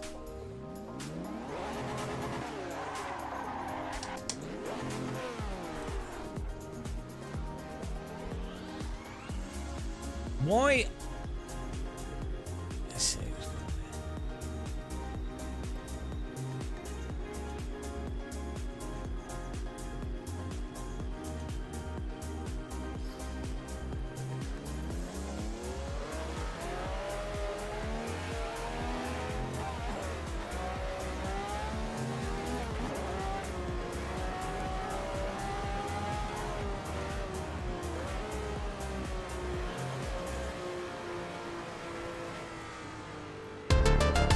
Oh, hello!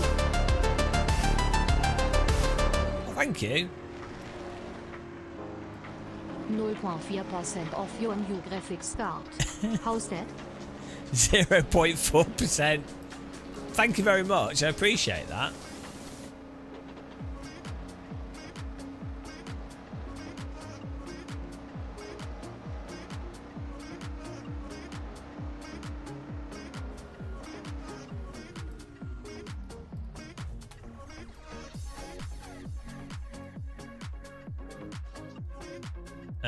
Yeah, thanks, Filing Account. Really appreciate the donation.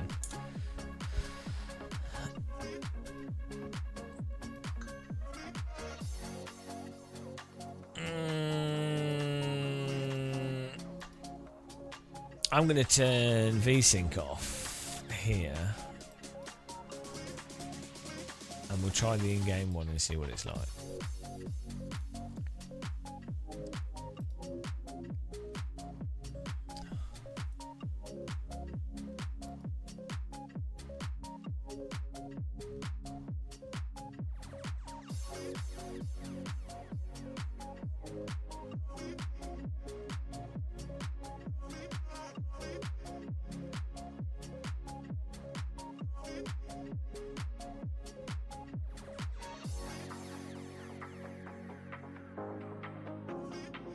Woo!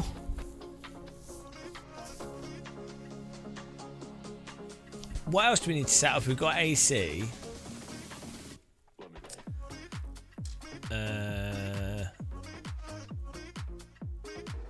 Got Le Mans Ultimate just maxed out. AC's maxed out. We could probably fiddle with Flight Sim a bit more and get that a bit better.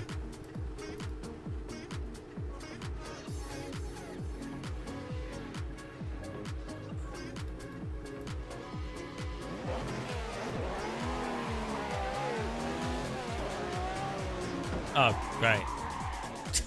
Thanks, AI.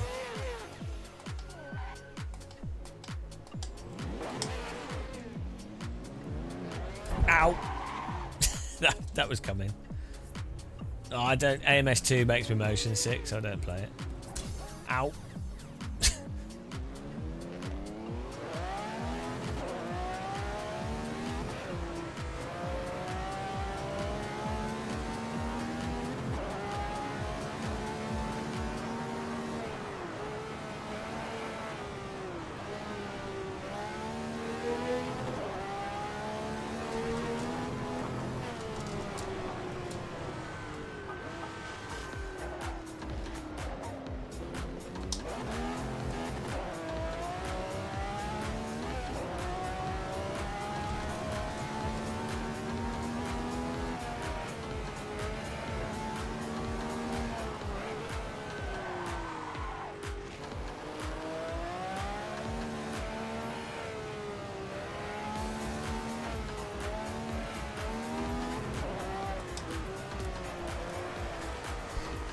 What you really need with AC is something that like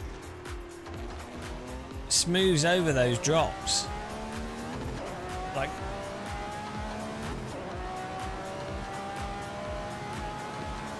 because it's not dropping below the frame rate of the monitor, but it's like a 30-40% frame rate drop, which then causes the frame timing to drop.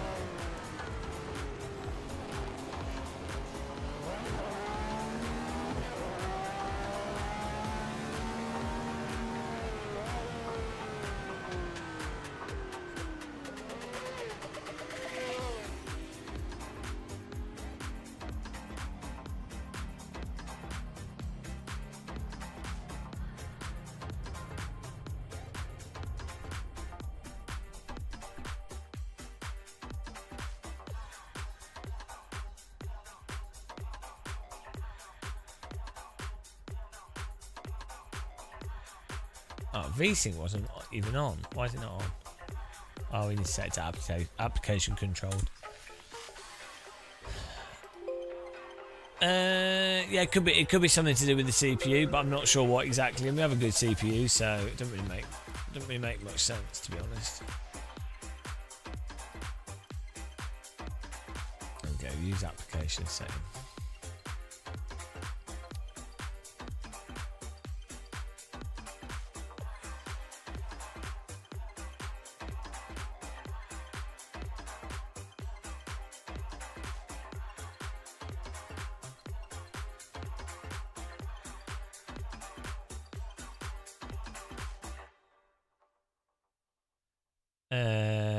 No, I mean I know that it doesn't support 32-bit PhysX. I don't know why so many people were making a big fuss over that. Like I guess on a PC thing, you know, you should have backwards compatibility, and if you can't play those games, but you can turn those PhysX things off on those games, and I don't know if there's anything where it was really necessary. There might be one or two games where it made quite a big difference. Like Borderlands, I think, had some pretty good effects and stuff with it. But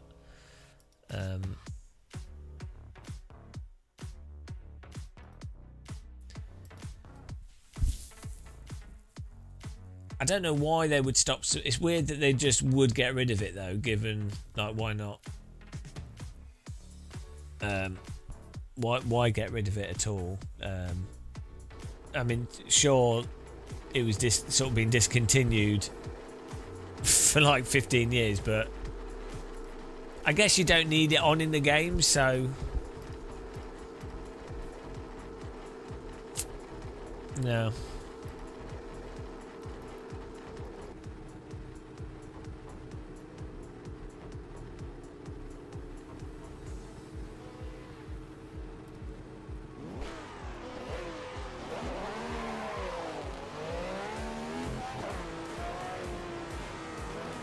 It's the same every race start.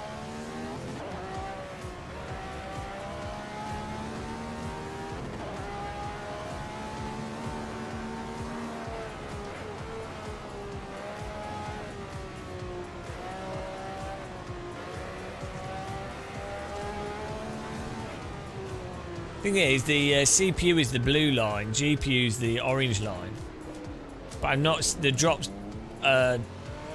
It's weird that they happen with the GPU, unless it's when the CPU does something, it then affects the GPU.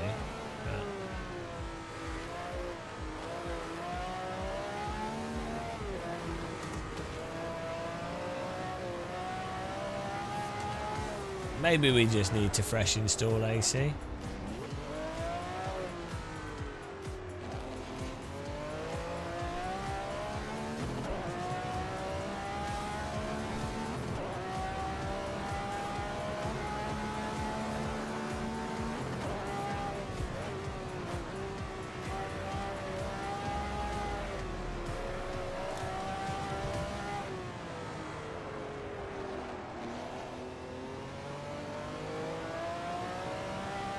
Does anybody else get these little micro stutters in AC every now and again with certain content?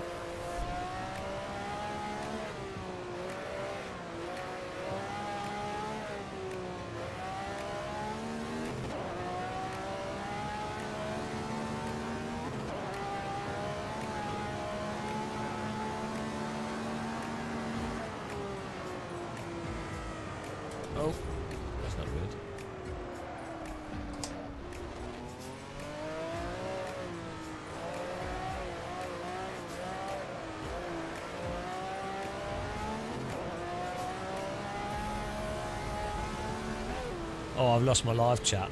I was wondering why no one's typing. Yeah.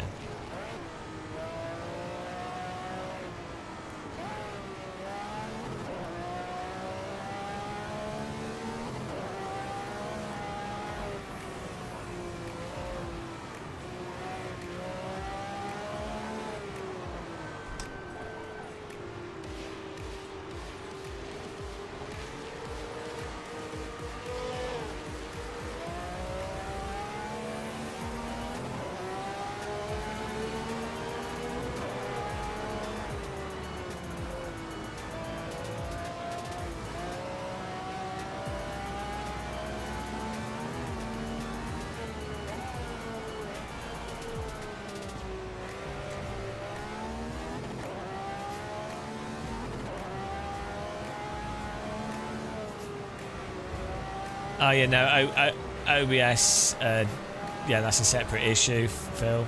Yeah, that's a weird. Yeah, when you do game, when you have, even if you just have OBS open with AC, it can cause some weird stutter, which is bizarre. So again, that would suggest it's like there's a CPU timing issue that affects AC. That would make sense. I'm not really. I don't think it's not. We've tried turning all overlays off. Doesn't really.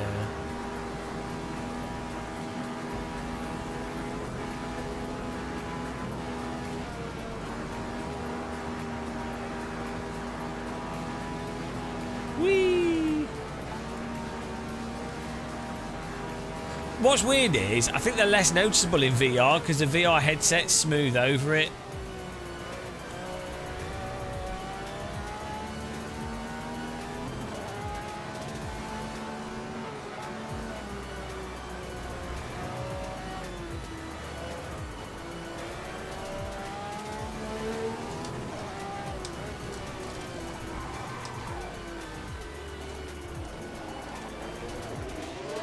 Uh, 250 FPS, but I think it's just CPU limited. We put everything on max. Like everything, all the shader patch stuff, everything's on absolute max and 4K. And it's just 250 FPS. I've also put the reflections on insane as well. It's pretty good, to be honest.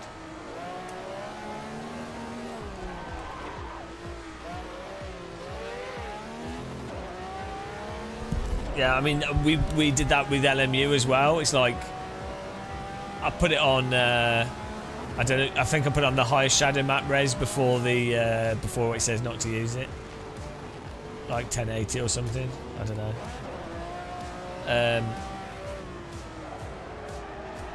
LMU, we tried rendering it like super sampling, and it was fine as well. Yeah, well, there's only so much you can get out of. I guess you could super sample this. How do you get the game to run? 'Cause it's back to front of DLSS. Well, it is kind of like DLSS, but like you can't do that with AC, can you? Yeah, you're watching in 1080, so.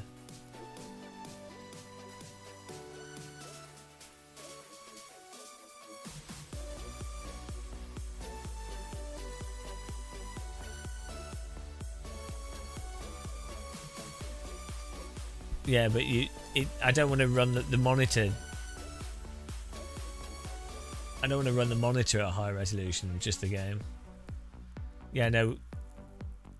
In shader patch, there's probably a super sample option. Yeah, I'm pretty sure there is. Let's have a look. Settings.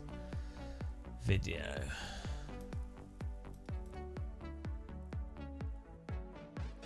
Yeah, there is for certain things, but I want the whole view.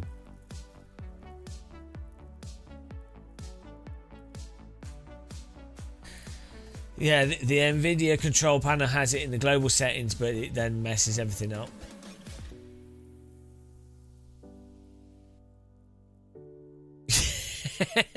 It went mental.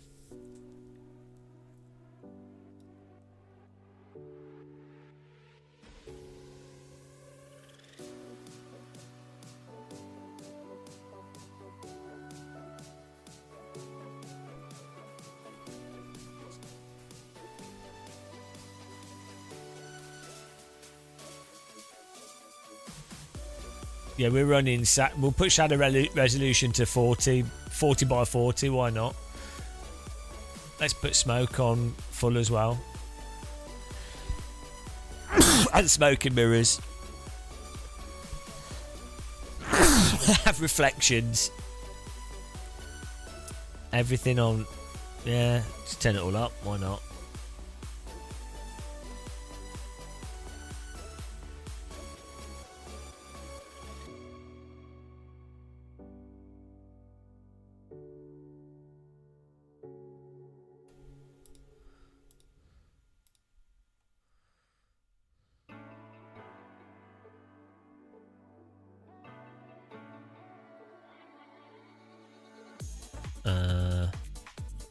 Yeah, what you need is like the VR super sampling, because it's really good when you render at like even rendering at 1.3 resolution.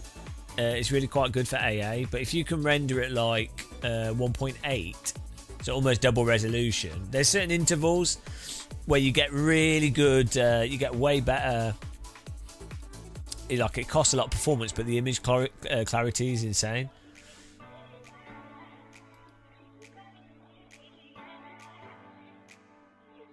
Can we? Let's see. Can we?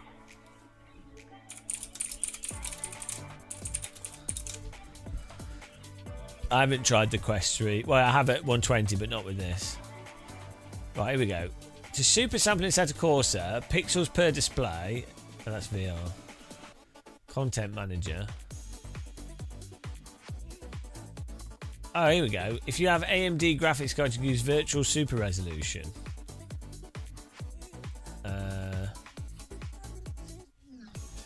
That's in the graphics options, isn't it? General patch settings. We might be able to use that to render over. What's it called? What do you guys know where that setting is? In here somewhere.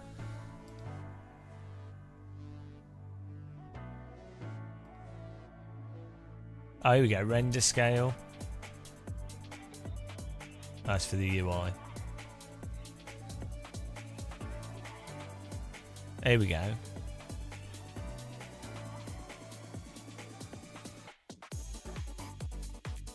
I know we can't over render. Yeah, we do this readable music.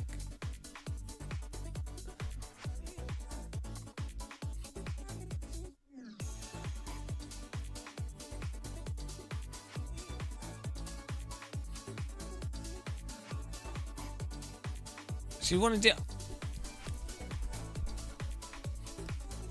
Oh, is it? No, but it only goes to 100. Yeah, but we want to do this with. Hang on, oh, that's a cumulative screenshot. I want to over render.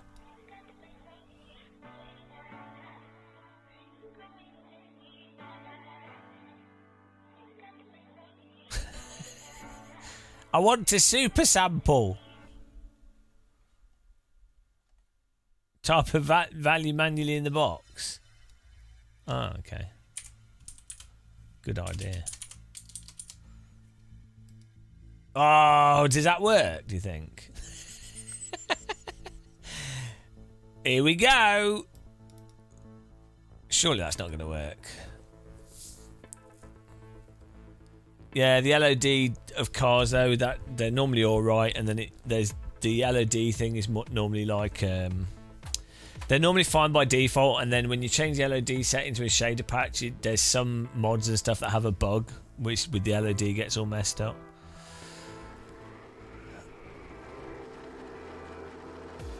Is that rendering Aya? I can't even tell. I don't think it is. I can't tell if it is. No, I don't. I think it's ignored it.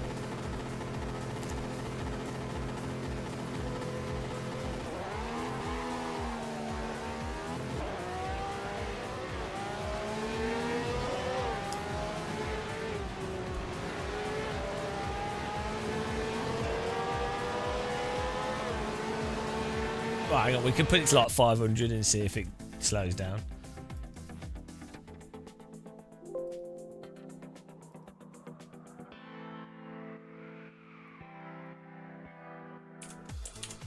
I don't think it is doing anything.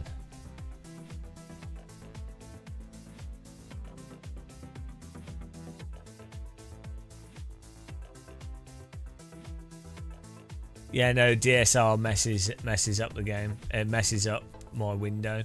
Unless we could run DSR in windowed mode, but then we won't be able to do VSync. Although maybe we could. VSync only works full screen though, doesn't it?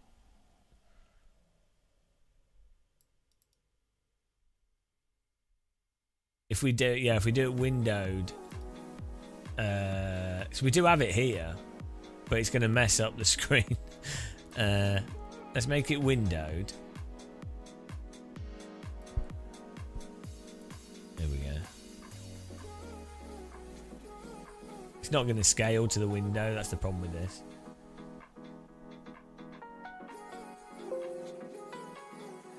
Yeah, it does. It's like computer says no. We'll try again. Yeah, but it's just too many pixels, and maybe unless it's out of the same.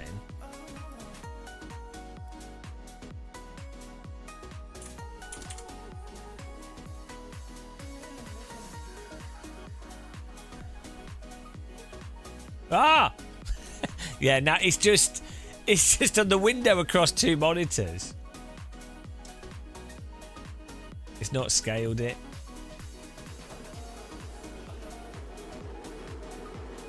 Oh dear, it's just zoomed it in. It's just zoomed it in, guys. I need it to be scaled. So this is the NVIDIA thing, but the NVIDIA thing doesn't work. It's because from what I understood, is that it was supposed to over-render the game, but then display it on the 4K screen still.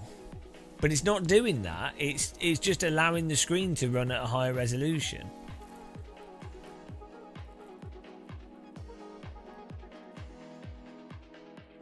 Like this DSR.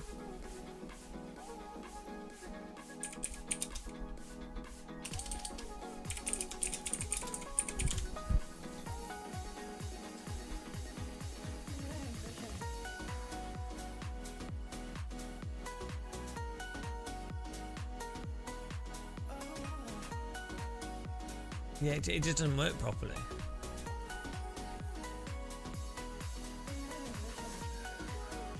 In this one, no, it's not. It's not aspect. Oh, what do you mean for? No, the problem with DSR, it's not aspect ratio. It needs to be 4K. Like the actual output needs to be 4K.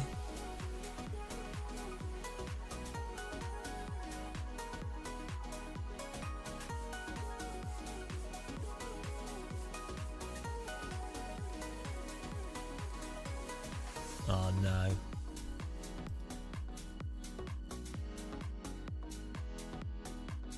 It is the right aspect ratio, but it's in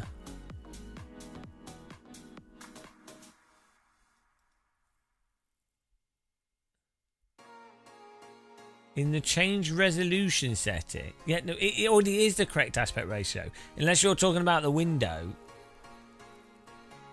What are you talking about? Are you talking about DSR or are you talking about running the game in windowed mode? The issue with the DSR is not aspect ratio, it's that it tries to send the monitor to the monitor still needs to stay 4K, but for some reason it's not.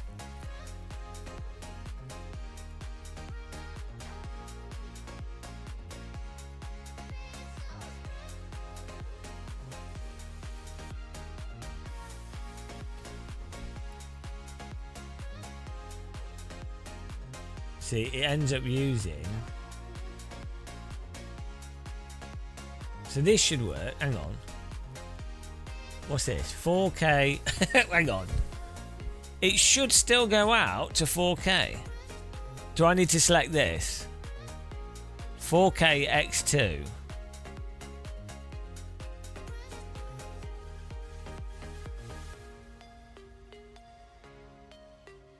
And then will this still be using 4K on the screen?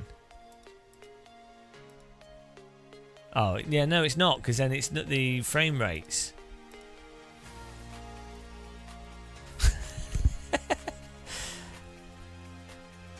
Further down on the app? What do you mean?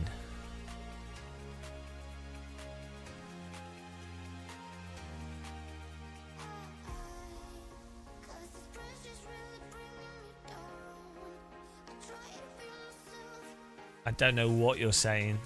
What do you mean adjust the desktop? What are you talking about?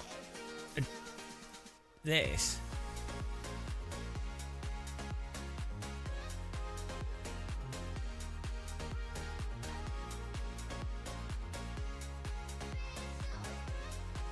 I don't know what you're on about.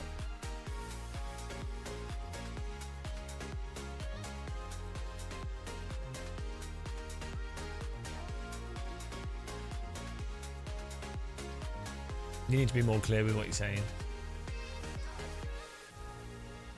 I know I've got that app, Navon. You're not helping. Jesus Christ. Chat giving tips is the dumbest thing ever. Like, people don't say what they actually are trying to communicate. They miss out the information. What do you mean under audio? Under audio? Like, what are you talking about? I don't even know what you're trying to achieve. I don't even know that you know what you're talking about. That's the thing. This is the problem. So DSR, the problem is the screen needs to stay 4K, but the game needs to render higher, but then still output at 4K, but it's not doing that currently for some reason.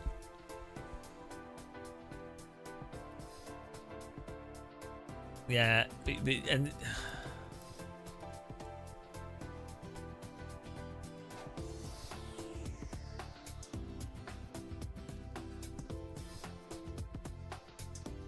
yeah, but you're not even giving clear instructions.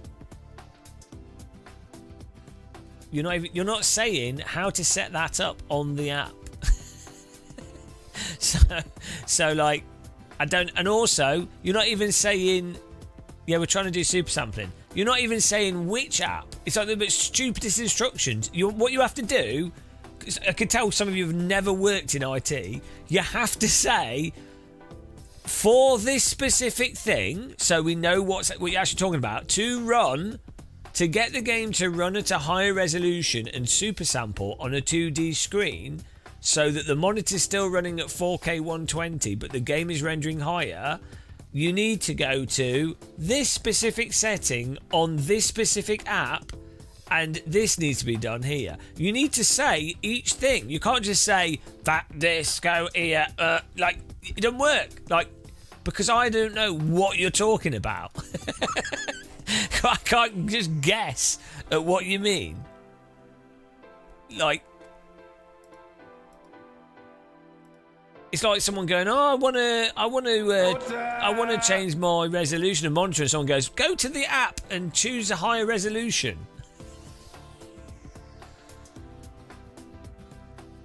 Yeah, well, maybe we can use, maybe the new Nvidia app actually has a better setting for it. So let's have a look. That would make sense.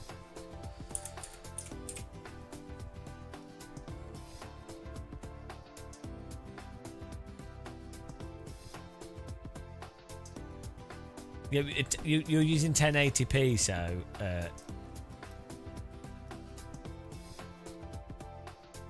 no, I don't want my desktop resolution to be 8K.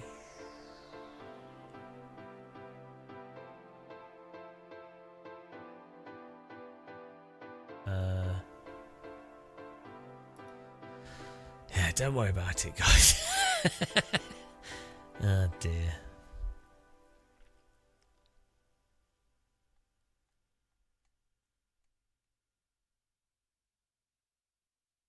No, that doesn't work. That doesn't do anything. See, people suggest stuff that doesn't do anything.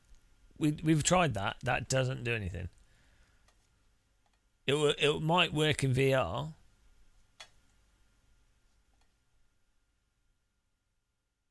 Oh, $7, thank you. Right, I'm in.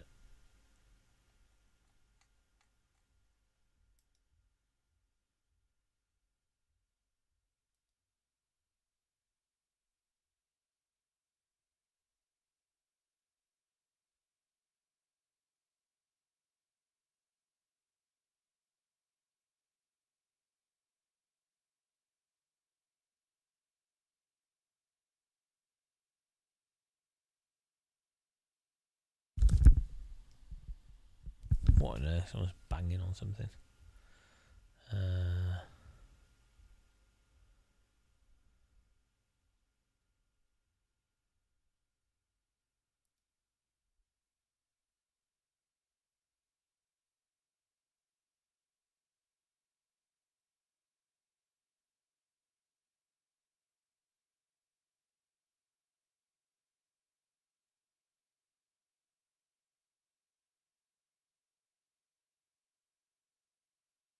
Well, supposedly we're using DSR, but it's not. It doesn't.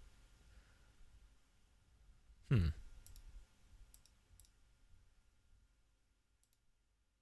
Well, let's try and run this full screen and see what happens.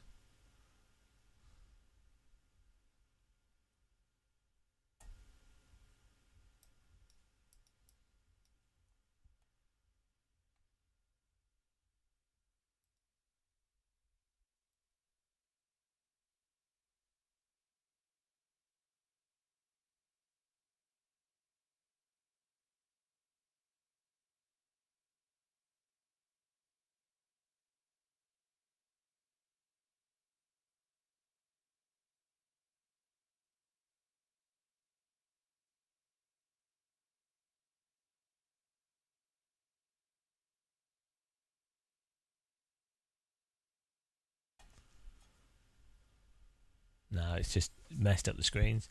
It's changing the resolution of the monitor. I don't know why.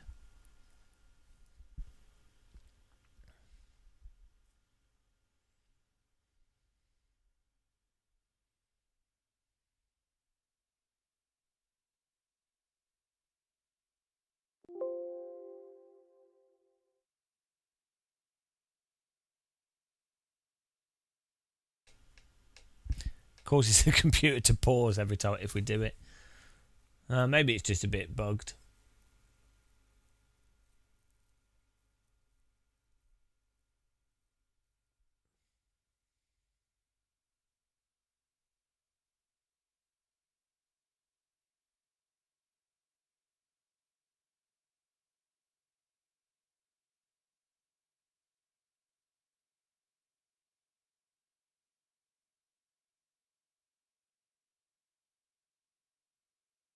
Yeah, it's definitely it's trying to set the monitor to the resolution rather than render the game and then output it at the same monitor resolution.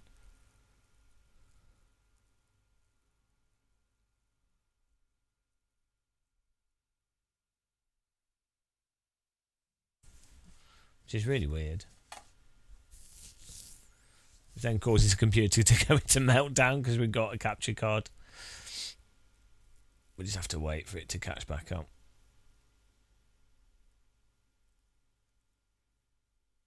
Yeah, no, it's not. It's not quite that simple. As I say, what's happening is it tries to. What happens is it tries to change the monitor's resolution for some reason. So. Yeah, FSR is rendering a lower resolution and then upscaling it using an algorithm to make it into a higher resolution. But it can do both, but it doesn't actually work. If you try it in AC, but it's weird that in VR it all just works straight away. But it's weird that it doesn't work as streamlined for 2D.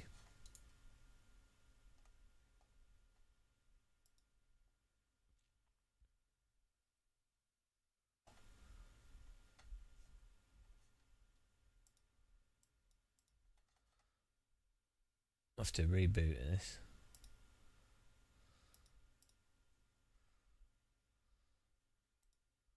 Or restart the PC. It's been stupid.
Just waiting.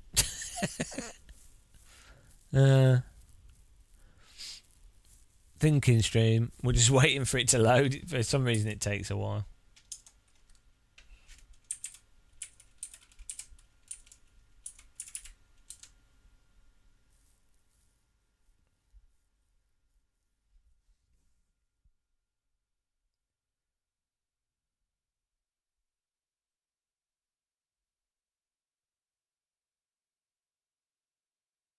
But yeah, I don't know why it's. You would have thought games would, especially games that don't have traditional AA, you would have thought that they would implement a similar system that you have for VR, where you can just move a slider and go, well, for DSLR, for DLSS and stuff. You would think they'd have just a slider and you can move it up and down and you can choose the quality.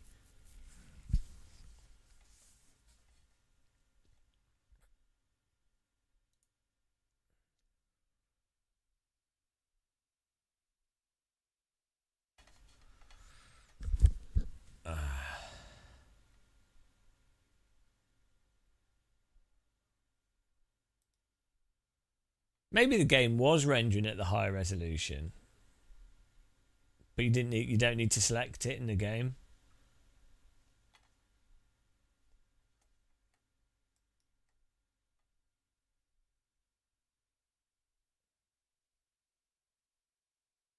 But it didn't look like it.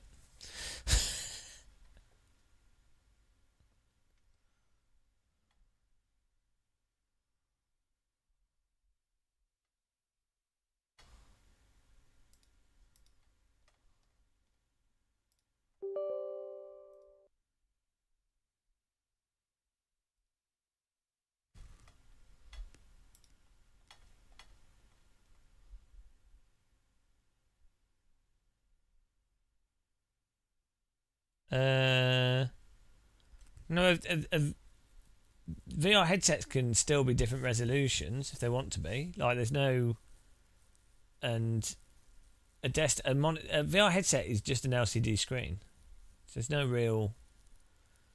It's just the render resolution of the game. Like Unreal Engine, it's built into Unreal Engine that you can. That's the whole like dynamic resolution. You can literally just scale it up and down. So it does depend on the game engine. Some allow you to do it dynamically. Some, when you launch the session, it decides the resolution and then it goes through its processes. So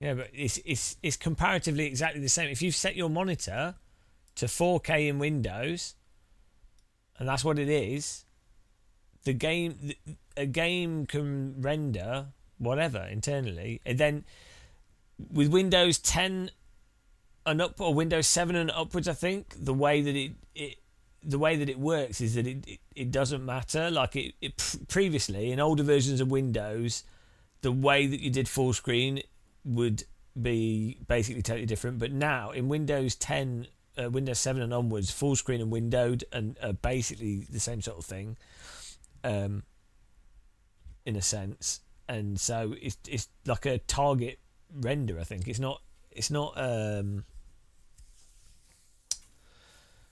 Yeah, it's no different from a VR headset. If you've got a Windows screen running at 4K or a VR headset running at 4K, then the game can just run at a high resolution or a low resolution. I mean, it literally just does it with DLSS straight away, and then it just then it outputs to the monitor. It's just doing it. You just need to do it the other way, but it's just not weirdly get people. That's the whole point of DLSR or whatever it's called. The whole point is it's supposed to allow you to do it, but I don't know why it doesn't seem to be working. It might be because I have 3 4K screens, and it might also be because two of them are DisplayPort and one of them's HDMI. It could be some like weird interaction with that, to be honest.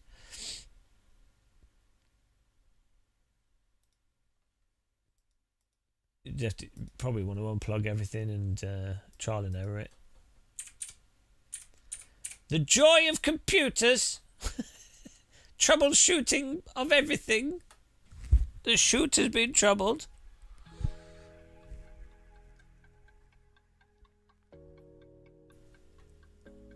But it's pretty funny that there's like hardly anybody talking about it.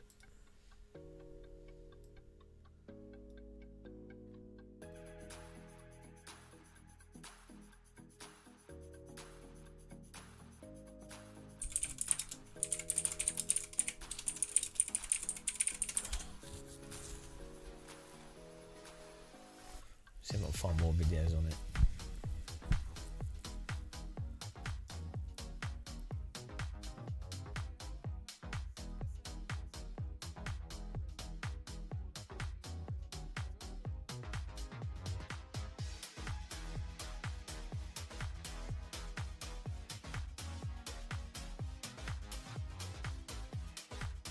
Hang on, maybe there's like 2 different.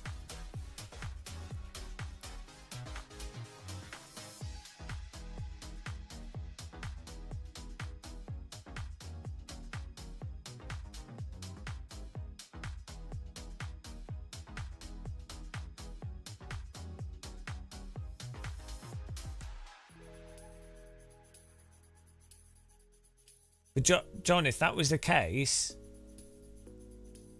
as an argument for why it's difficult, DLSS couldn't work without you doing the same in the opposite direction. If you see what I mean. And render scaling in Unreal Engine inside of the engine, dynamic render scaling couldn't exist.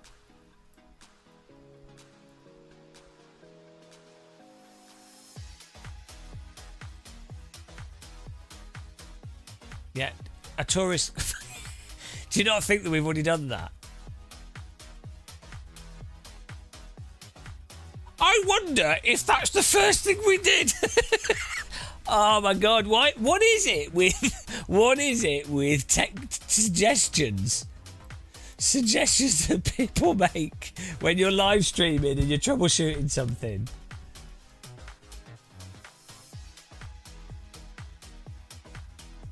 I'm gonna turn this one off.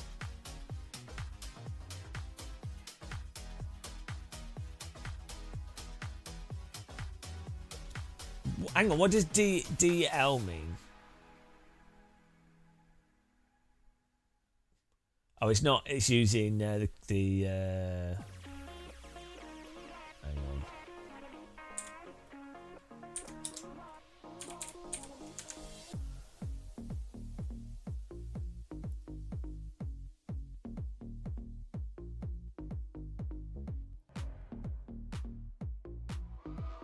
Resolution, or for short, DLDSR. And that is what this video is going to be all about today.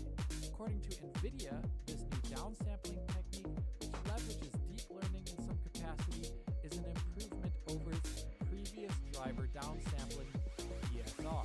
So in this video, I will test that claim. Simple enough, but hopefully with great benefit for you, the end user. But before I get into DLDSR... Yeah, it's not downsampling it. That's the problem. It's just doing the resolution. The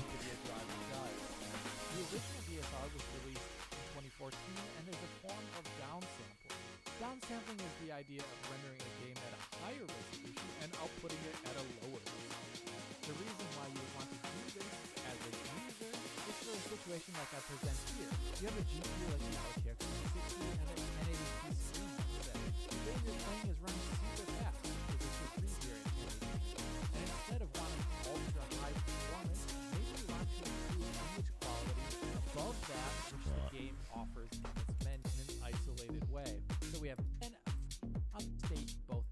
I love how they've got this video, Digital Foundry, but they don't actually show how to do the settings properly. So that's odd. My previous tests were at speed. We can see how we're getting not uncontrollably nor ML resolution. Perhaps what we're doing is with that. Let's see how. Yeah, I don't know why. I just don't know why it's not working.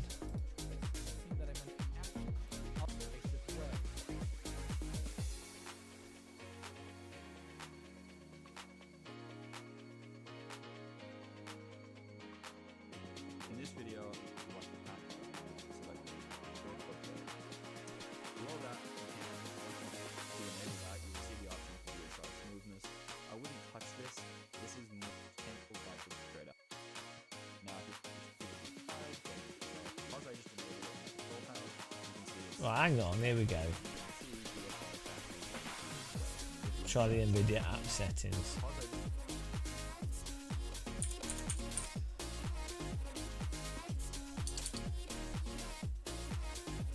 Yeah, this is good. Now we have an NVIDIA app and the NVIDIA control panel. You have to use both.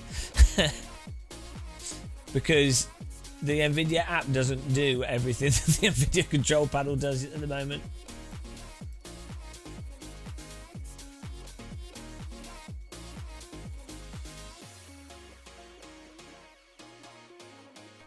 Right, here we go.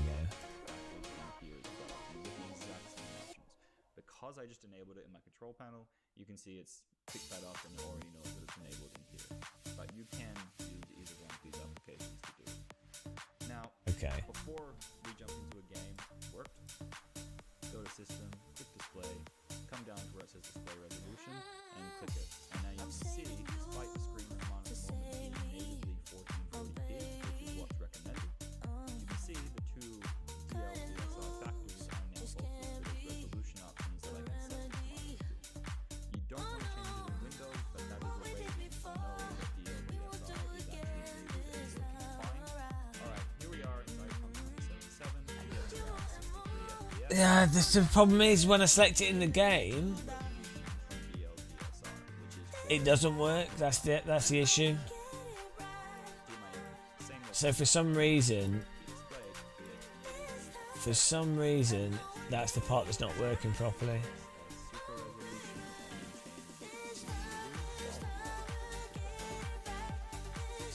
Maybe with newer games it works, but older games. But the whole point is that it's supposed to work with older games.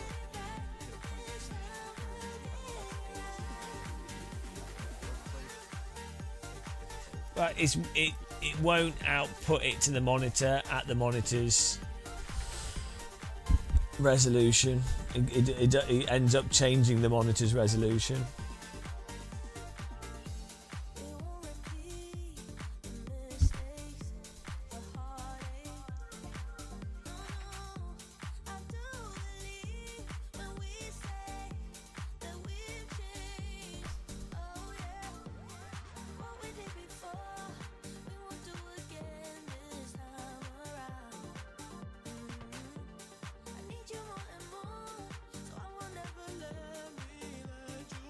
It is doing the scaling on the GPU.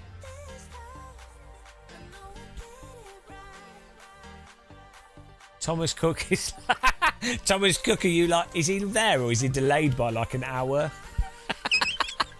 he's like an hour. He's like an hour behind the live stream. Oh dear, he'll catch up eventually. We're in the future. He doesn't know. It's so funny when someone's chatting based off the live stream. Yeah, tell him in chat. Tell him to refresh the stream. Tell him he's an hour out of time. Oh, it's so funny.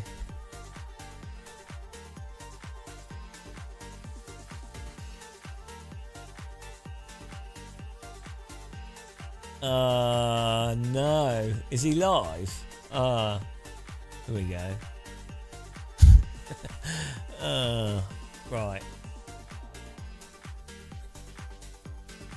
Yeah, the way you use DLDSR is you set it up exactly how we set it up, and then you select the resolution in the game, and then the game will be like, still 4K. It goes to The 4K. pace car is out of control. But what seems to be happening with the games that we're using, LMU and AC, is that it changes the monitor settings, like the Windows settings.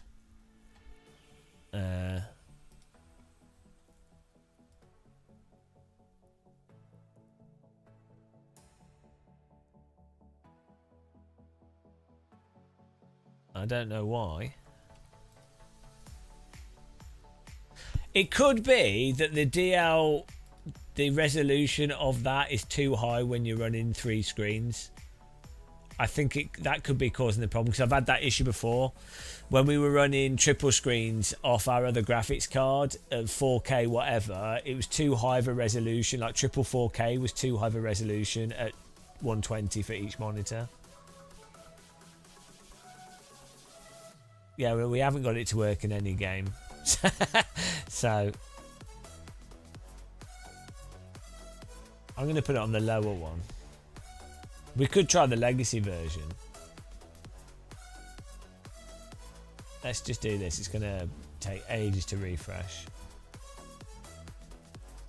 Get ready for... We have to wait a month for this.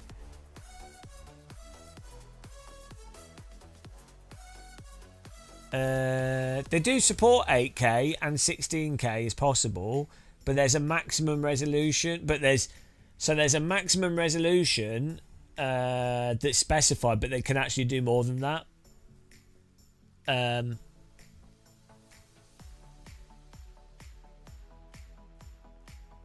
Yeah, so like it's to do with like how much there's I think there's a specific part on the chip or somewhere on the graphics card that's like the maximum amount of addressable space for resolution or something. I don't know how it works. But I think that's got a limit to it, and I don't think it's a absolutely hard limit, but when you go over it, weird shit starts happening with the screens and things.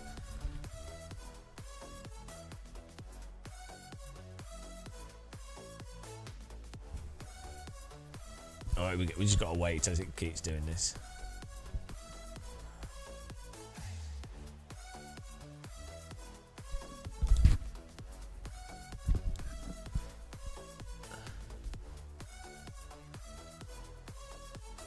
Why not just try it on one screen? Because then I'll have to unplug everything. We could do.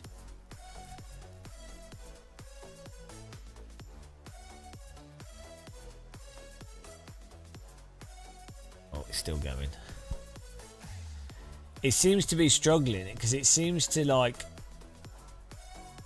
do it by like changing the monitor, like it goes through each monitor and then sets it for each monitor, which is why it takes ages to reset all these things.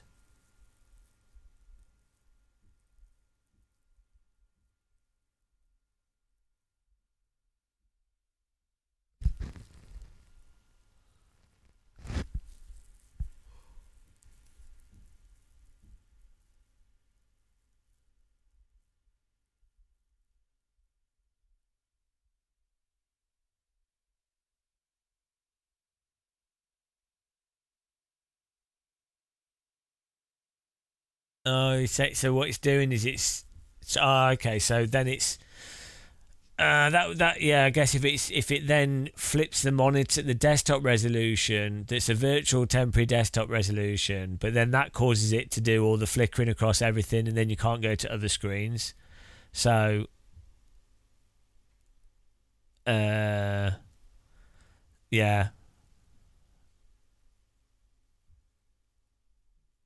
So it's always going to be a disaster, because what you need it to do is you'd need it to do it to all the temporary desktop resolution would need to be applied to all the desktops, not just one, because otherwise when you go into it, because these LG OLEDs are really slow to go from one resolution to another, you're better off not using it. In conclusion, yeah, no, that makes sense, John, what you're saying.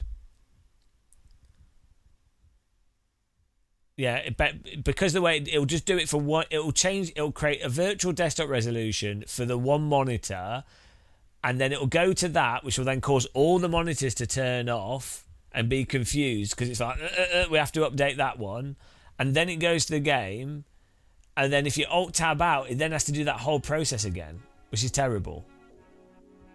So yeah, it's awful.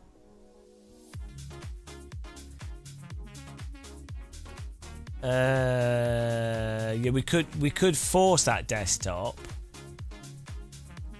but then there's an issue with that if you have one desktop that's a higher resolution than the others.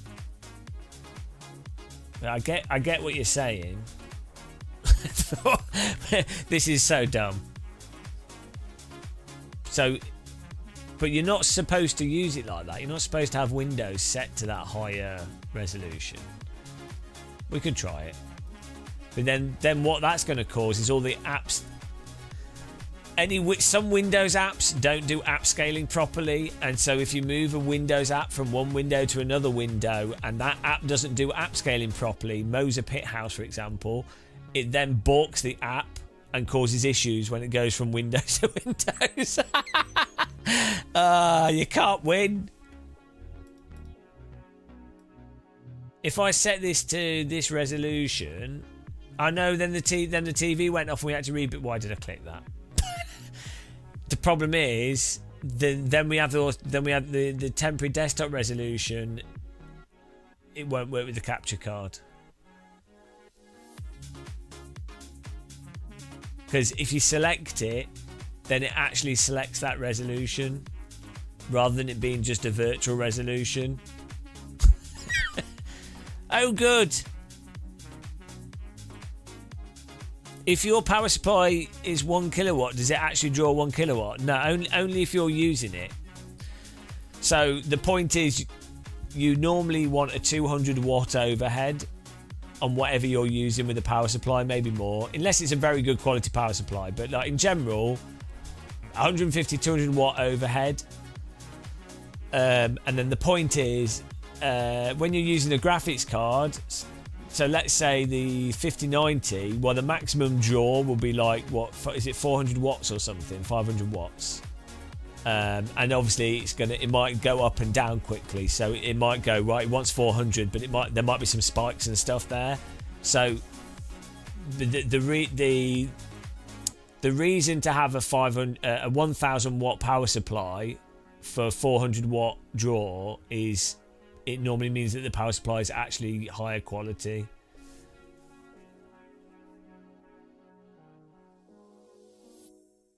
Oh, hang on, we did a monitor here.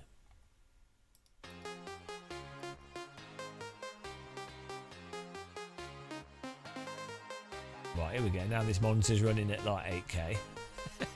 But hang on. Okay, so that's actually 4K. It's rendering at 8K, but it's actually 4K. Because otherwise the cable wouldn't send the data to it.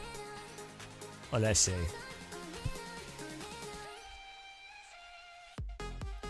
Oh, no, yeah, no, it's not. No, it's actually changed the monitor resolution. It actually changed it. So, yeah, no, I can't do this. Because then that actually makes the monitor 5000 by 280. Which on the HDMI you can only do it 60 Hz because of the bandwidth limitation. Great, let's go back. Oh dear.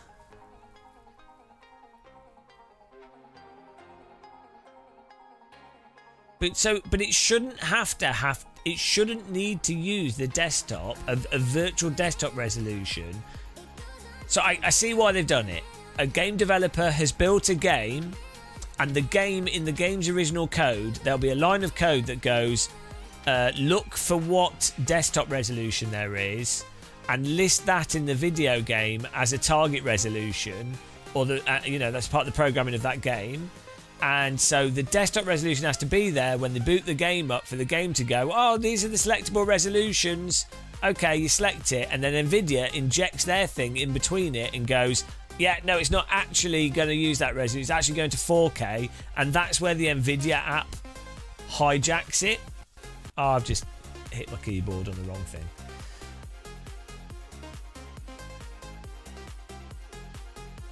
It's pretty normal finding an account. Matt Malone's my American boyfriend, so it's fine.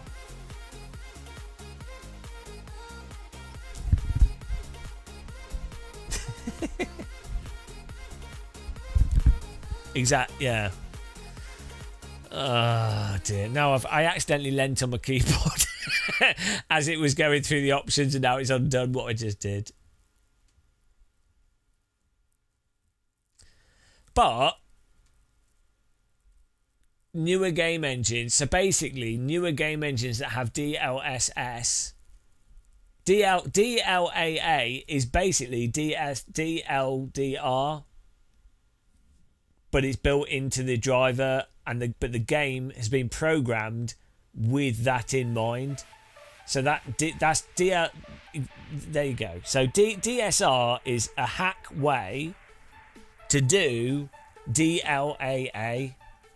That is it, basically. There you go. We've solved the puzzle.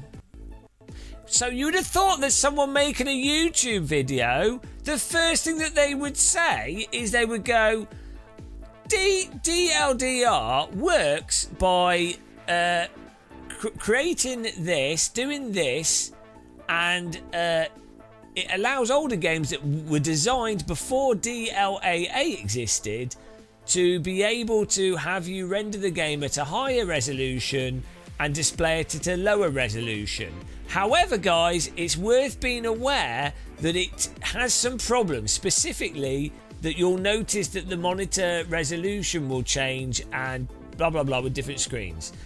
And you'll also need to be aware that actually with newer games you have DLAA, which is basically the same thing but works more streamlined. And it's also worth noting that newer game engines like Unreal 4 and onwards have dynamic resolution scaling as well, which allows them to go up and down within the game.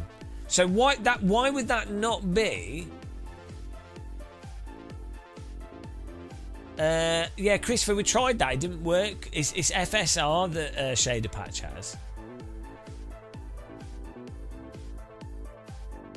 But it won't let us. It won't let us super sample for some reason.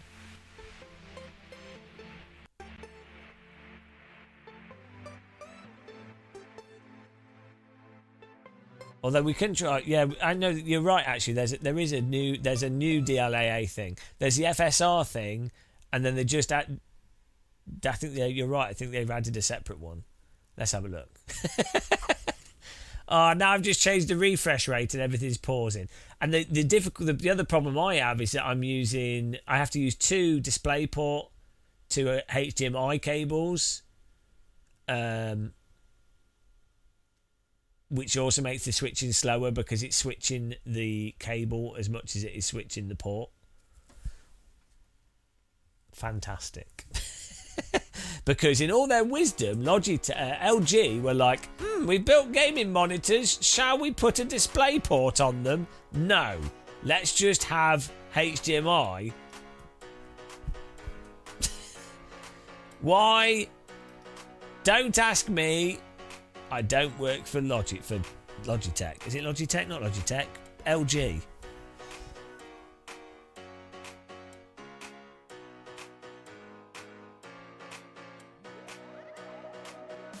Right.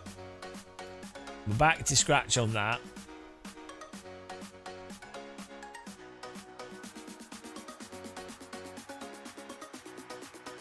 LG Tech. Right, settings in Shader Patch. Where's this? Where's the potential setting in Shader Patch for DLSS?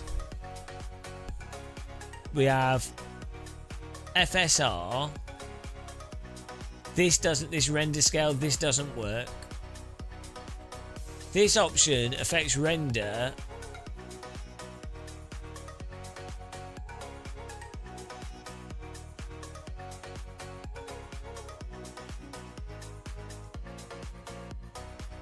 Not compatible with full screen mode.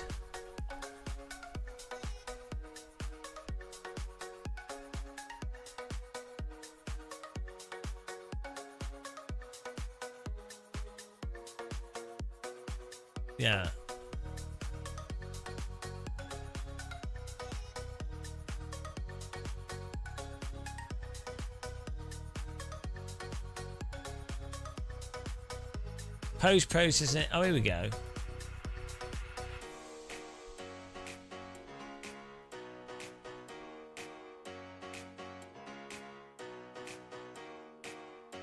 Yeah, no, we don't have a...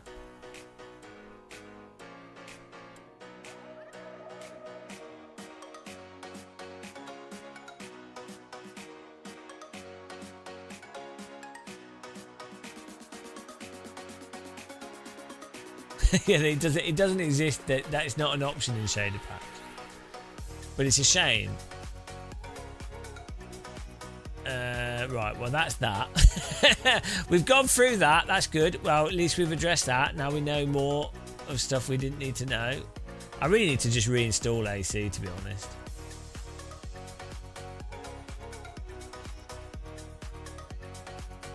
Oh, hang on. Where's the LOD settings?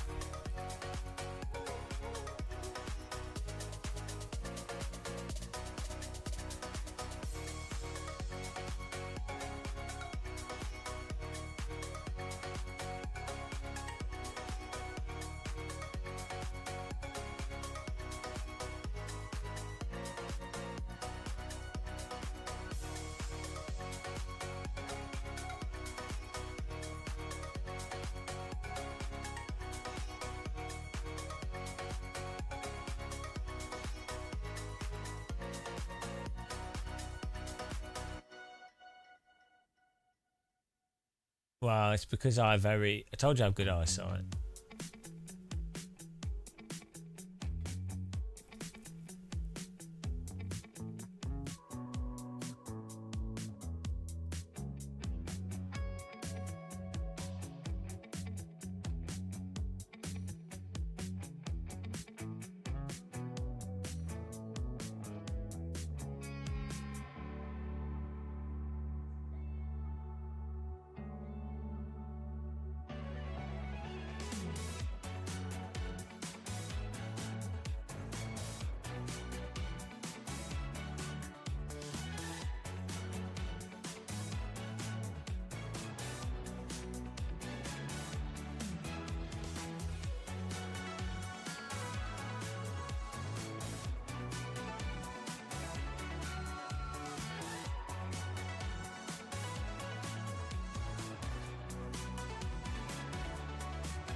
What for the might be down the bottom, isn't it? No.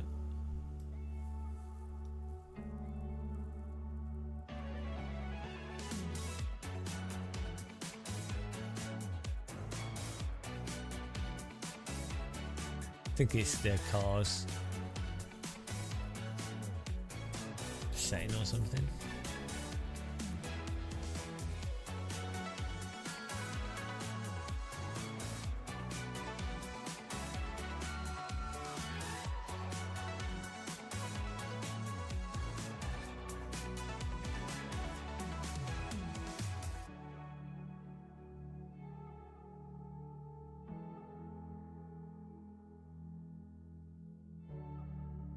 Oh, here it is.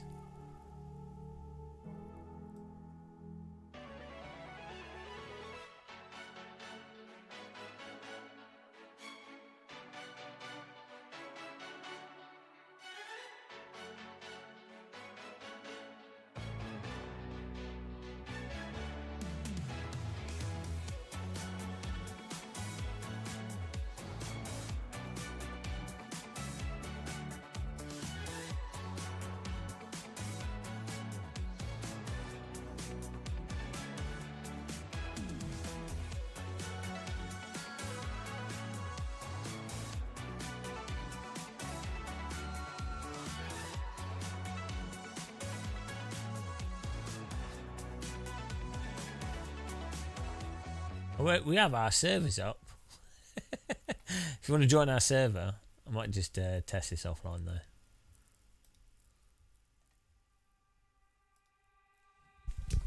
Oh, did I click the resolution? Oh, didn't click. Did I change the resolution? Oh no. Might have done it again. Oh no.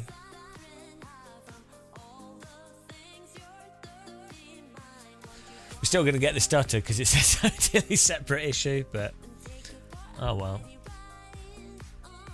What a fun time, guys. What a fun time.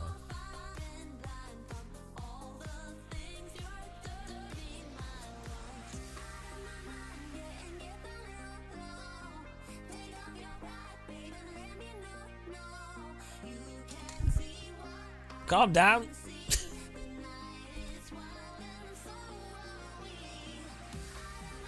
Oh, why is the frame rate so slow? Oh, we selected the wrong option here.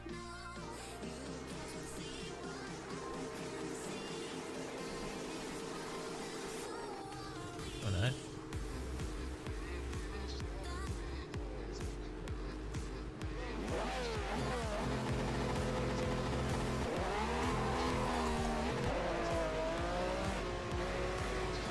Every time. Every time he drives into the same car. Ow! Bloody AI in this game.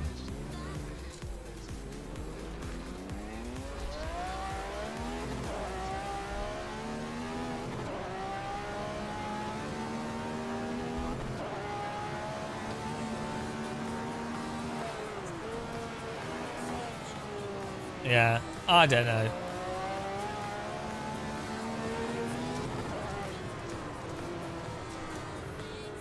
I think the only option is to reinstall AC for this stutter, or it could be some random thing.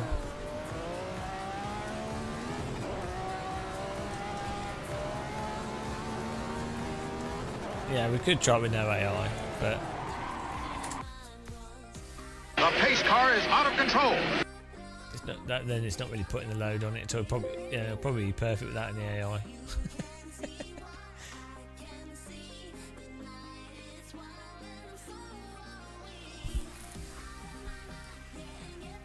I bet it's a CPU issue with the AI. Then Brands Hatch does it regardless, so.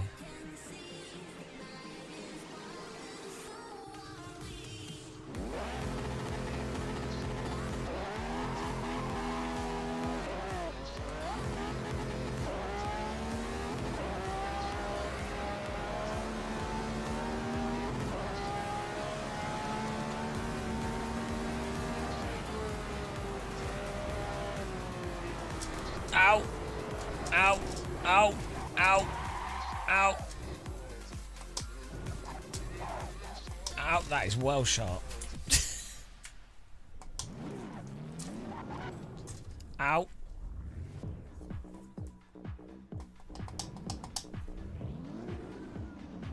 Thanks, Sim Racing Dude, for following.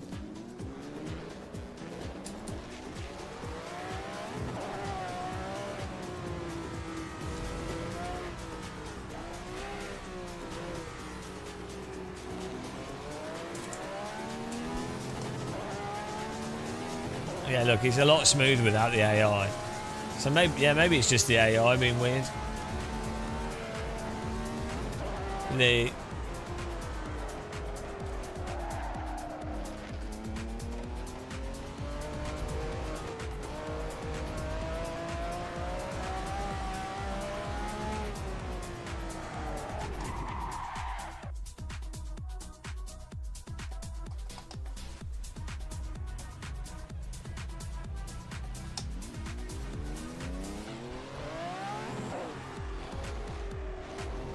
yeah, it's all the latest stuff.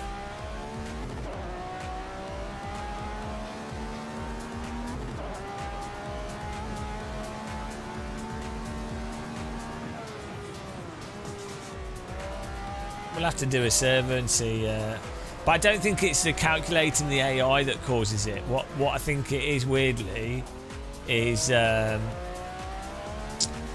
think it's like the fact that the AI cars are doing things, not them processing the choice, but it's the more car models. I think I have a suspicion it's to do with suspension or something, or it's some specific, maybe an animation thing or something.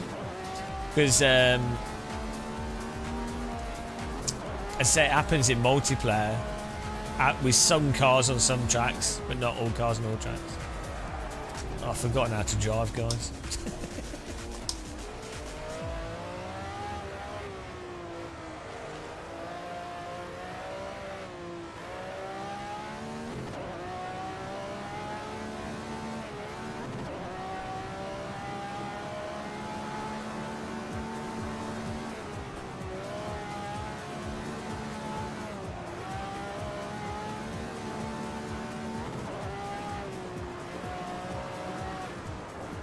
I mean, this is absolute. Everything's on absolute max.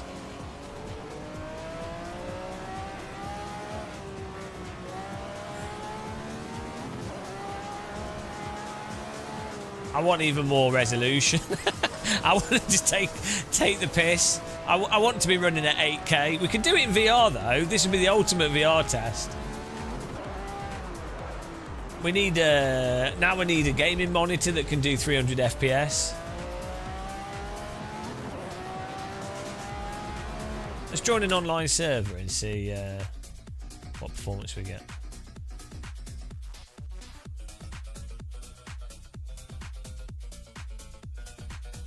I wonder what servers are running in Kunos land.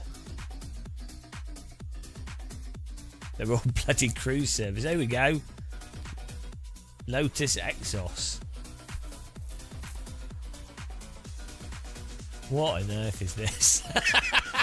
Nice server screen. They could use AI to improve that.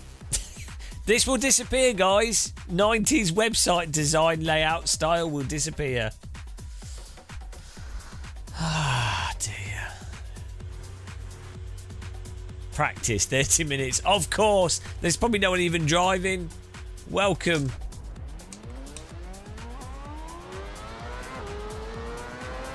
Welcome to the internet.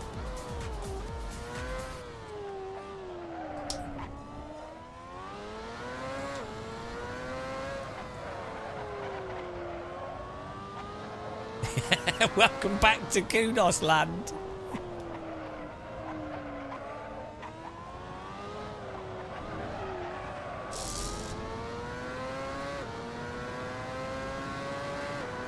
The dream, guys. I didn't think back in 2012 that I'd be playing AC with a graphics card the price of a car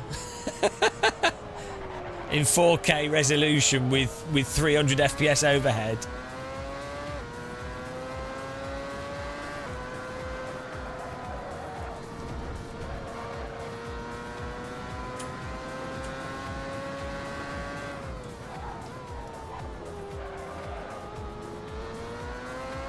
Oh yeah, we could do triple 4K. You wouldn't use it with. I was using it with Flight Sim Shumi, and it's good in that. But there's no point using it in. I guess you could, but it's already perfectly smooth. So, like, it would only make sense if this monitor could go to like 300 FPS or something. But given that this screen, so AC definitely has some like weirdo frame timing issues that mean that it works better with V-Sync than with G-Sync, weirdly.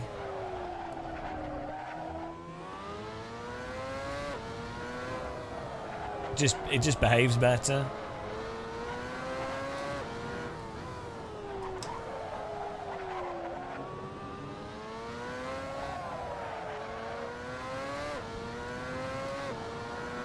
I wouldn't even know to contact Count Debate.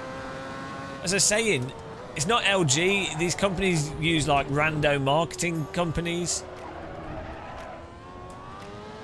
See, we had a frame drop there. Like, why? That's what I don't get with AC.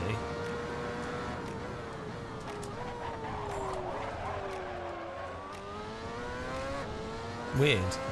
Or maybe because people are joining the server.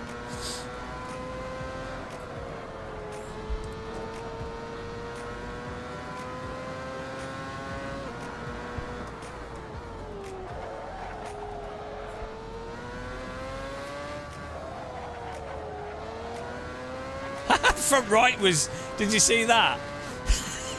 Through the entirety of the corner, it was off the ground. This car, basically, it drives like a faster F3 car.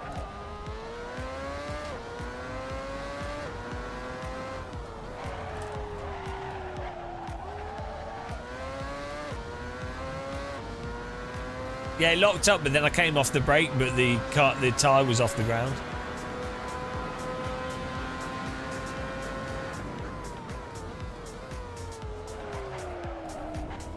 Right, the thing is, there's definitely a slightly more simplistic behaviour in when the tyres lock up or when you get in a larger slide, right, compared to LMU and stuff. But the speed at which the tyres spring back and the initial response and the handling from the throttle has more depth to it. When you're not locked up or in a slide, the zone in the limit has more depth to it than LMU and R Factor 2. And that's where you're normally driving. You're not, you know, you're not normally in the baked lock-up slide, you know. You're normally trying to avoid that. Also, this car setup's pretty bad. I need to change that.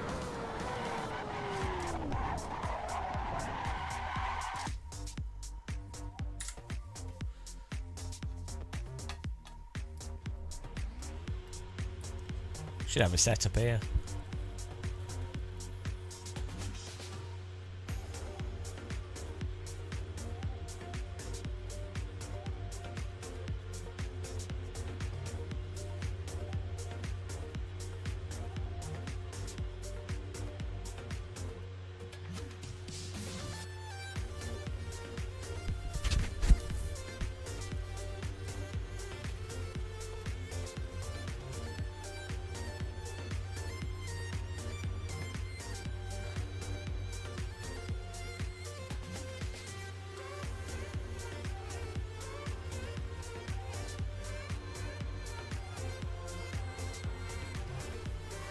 Yeah, there's the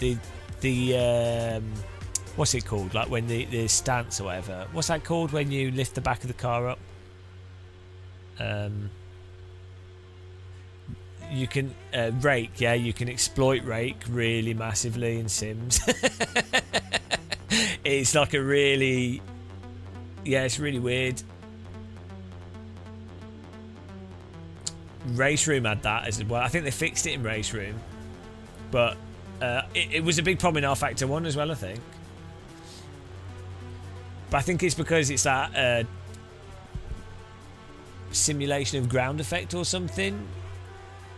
However they fake ground effect, maybe, I don't know.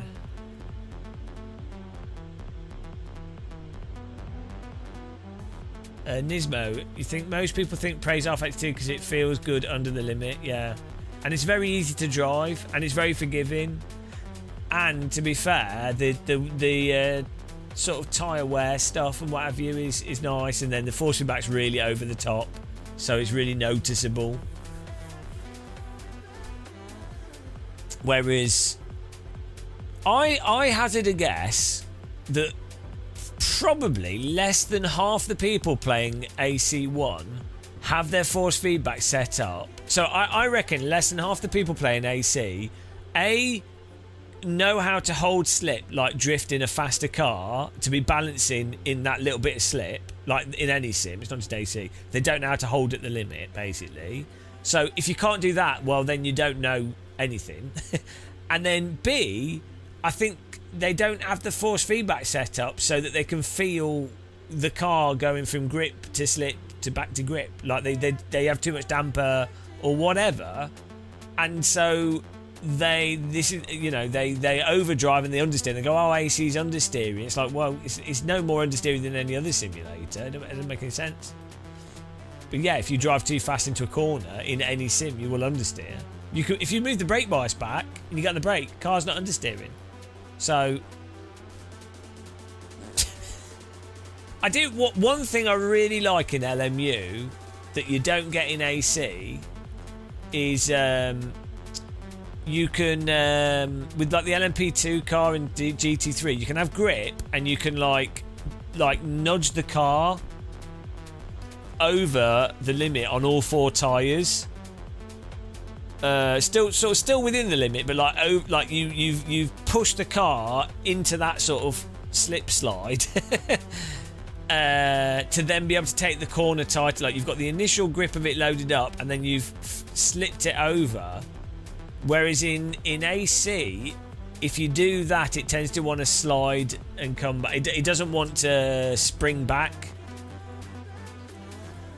And LMU's the only sim that I think does that. AMS1, R Factor 1, you can't do that. Like it will just stay in the slide. Like the car will just go and AC, it will tend to just keep going and come back. Like it's very smooth. And it's really satisfying on Spa with like the LMP2 car.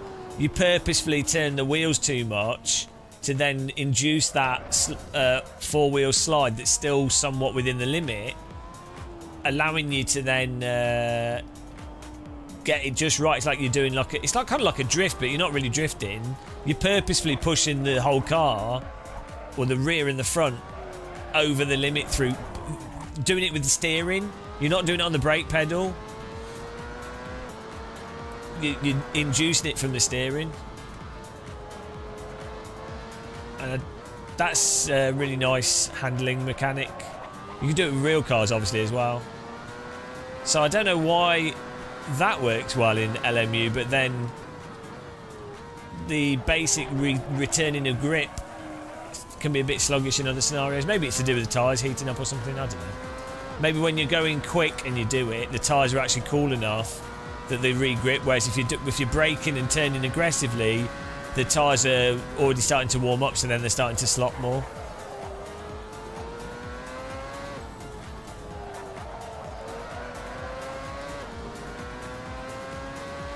The thing is, right, from a gameplay perspective, like I definitely feel like AC does feel a bit simplistic in a sense, but from a gameplay perspective, it's good enough.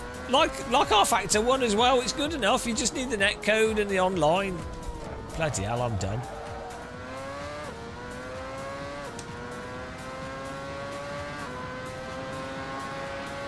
I wonder if sim developers, if they sat down to try and make a game rather than a simulator,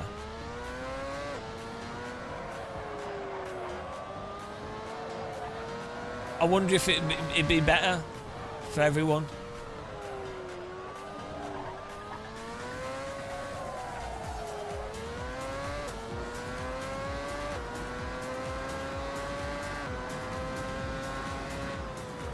Oh, I need more oversteps to set up. Maybe I didn't break enough.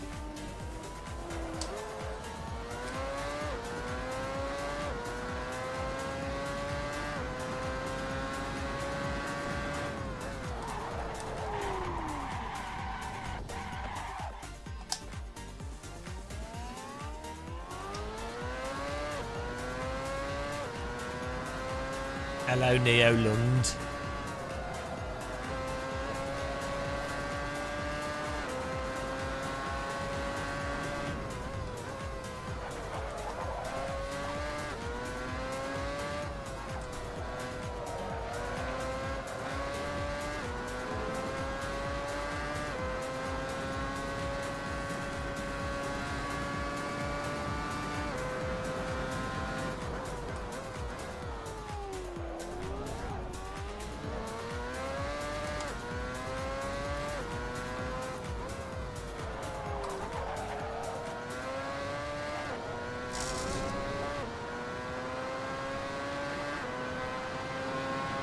Hello.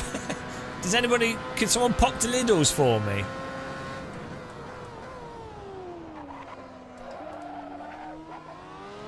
I need to get some food.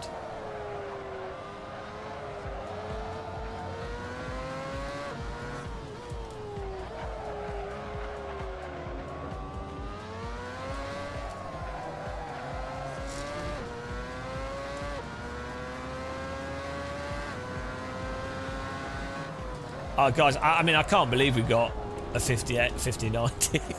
It's ridiculous. Like, the frame rates are just insane.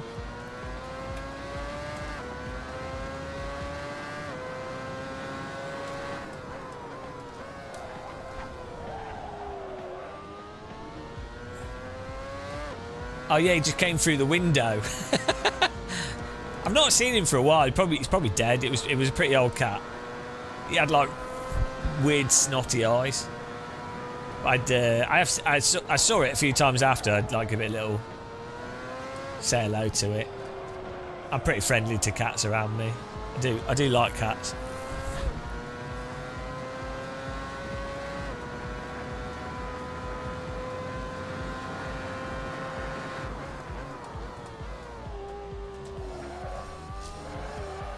Oh, we need to do some racing in AC. It's fantastic. It's so good. Like, it's just so good to drive. Just fun.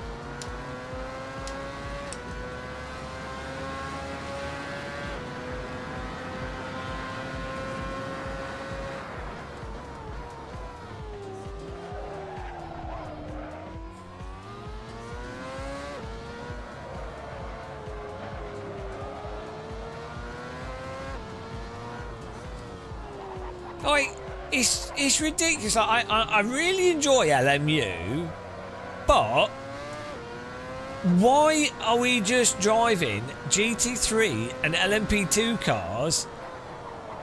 Like, this sort of car is so much better to drive. Like, gameplay, you can position it better. It responds to the brake and the accelerator more. What is wrong with sim racers? Like, it's so dumb. It's so dumb that LMU would get popular, but not R-Factor 2 with its ranking, when R-Factor 2 basically was the same game, but with more content. Like, sim races are so dumb. Like, you have to be like, oh, here's a GT3 car every hour. And then they're like, oh, yes, that's what we want. We want the most boring shit possible. Let's get good at the boring shit. What about a car that's better for racing because it doesn't take up as much space and is more responsive? How about... No, we want a GT3 car. But you seem to not be able to drive them very well. How about a Formula Ford, which will allow you to race more, be closer, have more battles? No, we want a tank. Give me a tank, they say. Oh, goddamn sim races.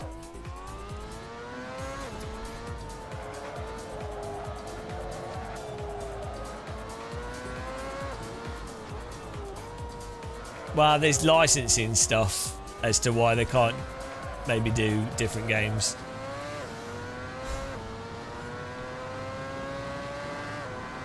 I think for LMU, though, basically, if they get subscribers onto their service, it sets them up to then do another game in the future or expand it. Because this is why I think you do need a subscription service, because you don't want to divide the multiplayer user base. So you want to like go, right, okay, we can have all through the day. We get 5 splits of GT3 car every hour, all through the day. Great, right? That now works. Okay, now we can add one more. We can add one more car. Okay, now that works. Right, we can add one more car. You know, and then you really need a subscription service for that sort of model to work. Or if not a subscription service, you need it so that whatever you do, you're not like if it's DLC or something, you're not dividing the user base across products.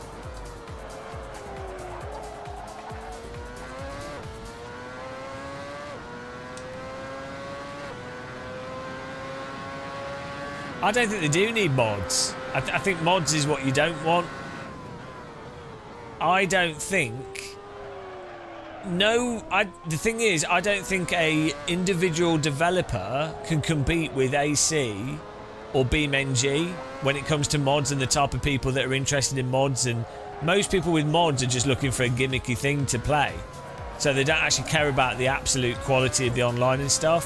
So for developers that are dev team, like 5 to 50 person dev team, they should do focus games like ACC, like LMU, with online ranking.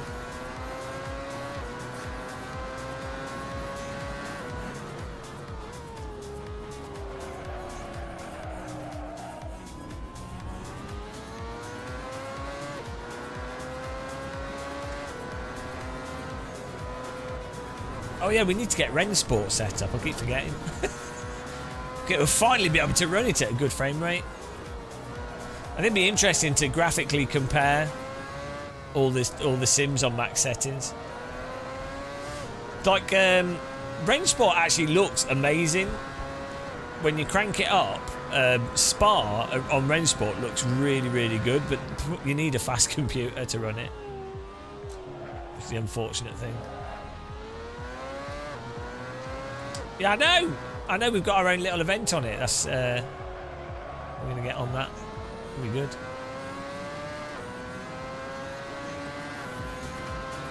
It's free to join as well, so.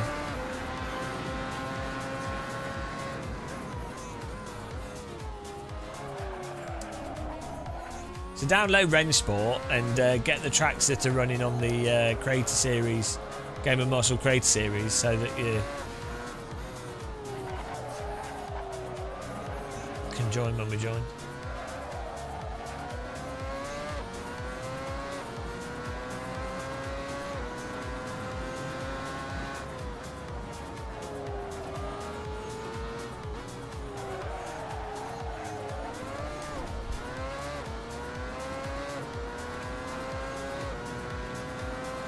The 8K project. Oh yeah. No, it's impossible to get it to work with my screens without it being annoying.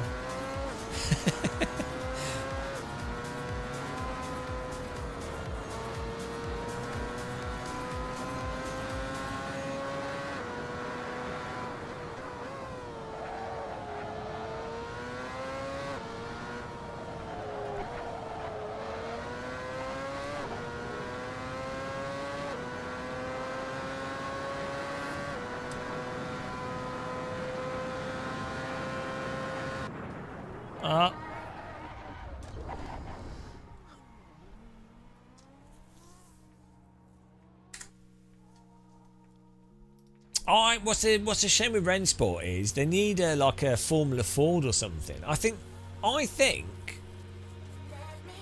don't know why they don't do that. Like if Rensport had a free Formula Ford or an F4 car and they ran that on like an exactly an MX5 or an F4 car. MX5 would be even better. I don't know what the license is like. And that's a free car, and they set it up so it's a race every 30 minutes, 15-minute race every 30 minutes. That's what they need to do. I don't know if there's any Rensport people in chat, but that's what they need. No, Rensport's not going to compete with LMU and ACC. But it can compete with everything for MX5 for sure. I'm not sure exactly what they're doing, Counter Debate, because they're going to do a console launch. So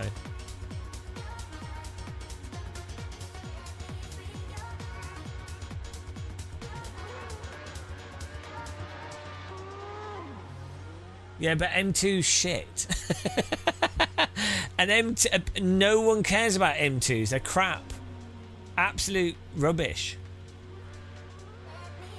How long would it take them to develop an MX5? I wonder how much it costs to license an MX5.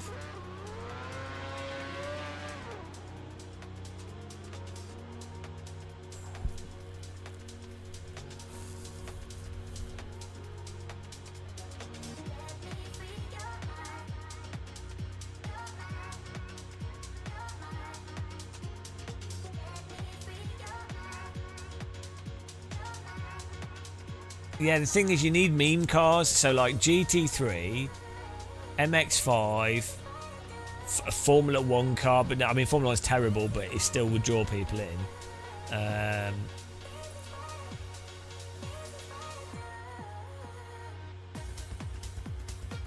Or like an F4 car.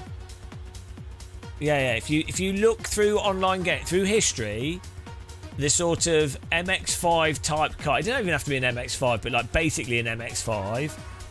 The FBM in Live for Speed, or the F4 car in iRacing, you know, what was the car in AC? The Tatus. That's an F4 car. That's what you need.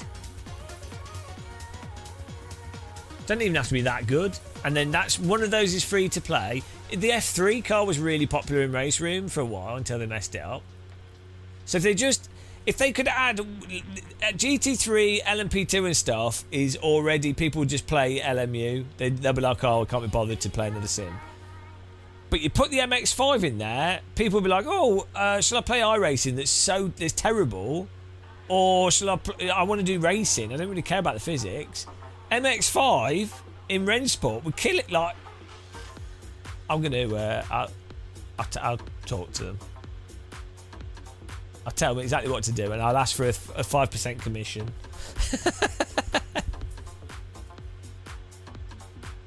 Yeah, because it's got, it's like our ISI motor physics. Well, I think it's their own physics, but it's using, they've got like tyres from, there's ISI motor stuff there, so it feels good. Especially if you play the latest GT3 cars they've got, they're fine. They're more fun to drive. There's some weird stuff with them, to be fair. They're not completely fully rounded and polished, but from a fun to drive perspective, they're good. Yeah. Yeah, we'll get on it.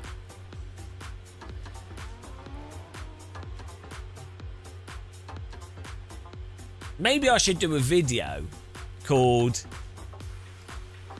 This Would Save Rennsport. If Rennsport do this, it could become one of the biggest online racing games, and then I'll list like the 4 things. And yeah.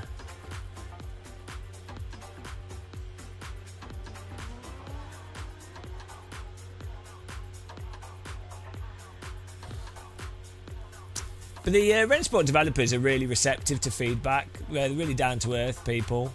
Like, we were at that Rennsport event where they announced that they're doing the console launch, and they're going to do cross-play, console PC cross-play.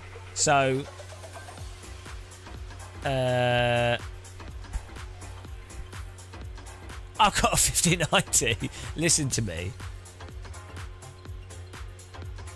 I've got a supercomputer. Listen. Hang on, we're back to this where it's automatically doing stuff. What causes this? Oh, it was our joystick or something, isn't it? Oh no. Oh no, it's this. It's our HOTAS. Oh no! Oh, it's quit the game! We've been HOTASed. We can rejoin. I need to find the off button for this. Where is it? Oh, the Thrustmaster. There we go. Won't do it now.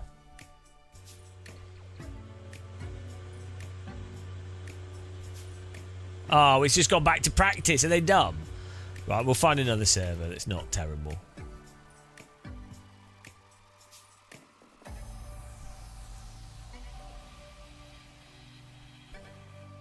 Right, this has been a productive day so far of sim racing madness. I mean, I can't believe, like, it is mental having this ridiculously fast graphics card. I feel like a Saudi prince. Yeah, because they messed it up, Nismo. I tell you what they did. They ran random shit with it that nobody wanted, and also it doesn't make any sense. Like, I explained this. How many times have we explained this in videos? And like to LFM as well. They need to just run one car, and that's it until that's filled out. And also, there's no point having R Factor 2, AC, whatever. Like, just basically, all you need is one ACC for GT3 because it does that the best. So great, keep with that. It's going to be replaced by other stuff, but that made sense because there's nothing else that had all the GT3 and did it in a package with the ranking. Do that.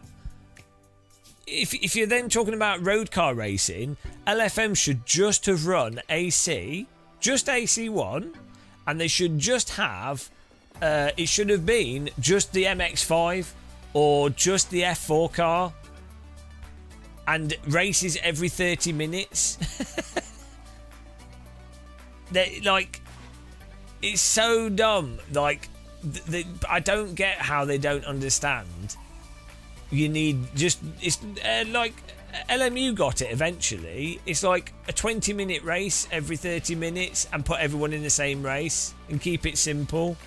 Fix it up. It's like, I've been saying this for like 10 years. It honestly blows my mind that only now do we start to see it sort of be like, oh yeah. Let's join this Magello server. Why not? Yeah, exactly. No mod cars. Pure kudos tracks would have been fine.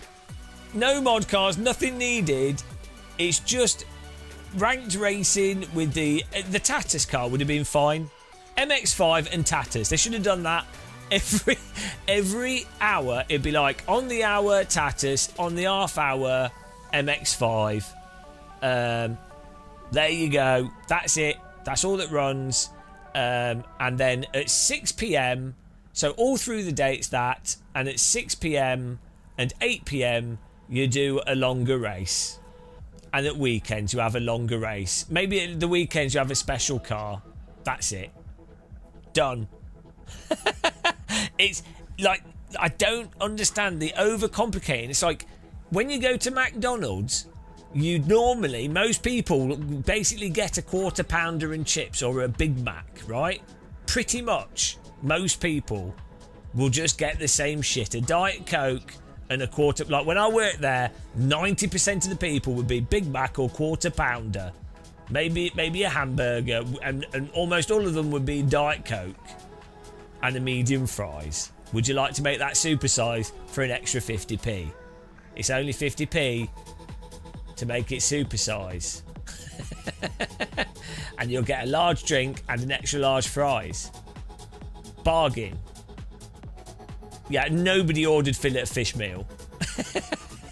And there'd only ever be one apple pie in the heater. Like, we would sell, so I would do an 8-hour shift, and maybe once a week we'd sell a fillet of fish, and it'd always be to some like meek child that's like, I can't eat anything else. And the fillet, you'd have to keep one fillet of fish in the bloody, the McDonald's have your cook stuff, and you put them in this heater rack, right? And the heater rack would have this lonely, dishevelled fillet of fish, like, please pick me, I'm a fillet of fish. And we would just end up having to eat them because they'd be thrown away. Yeah, fillet of fish is the saddest. Fillet o fish. It's the saddest thing. Imagine being murdered for some creature to eat you, and you're turned into a fillet of fish. What an insult. I'd rather be thrown in a volcano. I'm a fillet of fish. The way they tried to make it sound more sophisticated by calling it a fillet. Stupid. What a depressing piece of meat.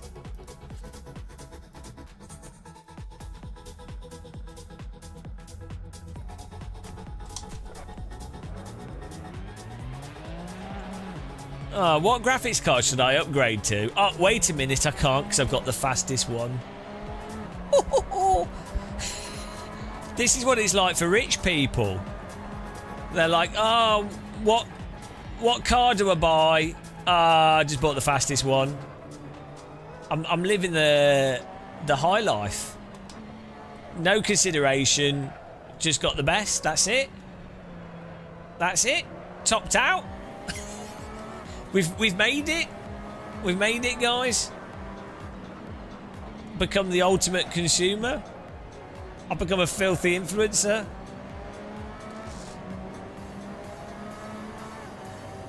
Well, that was close. Oh, this car handles so good. Like, it's so good. It's so good. Like, this is so much better than GT3 cars and everything else. It's insane, the detail, the precision. Oh my god, I don't play AC for a while, and then I get used to iRacing and other sims, and I come back to AC and I'm like, oh, here's all the detail. Oh look, we can feel the tyres really precisely. Oh look, a little tight correction. A little, and then a little correction on the throttle pedal. YouTube video, why AC is still the king of realistic racing simulators. Why iRacing is a fillet of fish.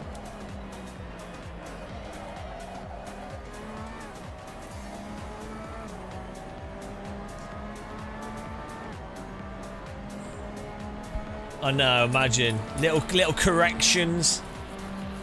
Imagine a game that could do that.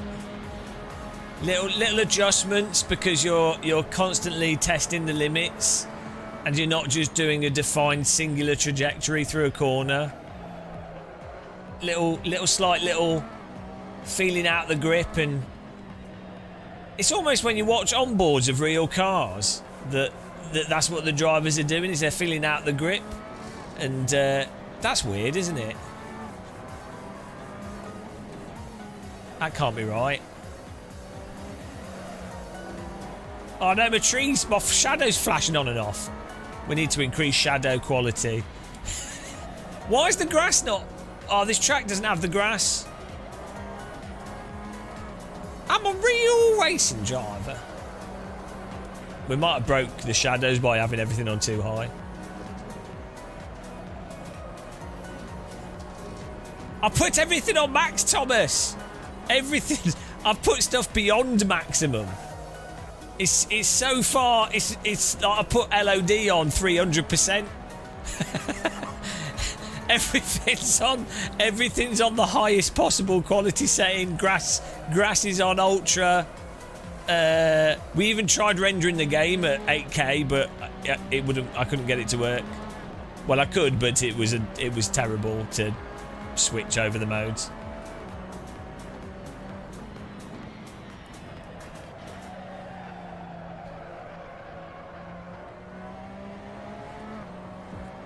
Max Plus. Sounds like a range of tampons. New Max Plus for her. Can you pick me up a tub of Max Plus, please? Okay.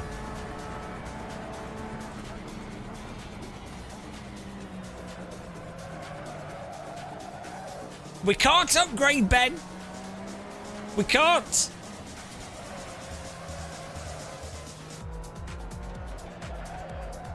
We can't.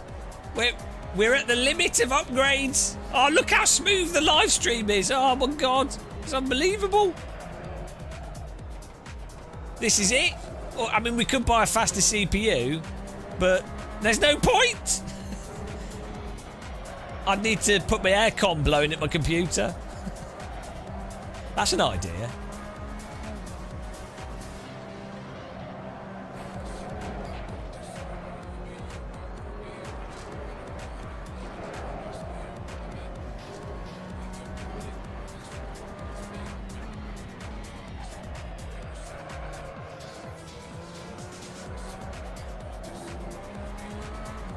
I mean, it is mental.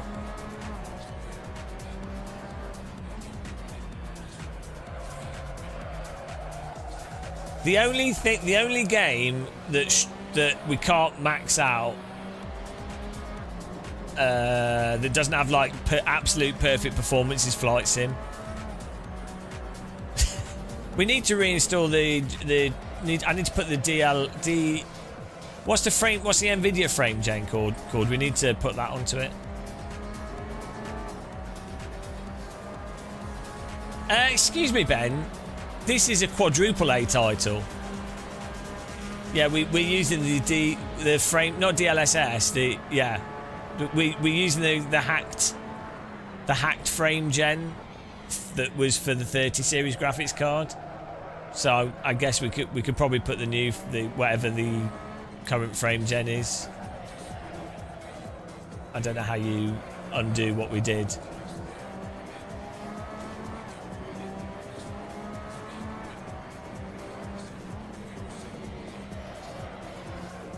DLSS is super sampling. Deep learning super sampling. That's what DLSS is. What you want is the frame gen plus DLSS. DLAA, which is DLSS. I know, it's so confusing. I know. And they all make me think of the Docklands Light Railway for some reason. The DLR.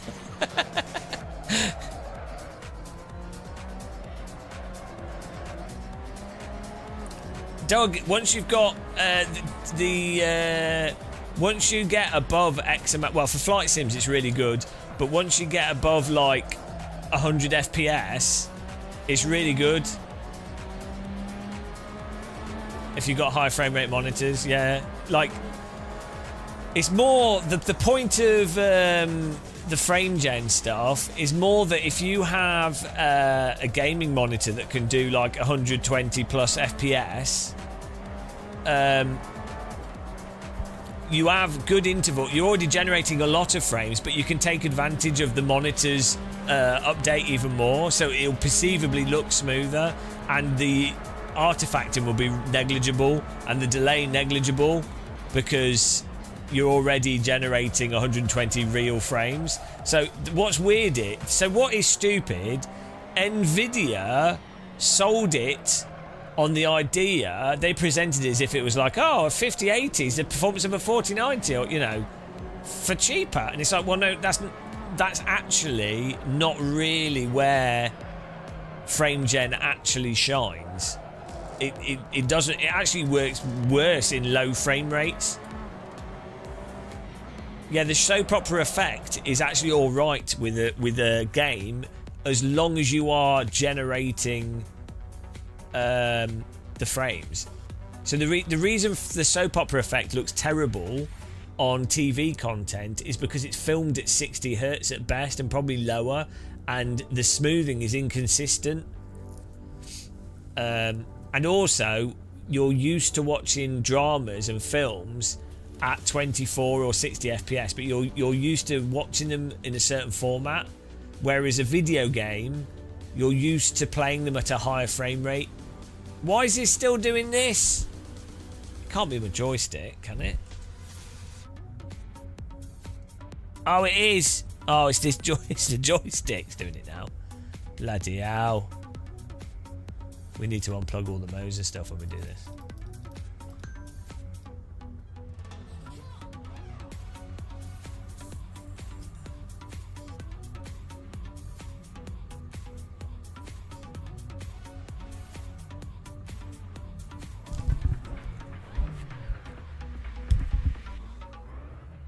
You mean a 240 hertz monitor to benefit? Well, it depends. Like, depends on the game as well. So, for example, Flight Sim. Yeah, Flight Sim is actually really good. Even with my screen, even if you're only getting 120 FPS, even if you're only getting 70, 60, 70 FPS, having frame gen on to get it up to 120 is really nice. It genuinely feels a lot better. And flight sims, it's more that you're just looking the camera around at a lot of sky. So it's a different scenario. Like, there's not really that much to artifact apart from when you're landing. So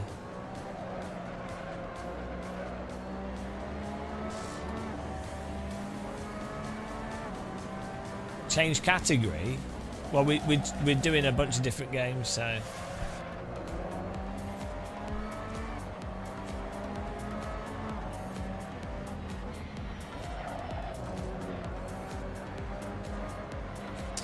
We should probably undervolt this graphics card, but I don't want to brick. I don't like ACC, Brick but the I do like card. the normalist. But that is amazing. So it's probably one of the well, one of the or not the best simulation to practice, like even F1 or GT mods. It's really good. The normal. Oh, do they not? Okay. Fine. Let's not undervolt it then. This is the overclock, the MSI card that has the overclocking.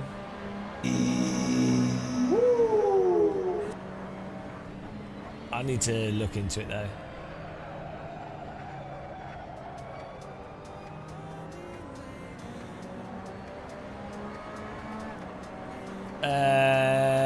Half-Life Alyx is really good. I'd say. Well, I don't know, Tabs. We'll look into it. Calm down.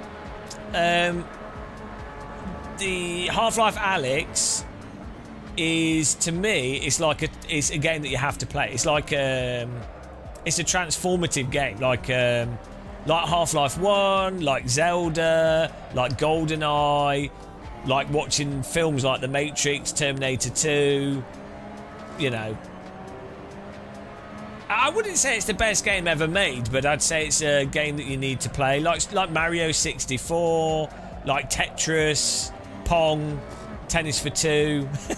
There's like a list of games that if you generally like games, you owe it to yourself to play them.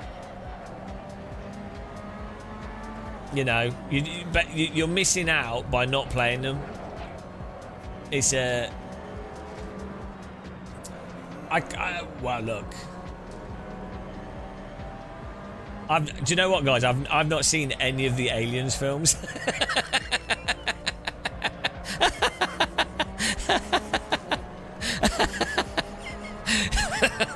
That'll trigger people. I think I've seen bits of one of them. Yeah, I think I've seen a bit of the first one when I was a kid and it was on TV. I know. No! What else have I not seen?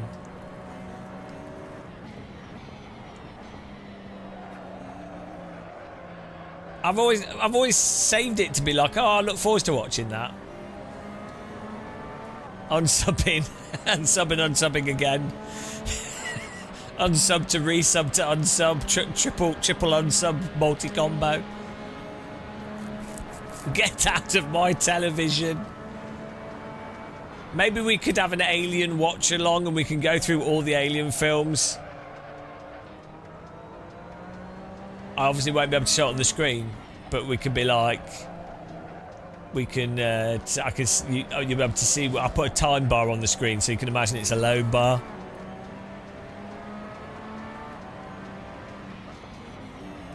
I've not seen the original Top Gun or the new Top Gun film either. That's another one.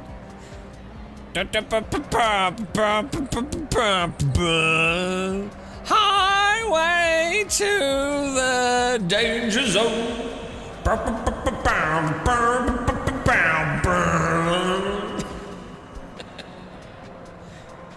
Oh, did you see that they're doing a new Naked Gun? I'm excited for that. Well, I'll watch it. It's got look.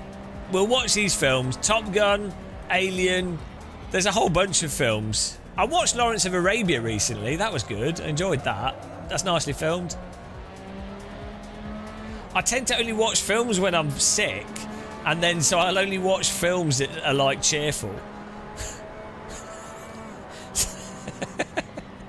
That's why we don't watch horror films. They're going to use AI to revive Leslie Nielsen. I've seen They Live. That's the one where they're in the Arctic, right? Oh no, that's the one with the glasses, isn't it? Is that the one with the glasses? It's the one with the glasses, isn't it? Where he's in the city and there's like, and you can see all the aliens. yeah. He's got really bad acting and that stupid way he's fighting his friend.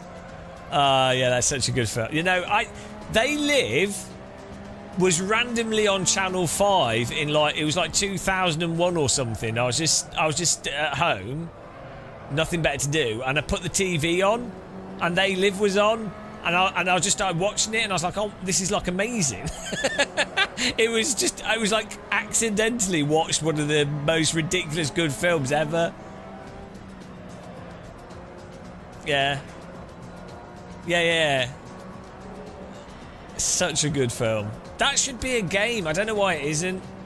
Like a video game, especially like a VR title where you put on glasses that let you see. That could be a cross-play game where the people playing on PC can't see the aliens, but you with the glasses can see the aliens or whatever. And the then, pace car is out of control. Or even it's a VR game, but you put on different glasses in the game, and the different glasses let you see different realities whilst you're playing. So you might have to you might be playing a level with maybe multiplayer or single player, but you play a level and you then have to put on different shades to be able to do the certain parts of the level or whatever, right? I mean, again, we've just come up with a fantastic game idea. You can do really good puzzles with it. It's not completely new. The idea of having a thing that switches the scene isn't new, but having it be glasses that you actually have to physically put on and you have to find would present that sort of thing differently. Yeah, but They Live was so good.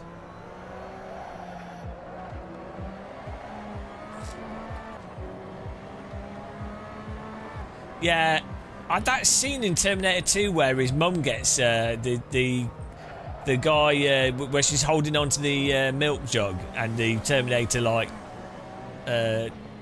puts the knife through her face. That's mental. I watched that when I was like 14. Like, hang on a minute, that was proper disturbing.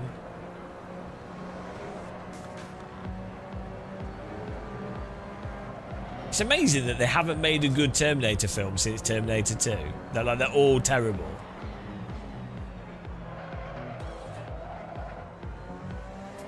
Oh yeah, that was it. The mum stat. Yeah, I just imagined it the other way around. Yeah, I remember now. Because he'd already killed the mum, hadn't he, or whatever, and he'd duplicated himself.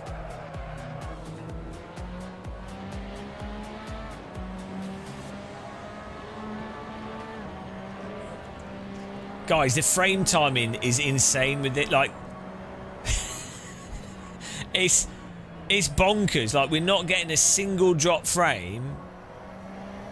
It's so smooth. This is like frame rate perfection.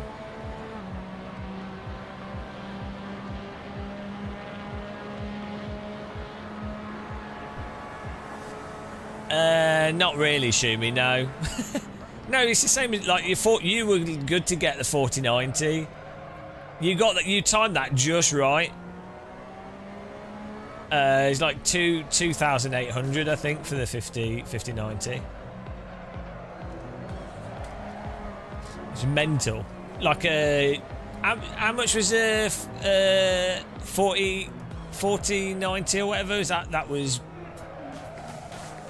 1,900 or something.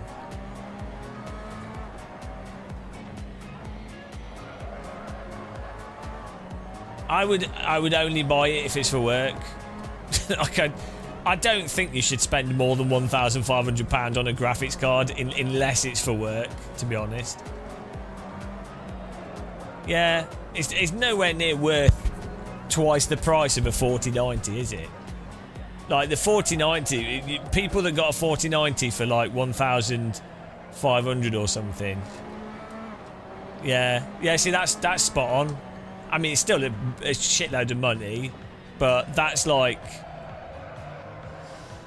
because now you could hold on to the 4090 for 4 years and it will be absolutely fine because it's got enough memory.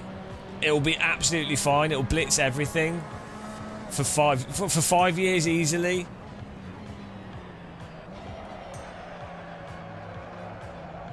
So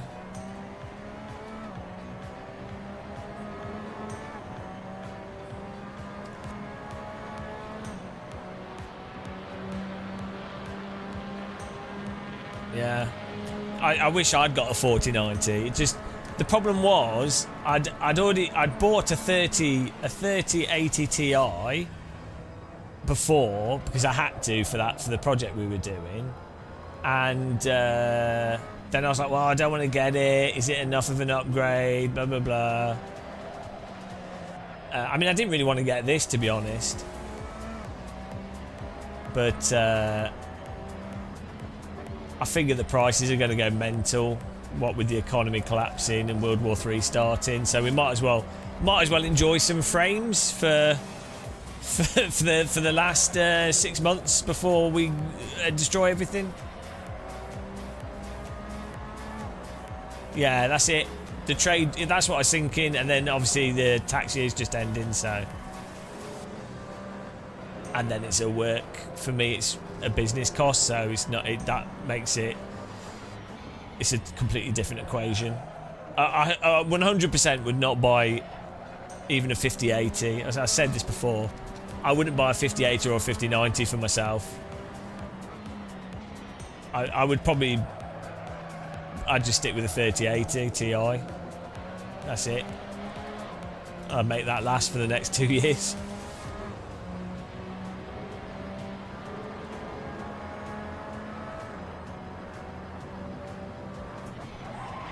Well, I was reading chat. Frame drops in iRacing are probably due to like loading and CPU stuff rather than the GPU. iRacing's a bit dated with its graphics engine, so it'll have some like weird quirks to it.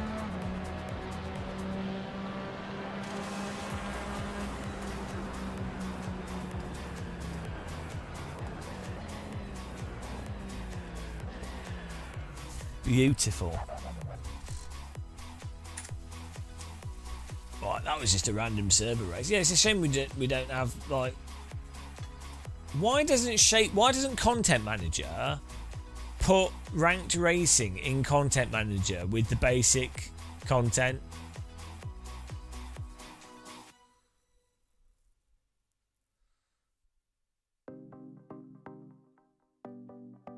That's what I don't get.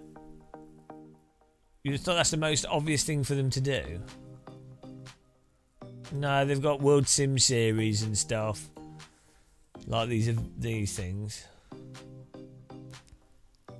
But they should have at the top of the server bar here, it should just have like two things at the very top. The content manager ranked racing.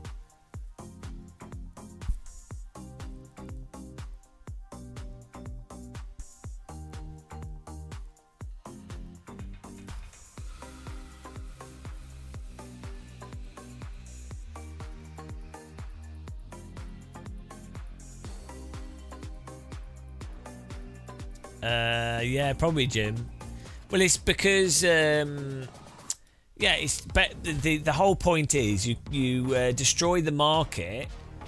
All the billionaires can take the money can take their money out of the marketplace initially because they know it's falling down or decreasing. Then you cause massive inflation, and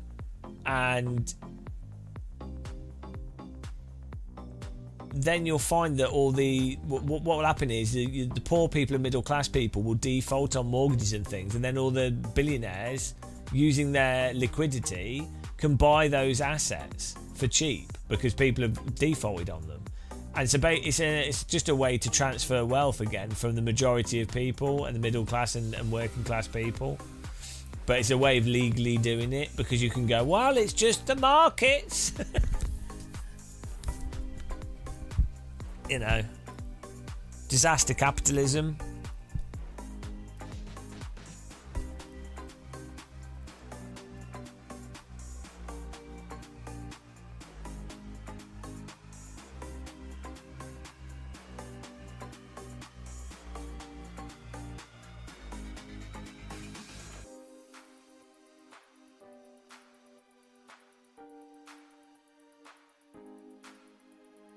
Does this work?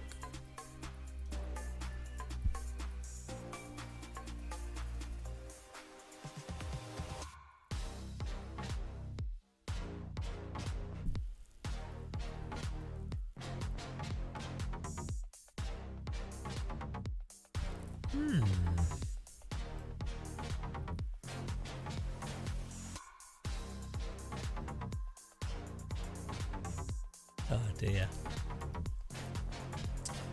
Right, we probably need to go to the shop actually.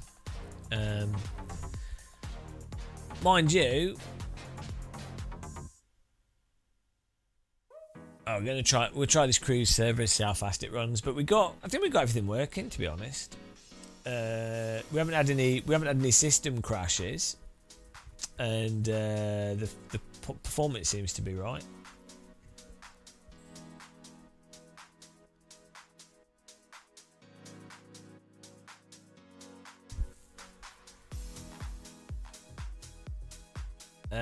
It's not a subathon though. We're just setting stuff up. It's a normal Game of Muscle live stream. This is pretty normal for us.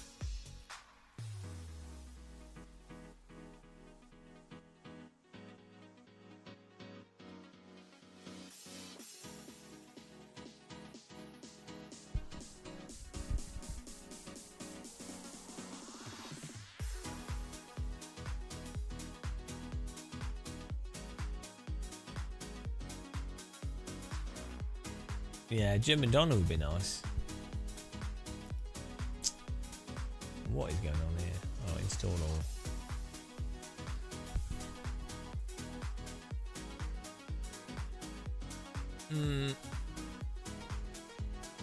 Yeah, I'm just trying that. We've got a ACS SimHQ dense traffic server I was trying to join, but it's just downloading all the content.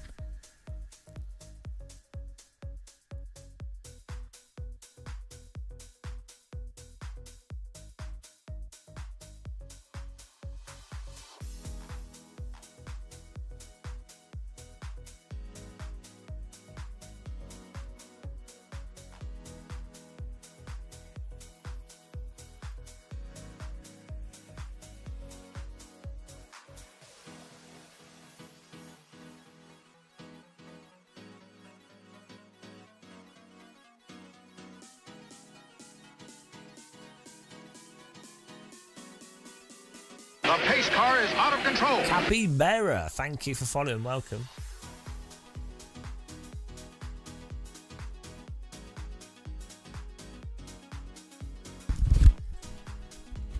We definitely, I think tomorrow we might try. Well, we definitely do the Ren Sport stuff, get that working, and keep ranking up the gold rank on LMU. We've got the Moser knobs as well to try. I think we can do the Moser knob. We could do a video. We can put the title of the video could be "What a Knob." 2 knobs, 3 knobs. hard knob test.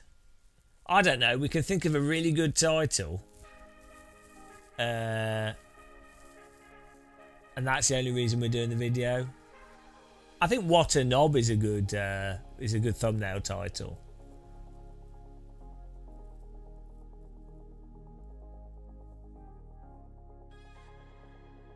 All right, here we go.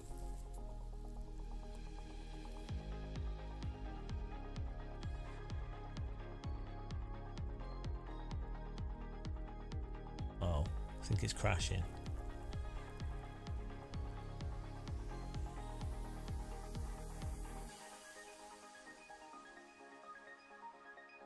Well, we'll just let it go. I clicked install all and I think it blew up.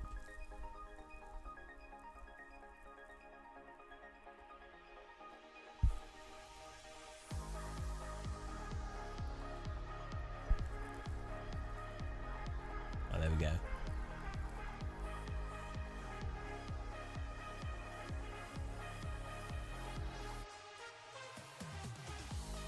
There's a lot to install.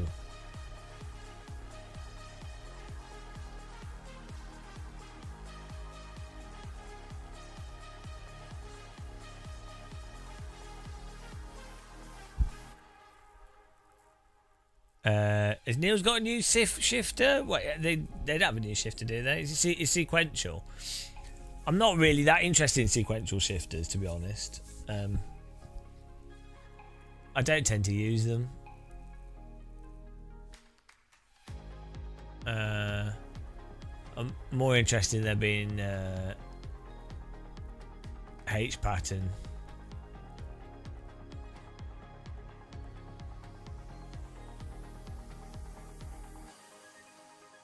Shifters, like we need more companies making good H patterns that aren't too expensive. That's the thing.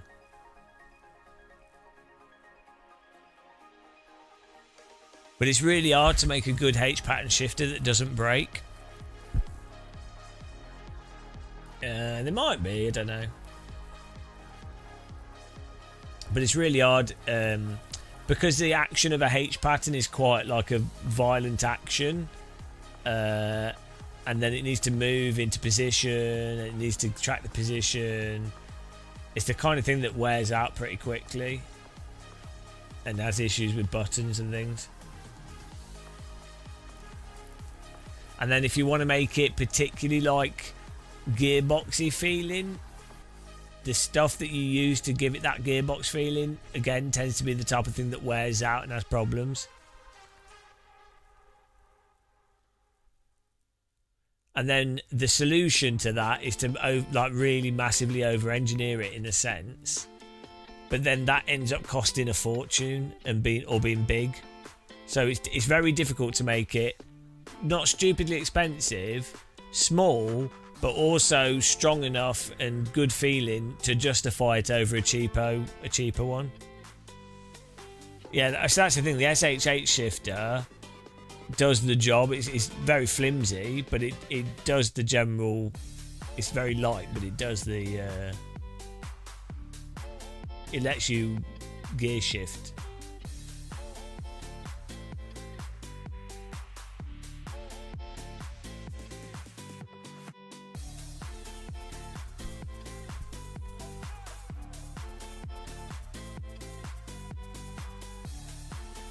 What is going on? I keep clicking install and then it's... Oh.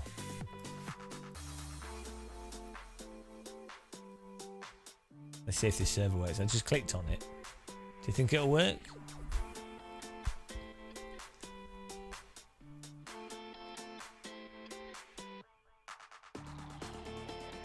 What we need is, in theory, a direct drive force feedback joystick would be perfect for everything. Flight sim, H pattern, handbrake. Oh, we need to play RBR. We need some RBR action. That's what we need, guys.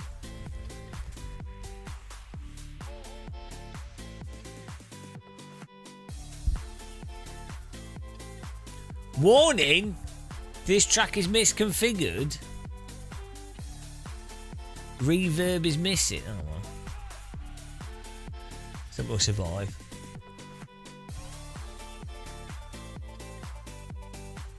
Unless we get a checksum error.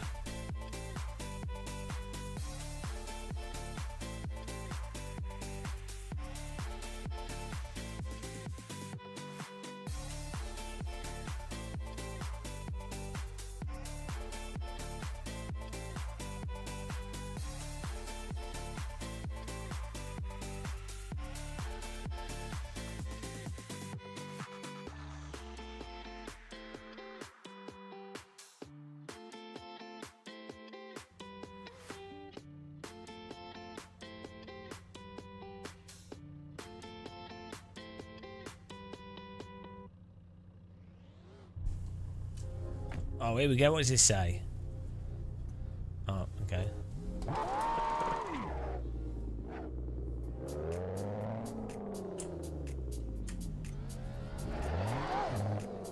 Oh. We're getting some stutter. Oh no. We might not be able to run this on our full settings.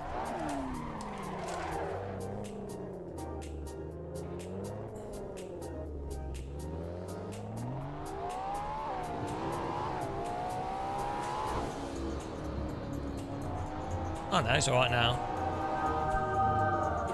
Blessed be, thank you. Oh, I think we're alright.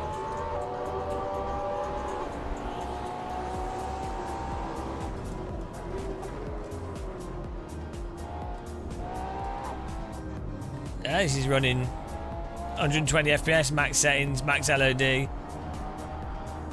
Unbelievable. Oh, we get a little bit of stutter occasionally.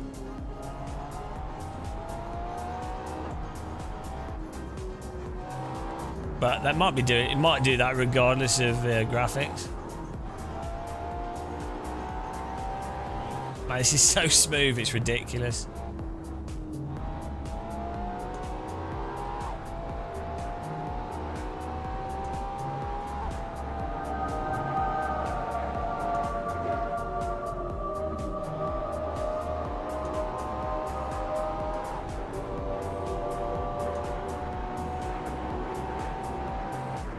There's a corner. Fucking did that. Oh, it's fine. It's fine. Nailed it. Nailed it. I didn't know there was a corner there. Nailed it.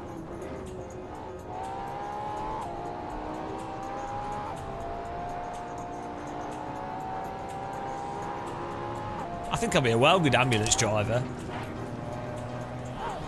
Don't worry about that.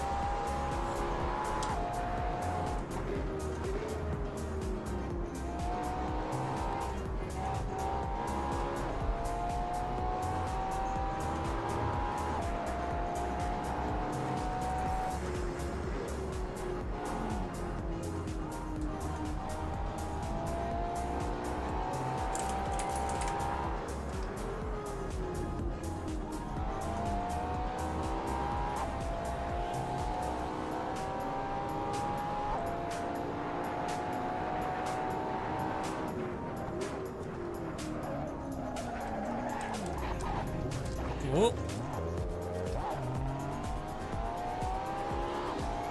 Oh, we got a max smoke as well. It's still good. Hang on, why has it's got voice chat? Voice chat issues, it says.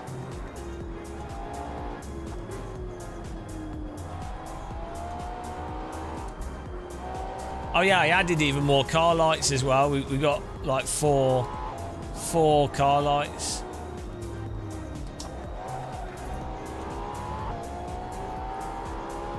Yeah, this is pretty much running perfectly. How crazy is this? Like, imagine if you were like 12 and you went to an arcade and they had this. You'd be having a meltdown. You'd be like, oh. Maybe we need to go to. Maybe we need to start using triple screen again.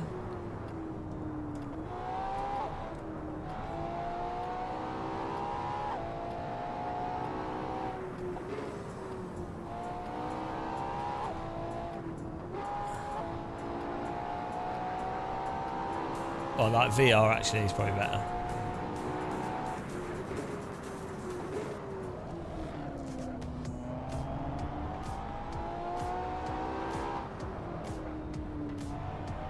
What's this smoke from? Oh, he's doing donuts.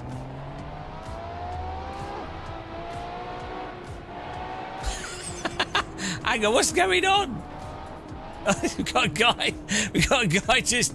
Oh, there he is. Oh. What is he doing? Has he got his handbrake on? Oh, goodbye.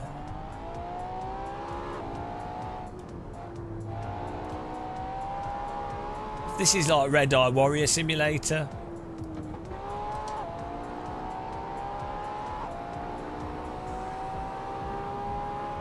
It's steam engine car.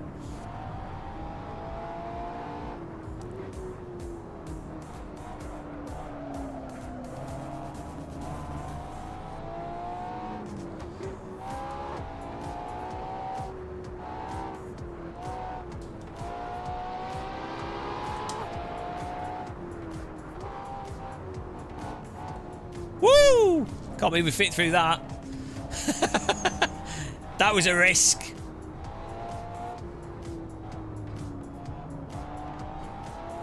I mean, this is pretty fun. It's not very good for live streaming because you can't read the chat whilst doing this. Too much happening. The pace car is out of control. This is what graphics cards should be tested on. Oh no! No! Why is there... What's going on there? Ow. Ow. I want to go the other way. Hello. We're going this way. Reality stops down there. Oh, I thought I got this. Oh, is this? They've added even more to it since I last played. Well, I'll definitely buy this. I want to walk around this on the treadmill. And we've got the treadmill mod, so we can do that as a live stream. We can do a walk. We can walk the whole Japanese expressway. It'll take ages, but it'll be funny.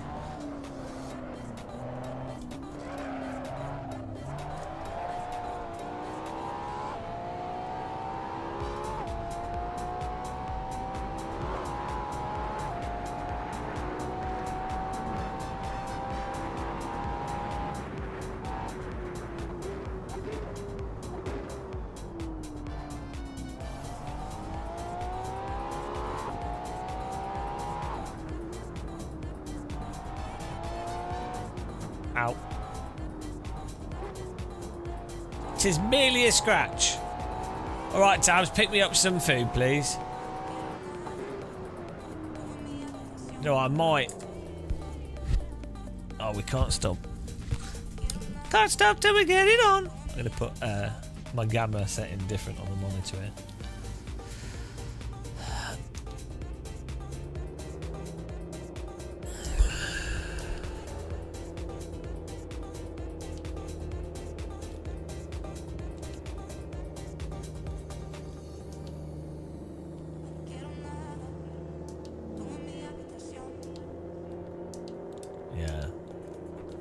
For driving sims, you're better off with gamma on the lower setting. You lose a bit of contrast, but that's the one bad thing with the Logitech. These Logitech, is it C1s? Is that they're a little bit dim in certain scenarios. Not, I mean, it'd be fine. I've got a studio light in my face. So they're totally fine for anyone else, but I might actually tilt my studio light into the ceiling more, come to think of it. Very good idea.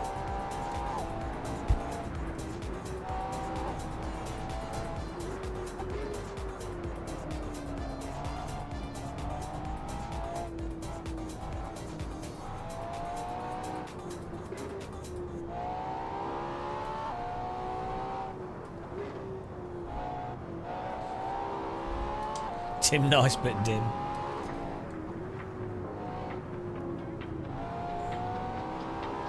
I don't know how some YouTubers cope with, or even actors and stuff, like film stuff. The studio lights on your face, like, to me, gives me really messes up my eyes. But some people are fine. What is going on? There we go. Typical Japanese driving, that.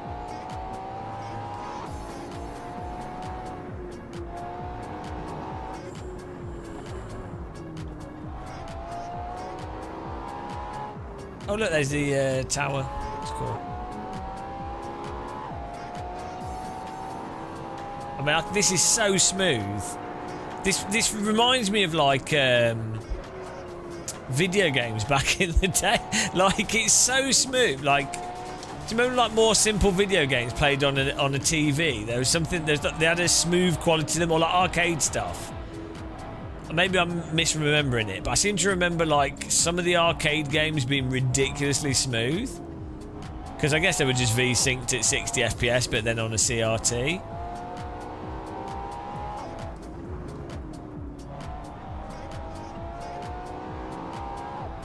Ridge Racer!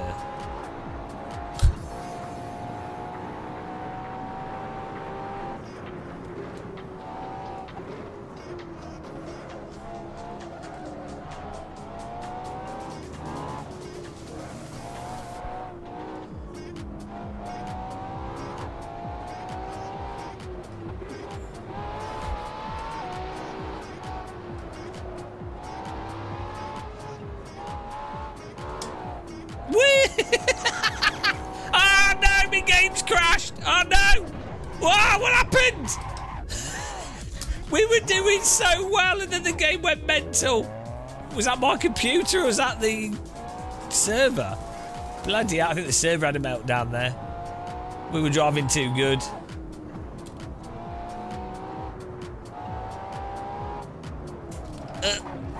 Bonk.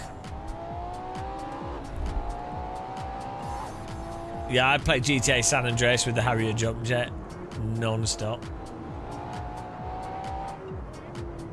Woo-hoo-hoo-hoo!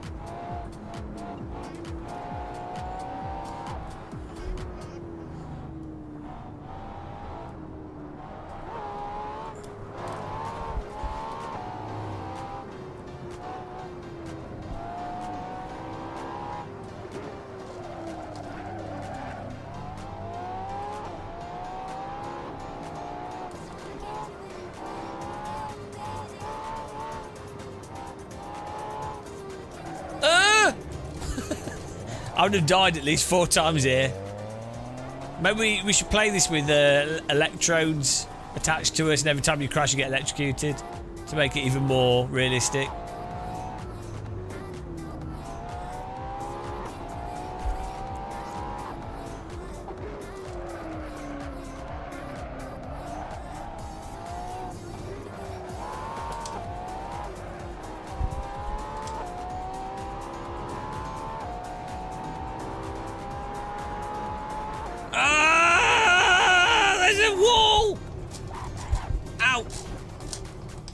Okay. Who put that there?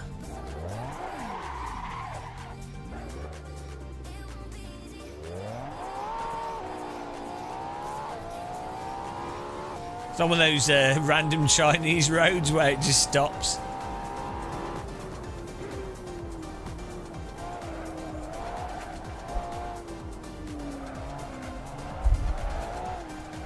Where's all the traffic gone? Scared it off.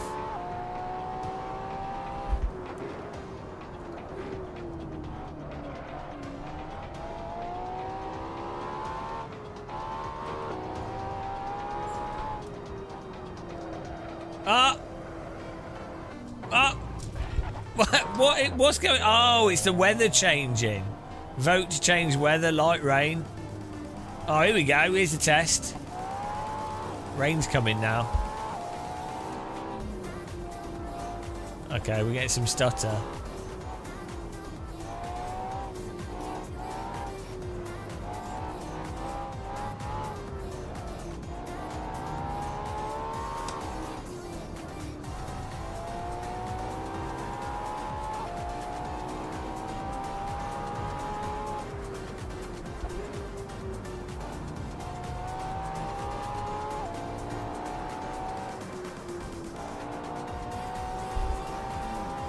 I mean, this is insane.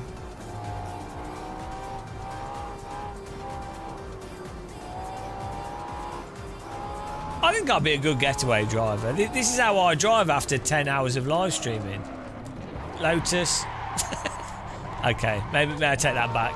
As soon as I get confident, look what happens.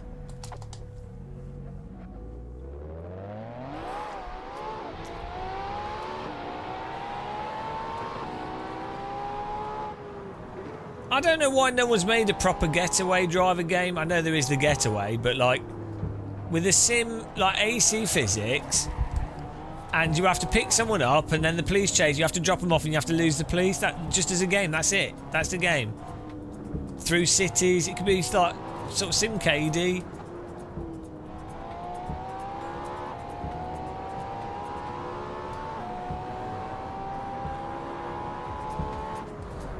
This is a strapping bit of road for me. Oh! What's going on here?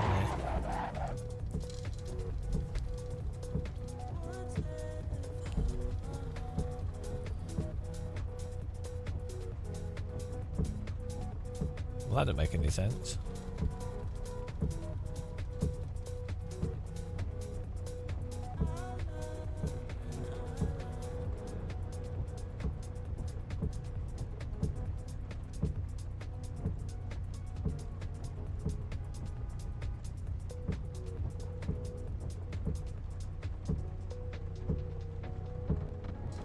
Wow, don't know what's going on here. Sort of haunted.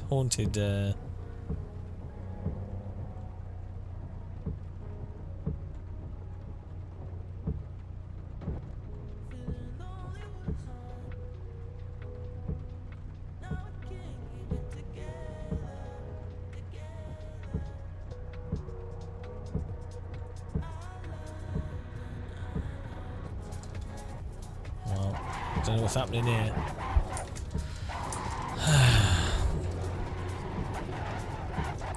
Right. I need to get some food anyway. But this is awesome.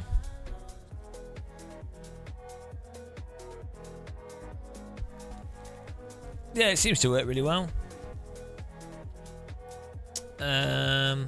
Okay.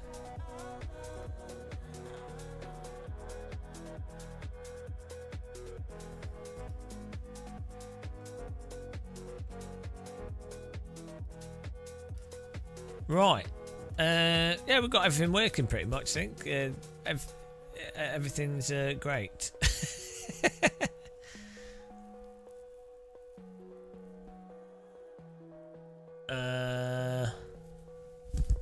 I'm going to get some food. Yeah, I'm starving. I need to pop to Lidl's, get something to eat, and then fall asleep after such a small live stream. But, yeah, it's good fun. Thanks for watching, guys.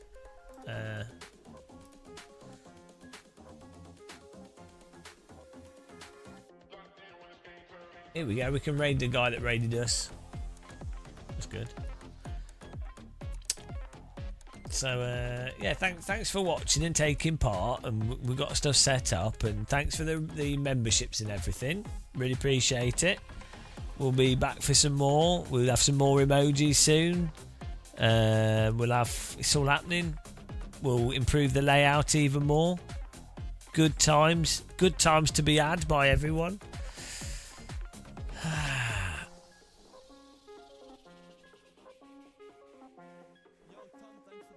Have a good night. Watch out for this guy, he's very rude. He raided us now and he's got a murder bed behind him, so there we go. See you soon, guys. Bye.